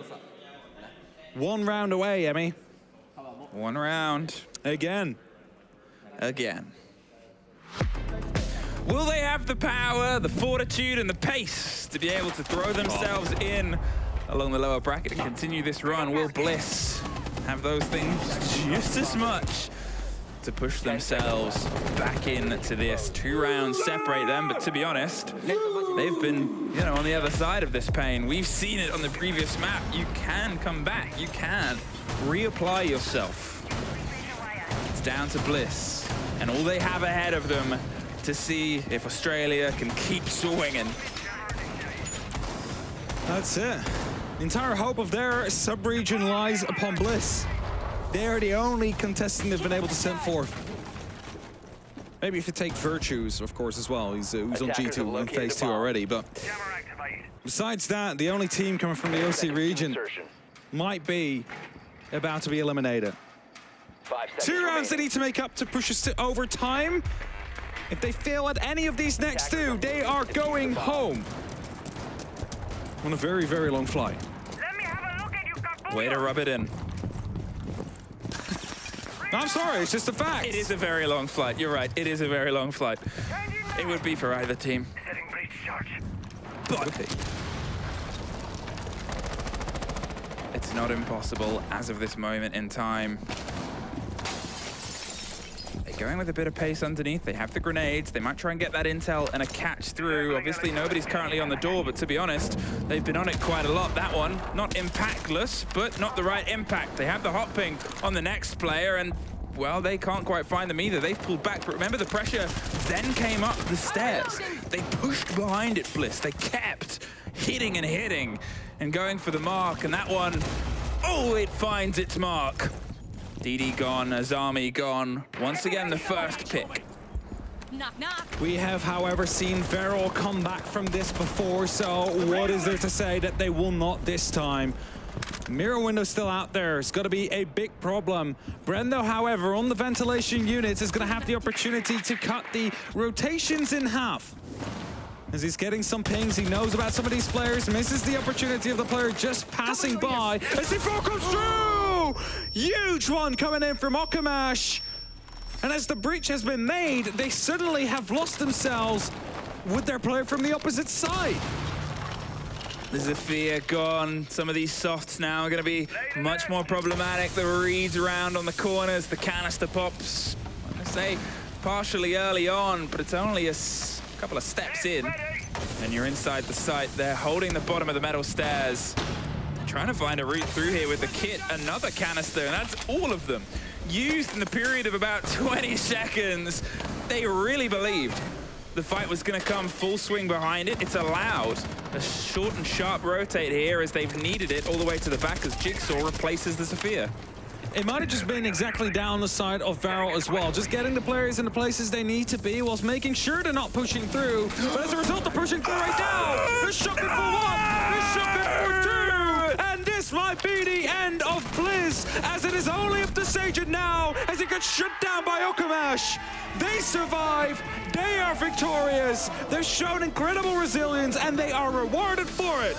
They hold on, and in the most Varrel way of a player tucked in a position that was not fully checked, with the bravery of a roster that seems fearless at the times that a lot of other teams would still be quaking. Bliss do not progress any further in this tournament. Unfortunately, another APAC team did have to fall, and it's OCE's turn to board their planes home, but they have still a true and tested competitor that will continue on.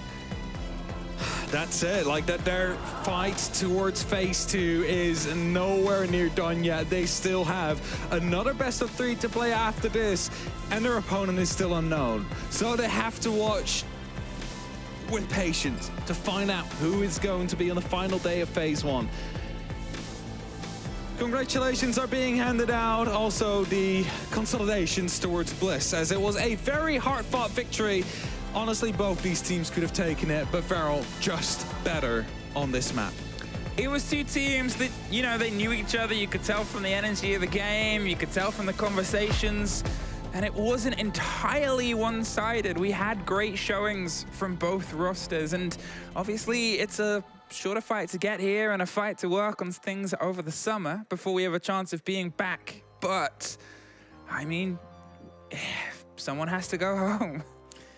That's the sad reality of the first couple of days of phase 1. We're sending teams home every single day, and today it is going to be Bliss. There's going to be another one that goes home right on the next best of 3. But first, let's just look at these replays of the last map these two played. Again, some huge and great plays coming through, but for the first half, we had a lot of trading of the rounds. It was literally in anyone's game. It did get so close, so many 1v1s that we've seen that just fell either towards Bliss or either towards Varrel. I mean, it's the nature of the beast, isn't it? You get to the end of a best of 3 like that, where both teams were throwing themselves into it, trading maps and trading rounds, pretty much all the way up until the end. And you sort of take that breath and you go, dang, someone has to lose. And it's what makes the competition so fierce. It's what makes it so ferocious. And what makes it so fun, I guess, for our perspective, where we don't have to compete, thankfully, because you wouldn't want to go up against either of these teams, and they proved it here. My heart will be able to take it at that moment. I just play these kind of games. I've done it for Benelux levels. This is a whole nother ball game. Like, I cannot imagine what these players are going through with the amount of like adrenaline and like feeling their hearts in their necks, like as they're playing through these rounds. When the match point hits, you mentioned it, the first round is hard to win. The last one to lock it off might be even harder, because you just know you can do it and you know you have to perform. But it often just slows you down just as much.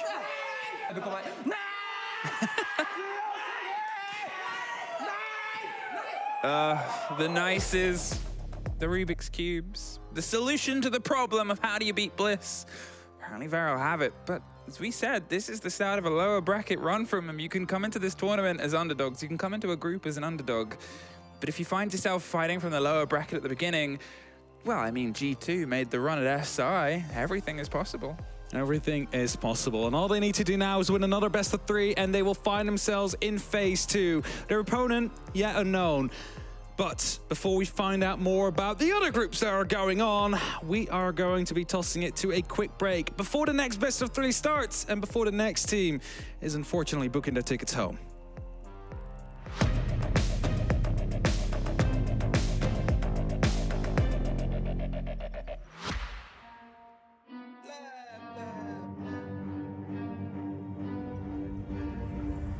I got problems on problems on problems on problems on problems on problems I solve them. I run through the money, the pressure be calling. Left on my blessings, I feel like I'm falling. The birdie is back. Tell me me I'm garbage, I'm going through something, that's why I ain't calling. Phone and progression is all that I wanted. The phone in affection, I summon and dub it. Cause I got problems on problems on problems on problems on problems on problems. I solve them. I run through the money, the pressure be calling. Left on my blessings, I feel like I'm falling. The birdie is back. Tell me I'm garbage, I'm going through something, that's why I ain't calling. Phone and progression is all that I wanted. The phone in affection, I summon and dub it. Why you be all on my line about nothing? Why won't you go get you $1 or something? Don't hang with it who line for nothing. I see that we different, you riding, I double. I don't do discussions on bragging about hundreds. Don't go to your places, I know that they sunken. Don't call me your brother, I barely could trust it. I talked to a shorty, she bagging the bucket. And I'ma need all of my dollars on corporate, so hand me the money, I divvy the pie. I'ma give all of my people a portion to build them a fortune. I'm flipping the ride. I can't be mixy when iffy the vibe. And 40 on 50 is really the time. Why are you all on my phone like you want me? Like you wasn't pushing the kid to the side. I run through the money, the pressure be calling. Left on my blessings, I feel like I'm falling. The birdie is back. Tell me I'm garbage, I'm going through something, that's why I ain't calling.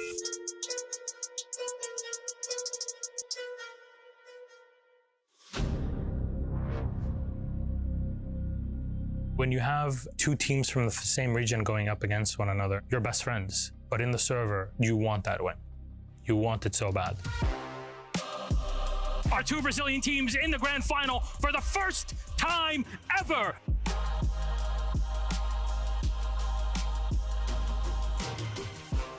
Ninjas and pajamas! Some tournaments you have a better feeling about winning, and that one, it was ours. Our second Brazilian team, Team Liquid! NIP was very well prepared. They were like top 1 team in Brazil. It goes to Brazil no matter who wins it, but for NIP, it means a lot. We lost to SSG a year before, and then we knew like in our hearts that this is an invitation we need to win, you know. It was a very difficult time for us as a team. It was pretty hard, like especially because of what happened to me at the moment. Like I lost my dad during the competition. In that final, I think Liquid kind of won people's hearts because of the tragedy that had happened, but because they had also played incredibly well throughout the tournament and through the grand final. They gave us an incredibly entertaining game. Psycho goes big with 4 kills to push them over the line on Kafe, and that is going to be NIP 2-0 on maps. There you go, the kill comes in. He knew exactly where the man was coming from, and that's going to be Team Liquid taking our second map of Chalet. Palu, 1 second left to go. Diffuser goes down in the absolute nick of time, but Moringa, he gets a huge kill, Des! He gets a huge kill! We're going all the way to 5. We're going to find out who really is the best in Brazil. Palu cannot find the kill. Out comes the Nitro. Shot out by Pino. That is the round in 2020. Brazilian hearts were broken, but like a phoenix, NIP rise from the ashes to claim the hammer at the 6th Invitational 2021. It was one of the best days of my life. I think we can compare that as a Brazilian team winning the World Football Cup. I think winning the 6th Invitational was the best feeling ever I had. Was the best moment of my life in the sports scene for sure. I was crying a lot. I was out of control. We were very sad to lose, but we understood the limits of the team at the time, and we were very proud. But also, it was very nice to see another Brazilian get a title. After that SI, like I think it was a motivated thing to grow as a region and make it through a lot of other tournaments. At the end of the day, everyone is just friendly. So yeah, we have a very nice relationship. The friendships run deep and it goes beyond shouting and cheering on stage. You know, all of that is part and parcel of this. It's a respect that is given and earned between these players. It's an awesome feeling for everyone, you know, not just us. We win for everyone.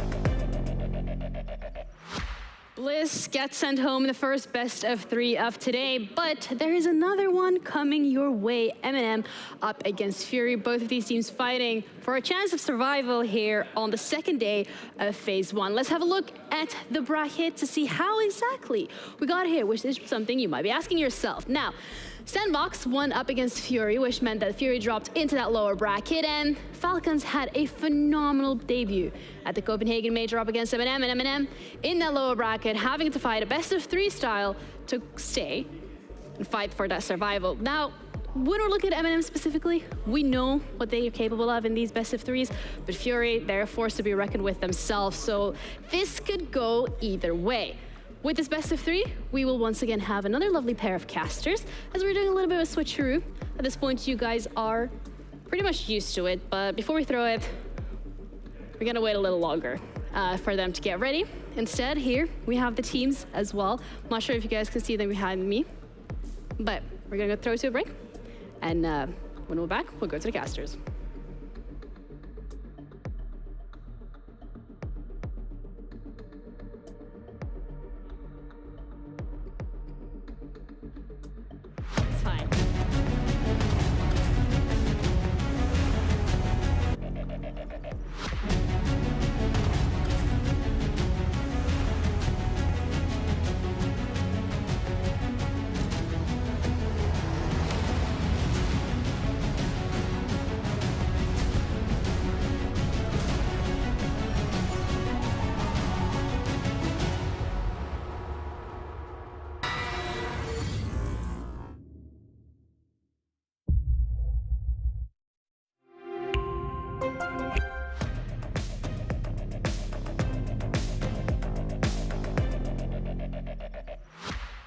So that was the little break. We're now back. We have Pengu on the caster desk. Hi, Pengu. I know that Parker is wearing the Harry Potter invisibility cloak. He is. Parker just like disappeared basically, so I'm taking the reins for this one with you, Jeannie, for the moment being. Awesome. At least. Yeah. Well, thank you for joining me. It's pretty lonely here on my cube desk. It's a really beautiful desk. It's very shiny. How's your desk looking like? Ah, yeah, there we go. Look, it's like actually like a mirror. You could totally fit like 1 or 2 people next to you, to be fair, like for future references. You think? Yeah, like just get it. Like G-sized people or like like people? Average-sized people, right? Because you're like a little bit shorter. Just like find a player who's walking around, you know, bored, but like join me for this one. And just break it look, down. he took off the invisibility cloak. There it is. Oh, you want to join us, Parker?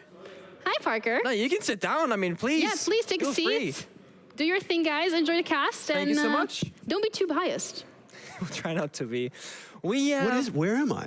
Oh, so we're casting now, Parker. Like you're not. This is not the, you know, the old elder home. You're back at your job. This is where we talk about Siege. Fabian? No. Close. Pingu. Right? The other guy? The duo? I've heard of you before. Oh, I've heard about you as well. I've heard about you before.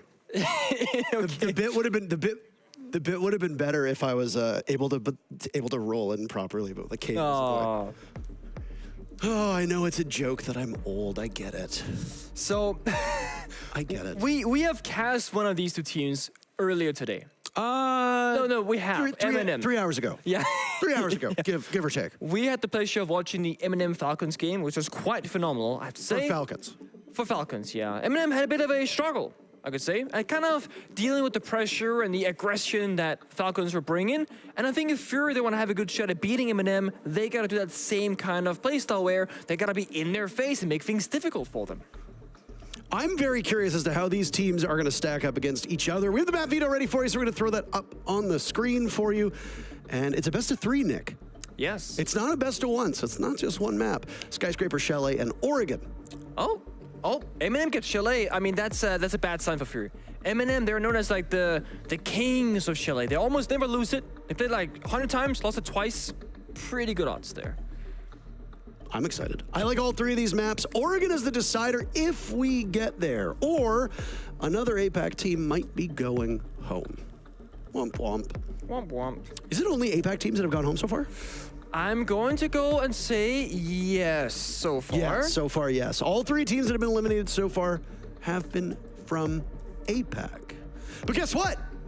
The teams are ready. We're ready. Are you ready? because we're gonna go to Skyscraper in its beautiful lavender hue. There it is.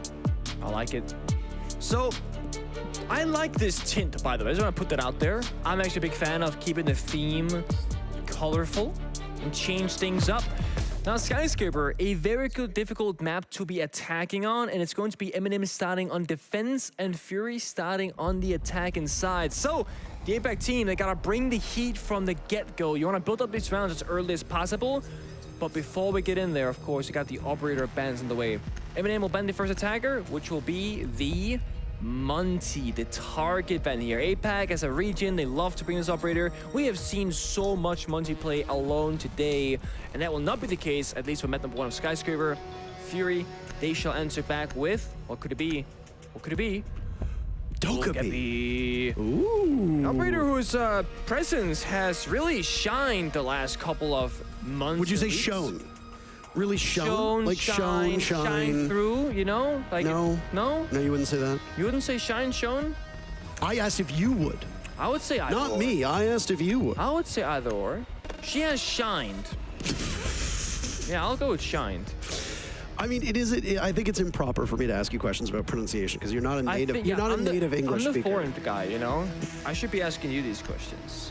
You're the foreign guy. We're literally in your own country. Yeah, but they would not speak the English language here, my friend. True. You know, one day I can try and do this in Danish, but we wouldn't get very far together because you wouldn't understand a single word. That Actually, is correct. you know one word, technically two. That's your favorite place to meet up with people. Say That it. is, no, you say it. I don't know how to pronounce it. Kongens Nytorp. Yeah, Kongens Nytorp. Yeah, it's actually it's a not... metro stop. Yeah, it's a metro. You see, you know something. That's all I know. Last two operators banned, by the way, were Valkyrie and Solus. Okay. No Solus. Azami's presence will likely be very high. This was an operator that we discussed in our matchup, and most of the talent have discussed as well, most of the casters, and has been talked about by people on Twitter, too. Yes. About how often she shows up. And the person who tweeted that was? Fresh on desk, aka Jackie Boy, who is not here until phase 2, 3? Is it 2? I actually don't know when he's getting here. 2, I'm being told. There we go. I have no idea when they showed up either, because I'm not them and I don't deal with their No, schedules. exactly. I was like, I actually don't know when they're gonna be Yeah, here. I don't know. Phase 2, yeah. Either way. Starting off with Skyscraper, and what is a very early Karaoke and T defense has extended all the way over to Office. Not that much of a surprise. Will we see the presence below remain? That's the question. Yeah, it really is a matter on Skyscraper. You want to spread across and below if possible. Just kind of equalize things out, get as much map control as possible, make it hard for the attackers to enter the building, and that's going to be the case. We see both the Asami and the Aruni just punching out this wall with both lines of sight and a small peak hole as well below it. Of course, the Ying being brought out from Fury early on to kind of initiate an engagement or an execute later in the round with Finger to kind of help with any chip damage that might come their way. I like that that's become a term that we use more often now. Yeah. Chip damage. Chip damage. Slowly get chipped away. You step into the Capcan trap, you take a bit of goo mine damage, toxic babes, etc. Something that takes away a bit, but it keeps you alive. I9 also formerly known as Napew previously. Yep. He underwent a name change about 6 months ago. Formerly from Elevate. Yep, correct. Pretty badass tattoos, I gotta say. Yes, big fan of that. Candela went out early, but nothing really came with it. No mini execute, no engagement, no gunfight being taken. It's gonna be Ying on that Karaoke window rappel. I9 doing some critical damage from below and clears the barbed wires of Fury, setting up for a the barbed wire did not get cleared actually. You can punch it out though, it's fine. Dark on this door rather, that's deal with the probable shield, but they do just that. It's gonna be smoke on the back stairs, all alone with no help in sight. Somebody please help Nave. Oh, he's dead. Oh, goodbye, Nave. Dark finds kill number 1, still at the top of backstairs, and look at that. A clear view into the Karaoke component of this map. Nothing standing in his way. Tyrant fat fingering an impact nade, but good enough still to get the kill on the I9 as Dark picks up a second. Uses with another Dark with the third, still posted up in this spot. Nella down below will need to get back to the bomb site as it's just up to him and Usus. Candela's going off. Nobody right now to take advantage of that. The Ying of Lycola still on the window as Usus swings the wrong way, and down he goes. Nello now in a 1v3, and guess who got a 4K to start this off? It's Dark.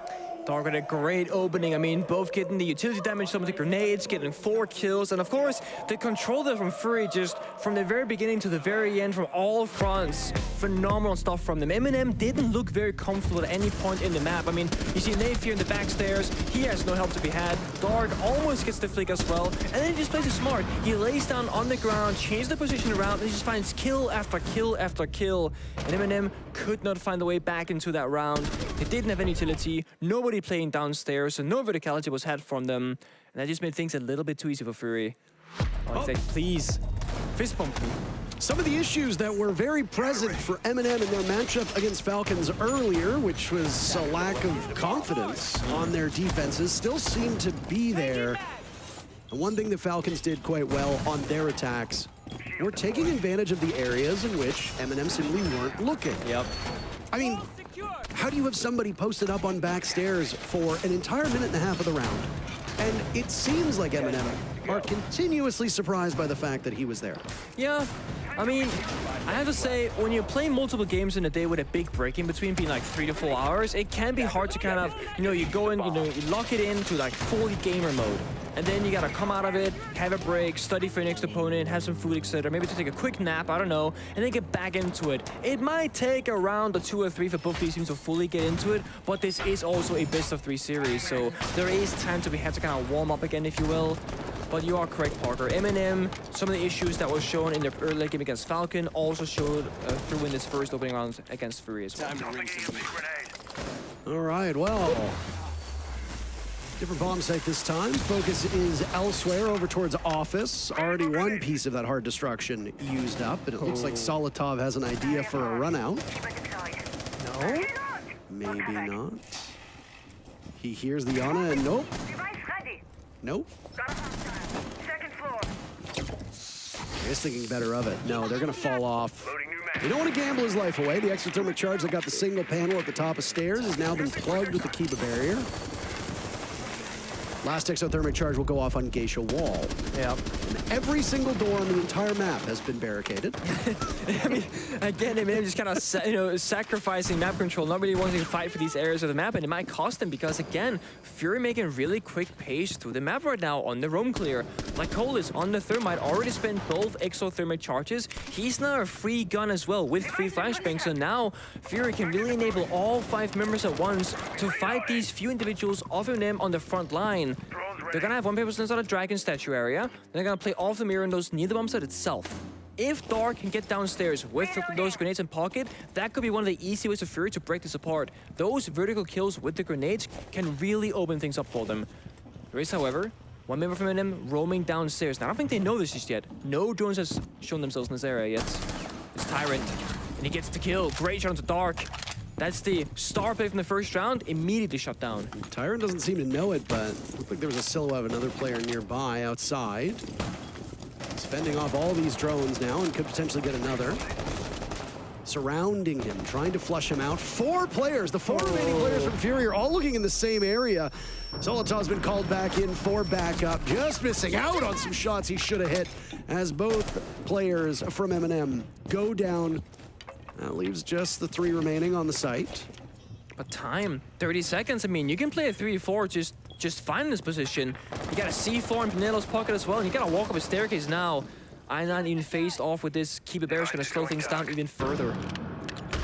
I9 sees the Kiba barrier. There it'll go. 15 seconds left. And, well, unfortunately for Fury, it looks like their advance has been cut right in as the guns from Eminem are hitting their marks. They've lost Nello, and it comes down just to Nave to try and clutch this one, which he looks to be able to do, as long as he can hold on I9. The pre-fire works out. Eminem bounces back in the second round. And it's looking a little bit shaky, but there, Nave, he just sticks to it and takes the fight. He thought maybe run down the staircase, play down the clock, but it's too risky. He knew the pre-fire, he had the information. Of course, the clock being so low, with only 2 seconds left, he knew that the members of Fury, they had to come swinging for him. They could not get down the plant successfully. You see the replays here as well. Tyrant is sneaking downstairs, doesn't get droned out. That's a huge mistake from Fury. And sure, they traded back, actually in favor, 2-1 and took the trade, but the bomb side in control of the defending team. They have those mirror windows. There's no easy way in. Here comes a meat grinder. Nelo holding on as well with the C4 kill and the injure to really tie things up for them.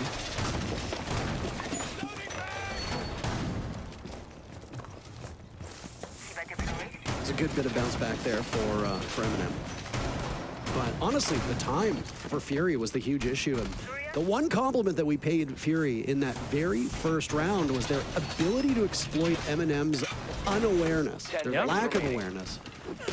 Eminem certainly seemed aware that time. I mean, you got bogged down trying to flush out the one player that was roaming down below. That was Tyrant. Yeah.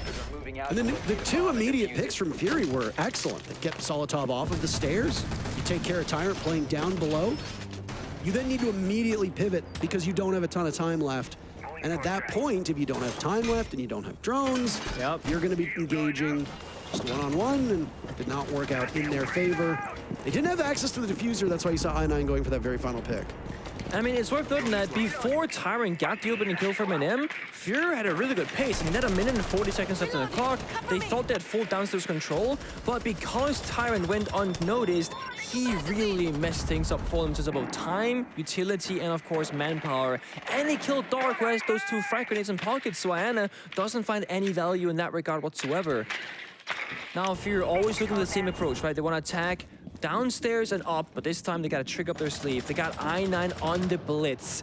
Now, Blitz and Skyscraper, not very common, but Muncie's fans, so it might be a substitute, and they get the opening kill from Dark as well. Solotov has been so risky with some of these plays. Not exactly the smartest move there from I9, by the way, but he's immediately traded out, and guess where Dark is? Well, he's on backstairs, just as he was before.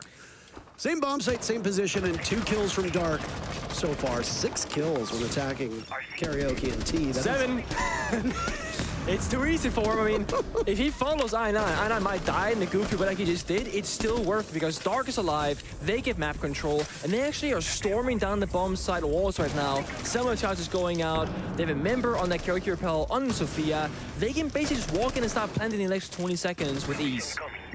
Colas on the window. He's got the long cross. The same thing that seemed to doom Eminem before was how much of this bomb site was carved right open. BG Man on the board this round. Down goes Nello.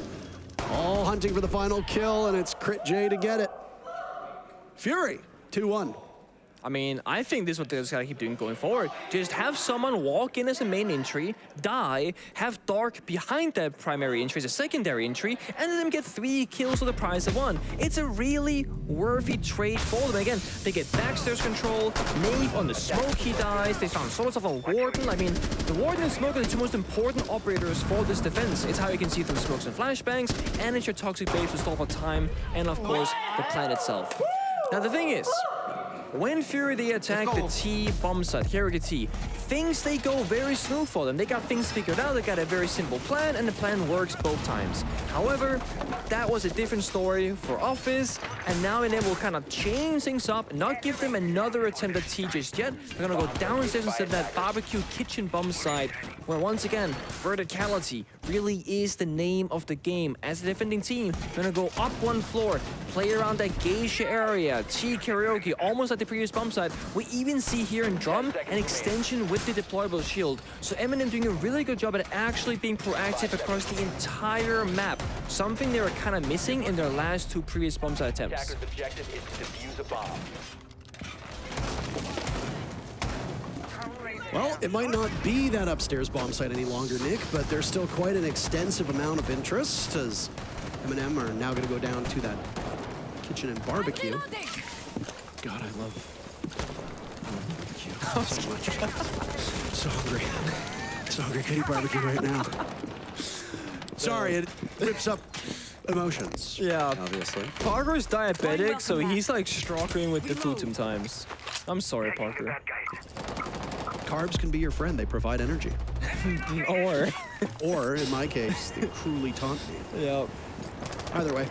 Obviously, this focus, again, is going to be upstairs. This Geisha wall, and holding Geisha in general is a very critical part of just about every single bomb site on this map. The only one where I don't think it's a requirement would be if you saw a team defending over in that bedroom side of the map, but that bomb site is so infrequently played, it's hard for us to say with any certainty whether or not Geisha will be important.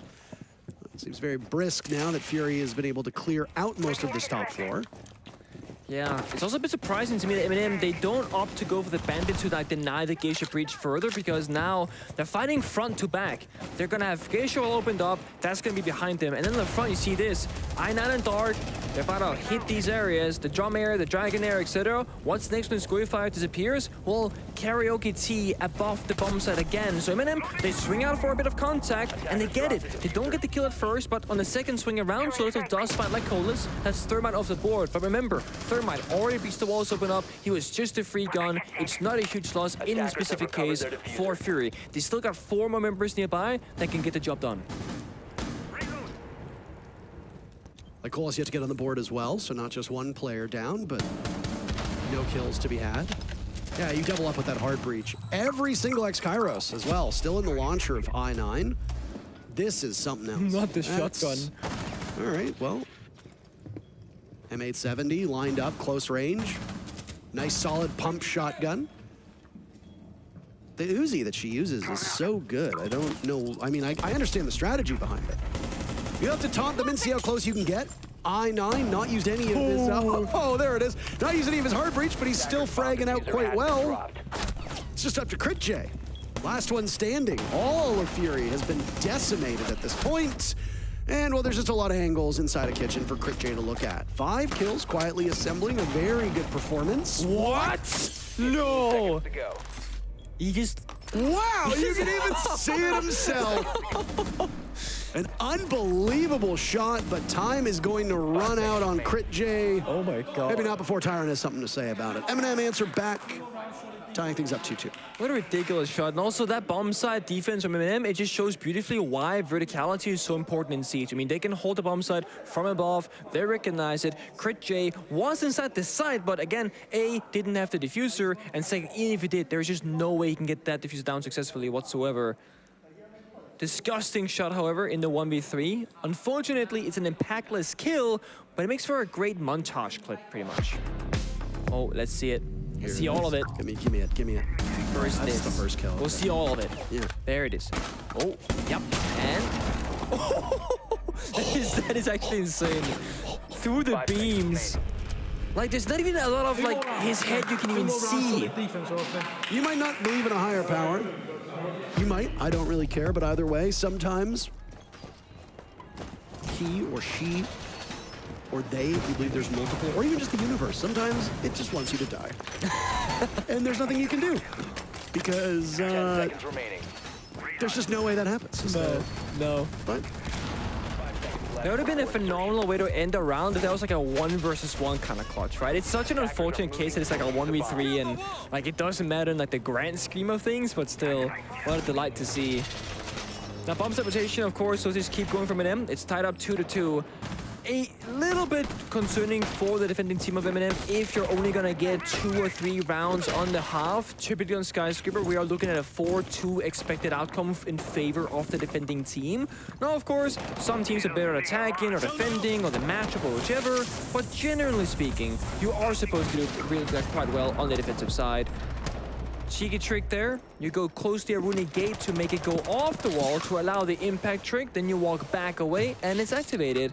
Like Colas gets a peek hole in from that single breach, but no entry point. on the rock. I don't know if we saw that. I didn't see it. There's some difficulties. There's a minor skill issue there. Oh, skill issue of getting off of the rock. Oh my god. BG Man now on Repel. The Lion get caught in the crosshairs. A Solitov, but not enough damage is done to take care of one of the players of Fury. It's actually like Colas who takes the damage. Both in very similar positions. Solitov in a bit of trouble. They managed to get away through that to rotate into drum. But now they've forfeited Geisha. Fury can be quick to the punch if they drone this out and realize that they've got more map control than maybe they assume. You see this, I mean, they have a very clear plan. Don't fight for the ground right now, don't die for it. Just kill a couple of drones, stall for time, then fall back 1 room at a time. Even beautiful use of the keeper barriers from users to allow swords to fall back all the way towards the bomb side. And again, just utilizing the various layers of this defense. Now in him, they started very far out. Now in the mid sector, right? This dragon statue area where Nave is going to be playing, crucial for them to hold on to. It's going to be very difficult for Fury to pick it apart, but they need to at least try because it's such a crucial area of the map. A minute to go. decision-making time. Last Selma going out, EMP to follow as well to ensure that wall gets opened up. Impact trick again, no actual entry points, just the doorways. Everybody's still alive at this point, and other than that early bit of action on the Lycolas, no damage has been done. Just as I say that, BG Man starts the killing. Nello having an extremely bad day so far. That's not obviously going to help his team, but he sure is far from the only underperformer on Eminem. Down goes Lycolas, the remainder found through the hands of the DMR of Nafe. Eminem are posted up, watching the entry points to this office bomb site. Can Fury flush them out? Because they're running out of time. Clock's under 20 seconds. There goes Dark. Usus will join him, but from a different team. Solotov makes it look so easy as he just pops on over. I9, the last one standing on his team. Eminem looking for their first lead of the game, and they're gonna get it. Solotov really stepping up for his team in that round. I mean, he was everywhere and yet nowhere to be found if you're a Fury, because whenever they're looking his direction, he disappeared and then reappears to backstab you right after. 3 rounds now to 2 in favor of Eminem. Things are looking better for them. Fury, when they don't manage to get the opening killing, build that momentum in the round and the advantage, they seem to struggle to finding a way into these rounds. I mean, even here, Nello goes for a run out, gets shut down immediately from BG Man, but after that, they don't really get anything done. And it's all we see the 4K completely shutting down the entry on both the left and the right-hand side on the bomb sides. Final defense now the way for the first half. Back where things started. On this bomb side, that is where Fury found both of their only round victories so far. Let's see if they do anything with the attack or repicks because of this. And as I say that, they are going through a couple of different options. We've seen the OSA being picked up as a substitute for the multi-ban, most likely to go for that backstairs take. We see an Ace being picked on towards, from Nook onto Flores, from Ash onto Bug.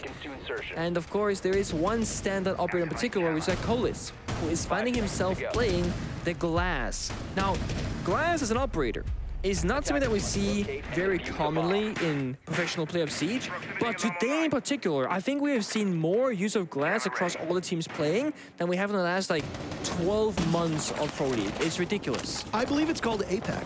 If there's one region where you're going to see Sens, you're going to see Ying, you're going to see Gridlock, and you're going to see that Glass get brought out, it's APAC. Yep. For a period of time, they were also the only region that reliably ran shields as part of their strategies, Nick.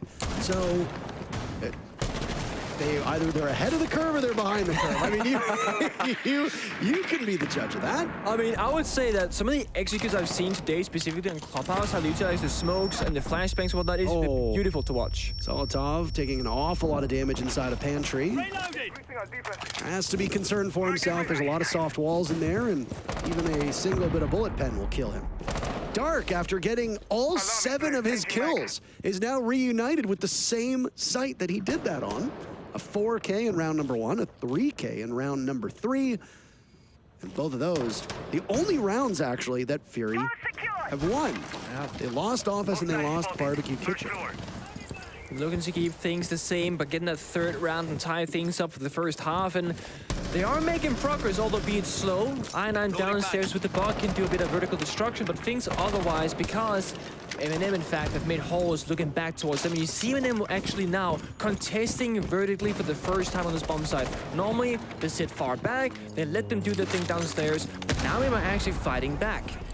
No easy entry points once they have a Fury, and that's where they struggle the most. But BG Man, always there, time and time again, to find a way to kill, this time onto Nafe on the smoke. A crucial operator gone from the board. Ooh, advantages in favor of Fury at the moment. Plugging those holes again with the Kiva barriers, as we see teams do time and time again. Nello can use his utility even if he's not finding his way onto the score sheet. I9 has often been left in those unwinnable positions, all on his own, hasn't been able to make much impact outside of that.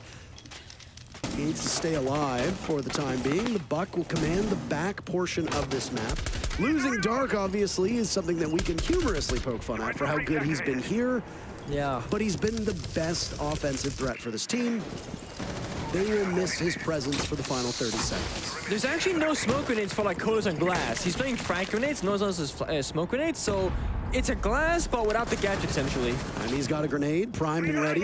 BG Man taking some damage at the top of back stairs. He gets the nade to work. Like Bolus. First kill comes with the nade, takes out Nello. Tyrant retaking the site, but he's in the wrong way, and I9 gets him good. Usis lines up too. They fall like dominoes. I9 has to go for the defuse plant. Usis thinks he's getting pushed, but he's read it wrong. And the diffuser will go down as I9 pops up, and Usis does a lot of damage, but I9 wins it. Said that his kills weren't particularly impactful. Hard to have greater impact than that one. First half, tie 3-3. Such a frustrating position for Eminem to be in. Uses, he clutches back at a 1 versus 4, down to 1v1, but they lack critical information. I9 and Fury, they get the diffuser down, and he gets out just barely behind the chassis and gets the pre-fire onto the Aruni. He wins the round, ties things up, 3-3 now. It's anyone's game on map number 1 of Skyscraper. This is Fury's map pick. Next map will be Chalet, but Fury finding 3 rounds on the attacking side is a great position to be in, despite it coming off the end of the clutch. This is gunfights galore. That was the name. Damn, okay. Literally delivered at the feet of Nello. I'm actually quite surprised that Uses didn't get the kill there, because that DMR is a 2-shot. Well, he hit the wall through at least 1 bullet, right? So, very, like, I mean, you're a millimeter off, and that's it. DMR says goodbye. Oh no, not these POC mats again. I mean, look at this. Top of the staircase of drum. I mean, if you walk into this, you're gonna hate yourself. What do you think the odds are that we see one? I'm like one of those guys. I say 50-50, right? Either we do or we don't. You're so very boring. I know. But it's a very safe bet to make, so. And I'm not a betting man, so. You're boring. I know. I do like this from BG, man. Skyscraper does have a ton of different windows you can jump in from, but it's kind of the expected place of frost maps to be, and that makes them less effective. So you put them in the lesser expected positions, like top of a staircase, inside a drum, and all of a sudden you might find yourself chomping on 1 or 2 members. Now, oh, look at this. Knave is reaching top of the wall and bottom of the wall, and it's gonna make the entire thing soft, kind of like a Maverick trick, and then you can Ash charge it, and it's just open. So that's actually a hobby trick you can make with both Hibana and or Ace. And it basically acts as a thermite charge with a, I mean, similar cost utility, but it's quicker. And there's no thermite being played on that side of the map because Nello's elsewhere, so yeah. Or he could have used a single Selma and they would have been able to just walk in and save It's not as cool. It's not as cool. One of the Ash. It's not as cool, trust me. It's very important that you intimidate your opponent by blowing their minds in the game. And they just blew Fury's minds. They're like, what is happening here? Well, I don't know where Usis was. Crit J finds kill number 1 in the round, and Fury has an advantage on this second half of our first map. Unsurprising to see T and Karaoke being the place that we are playing on. I wonder if Eminem will make that backstairs as much of a focus as Fury did, because so far it has not been the case. No. You can see Fury's actually hanging on to it far more actively than Eminem ever did. Yeah, the only member you have is downstairs is Tyrant, and sort of on the balcony now taking this confrontation. Or does he get swung first? Swing or be swung? The question earlier for Eminem against Falcon. This time I9 holds on steady. Starts off, goes for a drone instead, but that's gonna get punished. Good read, and there's no follow-up because you cannot get much more from somebody playing on backstairs. Unless you happen to be on the bottom of the stairs. Where Tyrant could have been, frankly, but instead, oh, he wants the main stairs. Gets out-dueled by Dark as BG Man dies elsewhere. Narrowing these numbers down as Fury is doing works in their favor because if they trade out, Eminem will run out of bodies before Fury does. Flashes, and there's a swing from the Capkin of Crit J. Nello walking in, and the Capkin is just totally lost. Out to La La Land indeed. Numbers narrowing. Eminem have more work to be done over the final 25 seconds. Nick. Down goes Nello like Coalesce, flattening him with the TCSG, and it's Nafe in a 1v3 to ascend the back stairs. I know exactly where he is, and I9 posted up. 2 rounds in a row, Fury regained the lead. And this is exactly why it's so important to rack up those numbers on defense, getting that 4-2-half, because it is going to be difficult to attack in these rounds, especially if you lose the opening duel and you go 4 versus 5 on attack. It is so hard to find your way back in because you'll often see from both of these teams, they will fall back to the bomb site, kind of bunker up together, play the 2v1, or go for, relatively safe plays like I9 running out the door. It's a very safe play. And then you've built such a big lead, you can just start taking these very aggressive front-forward swings, like we saw from Crit J and BG Man. And sure, maybe they die, but it's still a 3 versus 1 in that case in favor of the defending team. So that opening kill, that's where my eyes are gonna be. A big focus for me to watch. And if you're Eminem, you gotta try to isolate those members, find them, pick them off, and then build from there on. Might see some glass in both teams, maybe. We'll see if also sticks the glass. Still gotta take a repeat to go through. The rule is you don't talk about the operator repick. I believe it's I think if you talk about it, they're gonna be like, you know what? Let's give them to talk about and then showcase what it's gonna be about. So you go, oh yeah, they're gonna play the glass. It's kind of cool. They can do this, and look at this. He sticks it. He's like, yeah, you're right. I'm gonna show you. And guess what? I have frag grenades, just like Fury also had. And it was like Coast is playing the operator. Now, the big difference here is Nave on the Thermite is bringing a set of smokes. So the glass gadget will be activated unless somebody gets spawn peeked here from I9. You take the 1.5 off of Oryx, you give it to Amai. Oh, of course they're going to play safe because his gadgets generate over time. Nope, you're wrong. You are wrong. We all know that if you get a 1.5x, you are the natural swinger in the meta. You guys gotta go for those fights because this is a comfortable place to be in. Are we talking about swingers again? Yeah, we are. You got swinging on the mind. The swinging and the swunging. Oh, because I'm swinging. Please don't find me for saying his name. No, please don't. Crit J has the pulse shotgun, by the way. I don't know if that's something that you touched on. No, I haven't touched on it, but I have seen it earlier in a game that we did not cast, and I always, when I see a pulse shotgun, I'm always like, what is going through this person's mind? Because that shotgun from FBI operators, it is terrible. Like, it does not do any damage whatsoever. High fire rate, though, and I think that's all that matters a lot of times. Yeah. Spam it, especially through the floor. Sure. Let's see. I mean, Crit J is dying to the fire, actually. The Goya canister blowing up. One shield gone, make that 2 shields gone. You could pick up the shield and relocate it, but maybe it wasn't the BG man's shield. I'm not sure exactly who it was. No idea, but that's all very good value so far. The wall that was opened up now gets closed, and look at this. Solitov is just walking in. He needs to be a bit slower, but he's just going to take matters into his own hands. Down goes like Colas, traded off by BG Man. The Warden playing by Bar. You can see quite long range. Crit J is now joining him. We'll rely on that pistol as the shotgun cannot do much. Fire drops. Fury right now very much having the upper hand in these engagements, and they double up in numbers over Eminem with a minute to go. Here's some more action now as BG Man sees Nave just standing menacingly. Fuses walks in, he finds 4 kills, he wins the round. He's got 1 so far. That's all he's gonna get. I9 from farther away than Wamai used to be played. Once again, because the 1.5, that's Fury, 5-3. And looking good for them. The discipline, the crossfires. I mean, even strategically, they have a double shield. Flores clears it with the Terror drone. A second shield gets moved over. It gets cleared. Guess what? They reinforce the wall mid-round. They adapt really well around the problem they couldn't solve that was keeping that position alive. And it works because the Warden is there to counter the glass of Solotov when he makes his push. Eminem, they're gonna call their tactical timeout. And Julio will talk to his teammates and hopefully figure out what the issue is here. Yeah, I mean, I think this is an issue that might not have gone diagnosed in the matchup earlier against Falcons as well. Eminem were only successful in 5 of those rounds, losing out to the Middle Eastern team in their Tier 1 international debut. The first time they played an international major for Rainbow Six. Yes. They came away with a victory. And, well, pretty good shots are going on to the next phase, which, as far as I'm aware, if they make it into what would be the group stage portion, be the first time that we see a non-traditional 4-region team make it into the groups. Yeah, I believe you are correct with that. Yeah. See, because it's always, back in the day, it was Brazil, it was EU, North America, and APAC, but obviously APAC was a much smaller scope at the time.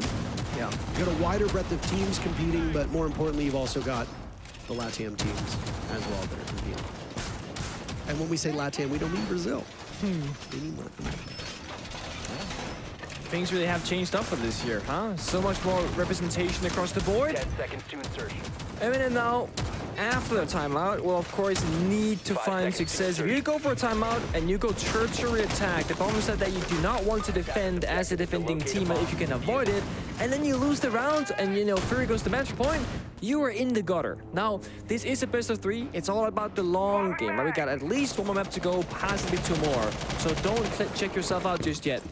Eminem, they opted for a more execution-oriented lineup. They got both the Floors, the Thatcher, and the Ying to kind of make things crazy on the bomb side if they can get there. Crit J, Fury, they know this. They want to shut it down early, and he doesn't get the kill. Solito is so slippery.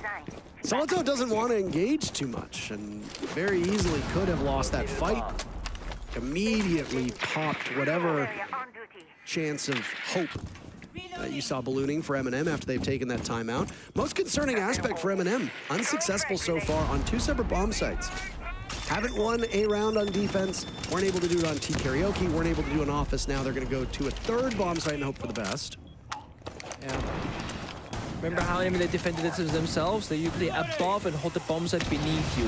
BG Man gonna be the front line here for Fury, holding down that geisha portion of the map with the castle barricades to deny some lines of sight. He's gonna be the world of hurt though, because Nello with the Candelas and some smoke grenades and flashbangs to boot. I mean, if Eminem they want to fight, they absolutely can. Right now they got other, oh, there we go. They got other things in mind. They want to clear the bomb site first, actually, to set things up for that later execute. Did they get, okay, there we go. Boom. Banshee cleared. I was a little confused as to what was going on. Yeah, it didn't activate, right, for a second. There's no mute in the board either. Yeah, I keep saying that. Oh, bulletproof camera set it. That's smart, actually. Good catch. Yeah, there it is. Thank you, observers, for letting us know. Thank you, observers. This yawning chasm that Nello sees in front of him, but cannot find the player on the other side of it. He's lost about the same amount of HP that Solitov has now. And with a minute to go, the clear for Eminem is upstairs still. Yeah. You'll have to swiftly take that geisha portion of the map before moving on towards the kitchen. I imagine they're gonna try and bait the Candela upstairs, then push downstairs instead, because no one's really here to push this. Let's see. Oh, Tyrant looking the wrong way.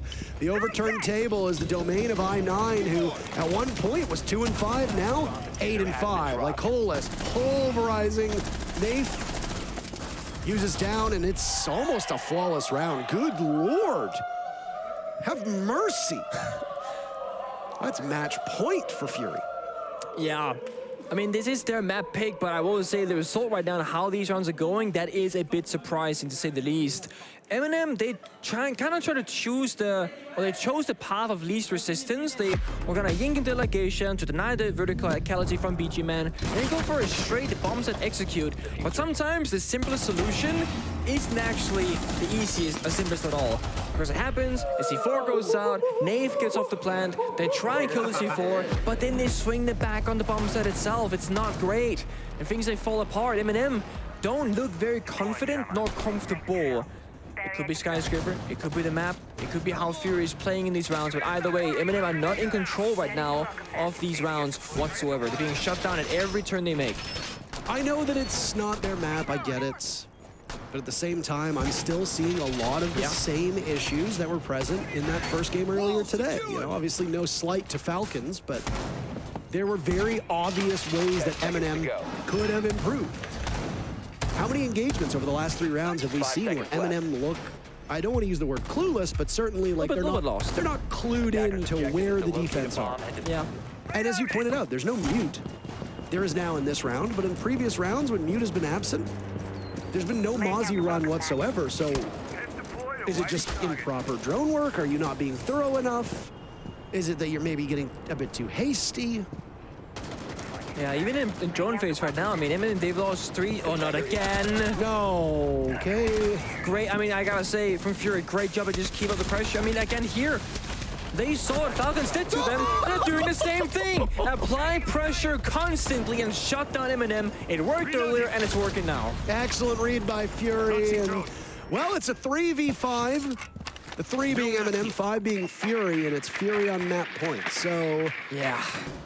Not that you're entirely doomed, there's an awful lot that you need to accomplish. And it's funny that we talked about the Mozzie because there's both a Mute and a Mozzie that are present in this round. They agreed. Before there's nothing. We need more drone deny. I mean, it seems to be working. Nice shot from Solitov. It costs him, though. Not his full life, but a lot of it. To the point where any explosives that would go off could be enough. There's only one impact, that's it. Nello swings, but he couldn't hit the broadside of a barn door. It's all up to Solitov now in a 1v3. Fury can just sit pretty and wait. Let him tinker. And he doesn't see the Armalite Colas. A huge victory for Fury on their map. 7-3 the scoreline. APAC might not be the only region to go home. Eminem will go to their map choice next. Will they be able to keep this close, or is Fury going to walk away with the 2-0? We'll find out in a couple minutes.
Welcome back, everybody. We've got an interesting situation in front of us so far. All of the teams that have gone home here in phase 1 of the Copenhagen Major have all been from APAC. And guess what?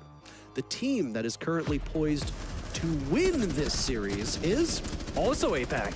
Incredible stuff. Which means we could send a European team home maybe in just a map's time, which will be Chalet. Eminem, they gotta do or die right now, and it's not what anybody expected from them. There's been a lot more dying than doing for Eminem in today's matchups. The thing that you and I touched upon is that a lot of the same mistakes that were committed against Falcons are being committed again. There are games where your opponent is simply better, and there are games where you are simply worse. And that's, you know, it depends on the day. Falcons were the better team, but Eminem were also the worst team, and they made some mistakes that Falcons were able to capitalize on. This matchup, I don't really think Fury was objectively the better team. I just think that Eminem were objectively the worst team in the way that they approached this. There's that shot again, an incredible shot. Yeah. But Eminem made a lot of mistakes. Yeah, I fully agree with you, and I think the big concern is that you mentioned earlier is that these are the same kind of mistakes they also made earlier against Falcons, and they've had 3 to 4 hours to talk things through and prepare for this matchup, and it very much looked like Fury. They looked at the Falcons game and said, okay, Eminem, they struggle when pressure's applied to them constantly. Let's try the same thing. Skyscraper map 1, you can do it. Chalet is the second map, sure, and then they love that map to play on it, but Fury can apply that same playstyle and maybe get the same result. Absolutely. I mean, Eminem seems to get really tripped up by these hyper-aggro styles of play. You pointed it out in the cast, Nick, that the Falcons decided to be really aggressive, really aggressive, in Eminem's face at all times. And it was Fury who started doing the same thing, and it started to pay off. And all of a sudden, you have Eminem unable to keep up with that aggression, unable to muster up their own aggression, and just simply being beaten back at every opportunity. Now, things were especially bad on Skyscraper on defense. Yeah. Which is a huge issue for them, especially if you look at a map like Skyscraper and you think to yourself, well, it has the distinction of being defender-sided, right?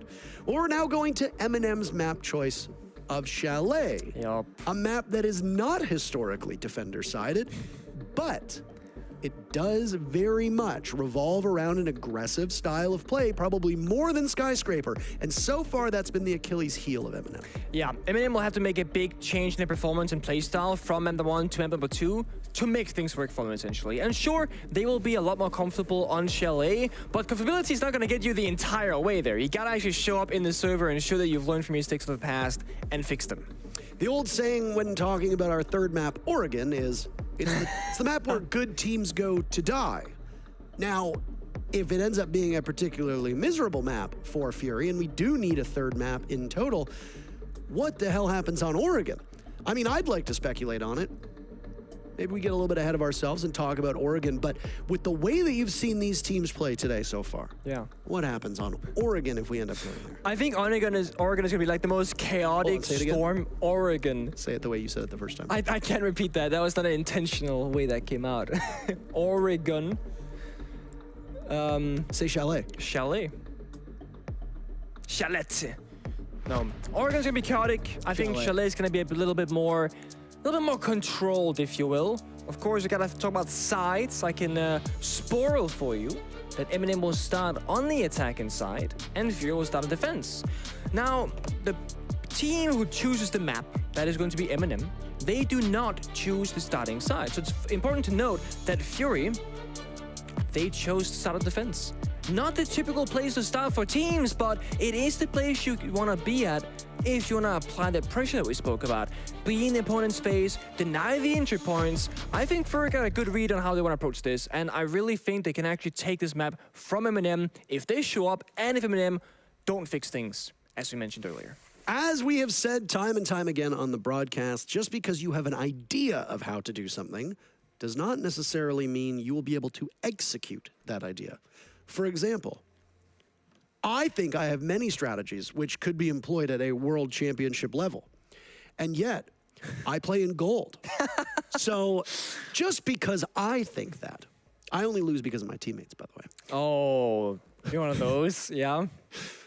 Just because you think you can do something doesn't mean you're going to be able to act upon it. The good news is that if you do have preparation, sometimes preparation is half of that battle, and there are lots of teams that will go to their opponent's map with the expectation, all right, we are definitely going to lose this, let's just get it out of the way.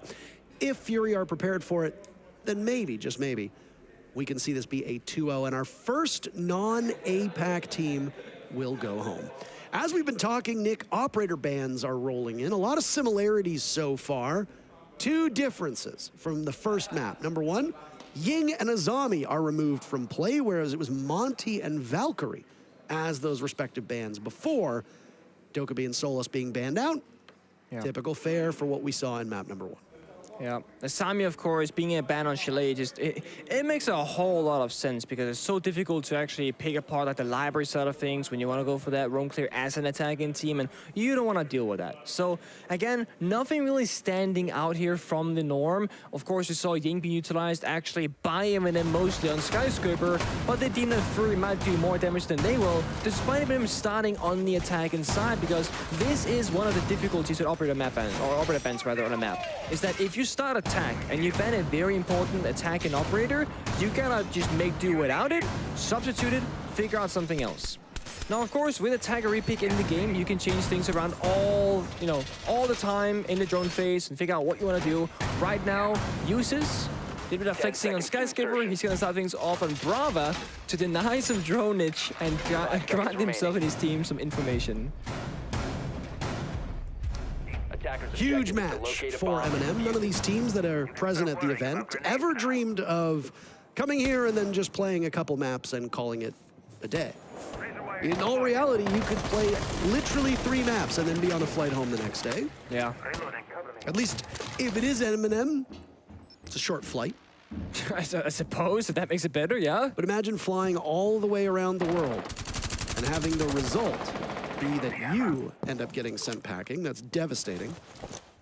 I guess if you want to be like a motivational movie person, it's like you take this as motivation to do better, to practice harder, to come back stronger, and to beat the odds next time, you know?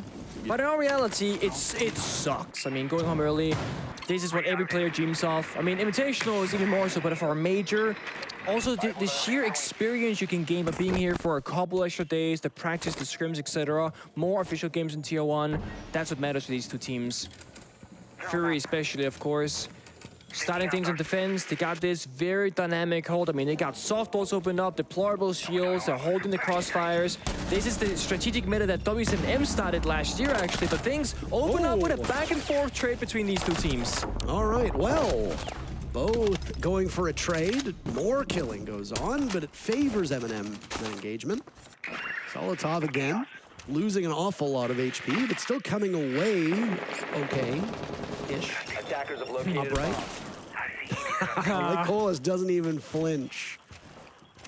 Swats away at that Flores drone, but the position he's in, holding this angle. He's exposed to library stairs. It's a dangerous spot for him to be playing in, inside of this office nook. There's a high risk, high risk, high reward, but Slits gets found and uses trades it back again. 3 versus 2 is still in favor of Eminem. First Brava that we're seeing in this best of 3. You hear the pair out on the balcony. Eminem in a 3v2 with a minute to go. Still plenty to work with. Both exothermic charges in the hands of Nello. Is he going to apply them at all? The double panel by the balcony. Half opened up. That's where we said Lycolis was playing. Maybe a little bit too aggressive. Restrained aggression. Maybe a bit more beneficial. BG man, can he be the big man? No C4, it's gonna be hard. And there's that exothermic Oh card, no! The Terror drone. Well, I mean, I guess you could just walk right in, right? Yeah. At this point in a 3v1, you could very easily just go for the kill. BG man sees that the plan is going down, swings, gets picked off. Eminem doing something within the first round that they haven't done so far today, which is lead much at all. They had a very brief lead on Skyscraper for an entire round. Wow. That's it. A 1-round lead is all we've seen from Eminem all day. Did not lead in their matchup against Falcons outside of that second round. Again, a 1-round lead. great round for them as well. They pick off the early robot in the basement. Vigil's gone from the fray. Blue stairs gets cleared out as well, and all of a sudden things just get easier because Fury, they played that open dynamic style hold that I was saying, like W7, they kind of made that the meta last year, and they kind of reformed how teams they play Chalet. The issue is when you're not the creator of a strategy and you see someone do it and it makes a lot of sense and on paper it works really good, if you are not able to play the strat the correct way and apply it, correctly, the strat might work against you. That's kind of what happened in that round of Fury. The crossfires weren't really being held. All of a sudden, two members, they overextend past the normal line of defense, and they dive from an angle very far away through two soft destructible walls, and all of a sudden they lose that equal number situation, and they fall back in that 2 versus 4, 1 versus 3, etc., and they lose the round. When in reality, if you played very tight with those crossfires, it should be very difficult for them to make any progress on the map. That just wasn't the case. Fury, they will change things up, go 1 floor down to the kitchen bomb set instead, as they started upstairs in master bedroom. Eminem, they didn't really change a whole lot here. They are on the IQ now just to kind of gain some intel, deny some intel, while also playing the Brava, so they can actually do a lot of work with the default cameras and the Valcams as well. Double drone setup being favored by Eminem through these 2 rounds. Flores and Brava being present. Twitch an option as well if they want. That's a lot of droning. You can play all 3. Yeah, it adds what? It adds an extra 8 drones to your arsenal at that point. Damn. Twitch drone is persistent, as is the Brava drone. They don't expire. The Flores drone has a timer on it. March up library stairs. That bulletproof camera getting a lot of value. But they don't stick around. No. Eminem decide, let's go inside of library. Let's take control of chimney above. And now that bulletproof camera might not be long for this Earth. Similar spot that we saw Lycolis playing in that alcove upstairs in office. That's where BG Man is. Gets shot away at by Solitov. This extension that we see from Fury right now is holding strong, but slowly Eminem is chipping away at it. That bulletproof camera getting so much value, but in the end, uses with the Brava drone, the Clutch drone, ends up taking it into their control instead. Eminem, they have not made a lot of progress on the map, but they are working down that utility, which is exactly what they want to do. Knave has not done the job of the IQ well enough right now because those Valkyrie cameras are right above his teammates, and they have all the info that they want. Extra charge can put crouch levels so they won't get impact tricked. And they blow up the floor and now can look down successfully. They kill the Valkyrie, and that's the wall opened up. Advantage right now. Eminem, 1 minute to go. This is the pace that they want. Yeah. Still 2 more players from Fury playing above. They try to nade one out. It falls short. Solitov looking the wrong way. He's outdueled by Dark. Still in piano. But now they lose top wall control. That means that if, Fury can hold above it, it can deny the plant downstairs from Eminem. They don't have any smoke. Oh, I take it back. The Nano has 2 smoke grenades. That could be the saving grace for them. But again, they lose map control. Tyrant gonna try and challenge up above, but it's not a favorable position for him whatsoever in this Ivy hallway. Oh, great shot.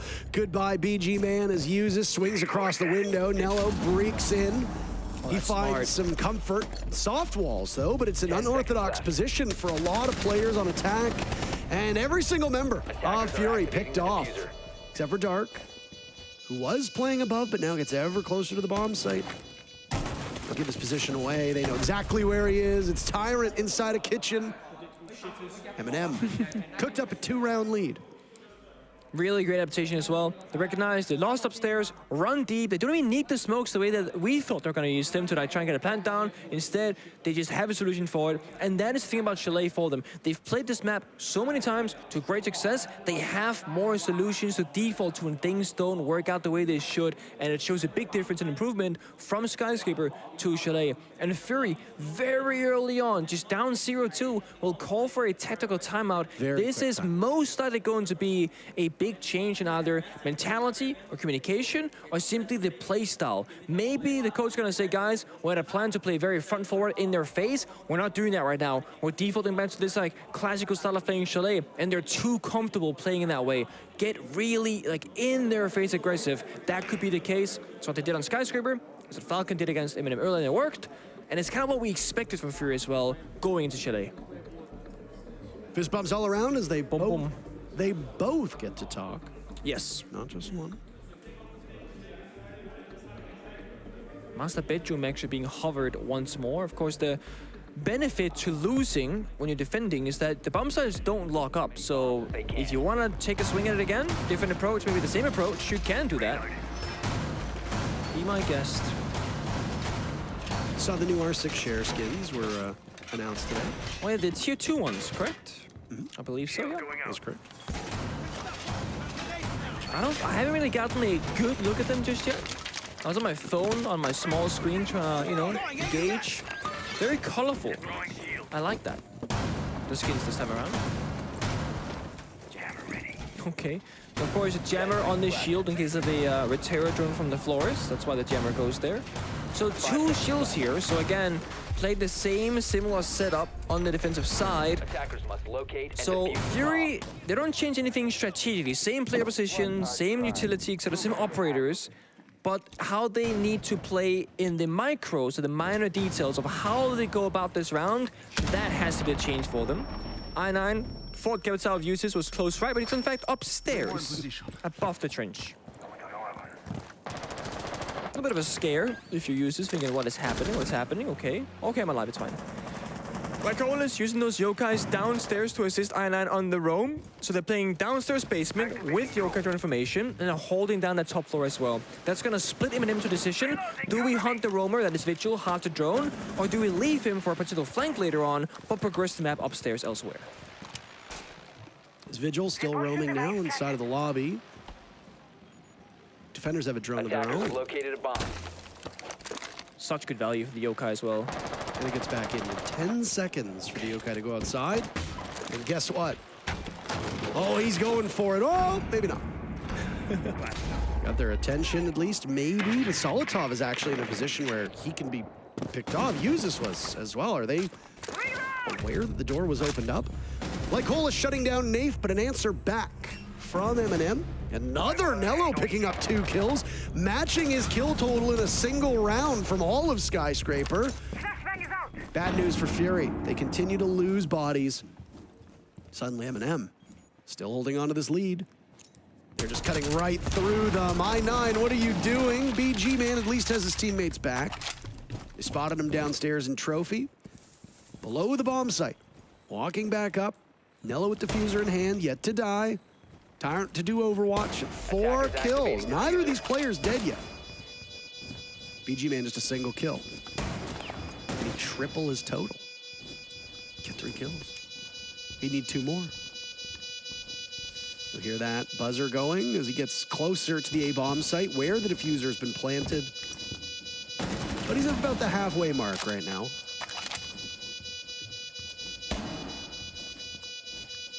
Listless, playing ever so patiently.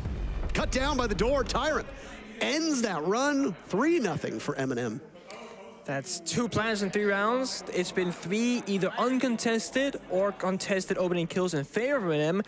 And of course, we saw Fury bring the timeout after round number 2. So things are only really going to get worse. They can't really pull that plug and talk to the coach any longer. Eminem, they have built a lead.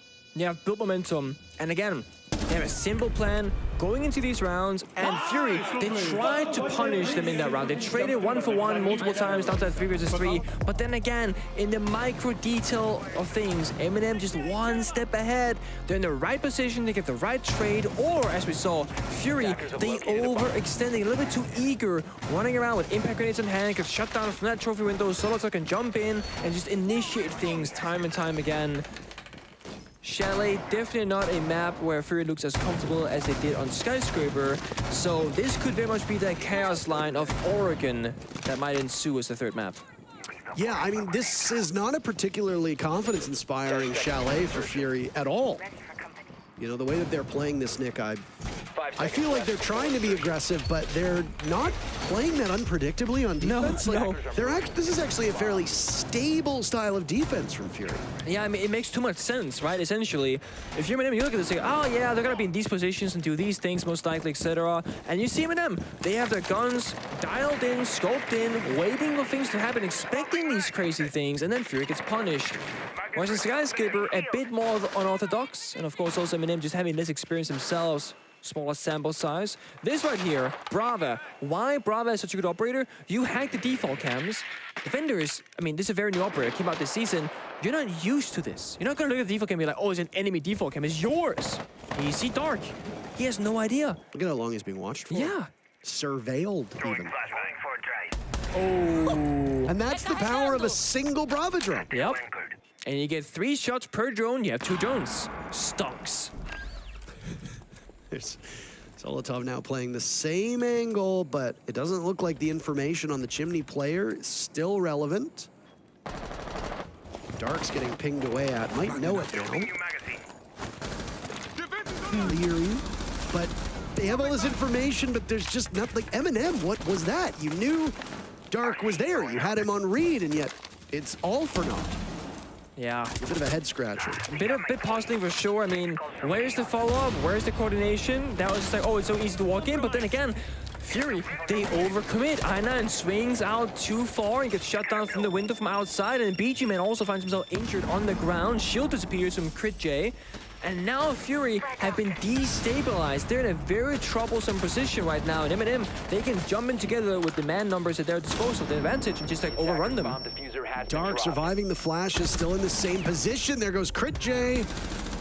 But this is closer than it looks. 1v1. Suddenly Dark's got 3 kills and down as well. But the quad's all he can get.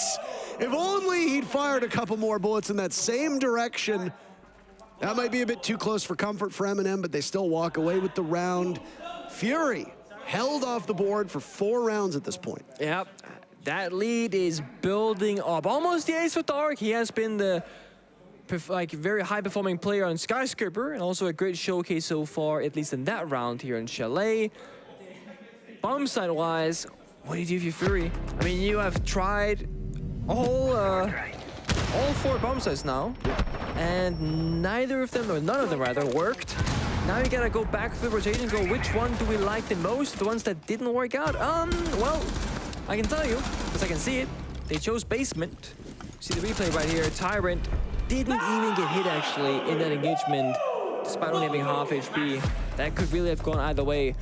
But yeah, Basement is where they opted to go. For Fury, they're going to be extending out of Rome, while also playing the mirrors. So they're gonna use the mirror windows to hold above the map control inside out the fireplace to deny Eminem from going inside of there and destroying the floor. 5 seconds left The exterior wall is actually soft, leading to the bomb site. That's a new one. Now there could be a mirror going downstairs, I don't know. There's still one in pocket of like Chalet, so it makes sense if we was put right here. Yep, there it is. That will oversee the exterior breach, the exterior wall, etc. It'll work out just fine. Well. 2 rounds now after the timeout was taken, not proving to be very successful. This is one of those maps where, or this is one of those matchups where it seems like the maps are quite definite. Yeah. Yeah. So far, at least. Yep. So whenever you're faced with this problem that Eminem is right now, because that is, as a defending team, you have to put up like a big maze, a big array of problems. The attackers have to solve it. Eminem can either go for a straight bomb set execute and face down the mirror window like Colas, or they go upstairs and deal with the other mirror window and 4 members, or I guess 3 because Speechman is back on site now, or the 3 bombers. Kept Garage soft, by the way. Yeah. Oh, the mirror's gone as well. That's a big loss for the defending team. Playing a 2-3 split, of course, I believe Dining Hatch is so they can drop down quickly if they need to. And Eminem, they're striking from both angles, both the backside and the front. Well, coordinated by Eminem at this point, but yeah, leaving that garage wall soft and then just completely vacating the premises, allowing these attackers to take the mirror window as well is definitely a decision. Might not be the right one in this particular instance. A drone graveyard in front of Nello. 3 drones all stacked up at the bottom of Trench means that if any of these players from Eminem survive later into the round, you can very quickly get them into the site and see exactly where these defenders may lie. No defenders lost their lives just yet. Only BG Man's taken some of that HP away. Down goes like Colas. Maybe I was speaking a little bit too slow. Crit J now in on the fun over towards Trophy, giving his position away. Solotov unable to control the recoil. Taken out by I9, and suddenly Fury with the numbers advantage, but Usis will walk right in and into the waiting arms of I9 as well. Another kill. Tyrant has an idea. He hasn't died yet. Could the perfect round still be had? 9-0. 2 players down in the bomb site. 40 seconds left. No utility except for a single EMP grenade. So you got to put all your faith in the hands of the DMR, of which there is about to be one. Swinging in your direction. BG Man on blue. Does I9 have the cross? Yeah. No. He senses it. Tyrant looking to continue on without a death yet. Baits him in. This is possible, but no. I9 makes it 10-1. Fury finally get on the board. Incredible attempt for Tyrant. He read the situation perfectly, knew the crossfire was established, tried to bait out the members. He swings one, fades away, and fights the second. He almost makes it work with the DMR even. And in Fury, they get the first round. It's an incredibly close one at that. It was that basement defense that was successful, and it pretty much came down to individual gunfights. Fury, they won more fights than Men did, and they got themselves once again in a favorable position, the 2v1. And if you play correctly, you should be winning in those situations. Yeah, I mean, there really shouldn't have been such a delay on the Aruni swing. That one would have obviously made a huge difference, but sometimes there's players who will be maybe a bit more cautious. Yeah. Somebody goes, swing, swing, swing. You go, no, no, no, please don't swing, please don't swing. Because it's one of those, like, some guy thinks it's like throwing if you swing because like it's risky. The other guy is like super confident mechanical, but it's like, nah, dude, if I swing, I'm gonna win. It's actually, there's a thing, philosophy-wise, where when you're in a 2vx, 10 seconds to go. every single player on a team will likely choose like someone else. It's not like everyone's gonna go, oh, I want to be in 2vx with this guy, because you will match up differently as players in compatibility. For example, back when I was a player, if you put me and Junas in a 2 versus 2, we would probably lose every single time, because we approach the game so differently. Whereas you put, I don't know, Gogan on a 2v2, we approach the game in a very similar way. So compatibility in the 2vx's very important. And you saw from Fury, as you mentioned, Parker, a bit of a delayed swing. Can there be communication, compatibility, not being on the same page, etc.? That could have been very, very risky, Nick. But Fury still gets away with it, their very first round. Can breathe a sigh of relief. They are in this game, and their best hope now is another victory and roll that momentum over to the other side. Worth noting that outside of just like mental momentum, there isn't any type of comeback mechanic or economy that's present in this game, so it's not like, wait, they didn't, you do more damage the more rounds there's against you. It's like a 10% slight increase per... Correct. It explains Kino's shotgun damage whenever he plays smoke. No, give me a break. That's the only explanation. Imagine that was a thing. Let's like think about it. Imagine for every round you're behind, you do 10% more damage. You can lose after purpose and just go nuclear. Like, let's just do it. DMRs with like one-tap people. That'll be something. Yeah, would it? Upstairs wall opened up, but it's not the bomb site. It's going to be like kitchen down defense with the vertical extension. Last time Fury, they don't really fight for office. They don't, you know, want to dive in that position. But they do hold on just around. Naif has a good read. Stare down contest. I9 is safe inside a connector though, Nick. Oh, wait. They got friends coming. They know he's down here. He's done it every round so far in the roam. That's like the sound of the cavalry. Okay. They drone him out. The gig is up. He gets away. Oh! Punished through the wall by Naif. Beautiful. Read him like a book. Eminem, obviously angry over losing that last round, and they're coming for Fury in a hurry. Lycolis also dying a bit too early for their liking. The operators that Lycolis have been favoring are your sheltered anchor operators. They need to stay alive, as does Dark. Once again, Dark, the most consistent player for this Fury squad. And that's a disappointing performance in this particular round. A 5v2 for Eminem. 30 seconds remain. Solotov will see Kriche. Nice shot from Solotov. And there's a flawless round as Uzis collects yet another 5-1 the first half. Oregon Map number 3 looking extremely likely at this point. Oh, it does. I mean, you gotta feel for BG Man on Fury because he is last alive almost every single round in like a 1v3, 1v4, or 1v5. It is not a fun place to be in. And to make things even worse for him, he usually plays mute and never has a C4 in those moments to work with. So he just has to swing these long lines of sight with the SMG-11 and just get decimated. You know, there's 5 guns looking in your direction. It's just not gonna work. Side swap. First half has been done. And then now goes to defense. Basement is where they'll start, but the Orbital lineup is much different than that of Fury. They play the Bandit, the Oryx, and the Goyo as well. Tyrant Unleashed. So again, kind of playing both sides, kind of get to one Clubhouse where you can hold the bomb side with maybe just the Bandit. Bandit trick the walls, stop them from breaching. Then you have the Goya Vulcan, you know, canisters. You can pop them if you need help for the, you know, roamers to go back to the bomb side. And then the other 3 or 4 members, they can go up above, use the Oryx and a shotgun, the dash through the walls, etc. The Legion impact grenades to set up the upstairs hold. This means again, Fury as an attacking team, they have this big maze in front of them. Do they go through the maze and deal with the roamers and the bomb site and whatnot? Or do they do this simple solution? You pick a bomb site execution enabled operator, like for example, a Glass, a Ying, or a Blitz. And you pop open the first wall that you see, and you just run on in and make it the most chaotic round possible. Now, this is smart. The Goyo canister, the Vulcan canister, is blocking the drone hole, like the Rook armor back in the day, but it's bulletproof.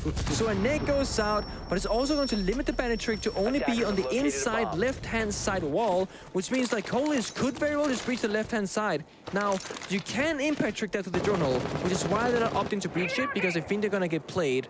But as we know from the outlines, it's just the Bandit there right now. There is no impact deny. They could have just opened it up. But that's the benefit of being a viewer. We know it all. The nade is perfect from Dark. And here they go. And on to the races. I9 sprinting on in. Well, you have that same level of success. On Skyscraper, he was fed. Whoa! He was just killing everybody, including Nave. What a show right now from the Goyo. Oh my God. Solitop picks up 2. The go for broke strategy, exhilarating, but ultimately unsuccessful. That's map point for Eminem. They want Oregon, and it's coming in a hurry. Sometimes sacrifices have to be made in these kinds of moments. And if you sacrifice 1 member but kill 3, it's whatever, you know? The C4 takes out the important enemy of the Blitz, and of course, the important friendly teammate that you had next to you. I respect the attempt from Fury. Things were going their way. They got the opening kill. They knew the Vulcan shield was gone. They get the Bandit, wall is opened up, and they just have a Blitz. Why wouldn't you full send? The only issue is the roamers from Eminem so quick to respond. They were already down on the bomb site when the Bandit died. And that's the difference maker. No hesitation whatsoever. If that Blitz got in with 5 seconds more before the cavalry shows up from Eminem, it's probably done deal for they get the bomb site in control.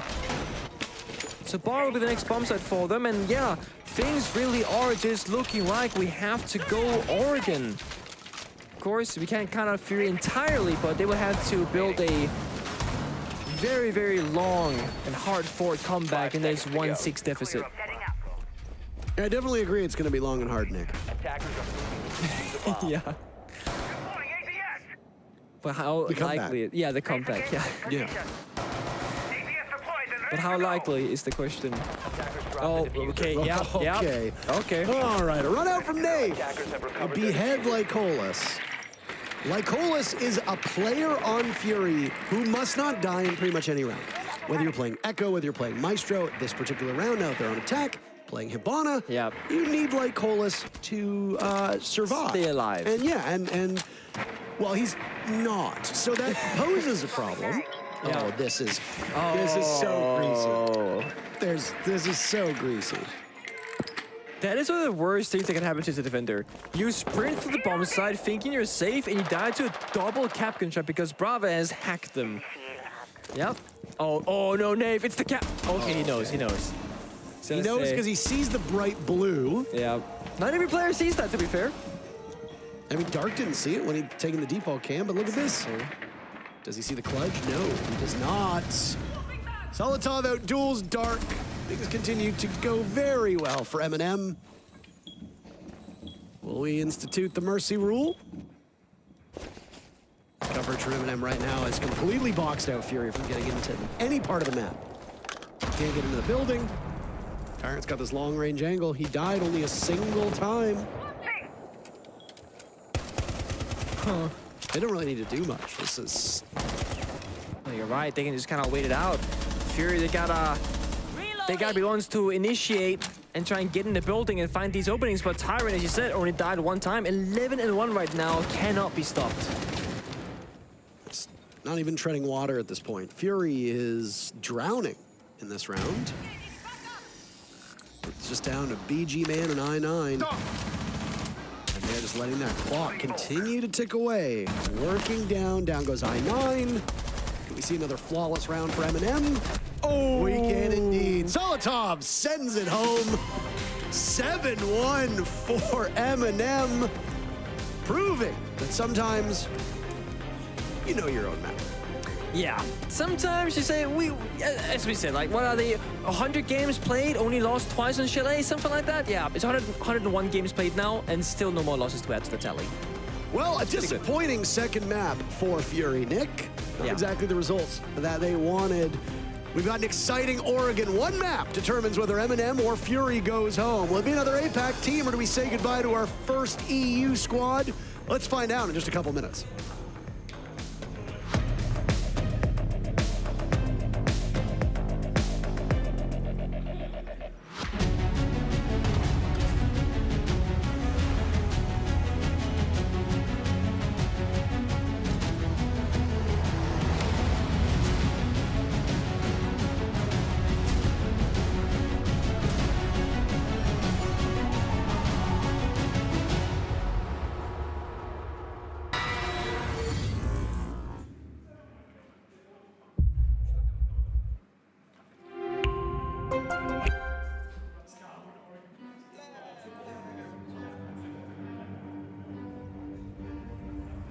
I got problems on problems on problems on problems on problems on problems I solve them. I run through the money, the pressure be calling. Left on my blessings, I feel like I'm falling. The birdie is back, tell me I'm garbage. I'm going through something, that's why I ain't calling. Phone and progression, it's all that I wanted. The phone and affection, I summon and dub it. Cause I got problems on problems on problems on problems on problems on problems I solve them. I run through the money, the pressure be calling. Left on my blessings, I feel like I'm falling. The birdie is back, tell me I'm garbage. I'm going through something, that's why I ain't calling. Phone and progression, it's all that I wanted. The phone and affection, I summon and dub it. Why you be all on my line about nothing? Why won't you go get you $1 or something? Don't hang with it, who lying for nothing. I see that we different, you riding, I double. I don't do discussions on bragging about hundreds. Don't go to your places, I know that they sunken. Don't call me your brother, I barely could trust it. I talked to a shorty, she bagging the bucket. And I'ma need all of my dollars on corporate, so hand me the money, I divvy the pie. I'ma give all of my people a portion to build them a fortune. I'm flipping the ride. I can't be mixy when iffy the vibe. And 40 on 50 is really the time. Why is you all on my phone like you want me? Like you wasn't pushing the kid to the side. I run through the money, the pressure be calling. Left on my blessings, I feel like I'm falling. The birdie is back, tell me I'm garbage. I'm going through something, that's why I ain't calling.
What is up, fellow gamers? We're here for the exciting conclusion of Eminem versus Fury.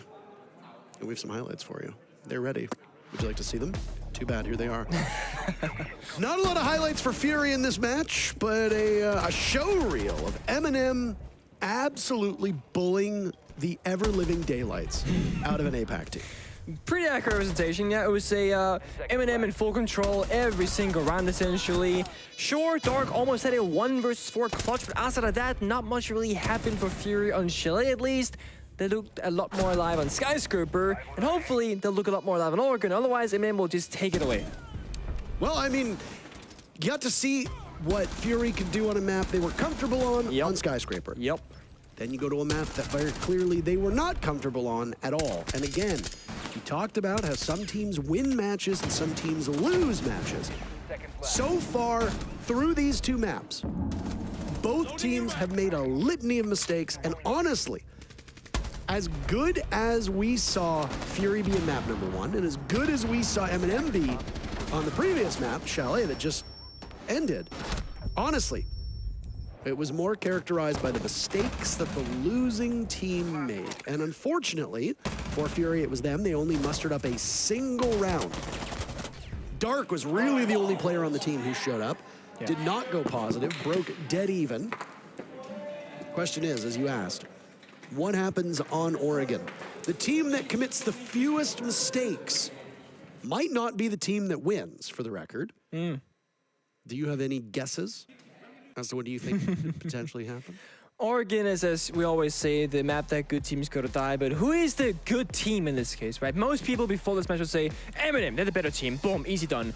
That hasn't really been the case. I think it comes down to, as you said, who makes the least mistakes, who plays Oregon better, and who is also willing to kind of bring something that is not the default approach to the table, because we saw Fury and Chalet try and go for a rush. We saw Eminem play a pretty stable style of Chalet, but still willing to take risk when it mattered. So if you take risks on Oregon, deal with tomfoolery, some fun shenanigans, can get you pretty far. A lot of these bomb sites on Oregon are going to play out very similarly in terms of how a team can approach it. Yeah. You're not going to see a lot of creativity, I suspect, from these two squads in how they go about on attack and defense, holding on to or attacking these bomb sites. So in a lot of ways, it's going to come down to how efficient can you be with your utility usage. If Flores remains unbanned, you've got a lot more wiggle room to screw up because you're gonna have so many explosives at your disposal. But these teams have also shown that they're willing to swap up the operator ban. I was gonna say, Flores might not make it past the over the ban phase. Well, the funny part is that Dokkaebi has been banned out both times. Solus has been banned out both times. But we saw some changes. Ying and Azami banned out on Chalet. Monty and Valk banned out on Skyscraper. Now, Azami is a strong ban on just about any map at this current point. Yes. Ying is an incredibly strong ban on Oregon. As we saw on Chalet, this could be a Dokkaebi Yingless Oregon, which then keeps Flores in play, which will make defending the basement a hellish endeavor. Very true. Fury's going to be starting on defense. So they will be getting the first ban. Capitao. It's a Capitao. And you look at the face of Nello. Did you see the face he just Yeah, I mean, Nello is typically the Capitao player, and Eminem, they are known to have, brought Capitao in the past, but they also play Monty. They also play Ying. Like, the great thing about Nello and Eminem is that they play so many different operators, they can always substitute out the Capitao ban for something else. Eminem, they themselves will ban out the Monty, once again target banning Fury, so both of those operators for the basement bomb set will not be in play. And as you said, Parker, Asami, almost guaranteed to be banned, and if not banned, almost guaranteed to always be played. She will not see the light of day either on this map. Well, with Fury starting on defense, every single time they got to choose what they didn't want to deal with. This is the very first game where Dokkaebi is going to get through in the series. Ying, unbanned. Flores, unbanned. And immediately, even though operators can be repicked, you see a Flores get locked in right off the rip. Not too big of a surprise. Of course, the Tiger Reaper can change things around, but if Flores and the Ying and Ayana, I would expect to see more often than not, because such good operators in Oregon. Ying in particular, and as you said, Flores, the terror drones, they will go in, clear the utility. Then later in the round, you can take out, you know, the Ying with smokes or taking the hot breach and the Candelas and just blind the entire bomb site and start off the execute. Now note, Kaid, when we talk about that operator, Kaid is also open and available, and it's why we're seeing Nave on the Maverick. Because if a Kaid was to be brought in this round, it is so tricky to open up those hatches, even with secondary MPs or a Thatcher. It's just not a wasted operator pick, but why play a Thatcher where you know, pick it for the sole reason of just getting opened up a hatch with those EMPs, when you can bring a Maverick, get a set of flashbangs, and get the hatches opened up, etc., and a bit more versatility. So that's what they're going to opt for. Only attacker brief change that was made was that they go on to a Dokkaebi to get a more, I guess, more ways to help they execute with those phone calls later on in the round. But it's also going to be a soft roam game being established from Fury. They have the Capcan, they have the Solar, so they got intel to work with. They can slow down the attackers by both just, you know, killing some drones, or if somebody were to run into a Capcan trap, might do a bit of chip damage as well. Cover me. Oh, we talked about the Dokkaebi being available, and you hear the logic bomb immediately, a sign that has not been heard in a couple hours. Ying on the board, Dokkaebi on the board. The Maverick is an interesting one for me because we don't commonly see this operator get brought on this map any longer. Usually it's an ace, sometimes you see a thermite. Oh. This engagement does not favor the mute of like Colas playing those angles with a shotgun. Oh, they might want to hold on to this actually with the ADS being relocated. They've invested an awful lot on this freezer stairs. Drones will be thrown at this Fury defense by Eminem, and I-9 in a wrap position by Sandbags. Looks to have gone on. Nope. Does not get undrone. Crit J out-dueling Solotov. The very first kill of Oregon goes in favor of the defenders of Fury. Already a more promising sign than what we saw through most of Chalet for this team. Yeah. I guess you can argue that, you know, Dokkaebi already got one phone call off. You got the roam 2 successfully done now from Eminem. Losing Solotov on the Dokkaebi, not the biggest of losses. You would rather have the grenades and uses on Tyrant and Sledge. You still, of course, want to keep Nilo on the Ying. And the Maverick also has 3 flashbangs. It's just fine. Okay. That's the ITA shotgun in the hands of Solus, playing at the bottom of Laundry Stairs, really close to it. Very similar to what we see out of a smoke. She's also got access to that secondary sub-SMG, sub-machine gun. There goes one of the hard breach on the main hatch over top of Laundry. The Ying's still in this position. Now the pivot coming in from Eminem towards blue. I-9, it's scooted off towards blue stairs. It's pulverized by Tyrant, who then picks up space in the same spot. Droning from Nafe will show that blue is relatively clear. So you've got the back stairs, those blue stairs. You've got blue clear as well. Now it's time to utility dump, and Nello's the one to spearhead that. Tyrant finds another kill. Dark tries his best to shut them down. It cannot be done. A single kill to his name, and it's Crit J in a 1v3. Nafe holding on to the diffuser, but Tyrant and Nafe are both so low. Crit J can do some damage. Diffuser going down, shotgun out at this close range. This is a winnable fight for a Solus, but he's got to get out of his position, and he can't get it done. Tyrant brought back from the dead. Good enough for the final kill. Eminem on the board first. It's a good start for them. Looked a little bit dicey with that opening kill going in favor of Fury, and Eminem being very far apart. No one there to trade or make any sort of engagement back upon them. But then again, I-9, he oversteps on the big tower stairs and gets shut down from that angle from meeting stage, and then the numbers kind of get evened out. Tyrant, beautiful nade, goes basically around the ADS, doesn't have to deal with it. A second one to follow as well, and then the nade almost finds the second target of BG Man. He sidesteps it when he walks into the other side of Tyrant afterward. So much being done, and Tyrant actually picked up 4 kills in the round. With Eminem, it just seems like it's a different player. Every now and again, just popping off, getting 4 kills. It can be Tyrant, it can be Solotov, it can be Uses. It's usually one of those 3. But that's not to say that Nello and Nave, the supportive cast of men, they don't show up ever. They too have their moments. It just happens to be that they're not needed that often to do that kind of job because the other 3 members do it for them in those locations. Or in those situations, rather. Well, they abandoned that laundry supply bomb site. Immediately will go upstairs to the double dorms. That's surprising, right? I mean, even if you lose the basement defense in Oregon, it is such a defender-favorite bomb set that every single team would go to twice at least before giving up, usually. So a bit of a different approach here. I mean, there's two schools of thought. Yes. Right? The first school of thought is, hey, we lost this. Probably not. Yeah, probably not a good idea. Let's go somewhere else. Yeah. You don't want them to be able to settle on in. Because unless there's some big glaring mistake or it comes down to a really tense 1v1, strategically you think, let's take a bit of a reprieve and not allow them to settle in. Go to another bomb site instead, and I think that might be the thought process here. The good news with a map like Oregon is that the double dorms bomb site is also exceptionally good for the defenders. So you have a wonderful option in your back pocket. Over the Chalet and Oregon matches, Tyrant has just been unstoppable. What was he, 11-1? Yeah. But look at that, Lycolis takes the engagement to big window, picks up 2 kills. He catches both of them off guard. The Sledge and the Ying down for the count. Tyrant from below looking for more. Can he capitalize? No. Hasn't even hit any of the players from Fury. Lycolis saved the round. I mean, that was a full execute. He stopped it right then and there in the big window. If they had gone in, plan goes down. That's dire time for Fury, but they hold on. Wow. That Para does an awful lot of damage. Goodbye, Lycolis. Now it's Solotov to march in, but he just runs right past the closet. Dark holding in this position. He doesn't know. He doesn't know that he ran in after him. They passed each other like 2 ships in the night. And Dark sits there. Does he not hear the Claymore go down? He still thinks somebody's there.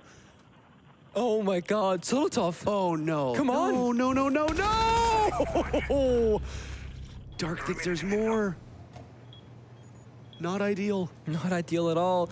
Drone your corners, my friends. Drone the area, of course. Solotov didn't have any assistance there. There's probably not any drones on that side of the map because that was the intended path for Eminem, but they find kill after kill to trade though. Down goes Tyrant.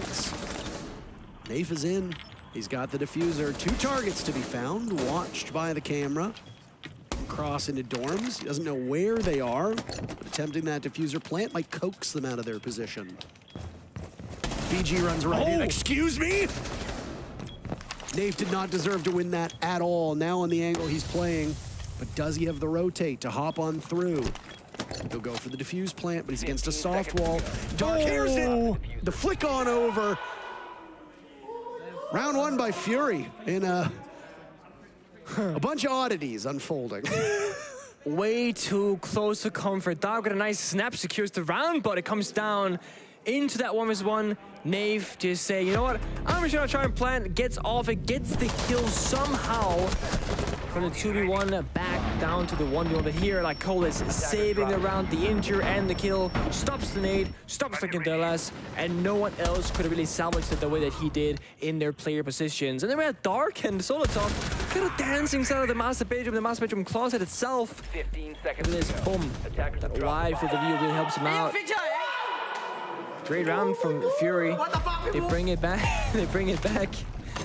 Back downstairs they go. Downstairs, upstairs, and down again. Arbiter selection, of course. Defenders, they are locked in place. Cannot make changes once you start the round. Attackers can attack or repick any amount of operators. It could be 1 attacker, 5 attackers, 0 attackers. 10 seconds left before Nothing changed so far. Only thing that changed last time was that they went from the Flores onto Dokkaebi. This time they stick the Flores, so they want more self-destruction. But they also bring the Hibana instead of the Maverick to just guarantee those heads getting opened up quicker as they either gamble or have valid drone intel that there is indeed no Kaid on the board this time, just like there wasn't in the previous basement defense. Changing mags. Talked about the power of Flores and first attempt. Hadn't seen one, didn't need one, really. There was very limited blue focus from Eminem. It was mostly freezer side and then back stairs. Blue itself was not as important a factor as you would think. This time around, the Flores leads me to believe that that will be a bit different. Got enough hard breach as well with the hard breach gadgets. The hands of Mello's Ying, and then Nafe rocking the Hibana. Those hatches have been opened up quite quickly. And you mentioned how this might be a more like blue-oriented attack, and then some people might go, then why are they attacking small tower? Well, you gotta go through the first step of roam clearing, and going for a straight blue take, unless you go for that crazy kind of blitz rush, it's just not really a viable option. So this very well and most likely will be a backside execute, but as I mentioned, we gotta go through the first step. Take the full map clear, get open all the hatches, and then choose the front or the backside execute. That's going to be how most teams approach Oregon. That's what we see right here. Tyrant will lock down one staircase, then Nello will walk in, breach the hatch. The 50-50 gunfight. Oh, it's risky. On the final bullet. Lycolis giving up a little bit too much on those freezer stairs. Again.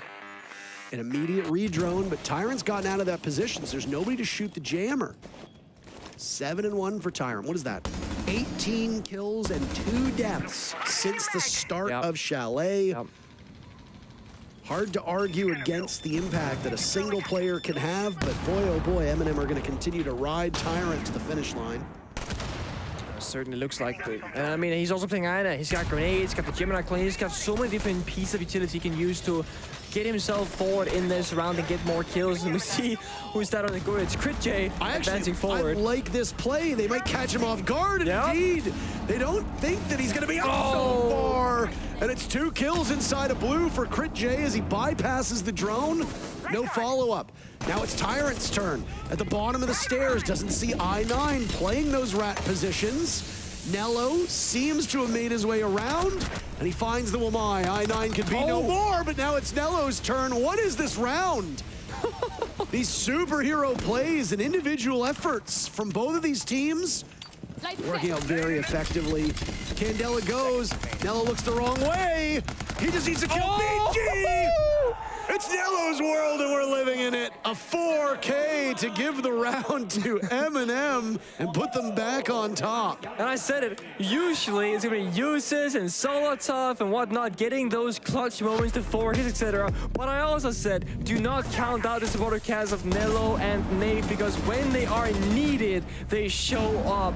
Nello, it didn't look like he had any business getting those 4 kills, but he did. And he spent the Candelas beautifully. The first 2 got him down the tower staircase, in towards pillar, got the blue kills, and that final Candela opened things up for the freezer push, and he goes in with confidence. Now there was one small thing that kind of made me giggle in that moment. When he gets the kill to freezer and flicks the guy inside the bomb site behind him, his teammate's dead body is falling between the 2 last remaining players, and it looked like for a moment Nello was like, which one do I shoot? He found the right target, of course. Ying's gun has 81 bullets as well, so doesn't get a reload, just goes for it. And you're up against an SP211 shotgun nude slash smoke, so they don't have that same luxury nor benefits.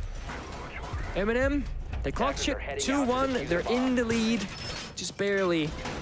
And Fury, they will change things around. They lose basement, they go elsewhere. They will rather go to a tertiary bomb site than try and go back to basement again, because they have failed both of those defenses, which statistically shouldn't be how those rounds should have happened. Attackers have dropped the bomb diffuser. Attackers recover. Oh, what? Quite a round. I mean, you can't say it hasn't been an exciting matchup, Nick. There's just no other way to phrase it. I mean, they've... It's like a perfect amount of like chaotic, puzzling, hectic. Obviously been a lot of chatter about APAC's potential as a region, and huge amount of APAC teams that are here in the very first phase of the major, and how many more will be present down the line when we get joined by the old staples from the region. Yeah, the phase 2 teams. But the one thing you can't say is you can't say they're not exciting. I mean, that's the thing, they are entertaining to watch. They bring different strats. I mean, as you spoke of earlier, we've seen a lot of glass play today, a lot of Monty play, and usually with a lot of success. It's not the one-off strats and different meta game that's failing, you know, APAC as a region. It's usually the individual performance is not really being up to snuff, or the team performance in the bigger picture that kind of falls apart. The Bravo value here, G.O. doesn't get the last bullet with camera, but still a lot of value to be had from a single clutch drone. They're patrolling this area upstairs. It's out of trophy, now back over towards Armory stairs. doesn't seem to have much of an inkling as to where the attack is going to come from, but he's still holding very vital map control. Oh. Crit J with that high rate of fire, able to tear strips out of Tyrant, giving himself a window of opportunity. Wasting time on the ace of Tyrant down below. Solotov didn't get called in for backup. There's a swarm of players from Eminem above. Goodbye I-9, like Hollis on the right side of an early engagement this time. And there's Dark, as we'd said, holding that vital map control. He's got the cutoff to main lobby. Nello in a desperate attempt to flash meets all the magnets on stage. And he's left alone. An impressive showing in the previous round, but this one might be too much. 1v4, 30 seconds left. Buying time. Manages to evade that Banshee. He's hacked, actually, for Brava. Could be. Yes, it has been. They're just laying in wait now. They see him. Target acquired. Crit J finishes that one off. He's just twisting in the wind. Nello didn't really have much of a snowball's chance in hell that round. Not in the position he was in. Oregon, extremely competitive between these teams. 2-2. Also, it's very backwards. Oh my, what a great shot. Very backwards Oregon. We're seeing the defenders struggle on basement defense, but then, you know, in a 4 versus 1, they win the territory bomb site. Upstairs in Kidstorms, sure, it was a hero play from like Host to shut down the execute, but still another like 4 versus 1 situation that came down to a 1 versus 1. So it's very much backwards. As we see, Fury will go from territory to secondary in Kidstorms before going back to what should be and usually is the primary bomb site downstairs. But I think it's great that Fury recognized that that bomb site isn't working for them, and or Eminem simply are just too efficient or pro-efficient at attacking the particular bomb site. They change things around to their favor. It's smart from them. Eminem really going through their attacker repeat options right now. They were hovering a Gridlock and a Brava at one point. Now they're on the floors and a Brava instead. They get the Dokkaebi. It seemed like they might have had a pocket strat up their sleeve trying to go for a plan with that Gridlock, but instead they'll go for that more stable, consistent lineup that we see from them. More often than not, they can kind of deal with all the problems that is going to be arising. Spawn pick attempt, I9. He's been pretty good at this throughout this best of 3 so far. Just always applying that early pressure onto Eminem, but he gets off the angle a little bit too early. Nave did read into it, they pre out the door, so maybe it was smart to get off. One thing that often gets overlooked is the changes to the muzzles that you see, whether it be a compensator, muzzle brake, suppressor, long barrel. We don't see as many long barrels, extended barrels, as we used to. Nope. But suppressors still quite reign supreme. But it's nice to have that diversity, just as we do see the diversity in the sights as well. Not huge changes, but player comfort is something that's often overlooked in these balancing changes. Of course, if you can't get a zoom scope, you will typically try and go for it unless you are a, what, a 4-3-84 FOV player, is what we call them usually. Yeah. Oh, great value. There goes the shield. Crit J wants an engagement with Tyrant, but he gets his wish. He probably thinks that he'd wish for something else at this point. I mean, this is the thing. Going for those individual 1 versus 1s of Fury, it is their doom or gloom. Or rather, yeah, whatever. Happy or bad, you know, whatever. Basically, if they get the kills, things go well for them. If it doesn't go well, they just find themselves in like this unfavorable position out of nowhere. Somebody surely could have held Crit J to isolate that 1v1 into a 2 versus 1, but instead they'll just fall by the wayside, 1 by 1 by 1. Dark and Solotov working together to see who can reduce whose HP the most. It's Solotov who actually wins that argument. Down goes Dark.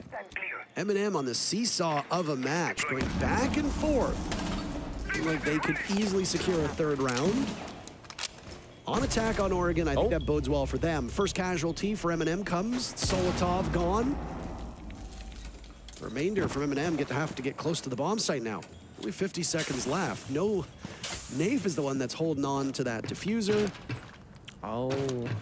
Going to Tyrant over. They're gonna say we need edit control to kind of pinch I9 in between 2 players. And it's a wise choice to go for, but there's not a whole lot of time to Eminem. They gotta act quickly. Nicole is taking some damage now as BG Man will stop whatever push comes up white stairs. Nello hoping that he's a bit sloppy on where he plays. I9 wreaking havoc now. He picks up 3 kills. He's completely shut them down. And the inability to flush BG Man out of this position is the undoing of Eminem. 3 kills from I9, 2 kills from BG Man.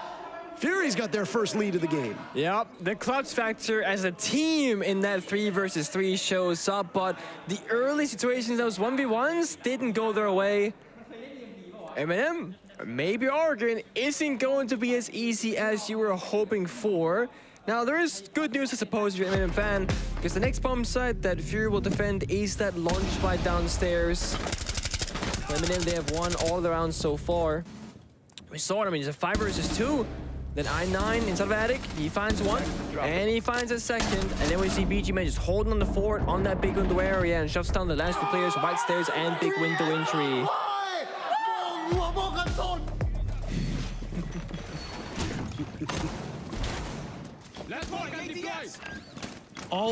Always appreciated the ability to hear the players and the coaches and the comms that they have.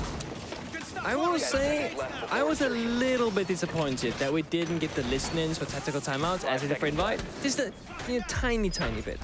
I really like that feature. Hi, Blast. Can you hear me?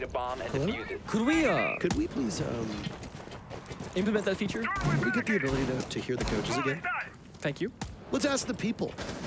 Hello, people of chat, and people in the comments of the VOD afterwards. Would you like to listen in to the coaches? Yes. Please.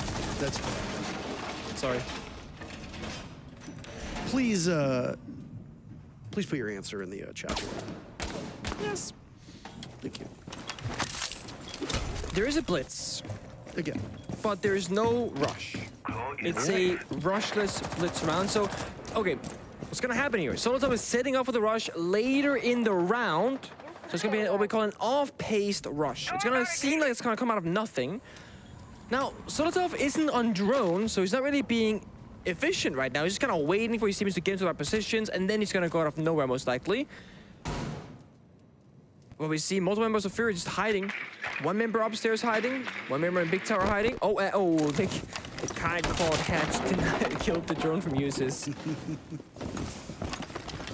Yeah, those flanks on Big Tower side could be a problem later on if Eminem, they either don't find it or if they get too close by. Hell-bent on destroying all of the wood in all of Oregon. I don't like it. Surprising result in the previous round as Fury won what looked like it was very much in the hands of Eminem. But don't ever discount the defenders at a disadvantage on that Dorm's bomb site upstairs. These are rad angles. They love to be held. Crit J might overstay his welcome. Tyron had a grenade ready. It goes out, but it's too slow. Crit J gets back downstairs. There goes Dark to Solotov with the pistol out. All right. Okay.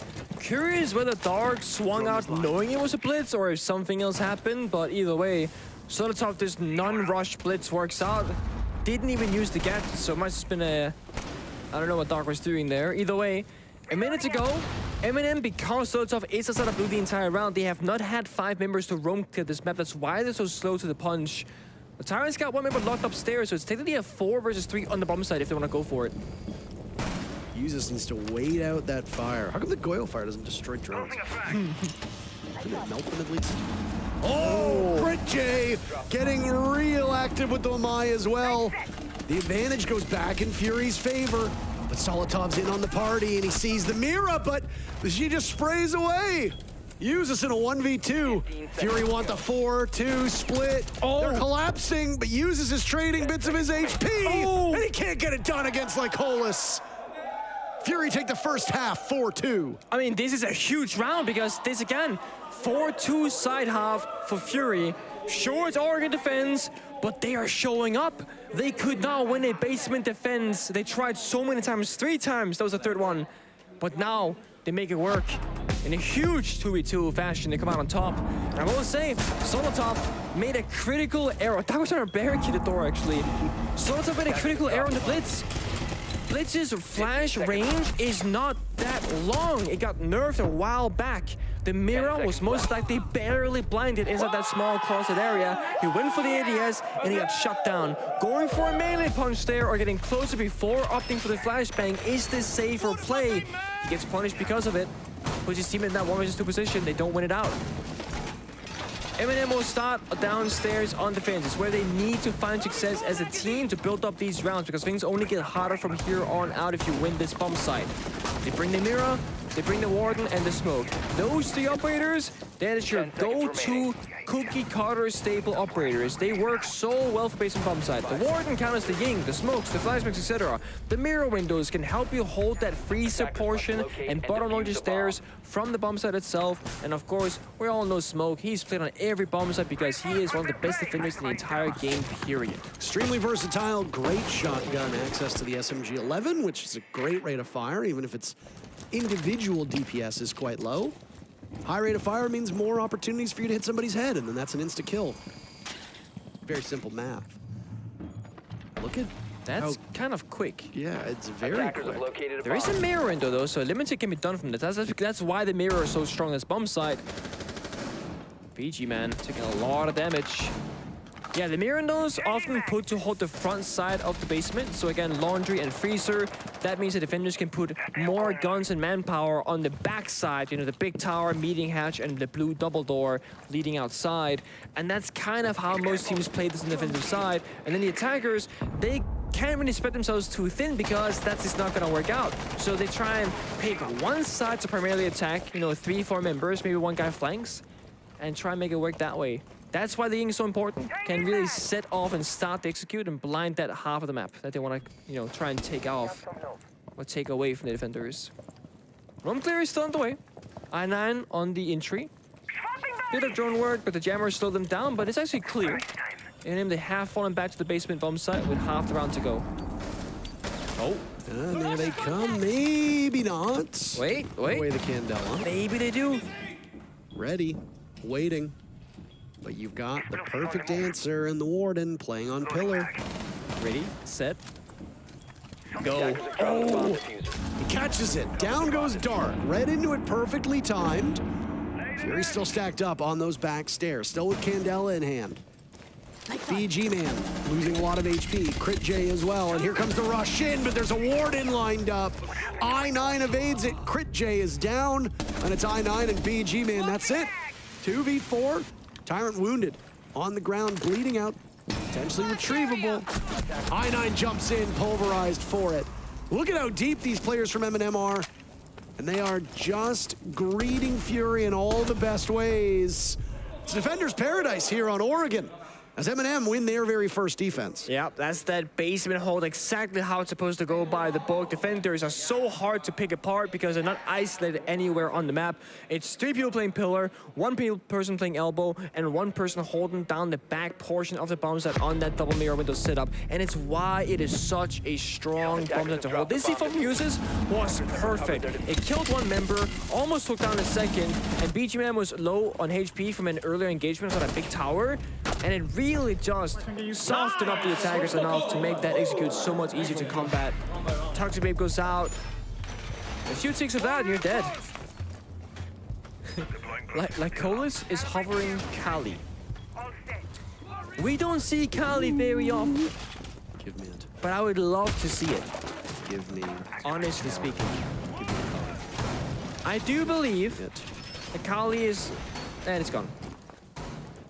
Give me it. It's gone, Parker. It's not happening. It's a Mara instead. Do you like a Mara? Are you an Mara enjoyer? I'll say this. She's kind of fast. I think she can be a great operator if you've got a good idea of what you want to do with her, but I find that there are a lot of teams that don't necessarily use her to her full potential.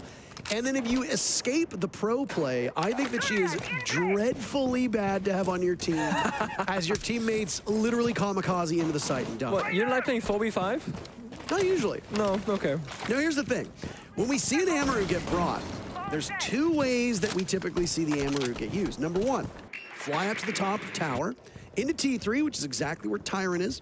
Go through the window, hope nobody's up there, or at very least, you win the engagement when you break through the window. Surprise. Number 2, use it to get into kids' dorms through the main window by the bunks. Is that what we're going to see from the Amaru of Lycolis? Because Tyrant's ready for it. If that's the correct read, he's got a 1.5 and a punch hole looking over towards big window. Lycolis, not realizing that he has a grappling hook, has instead... Never mind. He thought he was being the cheeky one, but in fact, he was being out-cheeked by Tyrant. Waiting for the repel, the glass on the window makes no sound. Tyrant still reads it perfectly. An opening kill goes in favor of Eminem. And again, Fury playing from behind in the 4 versus 5. Nade goes out, but Nello's far enough back that it doesn't do a single point of damage. One of the upsides of the Rotero drones is you gain information from them. Yeah, I mean, the explosives are probably the intended purpose, but about 10 seconds to gain information and then use that as you see fit. So that Flores drone from BG goes in, gets information, blows up. That sucks. That jammer, it just sucks. You can pick up that the drone. If you really want to go for it, you absolutely could. White stairs though, pretty free. No. That's Solitov taking damage. Engagement on Crit J. Jay is looking for an opportunity. He gets flashed out. Solitov instead moves up a little bit closer. Less drop off with that DMR, which will pack quite a punch. But Solitov doesn't seem to realize that there's a player on rappel by the window.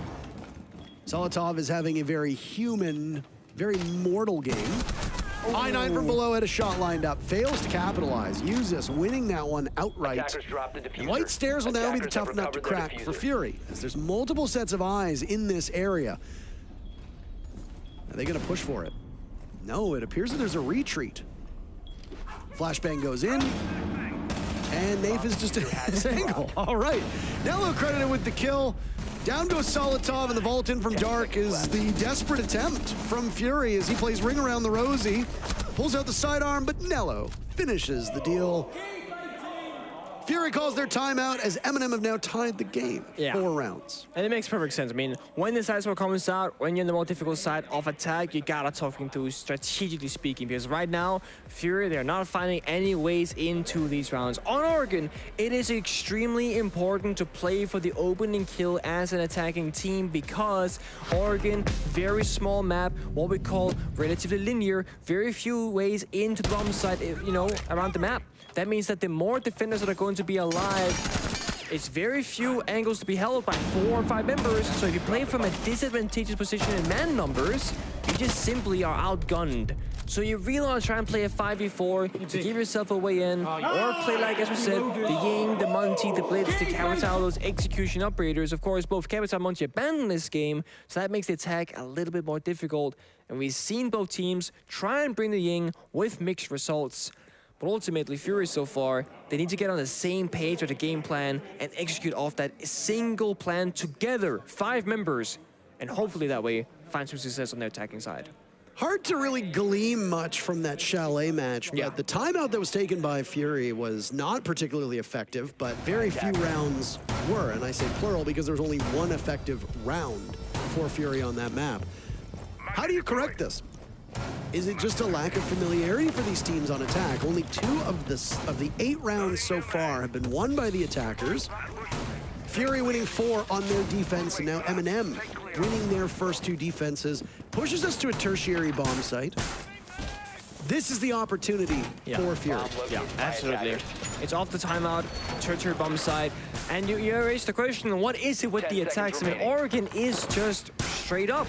It's a hard map to be attacking on if you're not the most coordinated team or just don't have the playstyle that kind of plays around on Oregon, which is you don't want to spread yourselves too thin. I mean, we have seen Fury on all 3 maps, Skyscraper, Chalet, and Oregon, they like to play isolated Rainbow Six Siege, right? I9 often on his own, looking for kills, looking for engagements. Crit J, same story for him.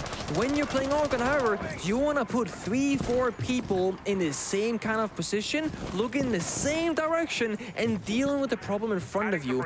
Maybe one guy can be allowed freedom, but you cannot loosen up your soldiers on the front line like this, because it's simply just going to be too many people doing too many different things at once. I like this big window rappel and the broken glass barricade from CritJ, but nobody from is there to swing it. They're playing relatively far back upstairs on this tertiary bomb side, trying to hold on to the top floor. For now, the question is, how long do they stick around for? How much pressure does Fury need to apply before they fall off? I9 was waiting very patiently by the Gemini, and he decides to peek Solotov. Not a good idea. Yeah, Solotov's been having an uncharacteristically slow Oregon, but that's his 4th kill, and, well, it's important because it stops the hard breach from being able to walk right in. One of the two, to be fair, you still have the thermite as backup. Great start for Eminem. Yeah. And Fury, with that opening death, they're just standing still. I mean, they lost one of their members at the ace, not the intro necessarily, but I9 is one of the most aggressive players and he finds a second onto Dark. Things get even worse for Fury. That's their timeout. It's tertiary bombs at attack. This should be the round for them to win. They almost lost CritJ too, who's now just about a single bullet away from death. Eminem trying to keep the record, which we've seen so far of it being APAC teams going home, intact. The streak will live on if Eminem prevails. Oh, that is unfortunate to say the least. They get retrieved. CritJ's there. Both stacked up in attic. Over top of the bomb site, but they haven't been able to flush out white stairs. Solotov is going monstrously big. And he picks up a 4K en route to a flawless round. Is there a worse result for a team after a timeout? I think we just... No.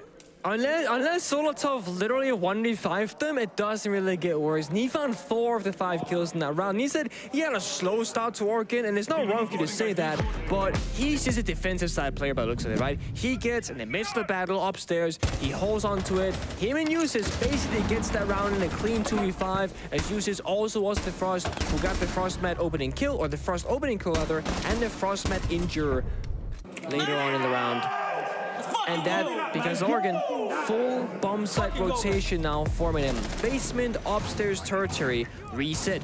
Basement, if they win this, they likely go upstairs. Win that, they go tertiary. That's it, they win 7-4. Fury now need to break apart the bomb sites that are more difficult than previously to get a way back into this and tie things up 5-5. Ying, Glass, ooh, it's happening. And this lineup, bring the pain. Think Glasgow's laundry? It's gone. There's still a Ying. It's okay. We can make this work. Now, same setup from Eminem. I don't think they're gonna change much up, right? You're always gonna have the mirror open windows in the same position. My Jaeger, Warden, Smoke, really stable stuff. It honestly comes down to Fury needing to correctly pick this apart. If Eminem to do the same thing, and Fury to do the same thing as last time they attacked it, it will be an Eminem victory every single time, basically. The attackers have to take control of the execute, of the roam clear, and of the mid-ground. Well, an incredibly important round now as the defense goes perfect. So far, defenders winning 7 of the 9 rounds. Again, the only 2 attacking rounds that have gone, or the only 2 rounds on attack that have been won by the attackers. Eminem doing so earlier. Rounds 1 and 3. It's been quite a while since the attackers have been able to get on the board. Not ideal. Nope, it really isn't. We spoke about it. Opening kill is so important. If you lose them every single time, no wonder you lose in the rounds as well. It's a very fast roam clear from Fury. They got full map control. Hatch being opened on up, with still over half the round to go. They got the Ying, all 4 Candillas. They don't have any smokes, unfortunately. Ying and Kozis is bringing, Colas is bringing the secondary harbor canister instead. So a little bit less utility for the bombs that execute when it comes to it. But Eminem just waiting. They know they don't gotta peek, they don't gotta move a muscle. Candela being cooked. Could this be it? Could this be the go, go, go? Goes off in front of Usis. Waiting far enough back. Very first pick goes for Fury. That's excellent. They've taken Tyrant out of action. He's been the standout performer. Dark pays for it, though, as the guns now come alive from Eminem. Sweeping through. A big nitro cell from Usis. Gets 2. CritJ's last alive, but it's another big round from Usis, who picks up a 4K. Eminem, match point. That's what they do. Solo top takes the 4K one round, Uses takes the next. All of a sudden, they are on match point, series point in this best of 3. Remember, the loser of this map of Oregon are going home. The winner will stay to keep fighting into phase 2. It's a very important game for both of these two teams, but right now in them individually and as a team, just showing up a little bit better than Fury. Now Fury's got to tag upstairs. That's Kid Thorm's bomb site. It's very possible to find a victory here for them and make things even closer. BG man is hovering Grim. No. He's just doing a toy with us now. Don't do it, man. It's series point. Don't do it. No. Grim has one of the worst pick and win rates in professional play. That's why the oh no's and Parker is being heard. And it's gone. Good. Okay. Better. Also, like, Grim for this particular bomb site has, like, 0 value because all the defenders are, like, standing still by default. You're not moving a whole lot on this map. It's like border, maybe coastline if that was the map pool, maybe. But Oregon? Not really a big B map, if I gotta be honest with you. So things will change. Instead, like Colas goes into a banner from the Flores. Crit J takes the Flores instead. So a bit of a switcheroo. Fury approach with 4 people, 5 people on the master bedroom side of things. So they are now uniting the manpower on one side of the map, working together to achieve one single objective. That is a great way to approach this map and this bomb site. But they gotta do it without falling by the wayside to the aggressive players of them, like Uses, like Solotov, looking for those early kills. 2 minutes and 20 seconds could be all that separates another team from going home. We'll say goodbye to our 4th APAC team. 9 APAC teams will have played at the Copenhagen Major by the time all is said and done. Nave taking some damage, and it's Nello to actually die to I9 on this brazen entry inside a trophy. Flashes go in towards Games, down goes Tyrant. Suddenly, Fury is showing some signs of life that we haven't seen in a number of rounds. Uses, though, goes cross-country onto Dark. Lycolis very low on HP as well. I9 quite low. Solotov just needs to be a bit patient as he sees the shoulder of one of the players from Fury before backing off. The AUG in the hands of Uses. Vector there as well. Uses will need to clutch. Can he accomplish it? Low HP, they're gonna storm in. Their Ataro drone is there, they flush him out. Fury stays alive. And look at that. They all 5 went to the same side of the map and they worked together at a single problem. And look at that. That was the most dominant round for Fury so far. And it has indeed forced Eminem to call for their tactical timeout, which is a dangerous turf to enter because when one team takes a timeout, the other team also gets time to talk to their coach, those 45 seconds. So sure, Eminem, they're in defense. They can choose the bomb side. They can tailor their strat to, according to what they want to do. But Fury, they too can figure something out and kind of prepare for us to come next. 1 round for overtime, but also 1 round away from Fury going home. Ooh. Timeout taken, Eminem. Don't want to go to overtime. We will need about as far as you can go without overtime happening. Yep. We might even need overtime. Who knows? That would be thrilling, wouldn't it? I mean, I think when you're at in a match where the loser goes home, going 3rd map, going overtime, it should almost be just like the expected outcome because teams deserve the utmost, like every single round possible to stay in this. And who doesn't love a 7-7 final round? Winner takes it all. It's wonderful. Every single time. Eminem, they've had 45 seconds to cook. They go upstairs. They got the mirror for an upstairs Kid Storm defense, extending downstairs below inside a kitchen by looks of things. To kind of set things up for a different approach. That means, of course, that Eminem trying to play a dynamic round of siege where you utilize the verticality of the map design to not just play on the bomb site, but play below it. 10 seconds to insertion. It's a reinforced armory hatch. 5 seconds to go. That leads me to believe that somebody's going to be playing in there. Yeah, that's a... Because you don't want somebody to blow the hatch and then punish you also. Interesting. Always got to make some contingencies. What if there's an Amaru on the board? Yeah, I mean... Right up through that armory hatch. You got a rotate, you got a Rooney kid over there. You're playing, okay, they're playing big tower. They are playing so spread out across the map now. They're covering all the entry points. Big tower covered, armory covered. Of course, the bomb site is covered. The only uncontested way for any members of Fury to walk in is small tower into wide stairs and kitchen. That's the only path that is not being contested from them.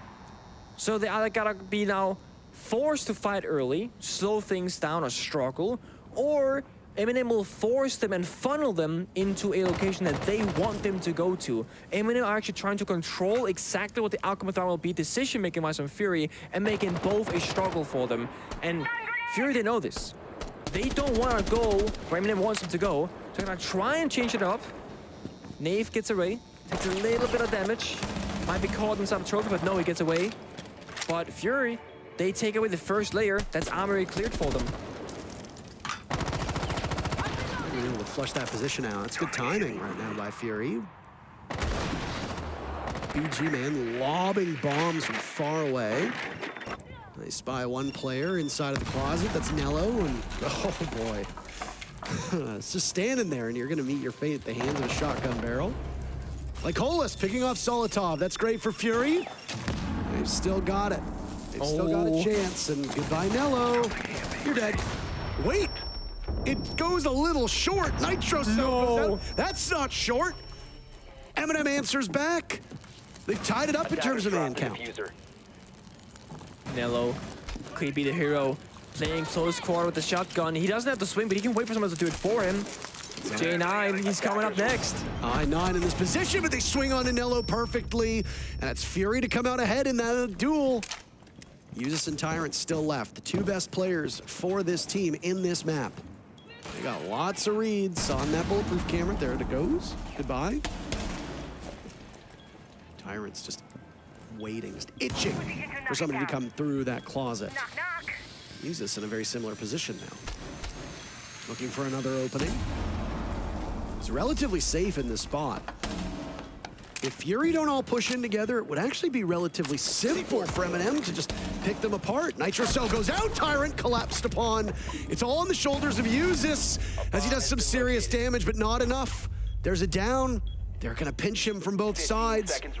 Overtime for Fury to stay in this event. Nitro Cell goes out. Usus, it doesn't work. The plant continues to go down. He misses his opportunity, and we're going to overtime. Oh, Eminem. I mean, they are expected by many and by themselves to go very far in this tournament, as any other tournament, and they have improved every single event they've qualified for pretty much the last year and a half. But there is a chance that in the next 2 or 3 rounds, they might be going home on the second day of the Copenhagen Major as they entered here in phase 1 and not phase 2. Another close round, but Fury, in the last 3 rounds now, looking better and better. The last 2 in particular, they're playing close together, attacking from one side, the discipline in the 2 versus 2 when covering the planter, not greeting for the revive, shooting the C4 mid-air, ensuring the bomb goes down, and again, not over-swinging or committing or overexposing themselves in the 1v1 against Usus. They establish the crossfire and they play around it.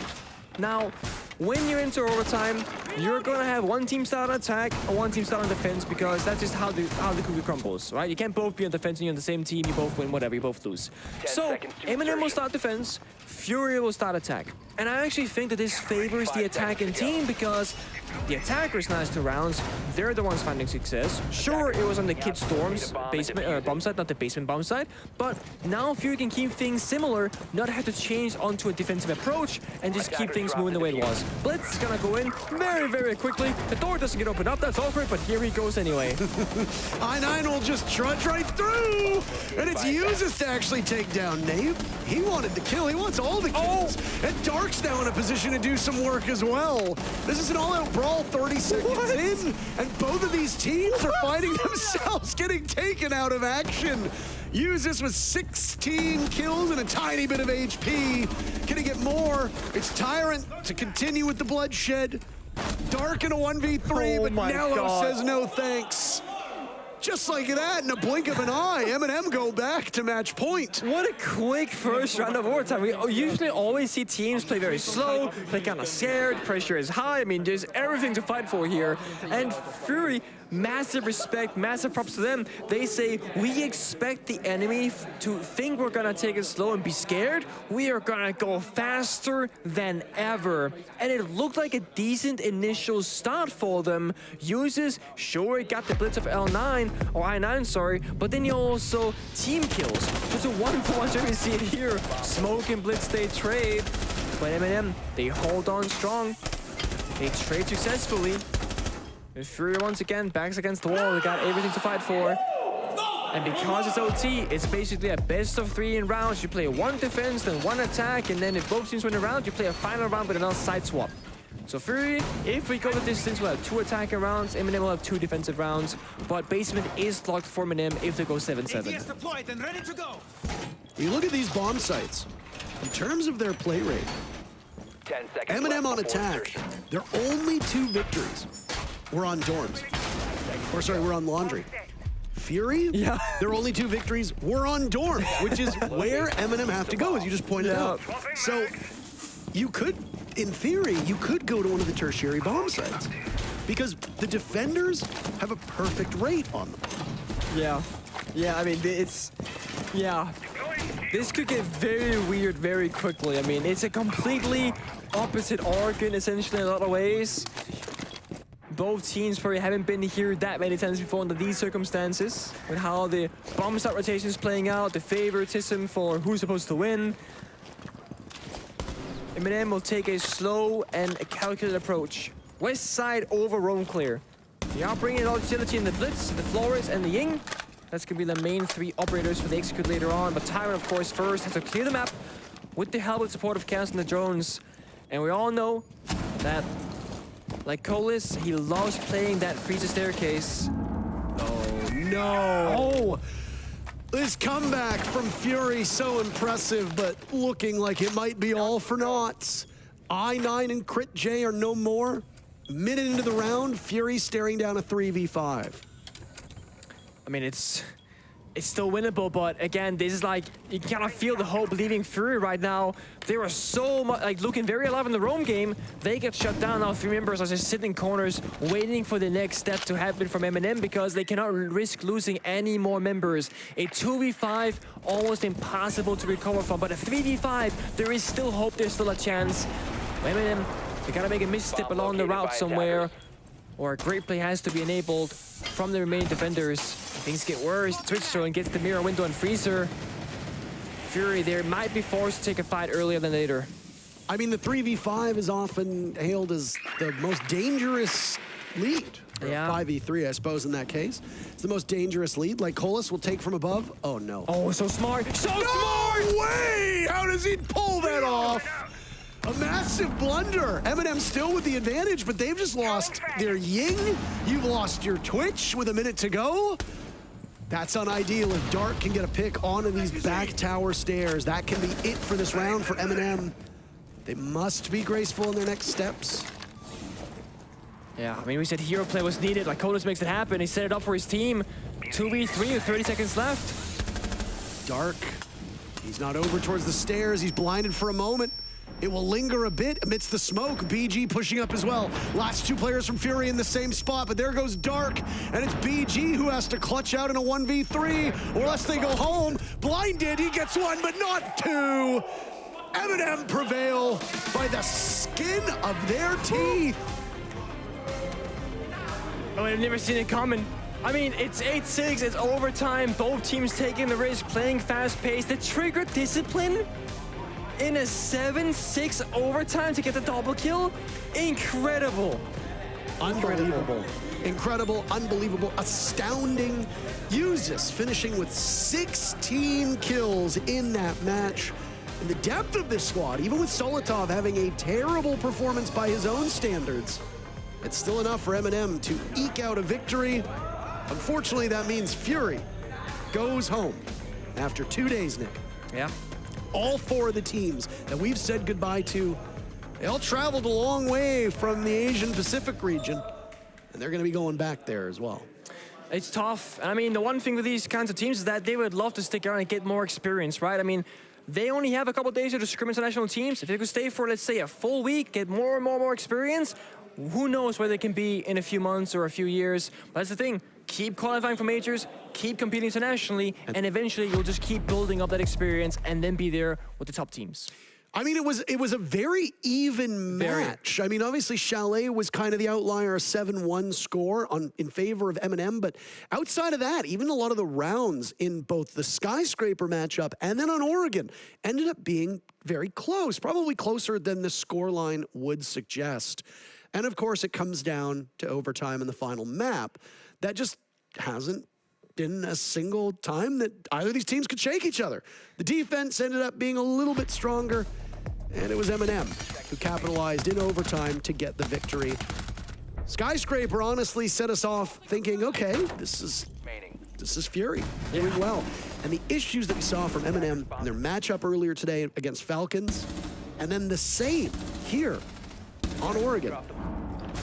It's very different teams. Yeah, but I mean, Chalet, come on. I mean, Chalet is just like, that is pure Eminem dominance, for example. And that's where all the fans, they got their hope kind of lit back up saying, okay, my team, they still got it. But then you go to Oregon, you go to OT, you think, okay, Eminem, they're pretty good, but Fury, they actually have the number in some of these rounds because they've really played a tight game. That was a nice shot by Tyrant on the read of the Amaru, who's on rappel. Didn't even get to see the grappling hook go in, no Gara hook needed. It was a relatively, highlight-worthy match. This is what happens when you get great gun skill, and both of these teams definitely had that. That was a beautiful play from Solotov, and every single round really did just go to show you that they were evenly matched. Yeah. For a team like Fury, that's a bit heartbreaking because, as you said, more experience, who knows what they could do. The entire region of APAC has geographical issues that most of the other regions don't have. So learning the ropes at a top level is a tough thing to do because your ping is so high. LATAM has talked about this a lot. Coming to events, being able to play against North American teams, European teams, APAC teams, you gain experience that you're not going to gain at any other opportunity. So far, for the 4 teams in APAC, and notably for Fury, as that's the match that we just finished, unfortunately, there's just not enough experience because you're not going to spend enough time here. Yeah. If I'm Eminem, I'm not particularly happy with that matchup, and I'm certainly not confident moving forward, but there's things to work on, and I have no doubt that they're going to take that time to work through it. And I think they know that, right? I mean, Eminem, as we said, they've been improving at a very steady pace the last year and a half. They did not expect themselves to find them in overtime against Fury, I don't believe, on third map. So, gotta go back to the drawing board, figure things out, improve for the games to come. I mean, I don't think they thought that they were going to lose to Falcons either. honestly, here we are. I feel like that was like a very likely scenario because Falcons, underrated team in my opinion. We saw that game set against BDS. They went 7-8, 7-8 against BDS in the grand finals. That's one round from winning, essentially. So 3 minutes. Yeah, 3 minutes, 3 times. And Falcons could have been the champions. But that's it for us. You want to hear your winners? You want to hear Nello speak? You want to hear Ginny speak? Let's do it. Because we can make your dreams a reality. I don't think people want to hear Ginny speak, but they definitely want to hear Nello speak. So we have him here instead. Joining us for the interview, first of all, congratulations. It was a long day, but you're here, you've won, and you have your place secured for the next few days. Yeah, thank you very much, first of all. Yeah, it was a long day, a bit of a stressful day, but we made it in the end, and that's what's important. Absolutely. I want to take your mind back to the first game against Falcons, so on Clubhouse. Coming in, you guys were very much the favorites. Just as in this best of 3, you get kind of like pushed to your limits. So talk us through what do you think has maybe not clicked yet? I mean, we were studying like how they play, and we know they're a good team. But in my opinion, the game is more on us. We just didn't play that well. Okay. It's also like a best of 1, a lot on the line, a bit of nerves and everything, and it just didn't click. Some fine margins decided in the end because the game was close. It was 7-5. Absolutely. Yeah, the game was incredibly close. How does it feel in terms of a fatigue perspective? So you guys have played like 4 games in total today. It's been a little bit of a stretch coming into some of these games, going to overtime. Where are you guys standing right now? I mean, we had the best of 1, and then we had the time to reset and focus on this game, but we know we're really good on best of 3s. So as long as we keep our mind cool and focus game by game, it's fine. Like no matter how many games we play, it should be fine. Okay, well, there's another game happening later, and that's going to be, well, not later today, but later in the week. Falcons against Sandstorm. Do you have a preferred team that you want to go up against in that best of 3? Do you want the Falcons rematch? We actually won the Falcons rematch. Yes. Okay. We actually won, but we don't mind. We will see who will we face, and then we will prepare for them like every other team, and we're just gonna. Okay, well, thank you so much for the interview. Okay. Go get some very well-deserved rest. I'm glad you guys are through, and we'll see you later this week. Thank you very much. Have a good night. Thank you. Lovely. Thank you guys as well for tuning in. But we're going to do a little bit of a recap in terms of what we have seen today. We're going to be starting off with Group A. That's the group that we have just seen compete. Eminem have made it out, and they're now in the lower finals. Sandbox and Falcons are going to be fighting it out for whoever qualifies first to go on to phase 2. Group D, that was the first group that we have seen compete today, and W7M are up against Wolves. Team Bliss against Donuts, Varrel, and with that, Team Bliss have unfortunately been sent home on their first day of the competition. Group B, we've seen it yesterday, but just a little jogging for your memory. Nip up against 6 Karma, with 6 Karma coming out on top with a dominant performance up against Space Station Gaming, who took on Elevate. Elevate sent home up against that rematch on Nip. That best of 3 did not go their way. And Group C, the final group, we've seen that one yesterday as well, but this is just going to further highlight that APAC teams have not really had a lot of success, unfortunately, so far in this phase 1. Revan up against Sonics. We're going to be looking at that best of 1 very soon. And Northeption, I mean, they're going in that lower finals. It's going to be best of 3 from whoever is going to be losing from Revan up against Sonics. Now, if that was a little confusing, I'm really sorry. I'm going to have to pay closer attention next time. But that's it from us for today. We're going to be back tomorrow with 2 best of 1s and 2 best of 3s to see which teams we're going to be sending over to phase 2.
They got problems on problems on problems on problems on problems on problems. I solve them. I run through the money. The pressure be calling. Left on my blessings. I feel like I'm falling. The birdie is back. Tell me I'm garbage. I'm going through something. That's why I ain't calling. Phone and progression is all that I wanted. The phone and affection. I summon and dub it. Cause I got problems on problems on problems on problems on problems on problems. I solve them. I run through the money. The pressure be calling. Left on my blessings. I feel like I'm falling. The birdie is back. Tell me I'm garbage. I'm going through something. That's why I ain't calling. Phone and progression is all that I wanted. The phone and affection. I summon and dub it. Why you be all in my line about nothing? Why won't you go get you $1 or something? Don't hang with it who lying for nothing. I see that we different, you riding, I double. I don't do discussions on bragging about hundreds. Don't go to your places, I know that they sunken. Don't call me your brother, I barely could trust it. I talked to a shorty, she bagging the bucket. And I'ma need all of my dollars on corporate, so hand me the money, I divvy the pie. I'ma give all of my people a portion to build them a fortune. I'm flipping the ride. I can't be mixy when iffy the vibe. And 40 on 50 is really the time. Why are you all on my phone like you want me? Like you wasn't pushing the kid to the side. I run through the money, the pressure be calling. Left on my blessings, I feel like I'm falling. The birdie is back.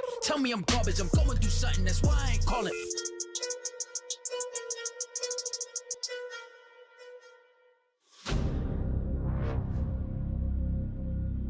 When you have two teams from the same region going up against one another, you're best friends. But in the server, you want that win.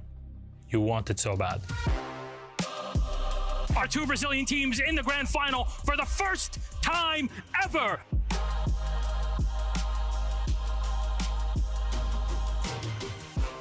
Ninjas and pajamas! Some tournaments you have a better feeling about winning, and that one, it was ours. Our second Brazilian team, Team Liquid! NIP was very well prepared. They were like top 1 team in Brazil. It goes to Brazil no matter who wins it, but for NIP, it means a lot. We lost to SSG a year before, and then we knew like in our hearts that this is an invitation we need to win, you know.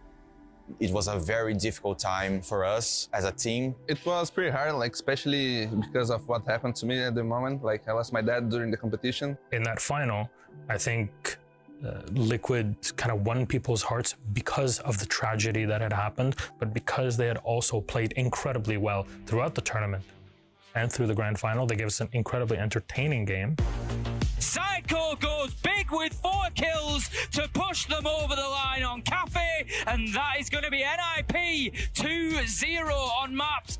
There you go, the kill comes in. He knew exactly where the man was coming from, and that's going to be Team Liquid taking our second map of Chalet. Palu, 1 second left to go. Diffuser goes down in the absolute nick of time, but Moringa, he gets a huge kill, He gets a huge kill. We're going all the way to 5. We're going to find out who really is the best in Brazil. Palu cannot find the kill. Out comes the Nitro. Shot out by Pino. That is the round in 2020. Brazilian hearts were broken, but like a phoenix, NIP rise from the ashes to claim the hammer at the 6th Invitational 2021. It was one of the best days of my life. I think we can compare that as a Brazilian team winning the World Football Cup. I think winning the 6th Invitational was the best feeling ever I had. Was the best moment of my life in the sports scene for sure. I was crying a lot. I was out of control. We were very sad to lose, but we understood the limits of the team at the time, and we were very proud.